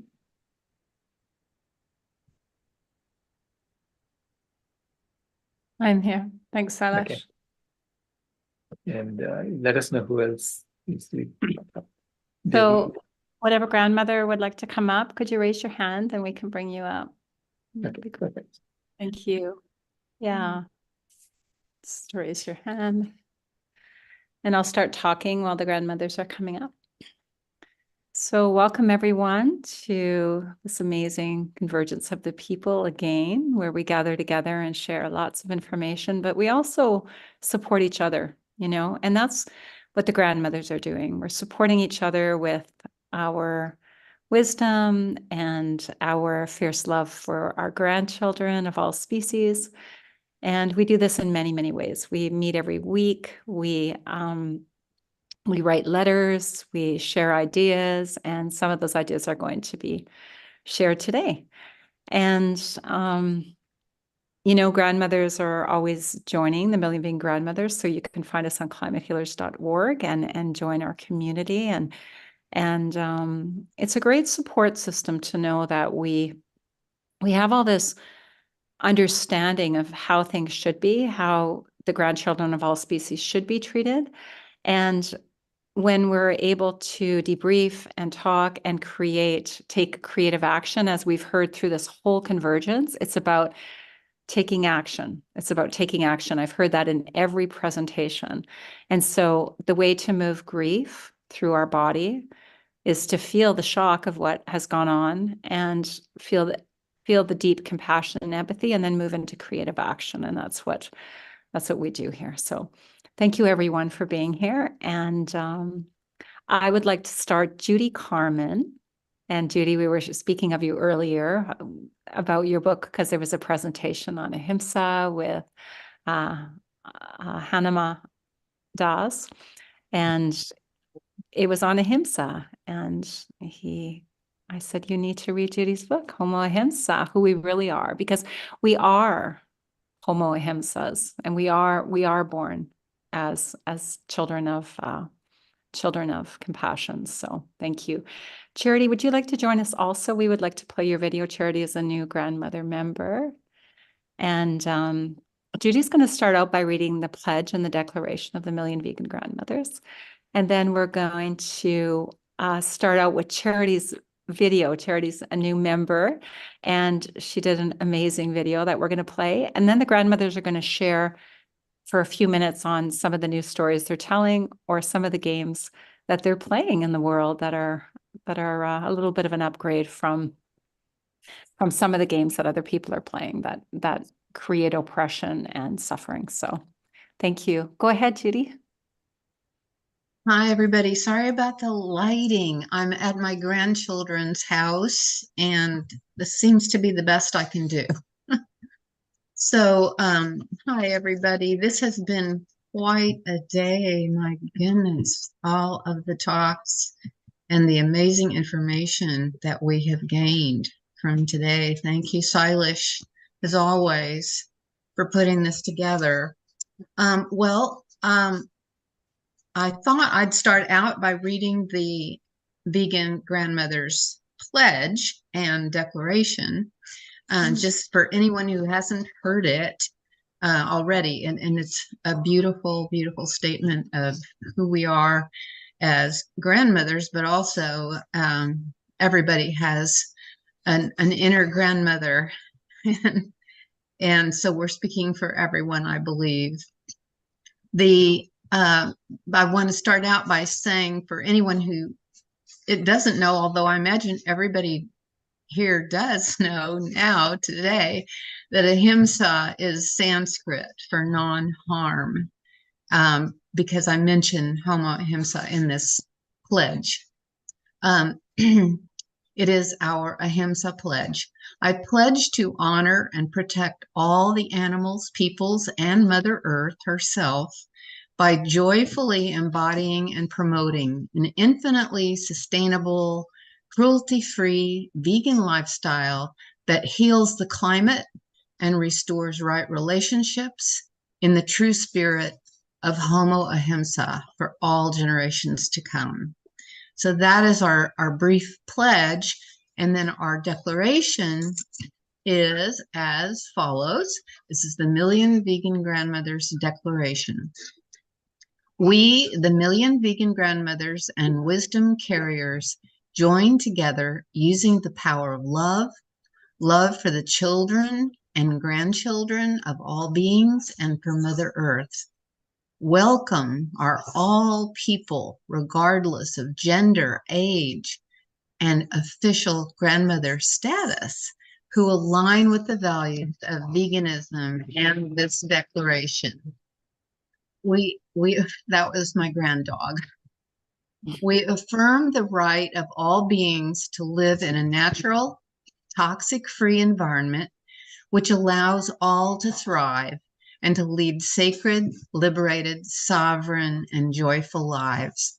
The power of our love is unstoppable, and I think I speak for everybody here.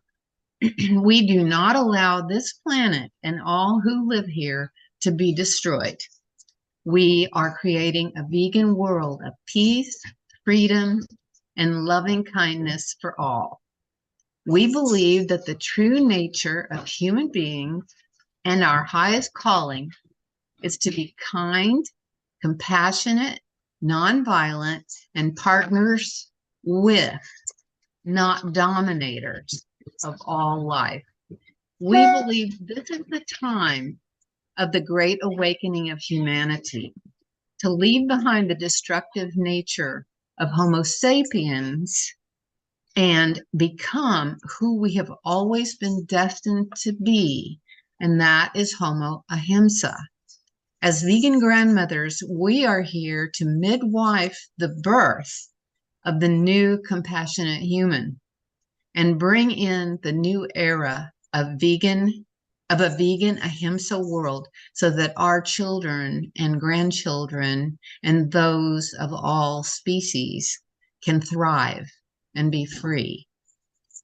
So that is our declaration. And I just had another little thing I wanted to share. I have been reading from the woman, Myrtle Fillmore, who was one of the founders of the Unity teachings. They did not call it a church back then, and this is at the turn of the century, 1900. I'm talking about that century. And they were mostly vegan, as near as we can tell. They called it vegetarian because the word vegan wasn't invented until 1944. And this would have been 40 years before that.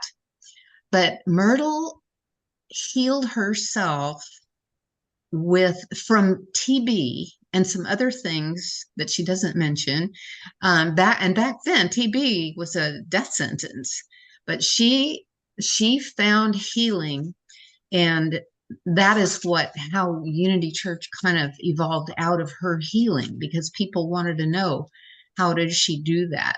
Now, she was a grandmother. She was a mother and a grandmother, and so I kind of think of her as one of our vegan grandmothers. And even though we're talking about a new story, she was talking about a news story back then, a long time ago, when a lot of people were still deeply involved in, oh, progress, progress, progress, and, you know, domination and exploitation.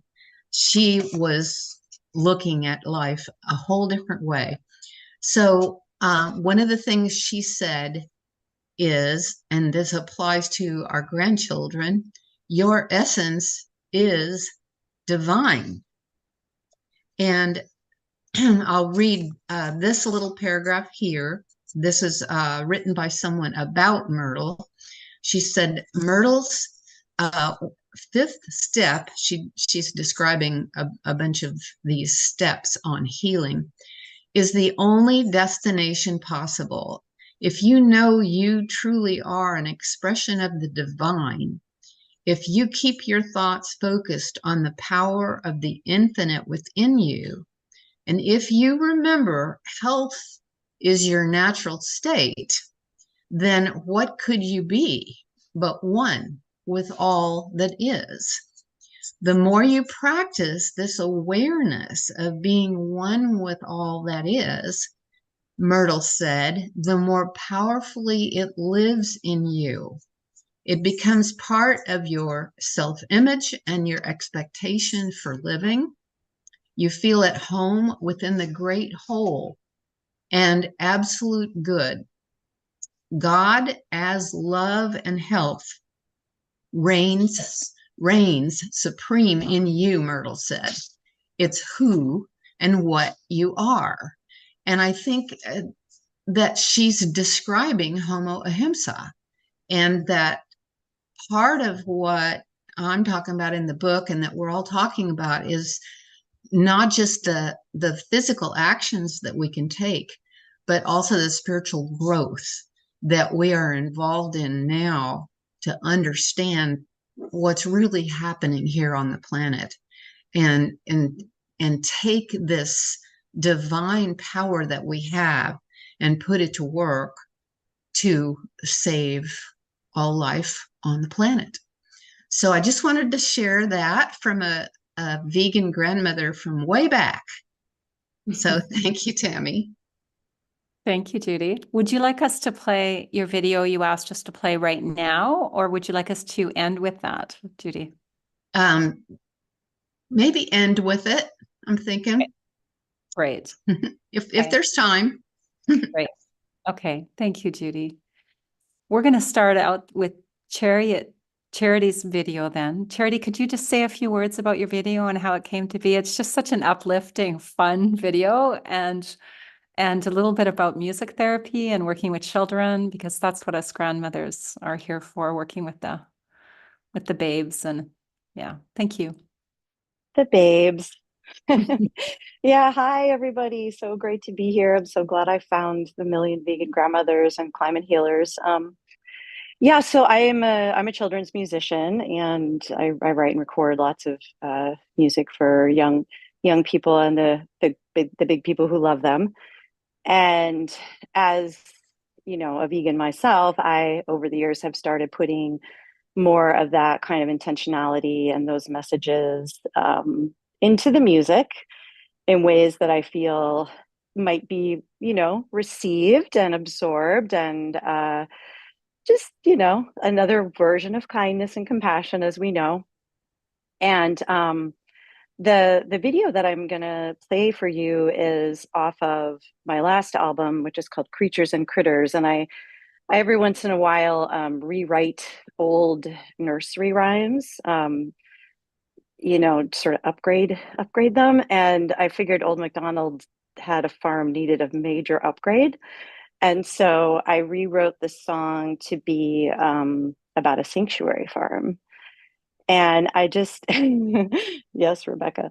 And I just wanted to say too, that I literally on Earth Day put out my first all vegan song album for kids. So I'll put a link to that in the notes, and that has a whole bunch more songs about this stuff, and starting this conversation, right, with with children, but also with their grown-ups, and how can we make this an inquiry, and how can we make everybody feel included in the conversation so that it's actually we can have movement. And that's what I'm trying to do as an artist, is to use my you know, those skills to sort of be a voice for the animals and the earth. So yeah, so we're gonna, this video was filmed by Tony Segal, who his company is called Silver Reaction Media. He's an awesome vegan documentary maker in the Bay Area. I'm in the San Francisco Bay Area. And we went up to Charlie's Acres and got a bunch of footage. And also he had footage from other farms around the Bay. And so there's quite a lot of amazing footage of beautiful animals and just different amazing sanctuary farms around California. So you'll see some of that, and yeah, you'll know the song, but you'll hopefully appreciate the upgrade. So great. I'm going to share my screen. And Sailesh also has it to play it as well. Charity, do you want to? Oh, why don't, yes, if he's got it ready, let's just do that. That would be great. Sure. And then when the first meeting that Charity joined the grandmothers, she was grappling with the cover of her new album, and she had it sorted after the first meeting. So, you know, when two or more get together. Yeah. Thank you. Thank you for that. Yeah. So it would be lovely if we could see that, the album cover too, before we're done. Thank you. Sure. Yeah. Old MacDonald had a sanctuary farm, E-I-E-I-O. And on that farm lived her animal friends, E-I-E-I-O. Oh, she saved one here, she rescued one there, protected and took care of them, made a safe haven. Old MacDonald had a sanctuary farm,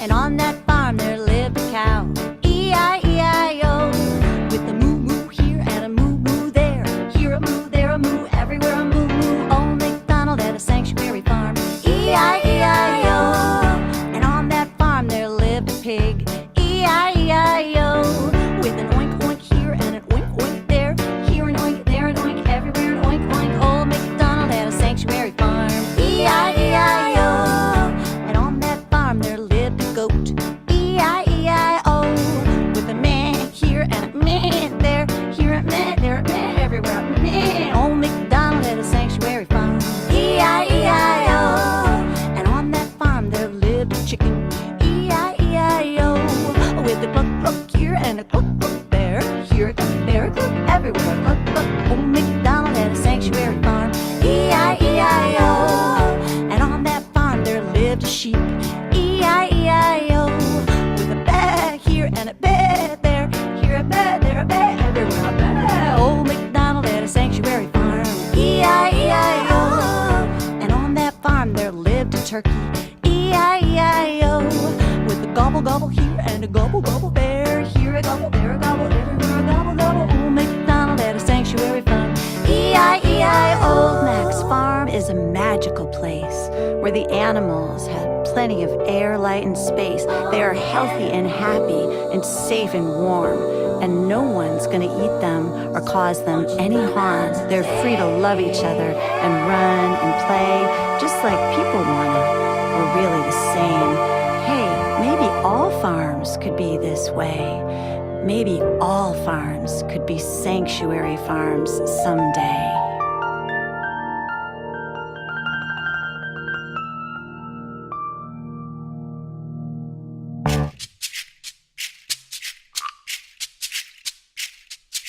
There's a happy duck going quack, quack, quack. There's a happy dog going bow, wow, wow.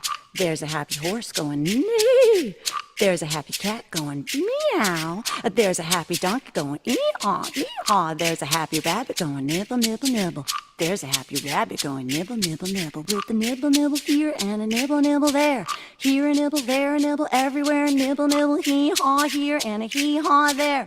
Here a hee, there a haw, everywhere a hee-haw. Meow here and a neigh there. A bow-wow here and a quack, quack there. And a gobble, gobble here and a bah there. And a cluck, cluck here and a meh there. And an oink, oink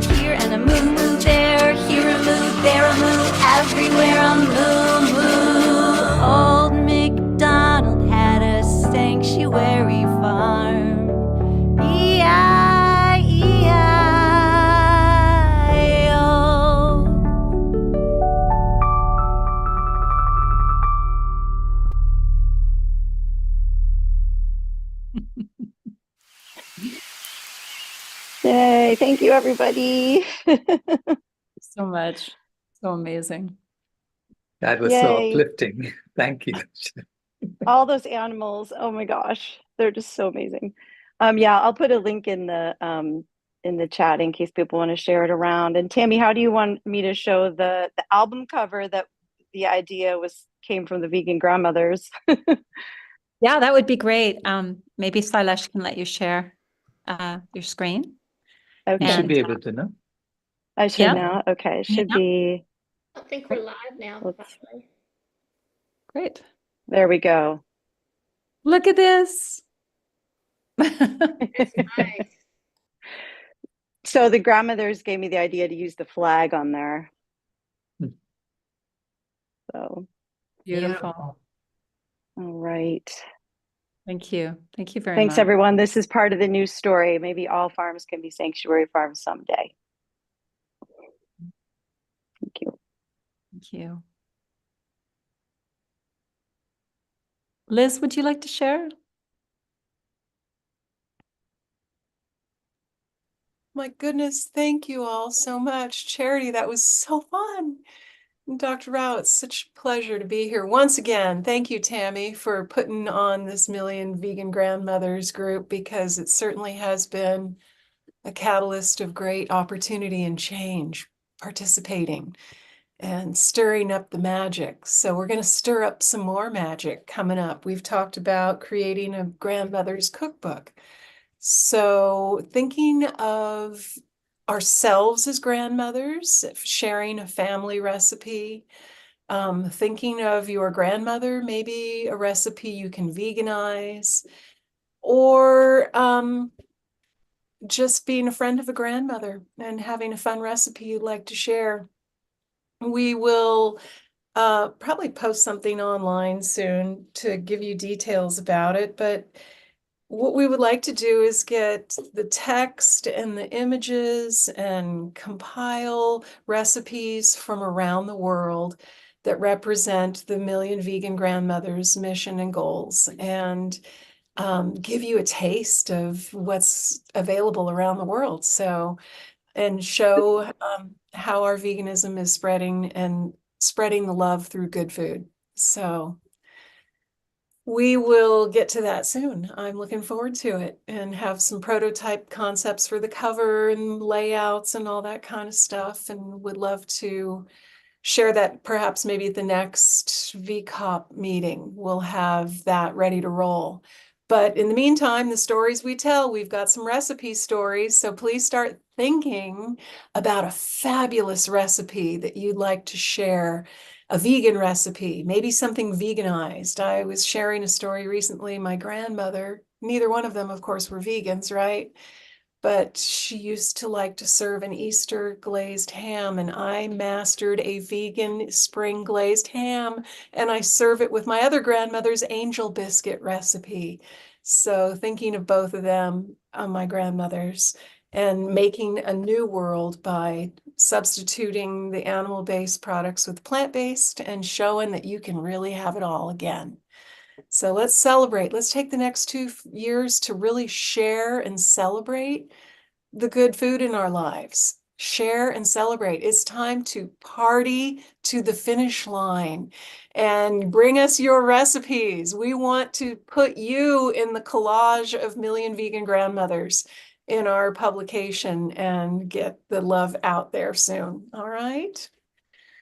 So thank you all so much for what you do to make this special place. I'm so grateful and so excited, because I know we're stirring up the magic, and I know that change is coming, but it is one heck of a challenging job. But we're doing it. Every time I feel discouraged, I'm like, oh, they're talking about meat again. But you know what?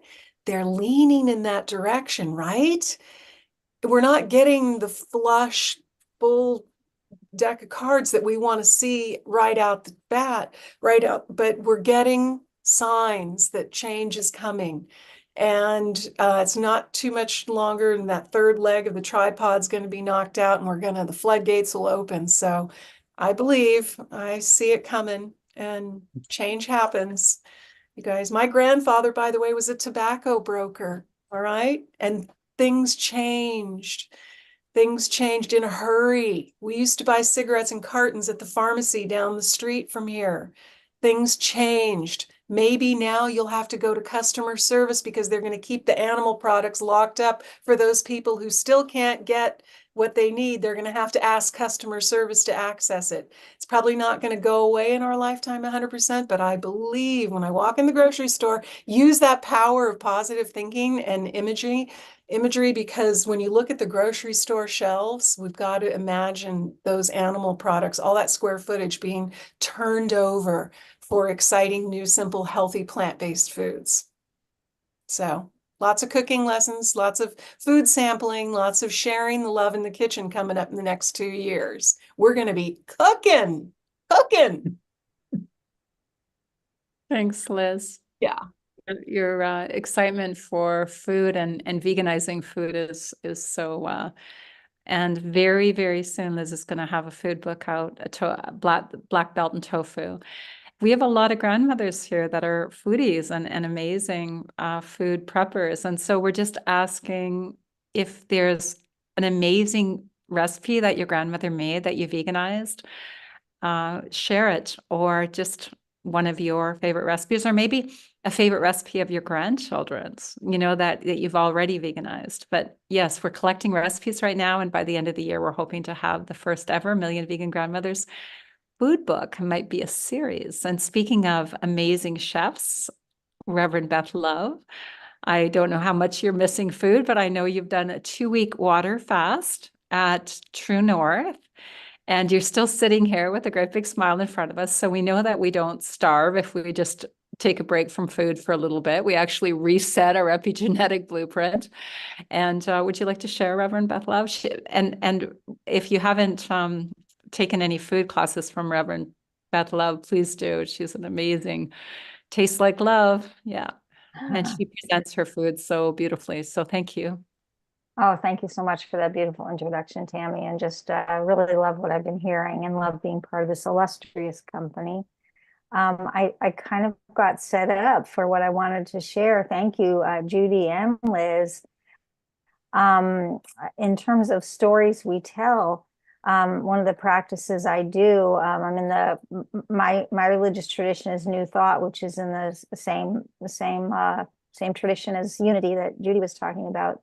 And I think one of the most powerful things that the New Thought movement brings to our community is that we do create our experiences and our reality through the stories that we tell ourselves, and the thoughts that we hold on to.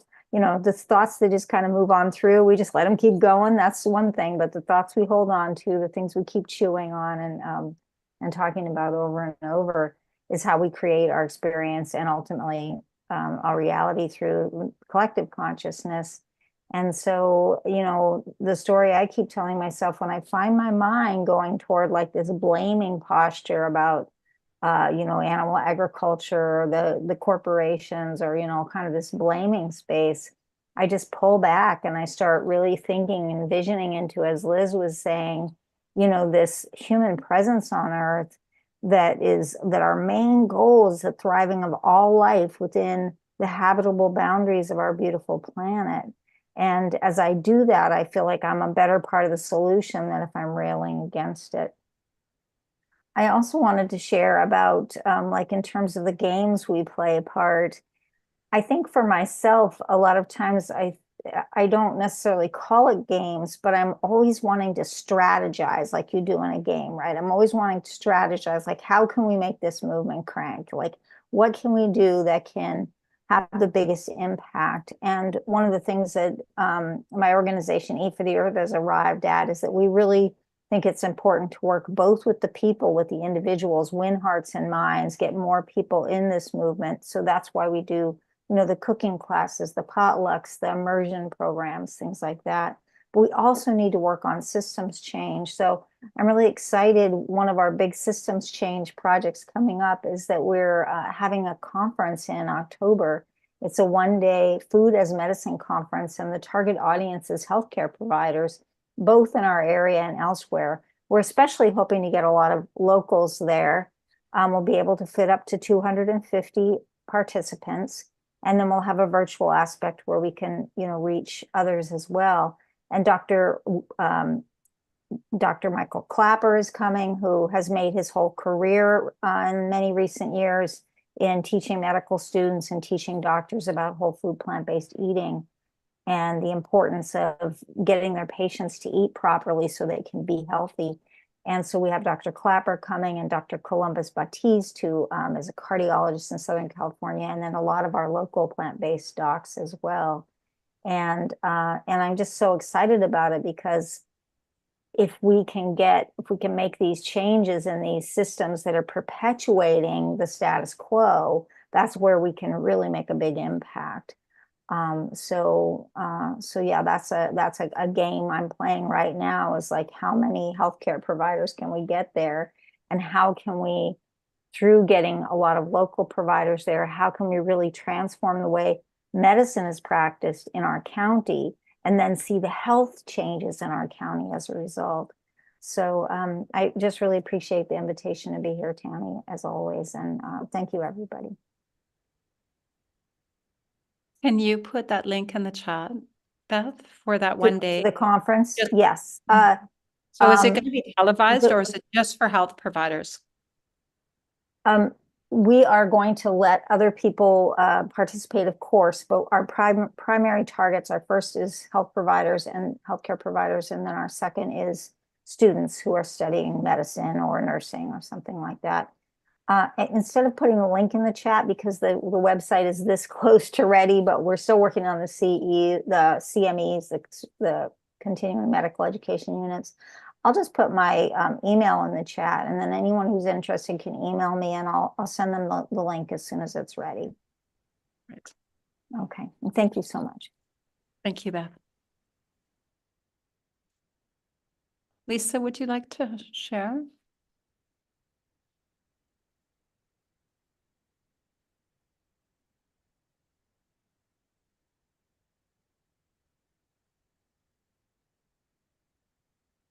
You're still muted, Lisa. I have something that I would share. It's kind of like a march. It's like a march, and it has to do with living in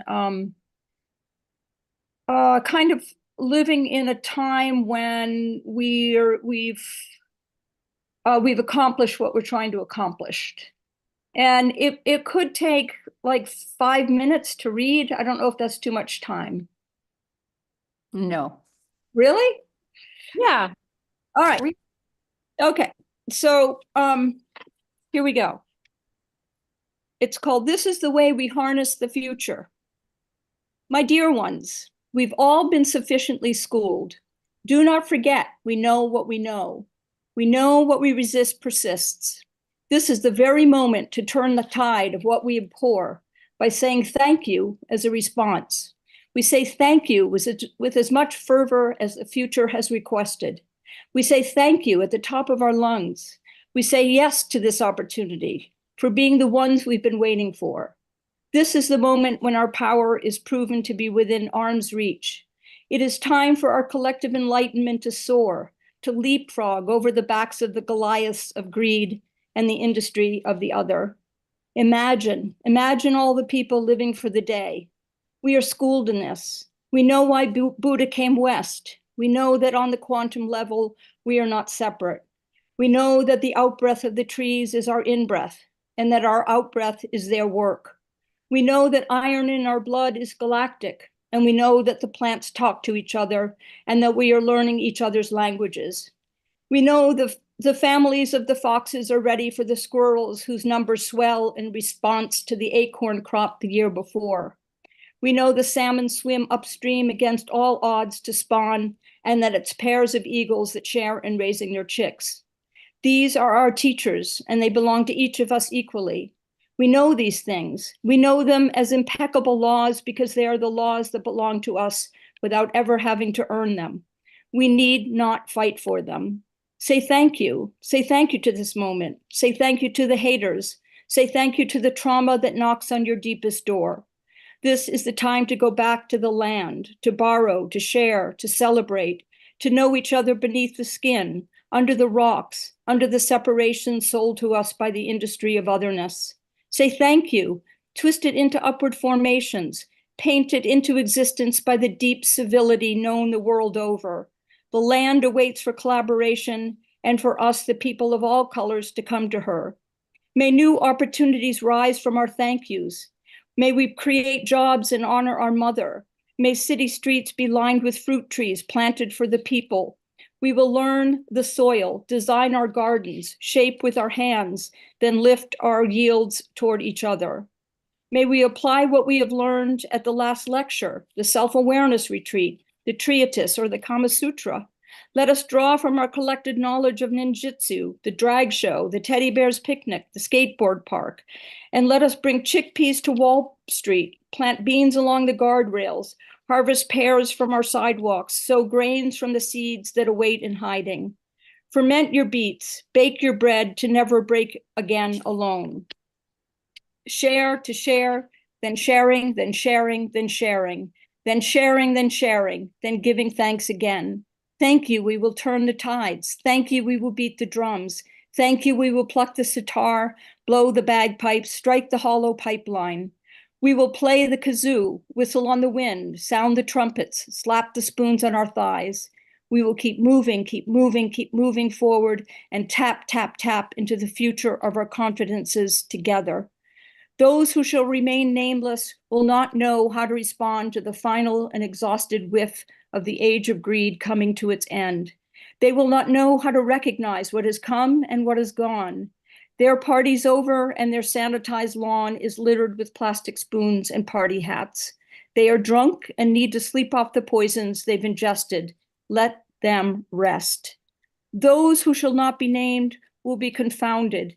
And my friends, this will buy us time to quietly turn away. We pledge to remove our attention from them. We pledge to turn off the TV, set down our devices, and get to work. We create with urgency what we know is possible. We pivot from the spell of unkindness, and we leave with sadness those that will not follow, those who choose for themselves the fallen remnants of another time. We blindside them by ceasing to acknowledge what they are selling another moment longer. We are going elsewhere to learn the skills of resilience. Let us make it sudden and with conviction, with the knowing we feel in the fibers of our being. Let us remember that there is something bigger and more amplified in its scope of positivity than history has ever known before. We will find in each other what we need to be happy. Look inside the person next to you. Look inside the animal you come upon. This is your reflection. Say thank you, say thank you, say thank you. At this instance, in the evolution of our spectacular species, we raise our glasses to our neighbors, to the animals, to the sky, to the perfect symbiosis of life on Earth. We've installed ourselves for this moment. Here we are in the streets with a direction home. We are schooled in this. The spell is broken. The spell of coming and of going, before and after, less and more. The spell of walls, the spell of lack, the spell of disparity, the spell of cynicism. The spell of injustice is over. We are aware, we are awake, we are aware, we are awake. Thank you. The future is ours. You can't take it. Wow. Lisa, where is that from? I sat up in bed like in the middle of COVID when I was going out of my mind with loneliness, and I literally woke up and typed it with my eyes closed. The verbatim. Wow. It was like I've never channeled anything, but I channeled it. Yeah. Thank you. Thank you. I can't believe you've been with the grandmothers after that time and I haven't heard it. We haven't heard it yet. So thank you. It was so beautiful and so perfect. That is the perfect story. Yeah, it's a good story. Yeah. I just ran to the car to fetch it. I thought, oh, for goodness sakes, just show up. So anyway, I had one copy in the car. So thank you. Thank you for allowing me and encouraging me to do that. Wow. Thank you. Thank you so much. Deborah?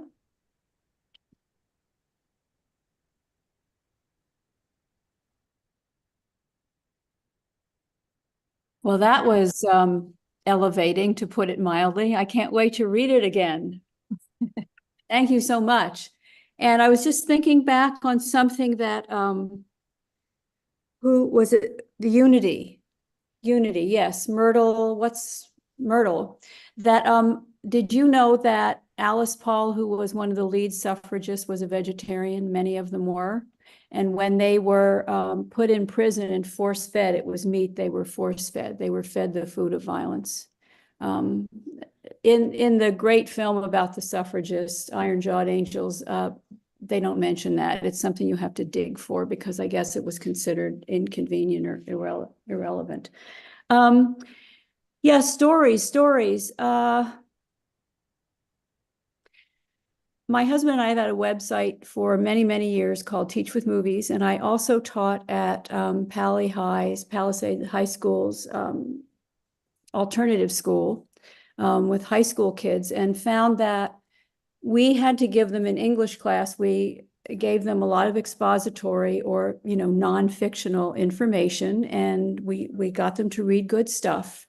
But when we got to short stories and we got to novels, something opened up a little bit further. I think that's the magic of fiction. And the same analogy I see with documentaries and feature films. And I'm still, a year later, trying to find someone to make a film from a truly great and prescient novel called Sounding that Tammy has read, about a whale searching for peace and communication with humans and a stranded Russian submarine off the US coast. And everything about it's remarkable. The dialogue, the whale mirroring our questions and coming up with things like, why do humans get so furious if we fight back? They seem to be almost as intelligent as orcas, and a little bit more violent than orcas, although sometimes they will help us.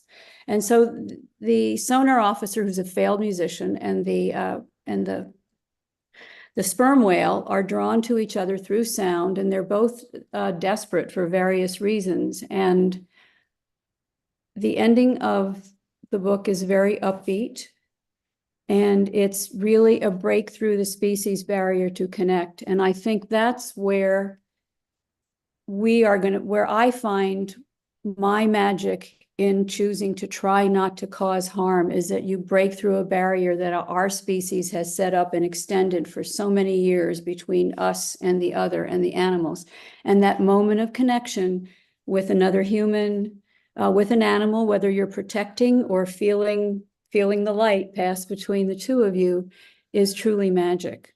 And so I was just thinking when I heard about when Anita was talking about, because I think a lot about slaughterhouse workers and what we've done to them. And when Anita said that some of them come to the vigils, my heart melted. And I thought, wouldn't that be a great story for someone to fictionalize, to talk about something like that? And since The Octopus Teacher and Cy Montgomery's great book on octopuses, it's time. Oh, I did just recently skim a novel about an older woman who was a caretaker in an aquarium and an octopus that she formed a bond with, and the octopus's feelings towards her. And I thought, we just need to be telling these stories, telling them orally, aloud, telling them in books, what's that wonderful comic book? It is fiction. There's a cow in my dream. There was a cow in my dream.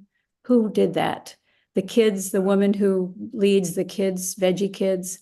I've forgotten. But anyhow, I think we just have to keep telling these stories. And it's not just that we want to stop injustice. We want the joy of that connection. And that's what comes to people who choose to step back from trying to cause harm. And that's the big bonus that not everybody talks about when we talk about what happens to us. It's kind of like the floodgates open, and all this everything becomes much more liquid and free flowing, and you know, the sense that that pig is your brother. That person across the world, Mohammed, who met me at a zoo protest and said he goes in all the time to check on the condition of the elephants and all the other animals in the zoo. Connection across culture, against, you know, against species, through species. And I just think that the more stories we tell, the faster we'll get there.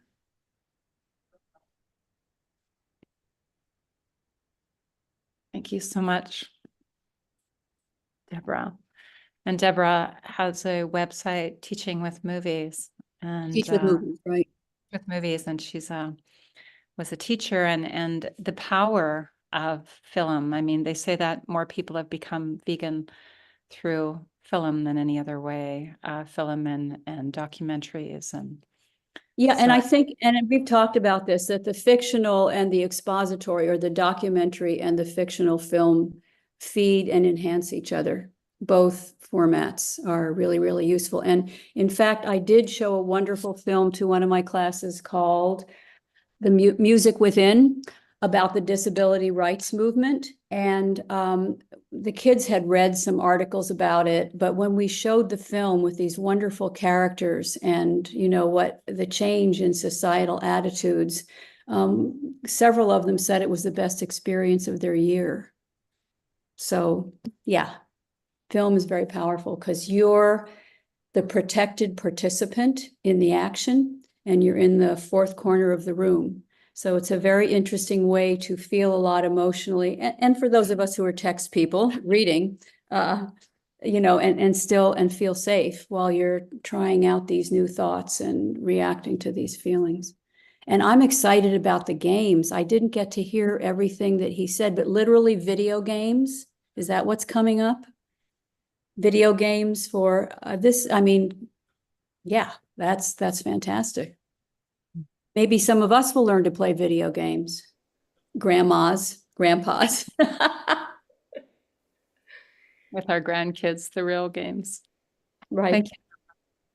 Well, we're going to end with Judy's video that she's asked us to play. And I will just, there's just a few moments for myself. And I just wanted to share a little bit about the story of the germ theory versus the terrain theory.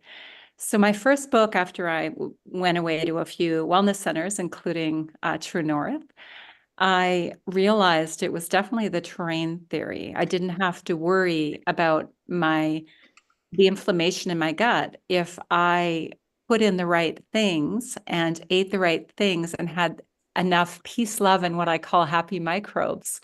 My body would take care of itself because the body is a self-healing organism. And Dr. Gabriel Cousens, who I had the honor to study with for many years as well, along with many other integrative physicians who are teaching whole food, plant-based, mostly raw nutrition, said that the number one thing, though, for any of this is self-love. And what is self-love? I mean, it seems very conceptual. But the other day, a friend of mine is writing a new book. Her first book was called Marrying Myself. She's a vegan. She has the the Vegan Posse podcast, I think it's called. It's really great. But I was thinking about self-love, and I knew a self-love that was far beyond concept at one point. And I just wrote this little song. So I just wrote this little poem. So I think I'll end with this, and then we will end with Judy's video, and there might be a few minutes for Q&A. Mother Earth, a self to love. I have a distant memory of a non-conceptual self-love, a non-thought form love of self, a freedom, if you will, an inner compass of care. When the crazy emotions were overkill, I knew Mother Earth awaited at my door, and I stepped into her, upon her, and I was taken in. All crazy evaporated from my flesh, my aura, my eyes, from the human pain indoors, inside the domain they called my home. I picked buttercups and clover and rolled over greener grass. I climbed trees and hid like a bird without a word. She held me, deep inside her pulse. I played in the river. She washed me. I danced my fingers through the pollywogs. She transformed them into hopping beings, so I hopped with them. She taught me how to forage wild blueberry and red clover. Then I found a feathered friend to play Red Rover, calling Raven over. They said I had a good imagination. I call her my mother nation, a great exhalation in a world gone mad. Thank you, everyone, for being here. Million vegan grandmothers and growing. And Judy Carmen sent. Yes. Oh, BJ wants to say Rebecca, something. please. Yes, Rebecca, thank Yeah, you. I Rebecca. didn't see you up earlier and I didn't have my screen on because I had my poem on, so thank that's you. quite all right, my dear. I came on at the last minute because Debbie reminded me, I'm a former teacher also, of what was so moving with the class that I did. Of course, I started different classes differently, but this one class was all about love at the very first day and loving themselves, and they hugged each other and they hugged themselves.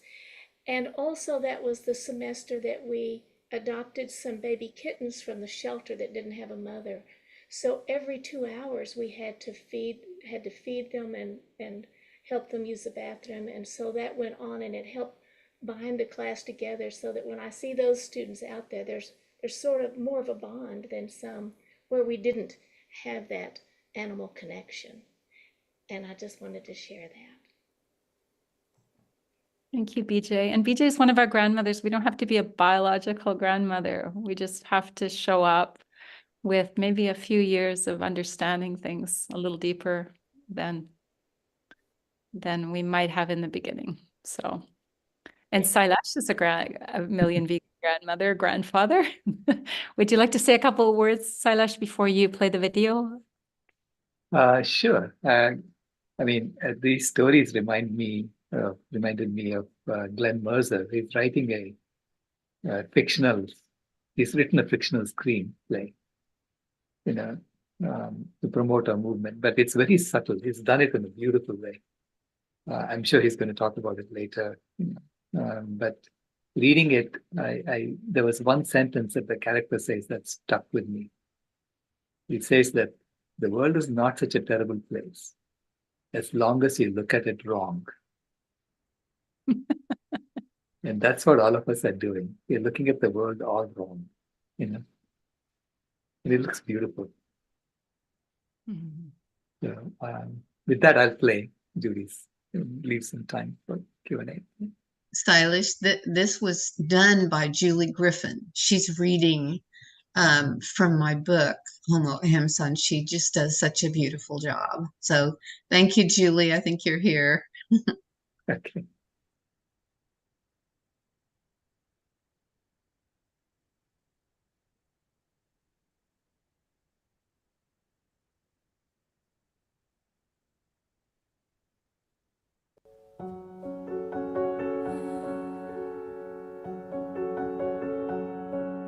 Hello, greetings, and welcome to The Golden Rule in Action, a message of hope from Judy McCoy Carmen, author of Homo Ahimsa, Who We Really Are and How We're Going to Save the World.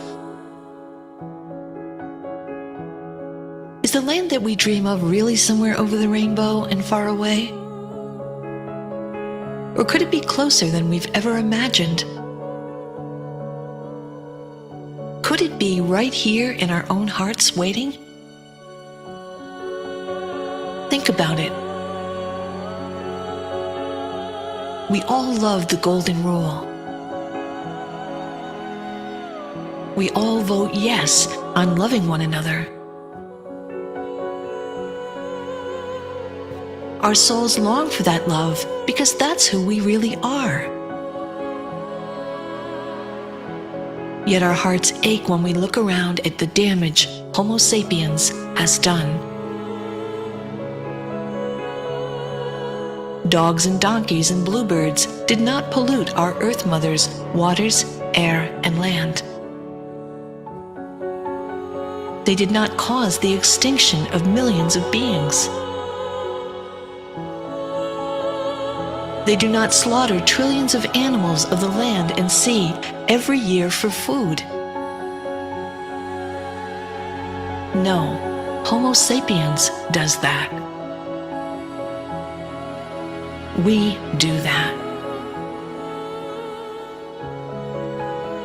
We are being called now to save our sacred earth and her children from us. It's time to answer the call. The earth-saving news is this: we are in control. If we cause the destruction, then we can choose to change and become the healers. But only if we awaken to who we really are. Our true and holy nature is ahimsa, the Sanskrit word for non-harm. We are Homo ahimsa, and we have the power to stop the violence and domination for good. But to do that, we have to liberate our inner ahimsa and give it full, free, fiery, and joyful expression. We are golden beings of light, with the golden rule to illuminate our path. We are here now to be the prophesied new humanity coming into form. Ours is the way of beauty, universal motherhood, infinite compassion, and selfless unconditional love for all sacred life. Our destiny is to live in loving partnership with all the members of our family, the animals, the forests, the waters, the people. Homo ahimsa says no to tyranny, no to the killing and eating of animals, no to slavery and war, and yes to loving and treasuring every leaf,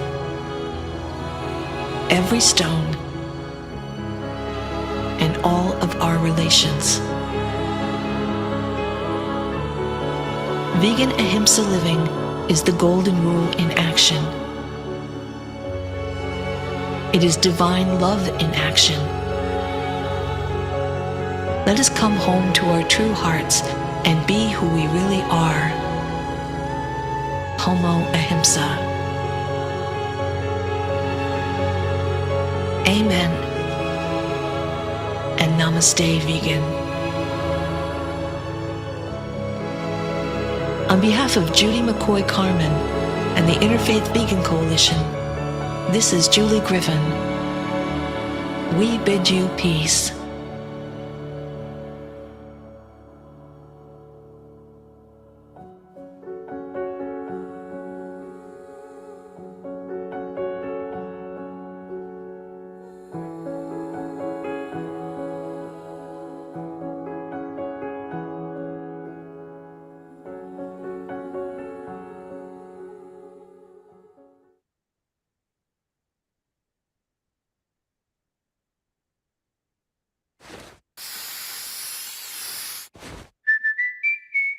I just kind of seen a sort of question in the chat, because I know we don't have that much time for questions, but we do have a minute or so. Somebody had asked if we raised our children vegan and if they're raising our grandchildren vegan. And I know that a lot of us, I don't know about Judy, whether she raised her kids vegan. I didn't raise my children vegan. I became vegan when my kids were almost adult, and they're not raising my grandchildren vegan. but we have lots of conversations around it, mostly with my grandchildren, and everyone here will have a different story about that. It's very challenging, and yeah, so yeah, thanks. Thank you. We're going to have to spend some of the time in between to get our technical stuff ready. So thank you, everybody. Thank you, grandmothers. Thank you, everyone.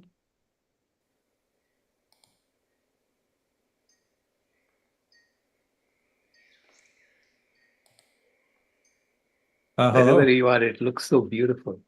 Oh, thank you. I'm in my gazebo right now. It's going to get dark in about 10 minutes. So, Okay. But there's lights on in here as well, which is why you're going to start to see the reflections over me. Okay.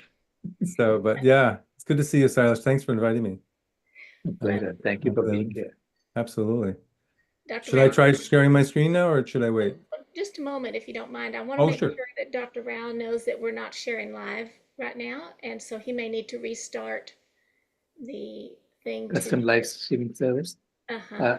Apparently, it's only on Facebook. They have an 8-hour limit on the video. I think they cut it off. I think we're still live on YouTube, from what I can Oh, okay understand. then. Okay. I just did want to make sure you knew. Yeah, that's fine. Well, welcome everyone.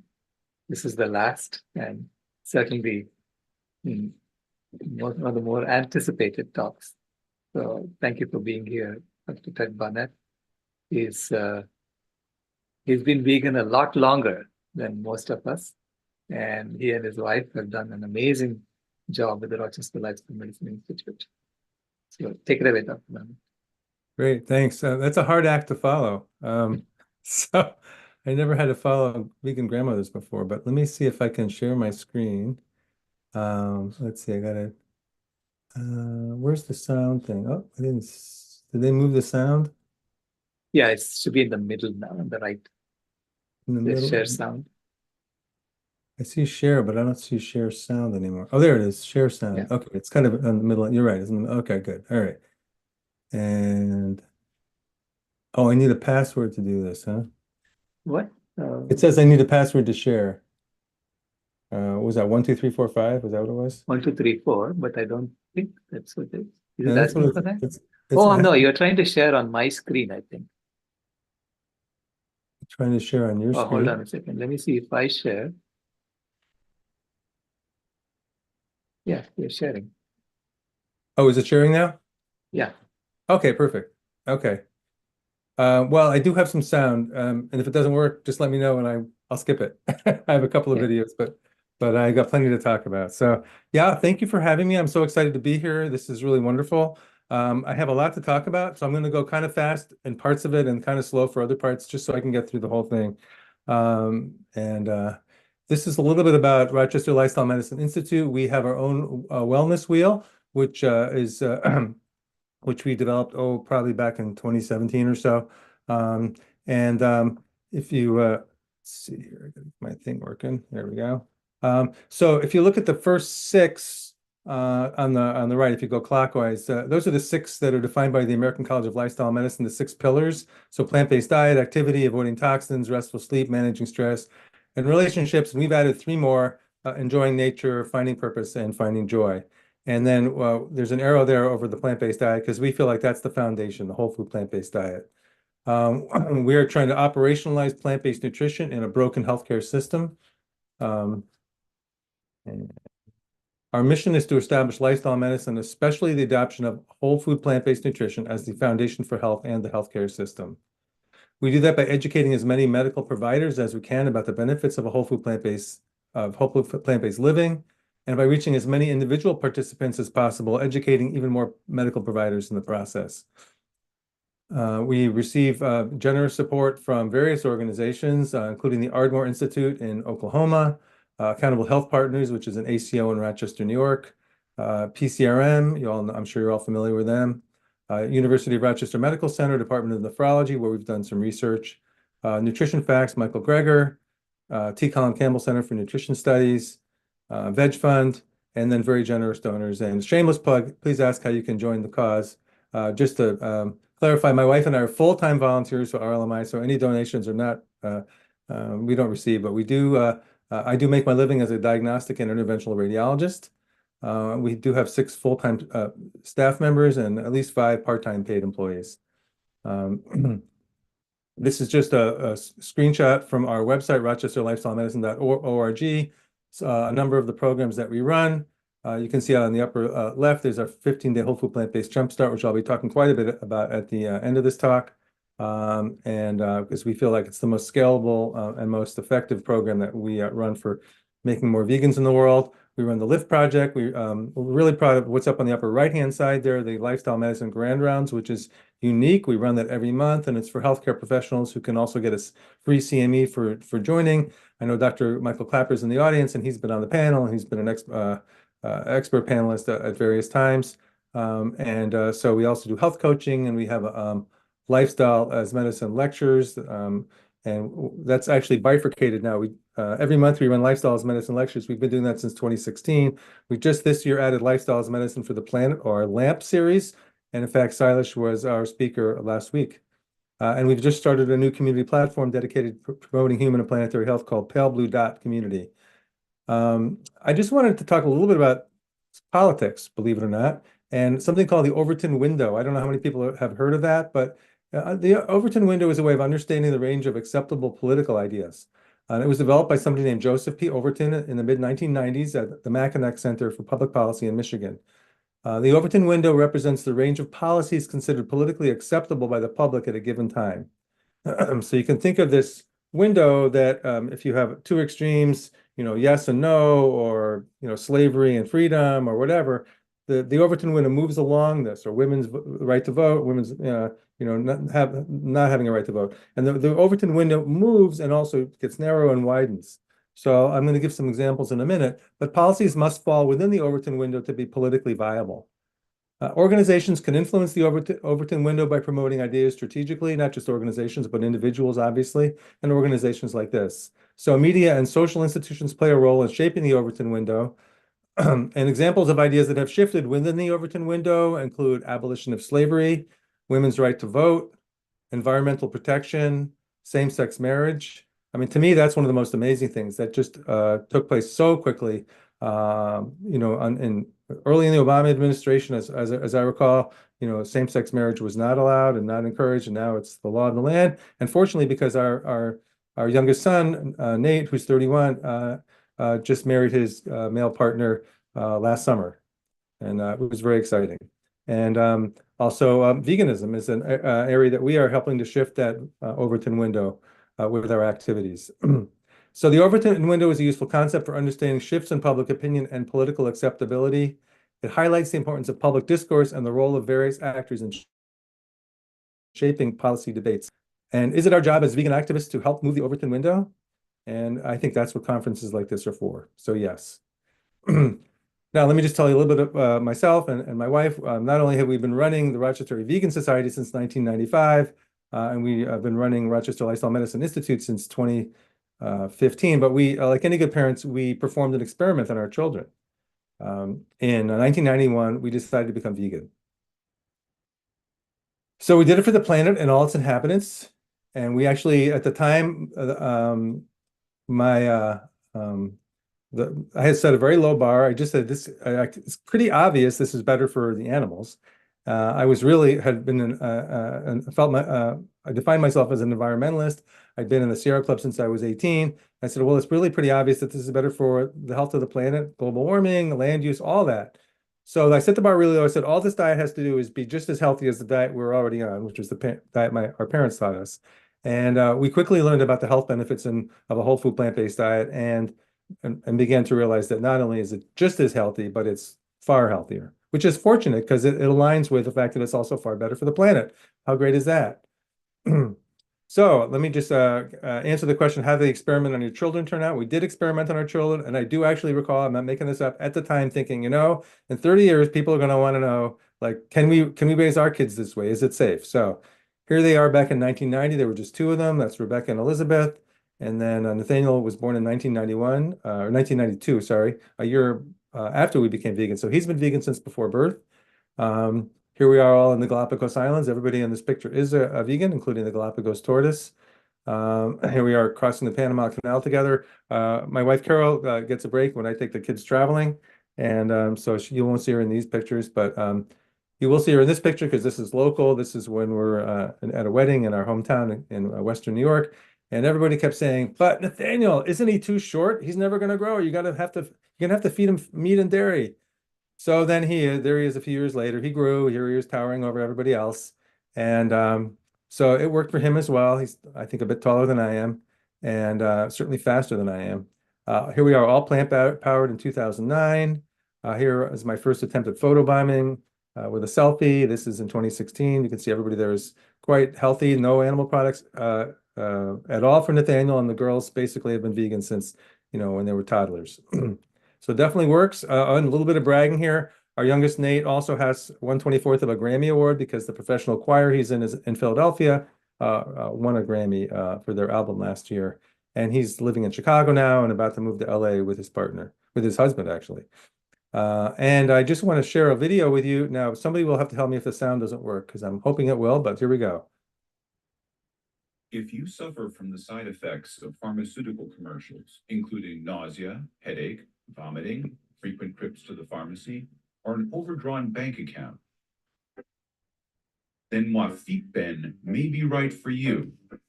Side effects for Wafitben may include curing type 2 diabetes, reversing heart disease, weight loss, cholesterol reduction, easing of stress, lower blood pressure, reflux abatement, erectile function, clothing size reduction, regular bowel movements, smiles, vacations, good health, and children with puppies.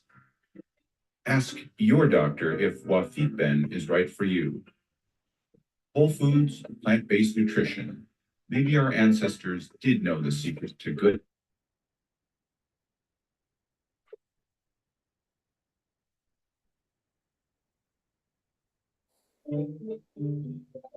It stopped. The sound stopped. The sounds, you didn't hear the sound at all? No, it just stopped just a couple of seconds ago. Oh, okay. All right, well, that might have been something I did to my microphone. But anyway, you got most of it, right? Yes. Okay, great. Thank you. So I promised I would talk about medical paradigms and how hard they are to change. And so we're going to start with hand washing. And I don't know if anybody recognizes who this guy. This is the first example of how hard it is to change medical paradigms. And this is Ignaz Semmelweis, who's known for his admonition to wash your hands. And this was back in 1847 when he was hired by Vienna General Hospital to take care of women in the 2 obstetrical wards. And the main thing that caused death back then was something called strep pyogenes or puerperal fever. And there were 2 obstetrical wards. The first clinic, they admitted women every other day. So on even days, you go to one clinic, and odd days, you go to another. And the first clinic had a 10% death rate, and the second clinic had a 4% death rate. And doctors and medical students ran one of the clinics, and midwives ran the other clinic. So if you can guess who ran which clinic, I would just like to say that, let me just back up for a second. You're probably saying, well, the midwives ran the second clinic, and that is correct. They had a 4% death rate, and the first clinic had a 10% death rate. That was the doctors and the medical students. What was the difference between the two? Well, you might think it was that the midwives were washing their hands, but in fact they weren't. Nobody was washing their hands back then. But once they initiated hand washing, there was a 90% drop in deaths after the initiation of hand washing in both clinics. And what was the problem there? Well, the difference was the doctors and medical students were going down to the morgue multiple times a day to examine women who had died, and then they weren't washing their hands, and they'd come back up and they would give the strep pyogenes or puerperal fever to the women in labor. So that was his contribution was getting people to wash their hands. And the message here is you should wash your hands after you do an autopsy, as if you didn't know. But hand washing didn't become standard in hospitals for many years. Why is that? Well, medical paradigms die hard. And a well-known obstetrician at the time is quoted as saying, "Doctors are gentlemen and gentlemen's hands are clean." And on top of that, we didn't have a theory about why it worked. So it worked in practice, but not in theory. And so we couldn't come up with a reason, so we're not going to do it. And Semmelweis was outraged by the indifference of the medical profession and began writing open and increasingly angry letters to prominent European obstetricians, at times denouncing them as irresponsible murderers. His contemporaries, including his wife, believed he was losing his mind, and in 1865, nearly 20 years after his breakthrough, he was committed to an asylum. He died there of septicemia only 14 days later, possibly as a result of being severely beaten by guards. Semmelweis's practice earned widespread acceptance only years after his death, when Louis Pasteur developed the germ theory of disease, offering a theoretical explanation for Semmelweis's findings. He is considered a pioneer of antiseptic procedures. And now it works in practice and in theory. So now we're going to do it. Hand washing and germ theory again in 1867, about 20 years after Semmelweis made his recommendation, and 2 years after his death, Joseph Lister, I think Listerine is named after him, he's 40 years old at the time, he publishes an article in the Lancet medical journal that fundamentally changed medicine about doing operations with sterilized surgical instruments. So when did we start to routinely wash our hands? Well, in surgery, it was 1875. Routinely throughout hospitals, it wasn't until the 1980s that we started washing our hands. And restaurant workers weren't being asked to routinely wash their hands until the 1990s. Again, medical paradigms are hard to change. So let's talk about another paradigm. Let's talk about radical mastectomy, which is this horrible procedure. This is from an anatomy book, a surgical book, How to Do the Procedure. And here's some complications that women get after it. So the patient on the left has terrible post-mastectomy lymphedema. You can see the difference in her hands. The woman on the right also has lymphedema in the other arm. And this is because they do, when they take out the lymph nodes in the armpits and the axilla, it causes an interruption of lymphatic drainage, which then leads to basically something called elephantiasis, which is this, just the fluid just can't get out and it just builds up. So terribly disfiguring and debilitating procedure. But people thought it saved lives, so they felt like it was worth it. In 1894, Halsted published the first 50 cases that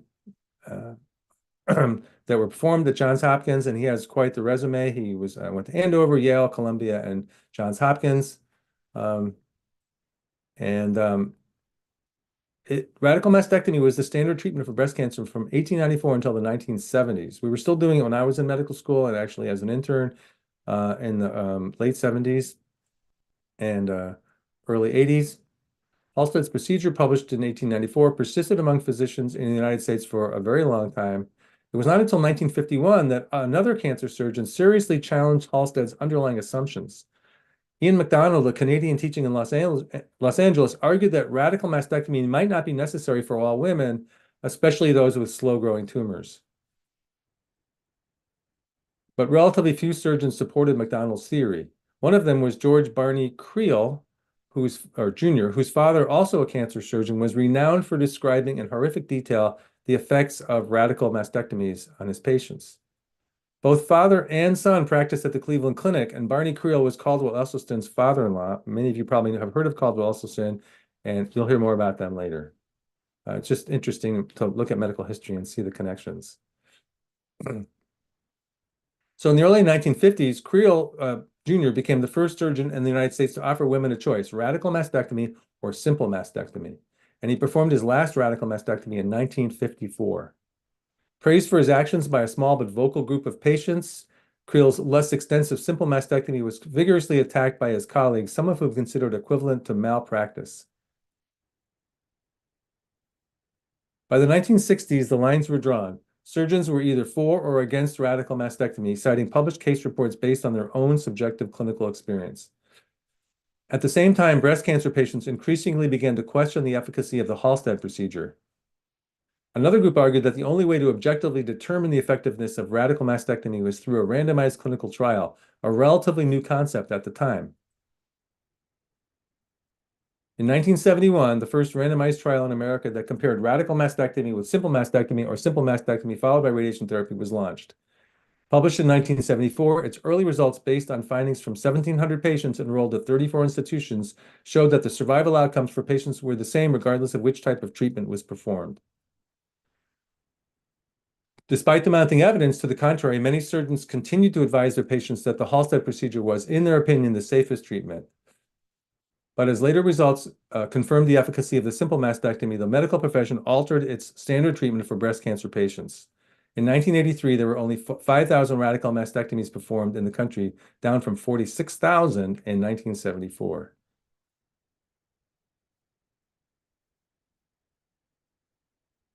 Radical mastectomy is virtually never performed anymore. And it only took 100 years. So what's next on our list? What about ulcers? So sorry, I can never pronounce this. Helicobacter pylori and peptic ulcer disease. In the early 20th century, ulcers were believed to be caused by stress and dietary factors. Treatment focused on hospitalization, bed rest, and prescription of special bland foods. You probably have relatives or who had to do that. I know my mother did, and I'm sure you had friends and relatives who had the same situation. Later, gastric acid was blamed for ulcer disease, and then we started to do surgery to cut down on the gastric acid, and we took out people's stomachs. My grandfather had his stomach in a jar on his bureau, which my mother used to show her friends.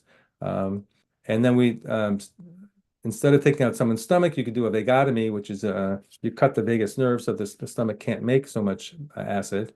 And then you can do what's called a pyloroplasty, which is what helps the stomach just sort of drain very quickly. And those were procedures that we were doing when I was a medical student and intern. In the 1980s, medications came along that block acid production. They became the standard of therapy. I'm sure there are people on this call who have taken these medications, may still be taking them. Despite this treatment, there was a high recurrence of ulcers. So in 1982, these two Australian physicians, Robin Warren, a pathologist, and Barry Marshall, a gastroenterologist, first identified the link between Helicobacter pylori and ulcers. They concluded that the bacterium, not stress or diet, causes ulcers. But nobody would believe them. So what would you do if nobody believes you? Well, become your own experimental subject. So in 1984, Marshall, after having a normal baseline endoscopy, drank a broth containing cultured H. pylori, expecting to develop perhaps years later an ulcer. That's actually a picture of him drinking a soda, I guess. He was surprised when only 3 days later he developed vague nausea and halitosis, noticed only by his mother. On day 5 through 8, he developed vomiting. So on day 8, he had a repeat endoscopy, which showed massive inflammation and a biopsy from which Helicobacter pylori was cultured, showing it had colonized his stomach. On the 14th day, a third endoscopy was done, and Marshall began to take antibiotics, and he recovered promptly. Here's just pictures of an endoscope inside of a stomach that's been inflated with air, so you can look around, and you can see the one on the right. That's what gastritis looks like. You see all this reddened, swollen mucosal tissue with superficial ulcerations there, those white things. So Marshall's illness and recovery based on a culture of organisms extracted from a patient fulfilled Koch's postulates for H. pylori and gastritis. This experiment was published in 1985 in the Medical Journal of Australia and is among the most cited articles from the journal. And Koch's postulates basically show that describe how you prove that an organism is responsible for disease. In 1996, the Food and Drug Administration approved the first antibiotic for treatment of ulcer disease, and treatment of ulcers is now almost exclusively with a short course of medication. And gastric surgery is now rarely performed for ulcers. A picture of these cute little guys, that's what they look like, at least to an artist. And here's Robin Warren and Barry Marshall celebrating what was this, receiving the Nobel Prize in Medicine in 2005. So these guys got the Nobel Prize for their discovery that you could ulcers are actually caused by a microorganism and that you could cure them with antibiotics. Again, medical paradigms are hard to change. So what's the next one on the list? How about cardiovascular disease? So what is cardiovascular disease or atherosclerosis?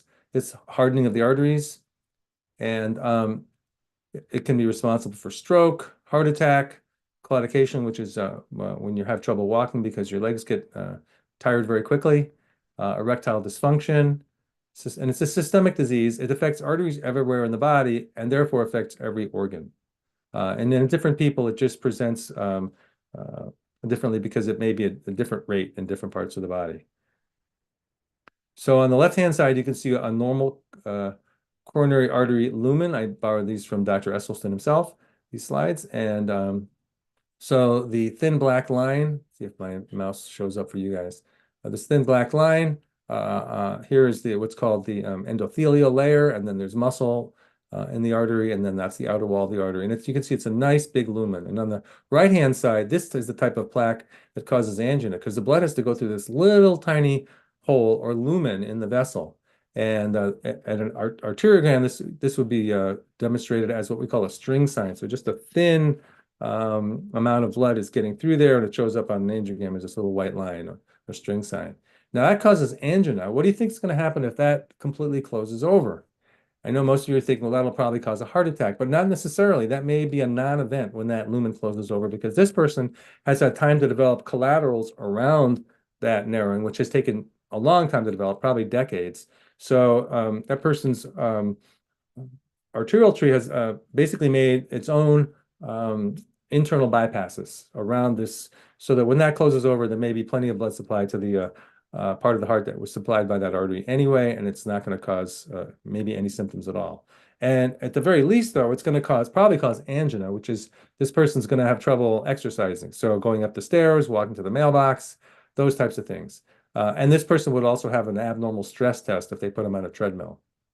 Now, this is the type of plaque that causes sudden death. Now, what we're seeing on the left-hand side there is a plaque that's basically a young and unstable plaque, more like a pimple. And that plaque is probably not big enough to cause angina or cause any symptoms. So this person could get on a treadmill and have a completely normal treadmill test. They'd say, hey, you're fine. But the problem is that's unstable. And so this, you can see there's a little crack that's developed here.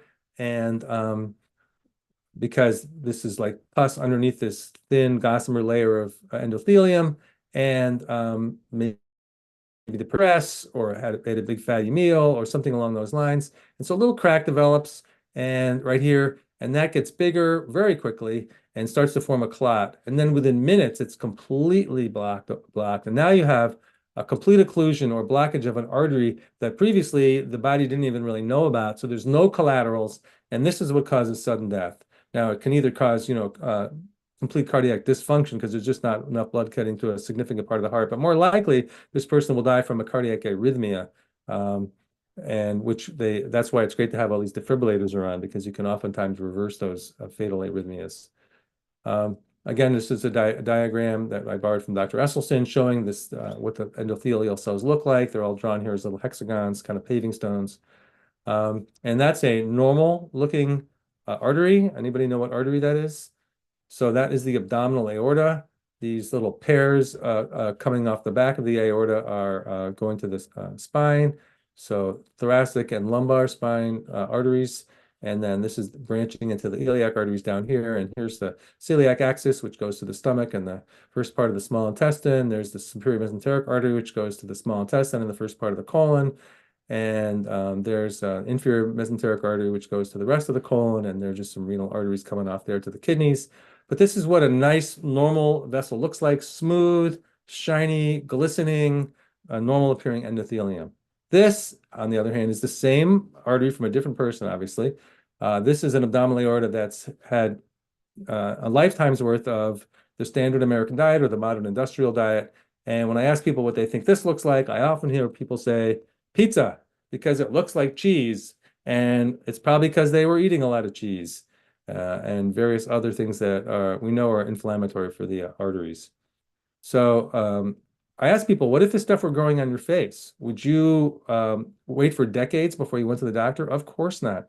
You would go to the doctor right away. But this stuff is growing on the inside. You don't know about it. It's insidious. It doesn't really cause symptoms until things are pretty far along. And so it's able to get to that level. Here they are side by side. You can see that nice, smooth, slippery endothelial at the top and the really abnormal vessel down below, both abdominal aortas. So what is the Esselstyn program? And that's what we're going to be talking about now. So Dr. Caldwell Esselstyn, first I'll tell you about him. He was a surgeon at the Cleveland Clinic for over 35 years. He's now retired.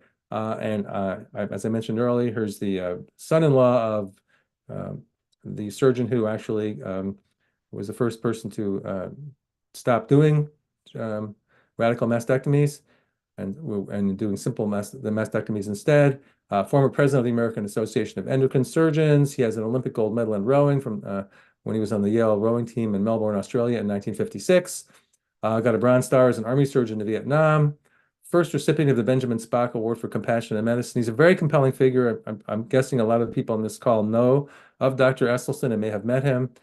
He gets a lot. I think he gets great results because he's kind of intimidating. And when he asks patients to do things, I think they're fairly obedient. And as I said earlier, he's the son-in-law of Barney Creel, the innovative breast surgeon we discussed earlier. So what is the Esselstyn plan for eliminating heart disease? Well, foods to include vegetables, lots of greens. Dr. Esselstyn wants you eating greens before and after every meal, so 6 times a day. Lots of legumes, whole grains, fruit, no nuts or oil. And if you Google the words no oil, you'll get a hit with him because he'll be saying no oil. So foods to avoid, again, anything with a face or a mother, meat, poultry, fish, and eggs. So totally vegan, which is great, right? All dairy products. And then, of course, to avoid all oils, including olive oil, canola oil, also called healthy oils. People often get stuck with this on this one. And olive oil and canola oil are not as unhealthy as the other oils, but they're not really considered health foods in Dr. Esselstyn's opinion or in my opinion. You want to avoid refined grains like white flour, white rice, etc. All processed foods and foods with added sugars. And then nuts, including coconut and avocado. So for people who go through our program, we want you to stick with the Esselstyn diet throughout the 2 weeks that you're on in the Jumpstart, and then we're going to talk about that in a few minutes. But most people can add back in nuts and avocado. We never really recommend coconut because it's so high in saturated fat. It's kind of higher in saturated fat than lard is. This is a story that Dr. Esselstyn talks about. And this is Dr. Joe Crow, who was 44 at the time of this story, a Cleveland Clinic surgeon. He succeeded Dr. Esselstyn as chairman of the Breast Cancer Task Force. So this is kind of an amazing coincidence. It was Friday in November 1996. I had operated all day. I finished, said goodbye to my last patient, and got a very bad headache. It hit me in a flash. I had to sit down.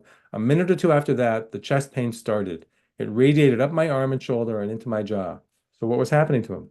Well, I can hear you out there. You're saying he's having a heart attack, and you're right. He's having a heart attack, but where is he? Well, he's at the Cleveland Clinic. What better place to have something go wrong with your heart? So somehow they got him over to cardiology. I don't know if they had to take him to the ER or just wheeled him directly over, but they did an coronary artery angiogram and showed that his problem was inoperable and that a stent was not feasible.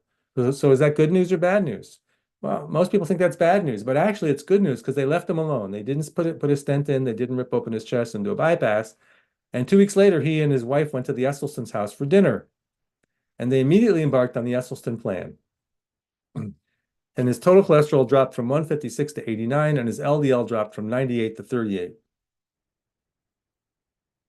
And this is what his coronary artery looked like on the day of the event back in November 1996.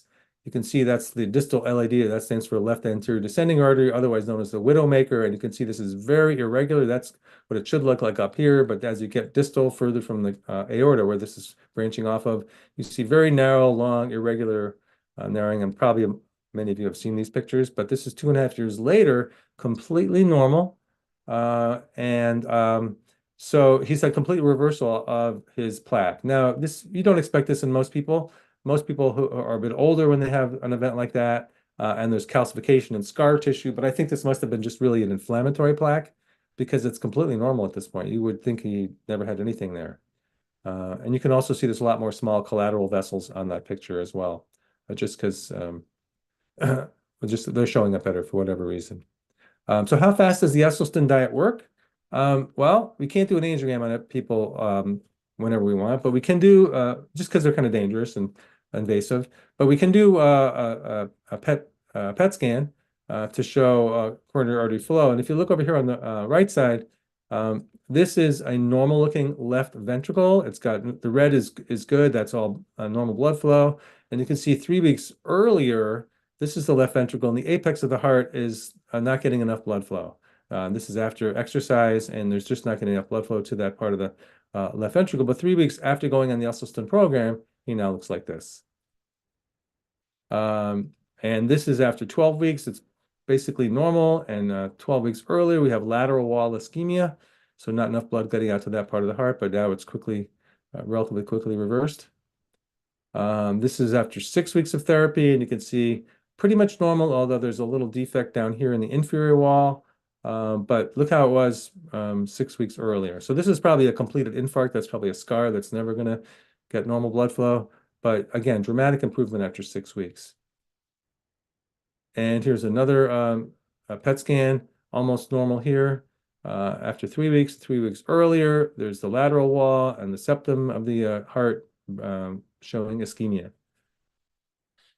So this is going to be a conversation about something that we do that is very, we think is effective and scalable enough that it could actually move the needle on the whole healthcare system. And it's our 15-day whole food plant-based jump chart, which is based on the Esselstyn plan. And when we started doing this back in 2018, I thought to myself, well, I'm going to try this. And if I don't do exactly what Esselstyn recommends to his patients, he's going to say, why didn't you do that? So I thought, well, we'll just do it exactly the Esselstyn diet. And it's the one diet that's been shown to prevent, treat, and reverse heart disease, diabetes, obesity, and most of the chronic conditions causing so much misery in the world. So again, it follows our the Esselstyn plan, which is a very low-fat, whole food plant-based diet, or VLFWF-PBD. Again, there's no oil, no high-fat plant foods, nuts, avocado, olives, or coconut. We consider it the prescription for chronic disease. It's one of a handful of programs that has been certified by the American College of Lifestyle Medicine. We had to jump through hoops to do that, including publishing some articles in peer-reviewed journals. We've had over 2,400 participants from 44 states and 9 countries since we launched it in 2018. When we first launched it, we were doing it in our office outside of Rochester, New York, actually, bringing 24 patients in at a time into the medical office that we were running at the time. And then the pandemic hit. So we thought, well, what are we going to do? So we pivoted, we went onto Zoom, and now the whole thing is virtual. And that's how we're able to reach so many more people, which is in a lot of ways a silver lining to the pandemic. So here's an example of a patient that we had come through our program. 61-year-old male presents in September 2018 with a hemoglobin A1C of 13.6, not on any medication. So healthcare professionals out there, or if you have diabetes, you know that a hemoglobin A1C of 13.6 means that your blood sugar has been really high for a while. So the beauty of hemoglobin A1C is it tells you what the average blood sugar is over the last 3 months. In his case, his average blood sugar would have been 350. Anything over 6.0 is considered in the diabetes range. Excuse me. So he enrolled in our September Jumpstart. He began the very low-fat, whole food plant-based diet. By December, his hemoglobin A1C was 6.0, still not on any medication. By July 2019, when my wife ran into him at a local grocery, his hemoglobin A1C was 5.4, and he had lost 70 pounds. And not only that, but then we saw him again in 2020, still doing well, and his wife's dress size has dropped from 22 to 14 through the ripple effect. And he's still doing well. Every once in a while, I check with his primary care doctor, and she tells me he's doing great. And he sends us very nice cards at the holidays. Here's another patient, a 50-year-old woman with chronic kidney disease who had very high cholesterol of 299 on day number 1. And remember, we're doing finger sticks on people when they come into the office on day number 1, and then finger sticks again on day 15 when they at the end of the program. And on day 15, her total cholesterol was 149. Her cholesterol dropped 150 points in 2 weeks, no medication. So this is something that doctors have to get used to. They have to, for one thing, if their patients are going to do something like this, they should be comfortable ordering tests frequently. I call it motivational testing. If people know they're going to be tested, they're going to probably adhere more to the program. Plus, when they see these results, then they really want to adhere to the program because they think, wow, that's fantastic. There's a local ER doctor and his wife. They were experimental subjects. This was back in, I can't remember, 2018, 2019, something like that. It'll be on my next slide.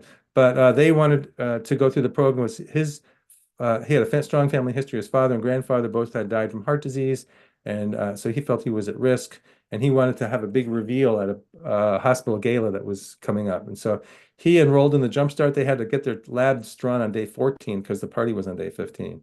So how did they do? Well, so Julie, the local pediatrician, she starts out with a total cholesterol of 148 and an LDL of 71. So according to Dr. Esselstyn, she's already heart attack proof because he wants to get your cholesterol under total cholesterol under 150 and your LDL under 80. And so what was she on the day 14? Well, her total cholesterol dropped to 112 and her LDL dropped to 46. So she's really heart attack proof. And then what happened to Dustin? His total cholesterol dropped from 187 down to 139. So he got it under 150, and his LDL dropped from 126 to 83, which if you round it down is pretty close to 80. So that's in 14 days. So you can see how amazing this is. And it's not a miracle. The body wants to heal. We just have to stop injuring it. This is how we run our Jumpstart. There's 7 Zoom meetings. And so this would be a typical schedule for one that starts on where the day number 1 is on Saturday. Now we consider day number 1 to be actually 3 days after it really starts, because we have a check-in and an orientation. So if it starts on a Saturday, there's an orientation on a Wednesday, and then we want them to get their labs drawn, within a week or a few days of them starting the diet. So day number 1, there's a presentation from 1 to 3 p.m. Then day number 2, there's a cooking class from 1 to 3 p.m. Eastern time. We do have people from, all over the country doing this, but it's, works for people pretty much anywhere in the US. So we do have people from various countries as well. I don't know how they do it. They must be getting up in the middle of the night. But anyway, then we have these check-ins at 6:30 on Wednesdays. So there's another one here at day 5 check-in, then the virtual potluck on day number 8. And then day number 12, we have another check-in. And then we have commencement day and on the last Saturday from 1 to 3 p.m. So there's 11 contact hours with our staff. We have medical facilitators and regular facilitators. This slide I should have changed. We were doing it in the Google Classroom until a couple of months ago. It's now posted on the Pale Blue Dot community. And I'm going to skip through these because these are pictures of the Google Classroom, which I meant to hide. Okay, now it's hosted on our new community platform called Pale Blue Dot Community. If you are aware of the Carl Sagan, you understand what the Pale Blue Dot is. So this is where we connect lifestyle medicine and planetary health, and we also, because it's basically a social media website, we're able to have people participate in programs in forums. So this is what it looks like inside the classroom. On the Pale Blue Dot, and you can see there's classes over here, and people check off when they've completed their assignments, and these assignments become available during the time they're in the program. So these wouldn't all appear at the beginning. This is just a welcome to the Jumpstart, and then we have questionnaires that are actually Google Forms that are embedded into the into the classroom that we're using, which is now built on. It's actually called Circle, is our community forum. Then we also have an alumni program for our participants, and they also have their own classroom, and you can see lessons on the side there. So people are welcomed into our alumni program after they complete the Jumpstart. So there's a virtual potluck I want to tell you about, which is really fun. Patients send us recipes and photos, and we assemble a virtual cookbook and discuss it as a group. When we did this in person, it was obviously very messy. It took us a long time to clean up our office after people left, and so it was one of the advantages of going on Zoom. And then we put together these PDFs. It's a book that we send out to all the participants, and this is just an example of recipes and images that we use to create the virtual cookbook. These are our published results. I find one of the things most dramatic is the total cholesterol. So if your total cholesterol, on average, people's cholesterol dropped 26 points. If your cholesterol is over 200, you can expect a drop of 44 points in 15 days. If it's over 240, on average, people drop 64. So obviously, some people drop less, some people drop more. So even had people drop up to 200 points in 2 weeks, but those people started out with cholesterols in the 400s. You can see also great improvements in weight, systolic blood pressure, LDL, and fasting glucose. I want to just run a little video of people who've been through the Jumpstart. Here we go. Hi, I'm Dr. Ted Barnett. founding president of Rochester Lifestyle Medicine Institute. It's so great to be here, and I'd like to introduce you to some recent graduates to tell you about the Jumpstart program. Hi, I'm Kathy. I jump-started to improve my health. Hi, I'm Beth. I jump-started to improve my health. Hi, I'm Wendy, and I jump-started to reduce my pain from lupus. Hi, I'm Pamela. I reduced my meds and I'm saving money. Hi there, everyone. Since starting Jumpstart, my energy is so much higher. And I have more energy too. Hi, I'm Ruth Ann. I jump-started and I'm sleeping much better. I'm waking up more refreshed. I'm happier more often now. And I am feeling so much better in how I look, how I feel, a positive attitude. Life just feels great. I wake up well rested and I get out of bed without pain. Hi, I'm Jamie. I lost 19 pounds in just 2 weeks by eating a plant-based diet. I lost 12 pounds in just 2 weeks by eating plant-based diet. I lost 16 pounds in just 2 weeks by eating a plant-based diet. I lost 11 pounds in just 2 weeks from eating a plant-based diet. And I lowered my blood pressure 25 points and I feel great. I lowered my cholesterol 100 points, and now I am heart attack proof. I lowered my glucose by 86 points, and I'm no longer pre-diabetic. I reduced my meds, and I'm saving money too. Hi, I'm Neil. I've eliminated 4 meds, which I've been taking for 30 years. My cardiologist knew that a plant-based diet works. I stuck to the Jumpstart diet, and it worked. I wake up well rested and get out of bed without pain. I thought that changing my diet would be difficult, but it wasn't, and I've been doing it. I jump-started my health, and so can you. Hi, I'm Bob Franke. I manage the Jumpstart team, and I'm here to help you succeed. Hi, I'm Kim, and I'm on the Jumpstart team, and we'll support you all along the Jumpstart journey. Hi, I'm Bubby. I'm on the Jumpstart team too, and will help you overcome any obstacles on your road to better health. Jumpstart has changed my life, and I'm pain-free. Jumpstart has changed my life. Jumpstart has saved my life. Want to improve your health and well-being? Want to sleep better? Do you want to have less pain?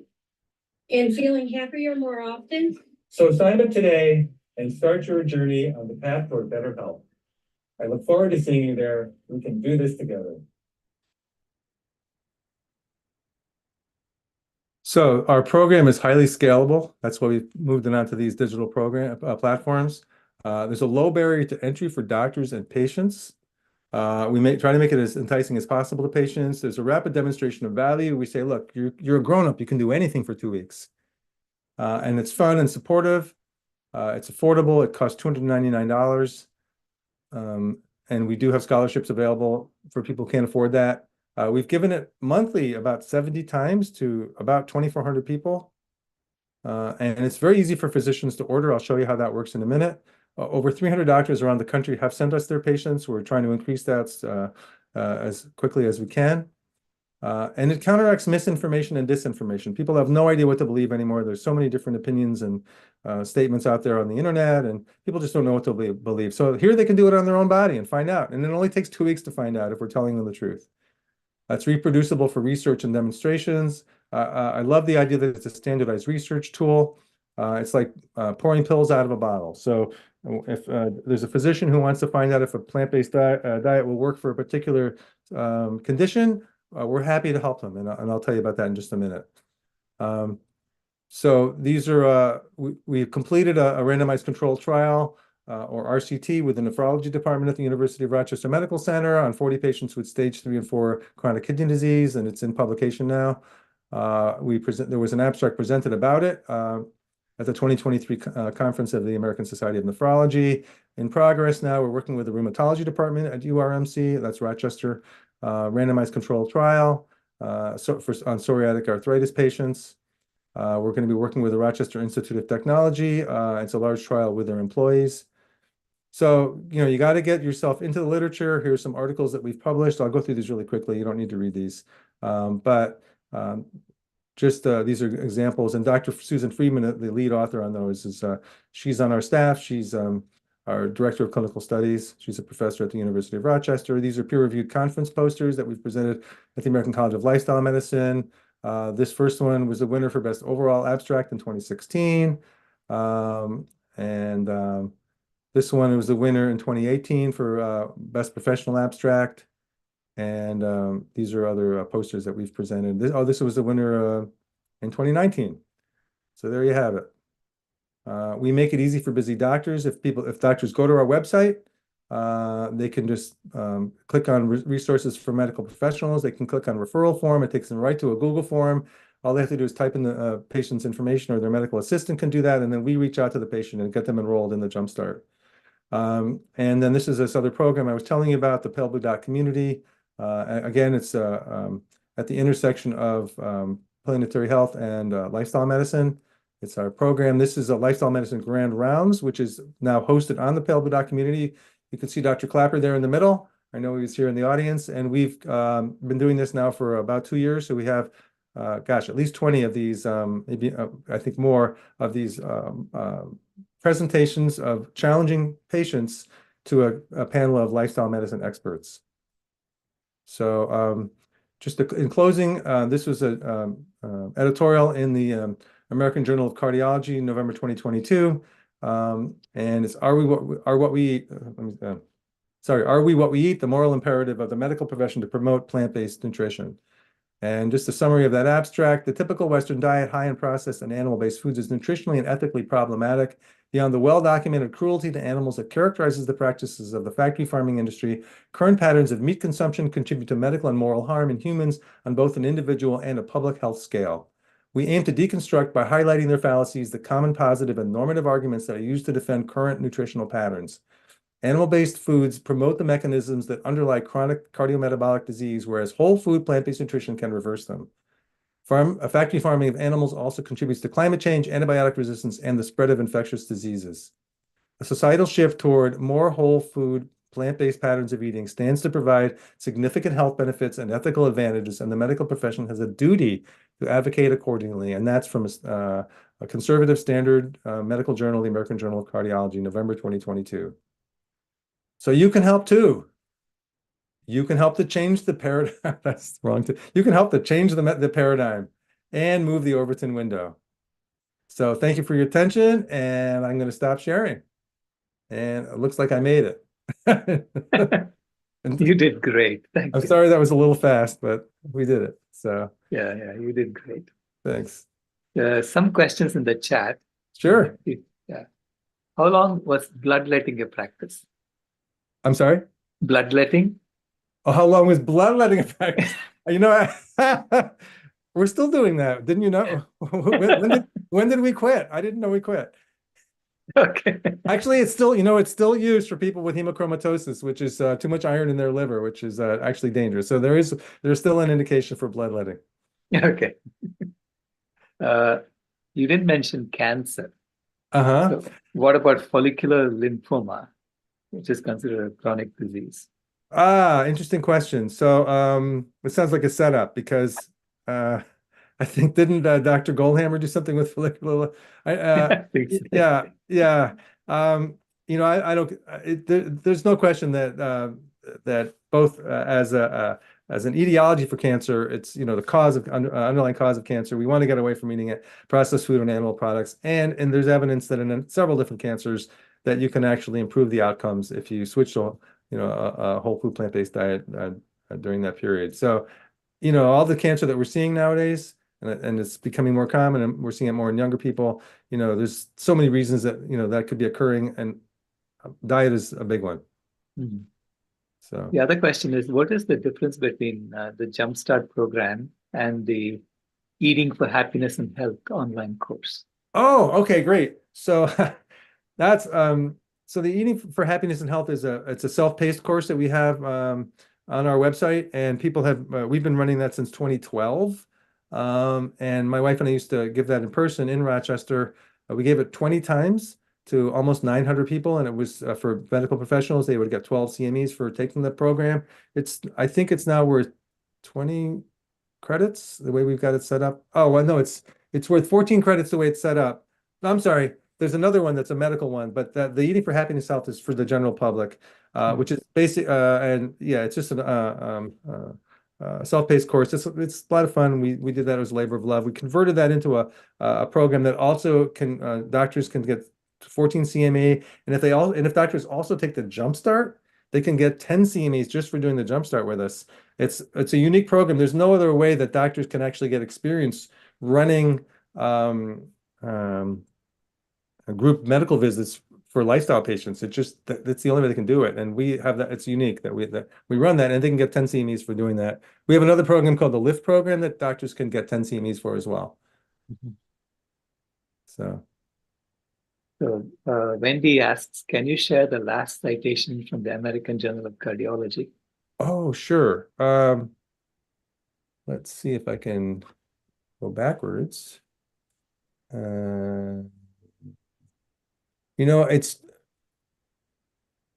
It's just American Journal of Cardiology, November 2022. I'd have to pull. Oh, yeah. Okay. BJ posted it. Thank you. Okay, great. Thanks. Yeah.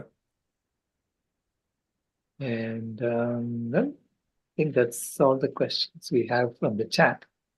Okay. Any other questions for Dr. Barnett? You have 1 more minute. You can slip in a question. Welcome to my gazebo. Yes, it's beautiful. You can see it got dark. It got dark. Right, it did. I think I can turn off the low light setting here. Let's see. Nancy, you have the last question then. Go for it. You're muted. Oh, you're muted, yeah. I couldn't tell you. You need to unmute me. Oh, I see. Okay. I'm on your website, and I'm not. How do you find those courses and that one with the Zoom course? I couldn't find that on your website. It's actually Planet Blue Communities. Is that the website? Yeah, go to rochesterlifestylemedicine.org. Okay. Oh, okay. And actually on the left, but I'm glad we just launched these. We just upgraded both these websites recently. So okay. If there's an interaction problem, we should know about it. But there is a link back to Rochester Lifestyle Medicine Institute on the pale blue dot. Yeah, I'm there now. Yeah, you're on the, okay. I just under programs. Yeah, it should be under programs or courses. Yeah, I see programs, Jumpstart, Lift, Health Coaching, Lifestyles Medicine, Self-Placed Plant Courses. Where's the one with the Zoom meetings? Oh, that's the Jumpstart. Oh, okay. Yeah. All right. Thank you. And actually, so yeah, you're thinking about taking it? Yeah. Okay, we'd love to have you. Good. Great. Thank you so much. The other one, is it worthwhile to find a plant-based GP? And how do I find one? So a plant-based primary care doc, that's kind of tricky. It depends where you live. We do recommend Love.Life telehealth. They have plant-based doctors in all 50 states. That's by Zoom. You're going to have to look around. In your area, there are, I think, PCRM, the Physicians Committee for Responsible Medicine, I believe they have a listing. Plantrition Project has a listing. And where does the questioner, where do they live? Oh, I think that's from Toronto. In Toronto. Okay. Well, there you go. I'm not sure. It's interesting. I think if you have a smart doctor, you can teach them, right? Okay. Exactly. I think that's really really important that we get the word out to doctors. You can, if you like your doctor, refer them to our website. They can go through our programs and they can get credit for for learning about it. And what's amazing for doctors who go through Jumpstart with us is they get to see the progress that the patients make in 2 weeks, and the patients get so excited, and the doctors get excited. So yeah, if you can. Oh, yes, I helped mine. Somebody said, and he's vegan now. Yes, Rebecca B. That's great. I love it. That's the way to do it. That's the way to do it. Send them, have them read Dr. Greger's, How Not to Die, How Not to Age. Send them to nutritionfacts.org. There's lots of great things for young, for flexible, for doctors who are actual, smart enough to figure this out. Right.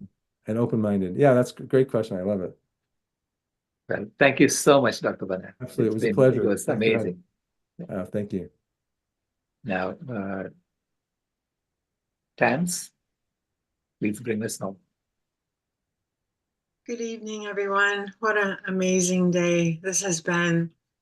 And let me just go ahead and drop what I'm going to read into the chat as well.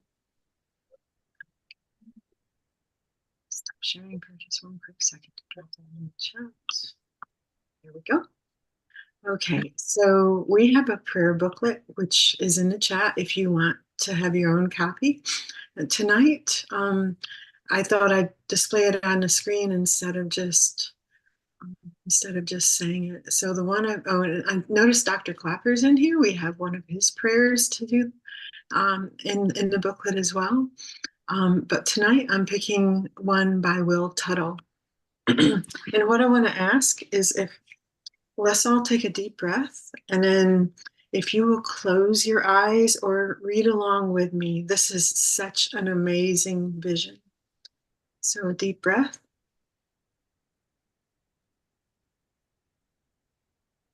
Remembering the Vision by Dr. Will Tuttle.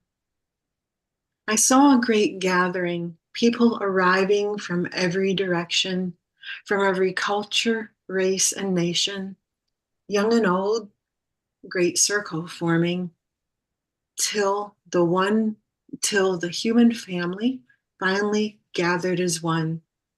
And then they came, walking, crawling, flying, swimming, all species, our fellow mortals, joining us in the great circle. And then the ancestors joined us, and beings from generations yet unborn, and we were joined at last by the hosts of nature spirits and devas and angels, long neglected and forgotten. They came forth and rounded out our circle, so vast yet so dear, every being somehow close as the two hands in mine. A hush, all eyes now on us, we humans calling and sobering us, silent expectancy filling the air, the eyes upon us, quietly waiting. Slowly we gathered our courage, our hearts began to open, till one of us raised our eyes to them and met them and remembered. And suddenly a beam of light flashed from one heart to another, and then from another to another to another. With accelerating tempo, light streams flashed across our circle, joining hearts with hearts, humans with non-humans, and with each other, building momentum and brightness, forging a web of living light. Every being joined by sparking strands, every heart a luminous gem, till from the center of this vast web of jewels, there burst forth a towering pillar of light, brilliant, infinite, living, radiant, pulsing love and knowing. And suddenly as one, we all understood, we are this light is all, aha. And then such a celebration as has never been before seen on earth broke forth. Such joy released, such immense relief, such laughing, so many tears of recognition. The hospitals emptied, the prisons and asylums emptied, and the great wave of understanding swept through every heart, and the slaughterhouse doors were opened, and the doors from the factory farms, and never again would beings be imprisoned and used by others. For true compassion and understanding had been born on our earth. Peace be with you all tonight. Namaste, vegan. Good night. Good night, everyone. Good night.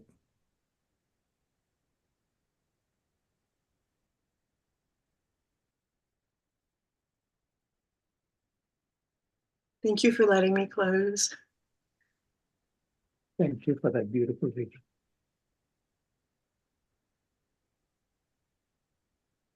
See you all tomorrow at 11 a.m. Eastern Time.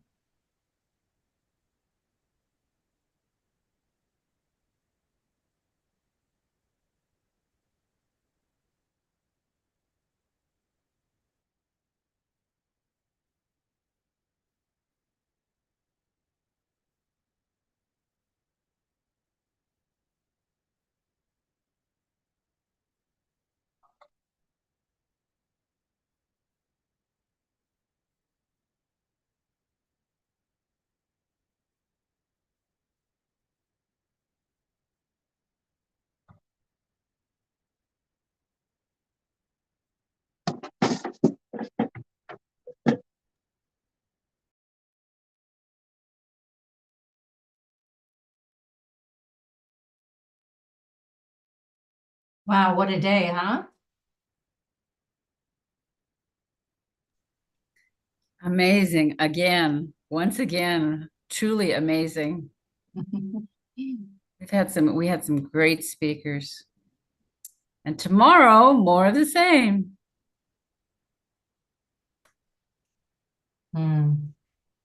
Yeah. I ended the recording, and I'm going to leave the meeting unless there's anything we need to discuss.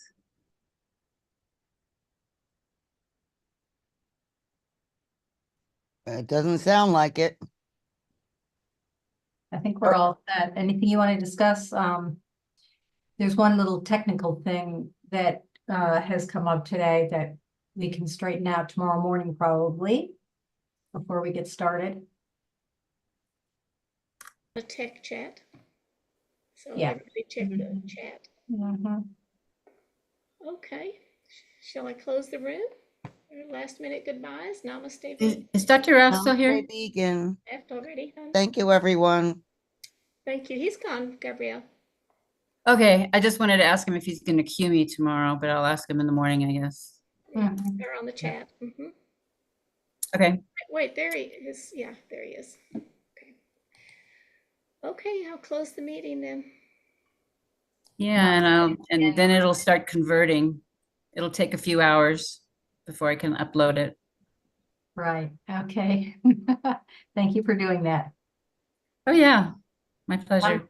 Namaste, vegan, you all. Wonderful day. Thanks for all of your assistance. Vegan.